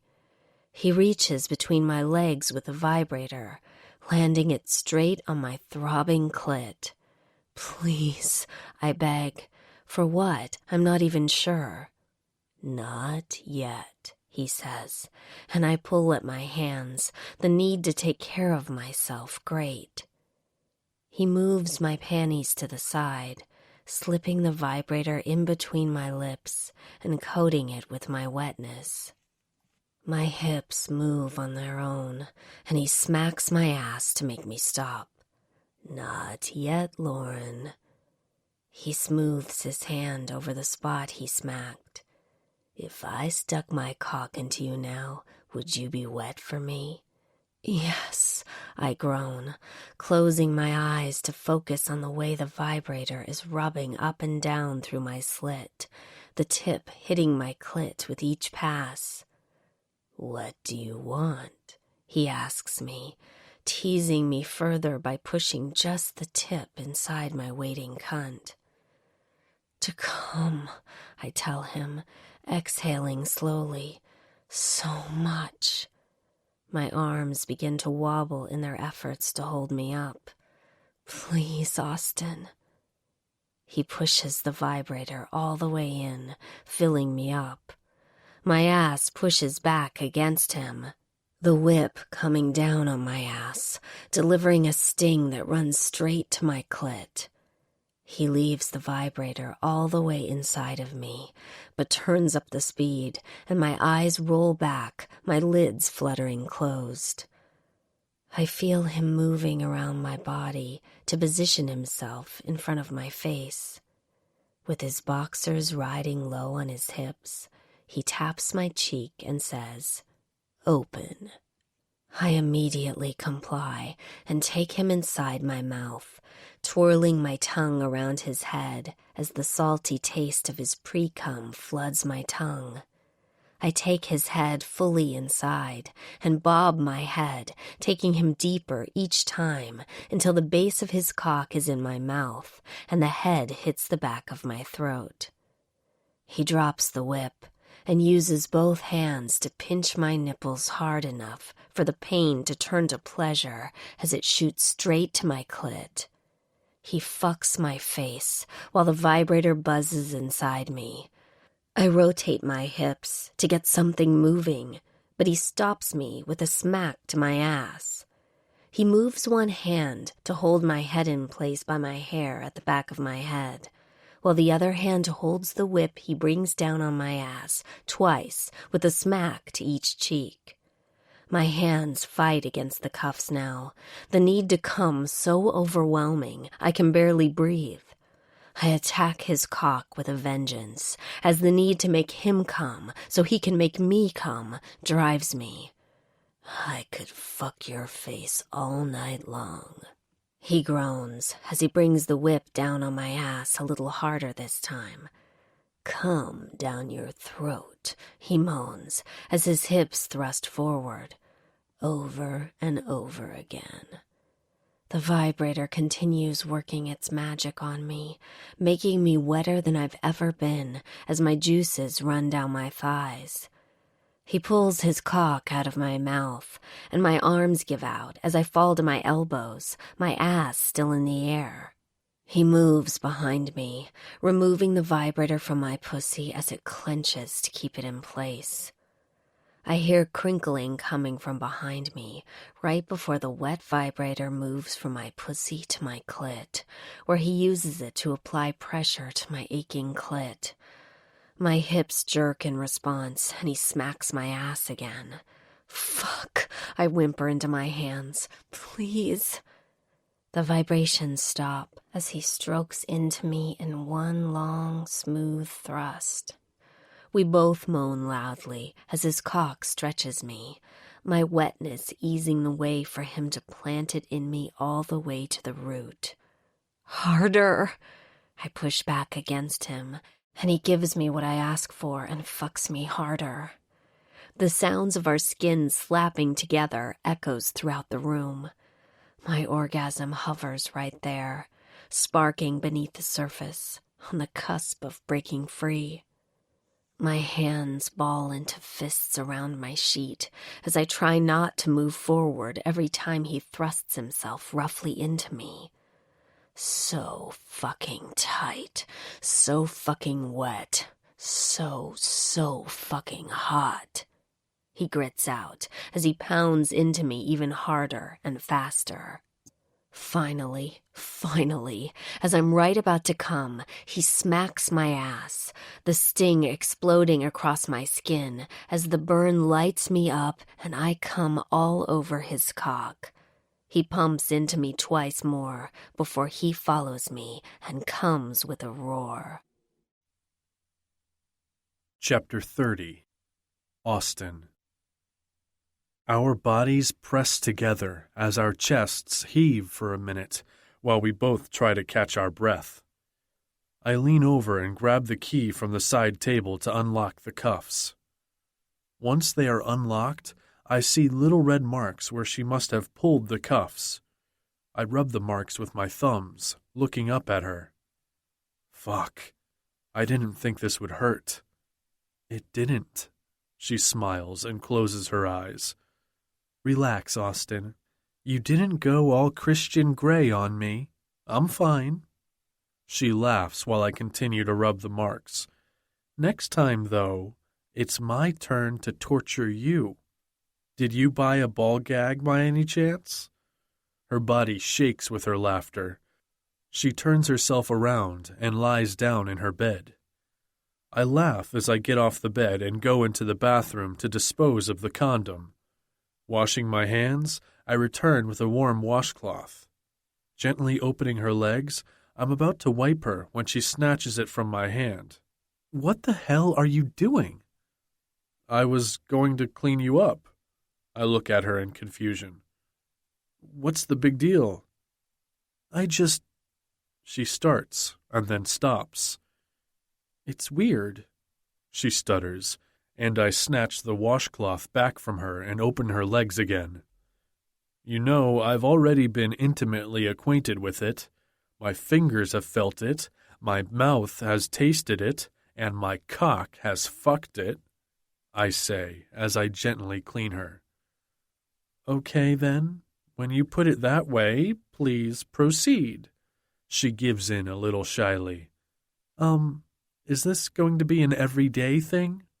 She points between me and her as her voice softens with her question.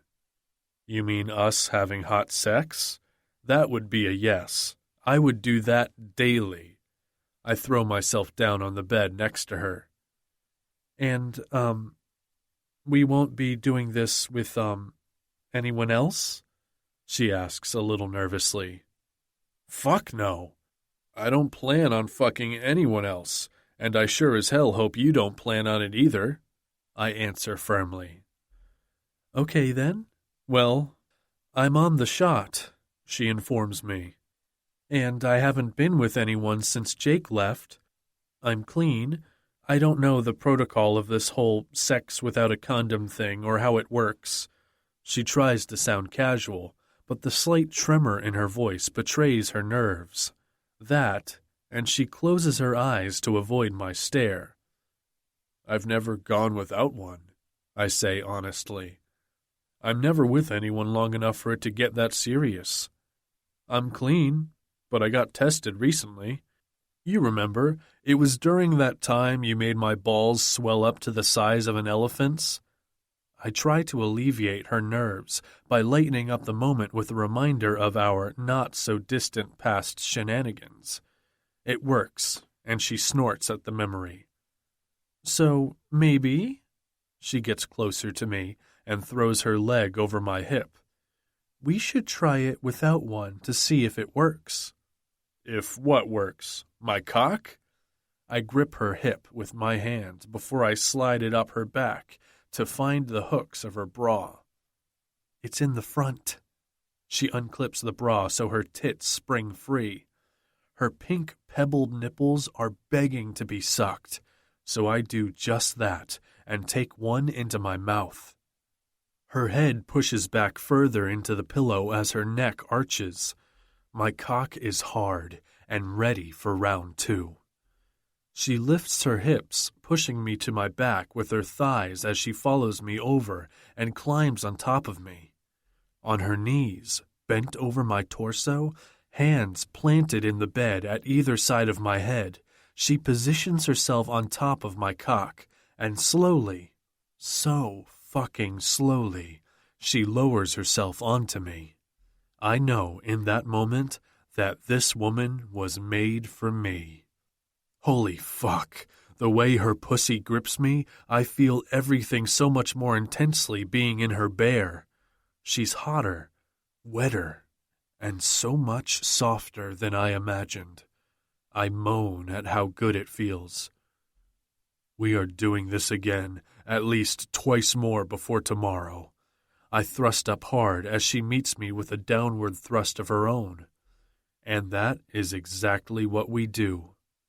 After we clean the mess in the kitchen, that is, and I put away all the toys I bought, they're now in a box in her linen closet, up high under a pile of sheets. The next day, I walk into work with a lighter step. I woke up with her in my arms. I had her this morning when we woke up, and then again in the shower. It's going to be a good day. Bruce is there with my messages as soon as I walk in, and I greet him with a smile. I don't say much more to him. I get a text from Noah. So, how did the wooing go? Did she set your balls on fire? I laugh, thinking of the fire I started cooking. The wooing was fine, minus me setting fire to dinner.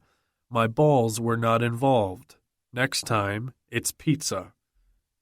I don't know what you did, but she is in a fine mood. She even brought me coffee.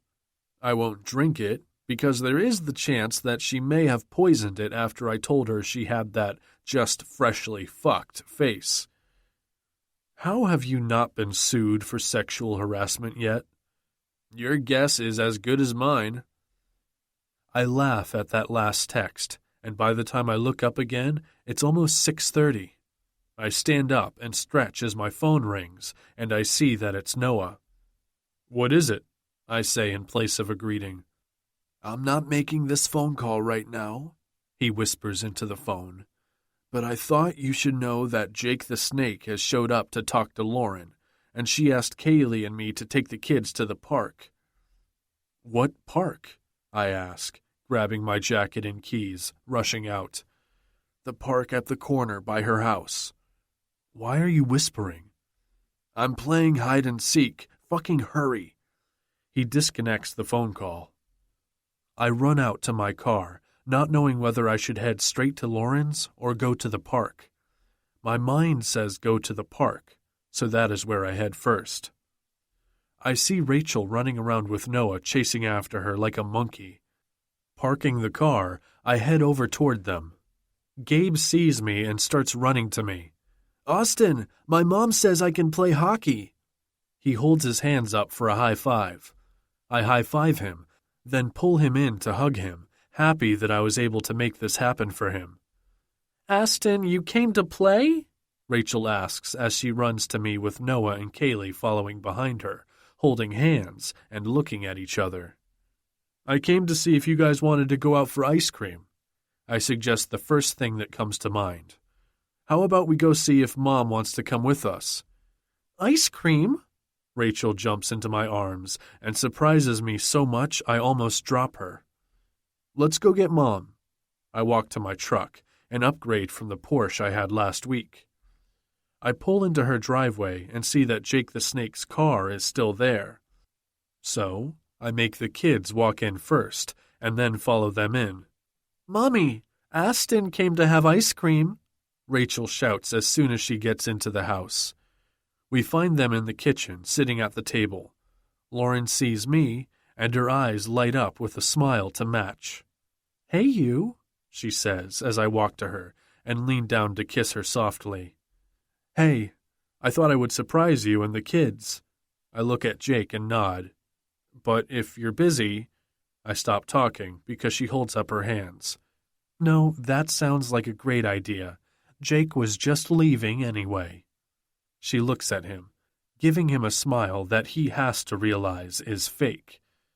Jake slaps the table and gets up. Yeah, I was just leaving. Gabe, Rachel, come give Dad a hug and a kiss. He calls for them. They come back into the room and give him hugs and kisses, and he asks if they want to come over that weekend. I know it's not my weekend, but I can take them if you guys have plans. He addresses us both. Lauren has now stood up and is standing next to me, and I've got my arm around her shoulder. Gabe has hockey on Saturday afternoon, Lauren says to him. So maybe after that. I have hockey? Gabe shouts with glee. That's right, dude. I didn't get a chance to tell you, but I spoke with Craig, and he can start you on Saturday. Yes! He cheers. Mom, I'm going to go and tell Jesse. He runs out of the house. Well, Jake says, I guess I'll just be going. Rachel runs over and jumps into his arms and kisses his cheek. Bye, Daddy. He says a quick goodbye to both of us and walks out the front door. Rachel looks at Lauren. Are we still going for ice cream? Sure, go grab a sweater. She doesn't have to ask her twice. Rachel rushes out of the room looking for her sweater. Are we going to discuss what happened here? I look at her, asking about the elephant in the room. There really is nothing to discuss. He came crawling back, telling me how him leaving was a mistake. She shrugs her shoulders, while my heart stops, my stomach drops. What does that mean? I try not to freak out. It means exactly what you think it means. He fucked up. I mean, did it hurt me? Yes. Did I want to go all Beyoncé on his ass? Fuck yeah. But it's over. I've moved on. She comes over to me. I'm hoping that you are on the same page as me. She kisses me on my neck. We are exactly on the same page. I will say, I tell her while I look down on her, he gets a pass for today because he got fucked over, but I push her hair behind her ears. This is the last pass he gets. Next time I'm going to tell him exactly where to go fly his kite. I smile at her, if you know what I mean. I kiss her nose, watching her smile. I know what you mean. Now, can I have some ice cream? She puts her hands on her hips. It's Thursday. It's spin class day. Really? I'm surprised I didn't know this. Really? I take spin classes on Mondays, Tuesdays, Thursdays, and sometimes on Saturdays. Usually, I drop Gabe off at soccer practice and then hit up the gym where Rachel goes to the play area. Baby, if you want to work out, all you have to do is tell me. You can ride me all night long. I whisper to her while taking her in my arms. Her hands curl around my arm while she picks off invisible lint. Oh, I'm going to ride you all night long. She moves her hands around my neck, pulling my ear to her lips. As soon as you buy that ball gag. I feel the huff of her laughter across my cheek as I turn my face to kiss her lips. I found my sweater, Rachel yells from somewhere in the house, her footsteps coming closer. I wait to see if Lauren will drop her hands, but she doesn't, so I bask in this second victory tonight. The first being her obviously negative reaction to Jake's presence there and whatever it was he wanted to talk to her about. Aston, can you carry me on your shoulders? She comes into the kitchen as she tries to pull on her sweater. Are you strong like Noah? She pets her sweater. Lauren puts her hand in front of her mouth to stop the laugh from escaping while I glare at her. I'm 1,000 times stronger than Noah. I grab her and toss her in the air and then catch her and flip her upside down while she giggles. I finally put her on my shoulders and we start walking toward the ice cream parlor. Gabe sees us walking down the street and runs to catch up to us after saying goodbye to his friend Jesse.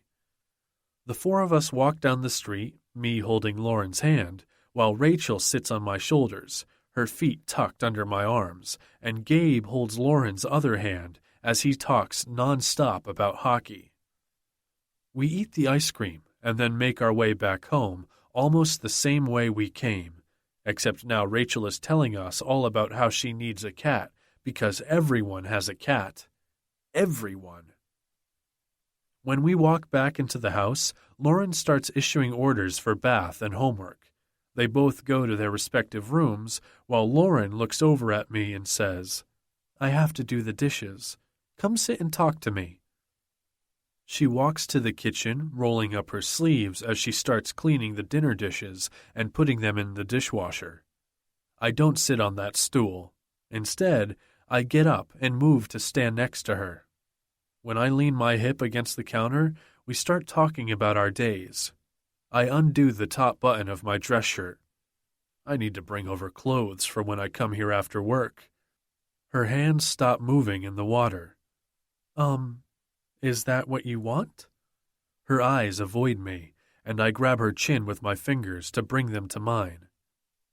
I want that very much, I tell her honestly before I lean forward, kissing her lips. I lick across her bottom lip, and she opens for me to slide my tongue in. I grab her waist to bring her closer to me while my tongue plays with hers. My hands roam to her ass, cupping her to bring her even closer. I almost forget where we are until I hear Rachel's voice calling from upstairs. "Mom, the bubbles are finished." We both groan as our lips separate. "Coming," Lauren yells. "Why don't you sit on the couch and watch television?" she suggests before she walks upstairs. I'm about to go sit down when Gabe comes downstairs with his notebook. "Austin, can you help me study for my spelling test?" I toss the remote on the table. "Sure." I'm surprised at how excited I am that he asked me. "Where do you want to do this?" I look around. "I'll just sit on the floor, and you can tell me the words." He lies down on his stomach, a piece of paper and a pencil in front of him. I go through the list of words, while he gets all but 2 of them right. "You know what I used to do when I got my words wrong? I'd write it out 10 times, I tell him, and he inwardly groans. "I know it sucks, trust me, but it worked. And you know what else? That's going to be something you'll be doing in hockey. Well, not the writing, but the repeating stuff over and over. It's how you'll train your muscles to memorize the movements of your plays. It's the same idea with your spelling words, except instead of training your muscles, you're helping your brain memorize the words through the repetition of writing them over and over." The comparison to hockey does the trick, and he nods his head as he starts writing the words. When he finishes, he says, "Okay, let's try it again." He grabs another piece of paper, and by the time we're done, he has all the words memorized. He is so happy, he gives me a high five before running upstairs to tell his mom. Truth be told, I'm happy too.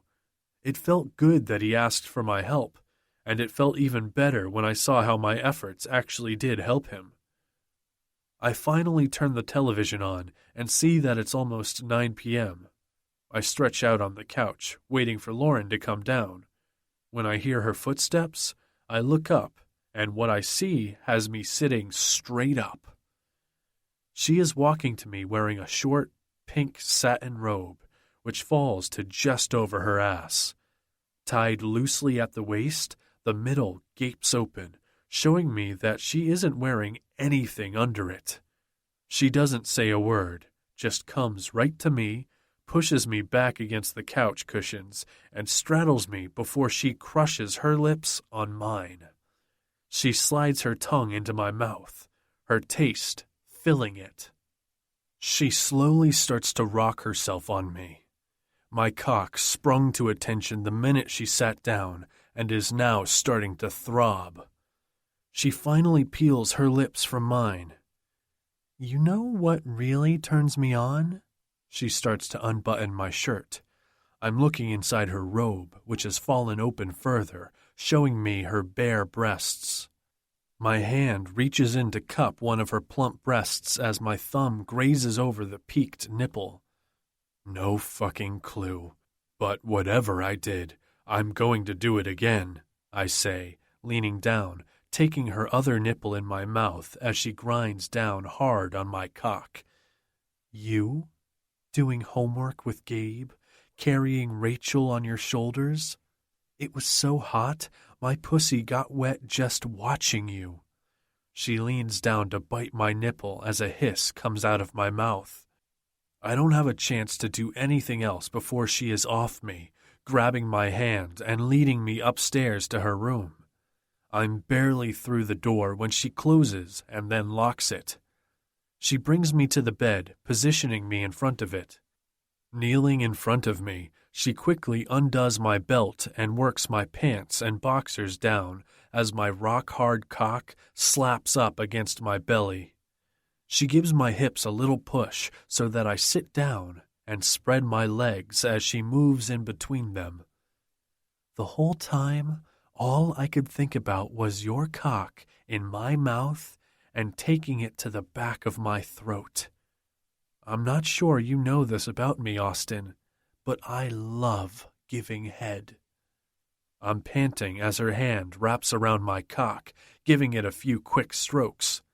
Pre-cum pools in the slit, and she licks her lips. She hums right before she moves her mouth over me and swallows me down. My head falls forward as I release a groaning breath, and my hands find their way into her hair. She moves her mouth up and down my cock, her tongue twirling around the head with each pass. That's so fucking good, baby. I moan as she takes me deeper each time. Her mouth releases me and is replaced by her hand, gripping me firmly and twisting as she strokes me up and down. I love your cock, babe, she breathes as her mouth moves back to it again. She flattens her tongue against the base of my shaft, running it all the way up the underside of it to the head, where she looks up at me through hooded eyes as she curls her tongue around me. It's a good fucking look. I want you to come in my mouth, she says, taking me in again, hollowing her cheeks to suck hard while she bobs her head. Overwhelmed by how incredibly good this feels, I can't help the moan that escapes me. Hell, I'm surprised I'm not whimpering. Her hand reaches to cup my balls, where she rolls and squeezes them as her mouth continues to work my cock. I look down and see a woman who is really into what she's doing, so much so that my eyes follow the curve of her other arm when I realize that hand isn't on me. I look closer and see that her hand has snaked into the opening of her robe and is stroking her pussy. Fuck, I grit out through clenched teeth as my hips surge up into her mouth when it comes down on me. The heat of her mouth and the feel of her throat surrounding me almost take me over the edge. As tempting as it is to shoot off in her mouth, I've missed her and I need more. I grab her under her arms, picking her up and dragging her onto me as I lie back, and she whines in protest. In your pussy, I pant. I need to be in your pussy. I untie the sash of her robe and move my hands to her hips to rock her wet pussy over my cock. She rises up on her knees, positioning my cock at her entrance, and then slowly slides herself down on me. The movement makes us both moan louder. I grab her hair with my hand and pull her to me. Our mouths collide, which helps to keep the moaning down. She rides me hard and fast, gliding all the way up until just the tip is inside before she slams back down on me with a grind and twist of her hips. My hands leave her hair to grip her hips, my fingertips digging into her flesh, our tongues still tangled with one another's. I feel her hand moving between us, and I let go of her mouth to look at her. Her hair is sticking up all over the place from my rough hold on it, and her tits bounce each time she moves. Her eyes are half closed in bliss, but what makes my cock pulse inside of her is the sight of her hand between her legs. She has one hand planted in the bed next to me while she strokes her clit with the other. Fuck me, I groan right as I feel her pussy tighten around my cock. I'm coming, she whispers with a sexy little hitch in her voice as her eyes slide all the way closed and her hand continues to rub her clit furiously from side to side, never slowing her ride on my cock. When her orgasm winds down, she starts to slow her thrusts, but I don't let her. Instead, I tighten my grip on her hips and use them to move her up and down on my cock. Her clit and my dick glisten with her wetness, and my balls pull up tight at the sight. Give me one more, Lauren, and then I'm going to come. I continue to pound her down onto me by her hips. I can't, she says breathlessly, now moving with me to grind down against my pubic bone. You can, and you will. I can feel your pussy getting tighter, wetter, hotter. I keep slamming into her. My balls are so tight with the need to come, it's almost painful. Fingers to your clit. Now, Lauren. I command as I lean forward and bite her nipple. Come on my cock like a good girl, and I'll come in your pussy.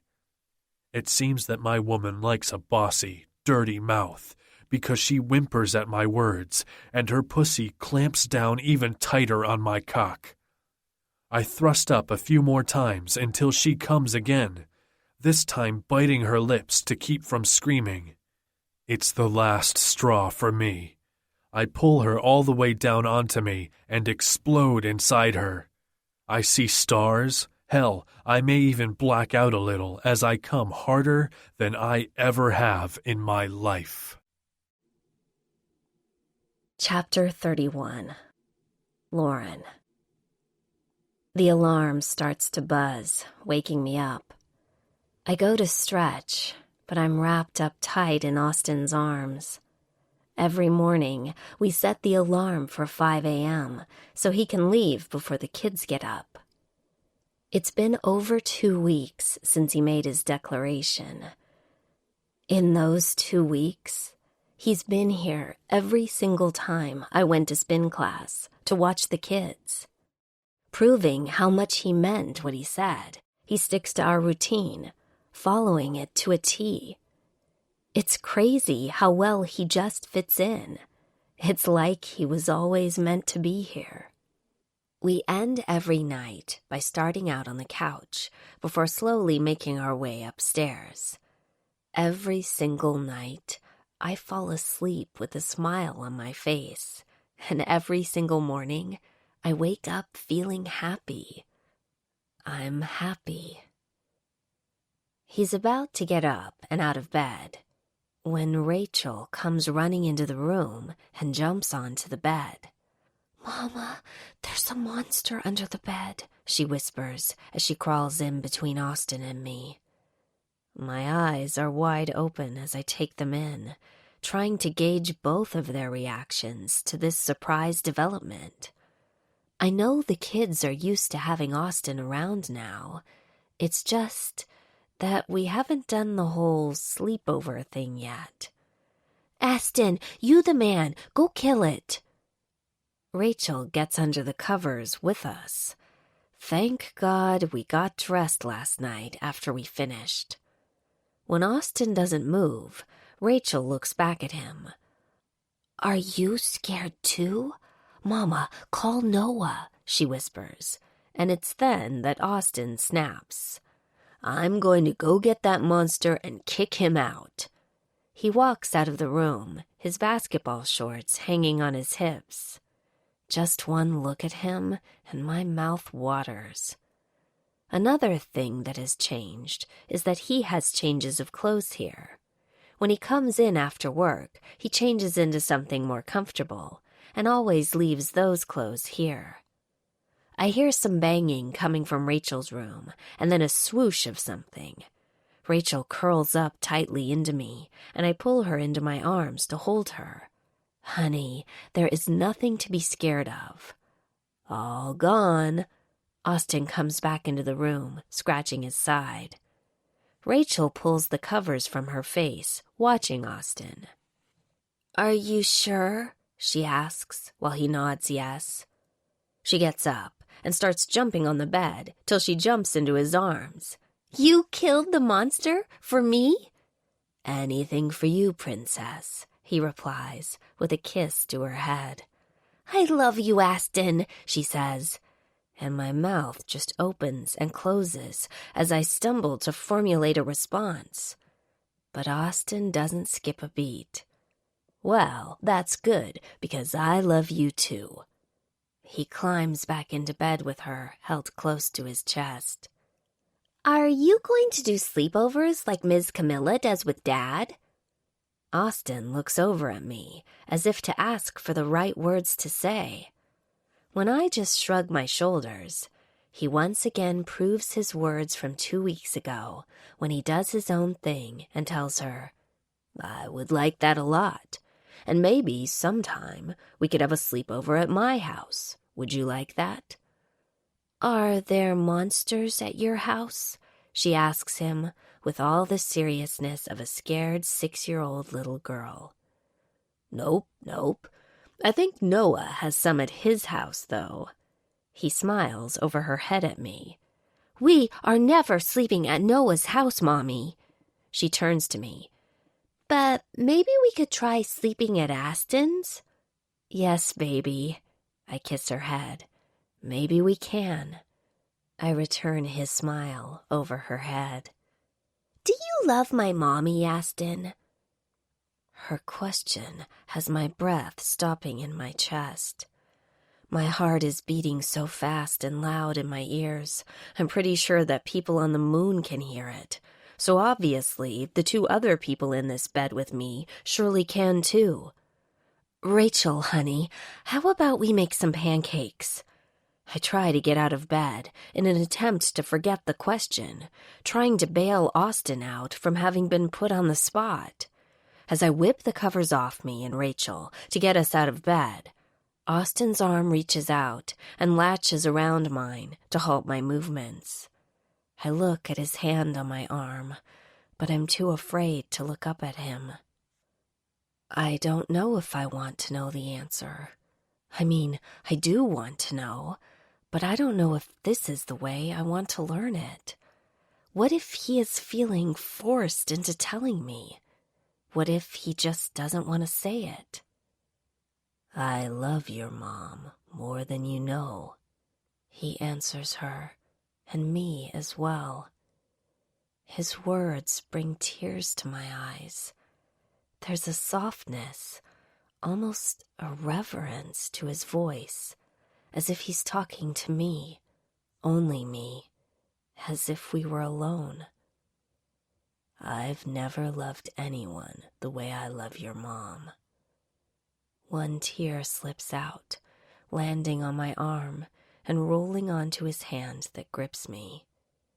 To the moon and back, he says, quoting one of the books he's read to Rachel when he was putting her to bed while I was out one night last week. That's a lot. Rachel stretches out her arms as wide as she can. It's big, really big, like this, right? He squeezes my arm again. Bigger. Do you want pancakes? Rachel asks Austin, then whispers to him. If you want, you can ask for chocolate and bananas. Those are the bestest ones that Mommy makes, she informs him as she climbs over him to get up. Mommy puts chocolate spread on them, and then she cuts bananas in a smile.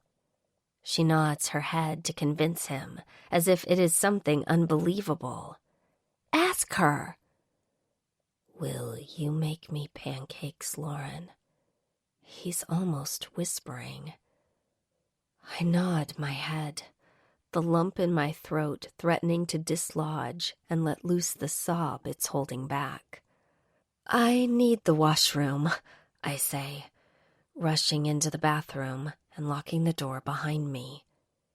I slide down the door, listening to Austin tell Rachel that she could go downstairs and start taking out the bowls. Once I hear her running out of the room and then downstairs, I listen for Austin's steps. I don't hear anything until there's a soft knock at the door. Baby, open the door, he urges softly. I'll meet you downstairs, I say, trying to get my voice to come out without cracking. Baby, open the door, please, he whispers into the crack of the door. I get up and slowly unlock the door, opening it slightly. I'm okay. I didn't want to tell you like that. He pushes the door open and grabs me around the waist to carry me over to the vanity where he sets me down. He pushes the hair from around my face, tucking it behind my ears.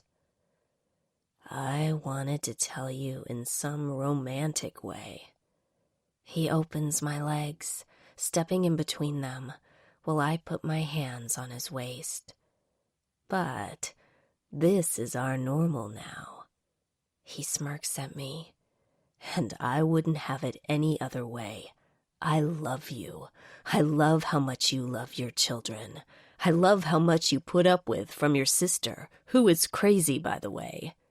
I smile at that comment, thinking of last week when she made tofu burgers and didn't tell him, and they were half raw inside.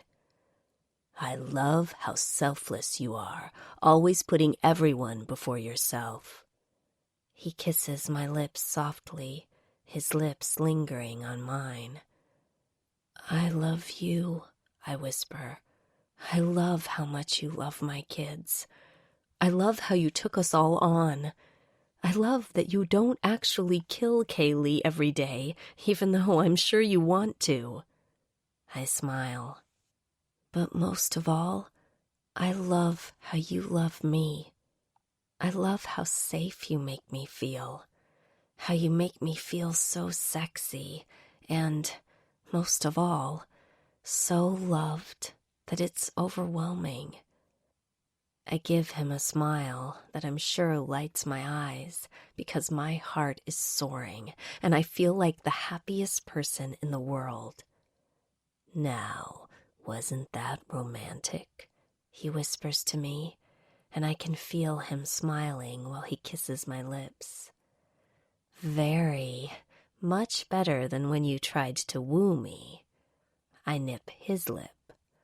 None of that now. We have Rachel searching for bowls. His hands cup my face. Now, let's go make pancakes. You are totally getting the best blowjob of the year as soon as the kids go to school and I call in sick. Oh, and we're totally playing hooky today and having sex all day long, he informs me. That we are, Mr. Mackenzie, that we are, I agree, as I get down from the vanity and walk out of the bathroom to head downstairs. Once there, I see that Rachel has started by getting the mixing bowl out, as well as the box of pancake mix, which must have fallen on the floor because there is powder all over the place with little footprints in it. "I'm ready!" she shouts excitedly, standing on a chair that she pushed to the counter. "What is all the noise for?" Gabe says, dragging his feet as he comes downstairs, rubbing the sleep from his eyes that are squinting as they adjust to the light. "We are making pancakes with chocolate and bananas!" Rachel yells at him, far too loudly for this hour of the morning. "Hey, Austin." He looks right at him. "You didn't leave yet?" "Leave?" Austin questions him right back. He smirks at him. "I know you sleep here and sneak out." He smiles at both of us. I'm too busy with my mouth hanging open to answer. "I got up early last week, and you guys were sleeping, but then he was gone in the morning." Well, Austin stutters, not sure what to say. "It's cool," Gabe says. "If Miss Camilla can sleep over naked at Dad's, it's okay that you sleep here." He shrugs before going over to the refrigerator and grabbing the orange juice. "Yeah, she's naked a lot," Rachel agrees from her chair at the counter. "Rach," Gabe says to her in warning. "And she says, 'Oh God,' a lot too," Rachel continues. "I don't want to pray like that at night, Mommy. Once is good." I look at Austin, who is trying to hide his smile. Then I look at Gabe, who is pretending he doesn't hear anything. "Let's make pancakes. How many do you want, Gabe?" I mix the pancake batter while we change the subject and chat about what we should make for supper. By the time the kids leave for school, the conversations of the morning are long behind us. I finally close the door and lock it. I look at Austin in the kitchen, putting the dishes in the dishwasher. "That is almost like watching porn," I tell him. "You doing stuff like washing dishes, vacuuming, homework with Gabe, it's mom porn." His eyebrows shoot up. "Are you checking me out?" he questions with a smile. "I'm doing more than checking you out. I'm undressing you in my mind," I tease him as I lean against the counter. He shakes the water from his hands. "Really? Well, in that case, where the fuck is the vacuum?" "How about we do that after? I believe I owe you a world-class blowjob." I turn around and head out of the kitchen. I turn my head to look at him over my shoulder. "You coming?" I don't have to ask him twice. He storms over to me and lifts me up and over his shoulder with a slap to my ass. "Your mouth on my dick, and there's no doubt about it. I'll be coming all right, maybe all over you," he states as he walks us up the stairs and throws me onto the bed. "How long are they in school?" he asks, stripping his pants off. "They get home at 3. I watch him strip down, and his cock springs free. "Good. We have all day." He fists his cock, giving it a few rough jerks. "How will we fill the time?" I ask him, taking off my shirt now. "Oh, we'll think of something." He meets me on the bed. And do we ever? We find ways to fill the time in the bed, on the kitchen counter, on the kitchen table, and finally in the shower. The rest of the week goes off without a hitch. Austin runs home and brings back some suits, since he doesn't have to leave at 5 a.m. anymore. Now, here we are on Sunday morning, getting ready for my parents to come over for brunch, when Kaylee and Noah walk in. Another thing that has changed is that she is never home anymore. She comes to get the kids off the bus in the afternoons, but when it's time for dinner, she leaves. I've never seen her looking happier. Except this morning, she looks a little pale, with circles under her eyes. "Are you okay?" I ask her, while readying the roast for the oven. I set the alarm to make sure we put it in on time. "I just feel tired, and I think I caught a bug." She sits on the stool at the counter. She is beautiful, her hair curled at the ends, in tight blue jeans and a pink long-sleeved sweater that's tight at the top and flares out at the bottom.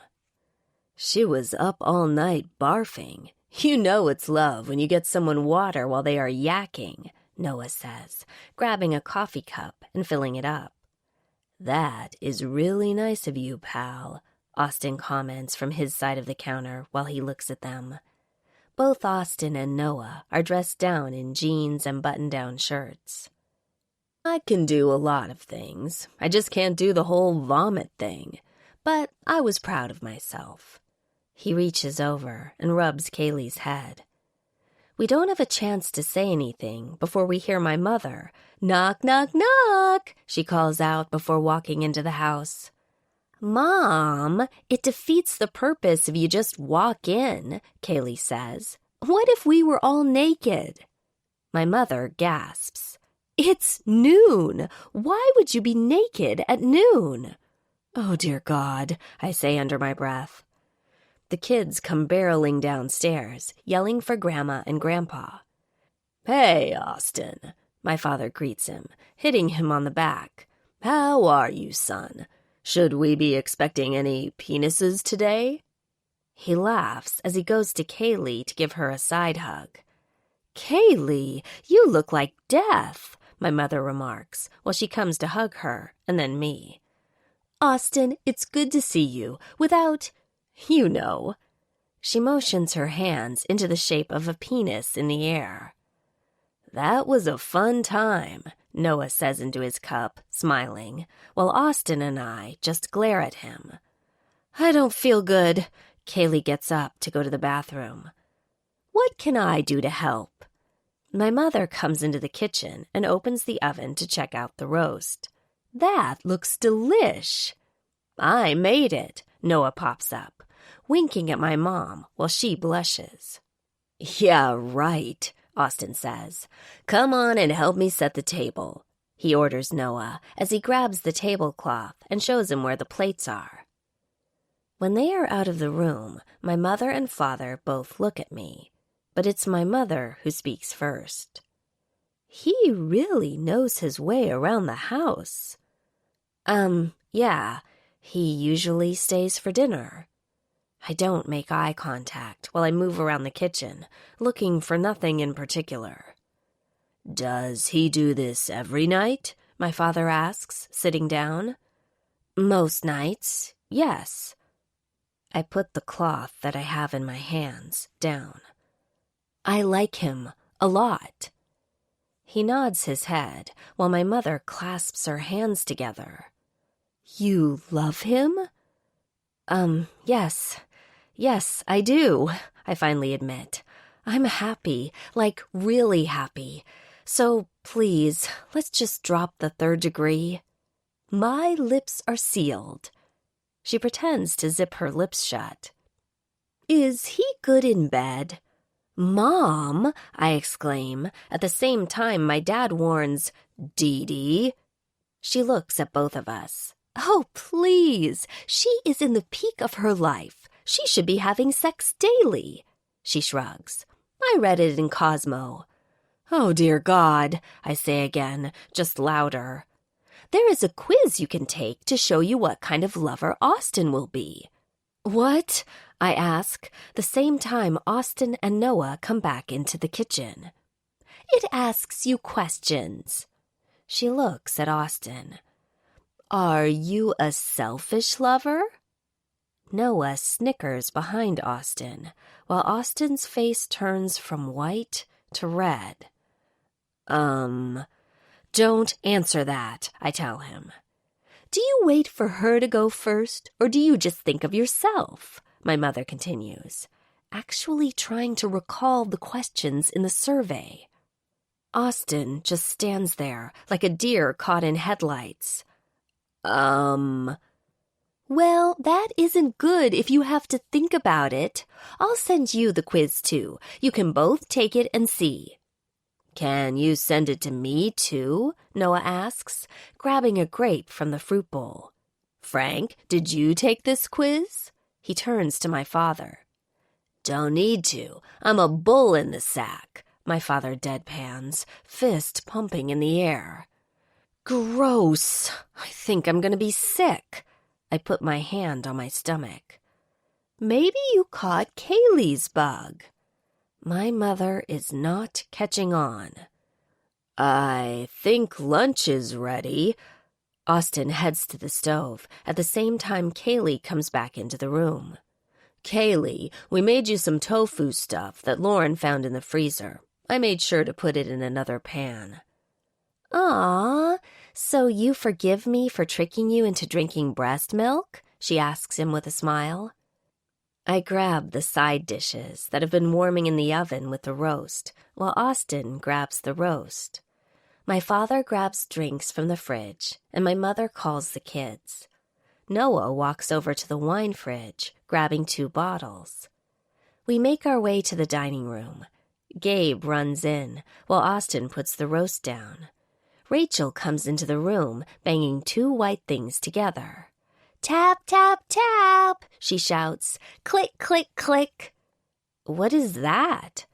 I look at the white sticks in her hand. "They're drumsticks. I found them in the bathroom." She is still tapping them together. "Like a wand. Bibbidi-bobbidi-boo." "Oh my God," I hear Kaylee whisper as my mother grabs one of the sticks from Rachel's hand. "Oh my God." She looks at me. "You're pregnant." She sits down at the table. My head snaps back, and I grab the other stick from Rachel. Sure enough, it's another positive pregnancy test. I look at Austin, who has gone paler than a ghost. "Lauren?" he questions, holding the table with one hand, while he looks like he is going to fall over. "You have to marry her," my mother announces, with tears in her eyes. "A child out of wedlock is a no-no." She shakes her head no over and over again. Lauren.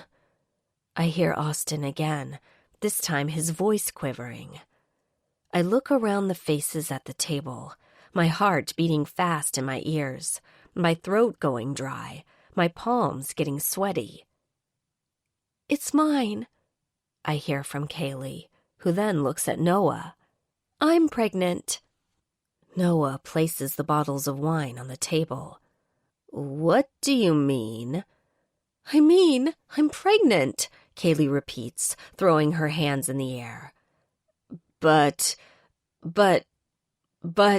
Noah stutters. This is worse than Lauren being pregnant, my mother groans with tears running down her face. Mom, I snap at her, walking over to Kaylee and hugging her. It's going to be okay, I whisper in her ear.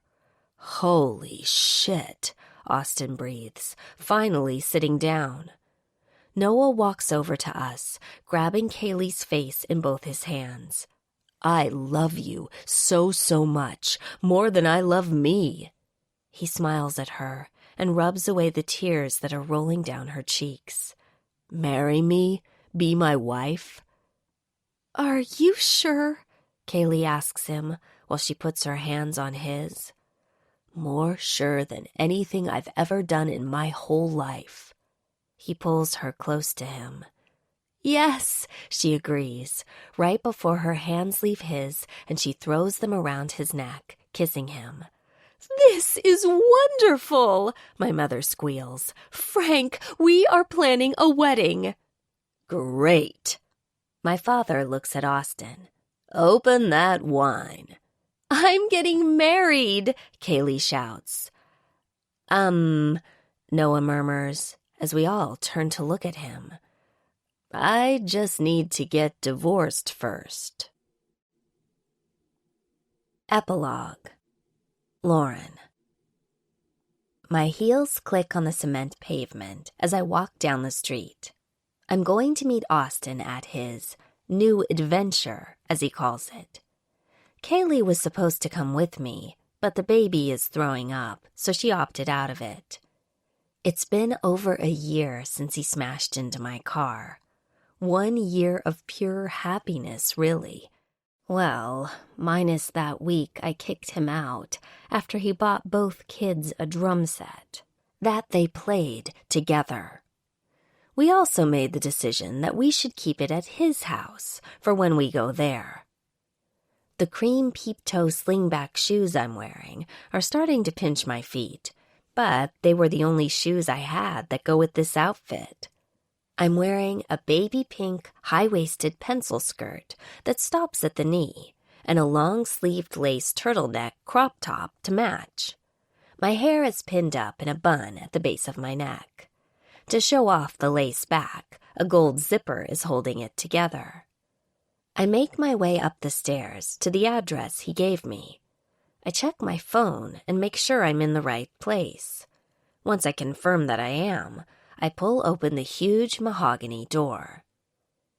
Opening the door, I step inside and stop. The whole room is filled with white candles, accentuating the dark mahogany color of the interior. The thick bar sits in the middle of the room, open on both sides. Bouquets of white roses fill all 4 corners of it. 3 crystal chandeliers hang above the bar. Shimmering pieces of crystal drip down from it, looking like diamonds falling. The whole place has low tables, all with white roses in the center and candles around them. The flickering candlelight throughout the bar casts a dim yellow glow through the space. There, standing in the middle of the room, leaning against the bar, is my man. Dressed in one of his black suits, this one with a slight sheen to it. One arm cocked on the bar, with his feet crossed in front of him. Hey there, beautiful, he says, coming to meet me. What is this? I look around, noticing that no one else is here. You look fantastic. He moves down to kiss my neck. You look pretty fantastic yourself. I hold on to his jacket lapels. What is this? This, he tells me, is my new adventure called Crazy Days. It's mine and John's and Noah's. God forbid we leave him out. So, this is all yours? I look around to see that it is very him. Dark mahogany everywhere, low tables, elegant. It's ours, he says, as I see his hands fidget at his sides. I sold my house. He rubs them together. I'm never there. It was silly to keep it. But... His voice trails off. But... I walk to him and take his hand, which is cold in mine. What is going on? I kiss his hand to try and make him feel better. I want us to buy a house together. I want us to have something together that is just ours. He whispers and then lifts our hands to kiss mine. Okay, I tell him. Okay, just like that, okay? He is surprised by my answer. Honey, we live together. We haven't spent a night apart in a year. I smile at him while he looks down at me. I would like to stay in the same neighborhood for the kids in school, but yeah, just like that. He smiles at me, his eyes lighting up. That was easy. He drops to one knee in front of me. The hand that he isn't holding moves to cover my mouth, and the purse that was in it falls to the floor. The day I ran into you changed my life. You came into the office with all that sass, and you almost killed me. Twice. He laughs, his eyes never leaving mine, while I smile at the memory. Oh, please, how was I to know you were allergic to that powder? I roll my eyes at him. I saw the pictures. It wasn't that bad. He just glares at me, obviously disagreeing. Needless to say, I fell in love with you. I fell in love with Gabe and Rachel and even Kaylee, he continues. I want us to be together forever. I want to wake up every morning and see my ring on your finger. I want to go out and hold your hand for everyone to know that you're mine. He shakes his head. I know it sounds silly, but my ring on your finger, the world knowing that you're all mine, it's important to me. The tear that I blinked back now makes its way down my cheek. You want me to be yours? I ask him as he nods his head yes. Good, because I want you to be mine. I want to see my ring on your finger every morning. I want to see my ring glisten in the sun when you drink coffee at work. I want to see my ring on your finger when we go to hockey games and the other moms all drool over you. I smile at him. So, I guess that would be a yes. Yes, I'll be yours. I'll be your wife. I'll be yours forever, I tell him. And in 1 second, he is off his knee and twirling me in his arms. I laugh out loud while I wrap my arms around his neck, my head leaning against his. He stops and puts me down, taking a blue ring box from his pocket. When he opens the box, the round diamond solitaire sparkles in the candlelight. He grabs my left hand, slipping the ring on my finger. It is a perfect fit. She said yes, he calls out, and I laugh at him before, seemingly out of nowhere, Gabe and Rachel run to us, followed by my mother and father. Noah, Kaylee, Barbara, and all of our closest friends and family follow them. I hear congratulations being shouted out while a waiter comes around with glasses of champagne. Austin makes his way back to me with Gabe next to him and Rachel holding his hand, and he raises his glass to toast. Thank you, everyone, for coming. I would like to toast to my future wife and to Gabe and Rachel for giving me their permission. Cheers. To tempting the boss, I say, as I raise my glass with a smile for the man who started off as my boss and ended up being the man of my dreams. He leans down and kisses my lips, sealing the deal. And they lived happily ever after. This concludes Tempt the Boss by Natasha Madison, narrated by Jillian Macy and Guy Locke. Copyright 2017 by Natasha Madison. This unabridged audiobook is published by arrangement with Natasha Madison and was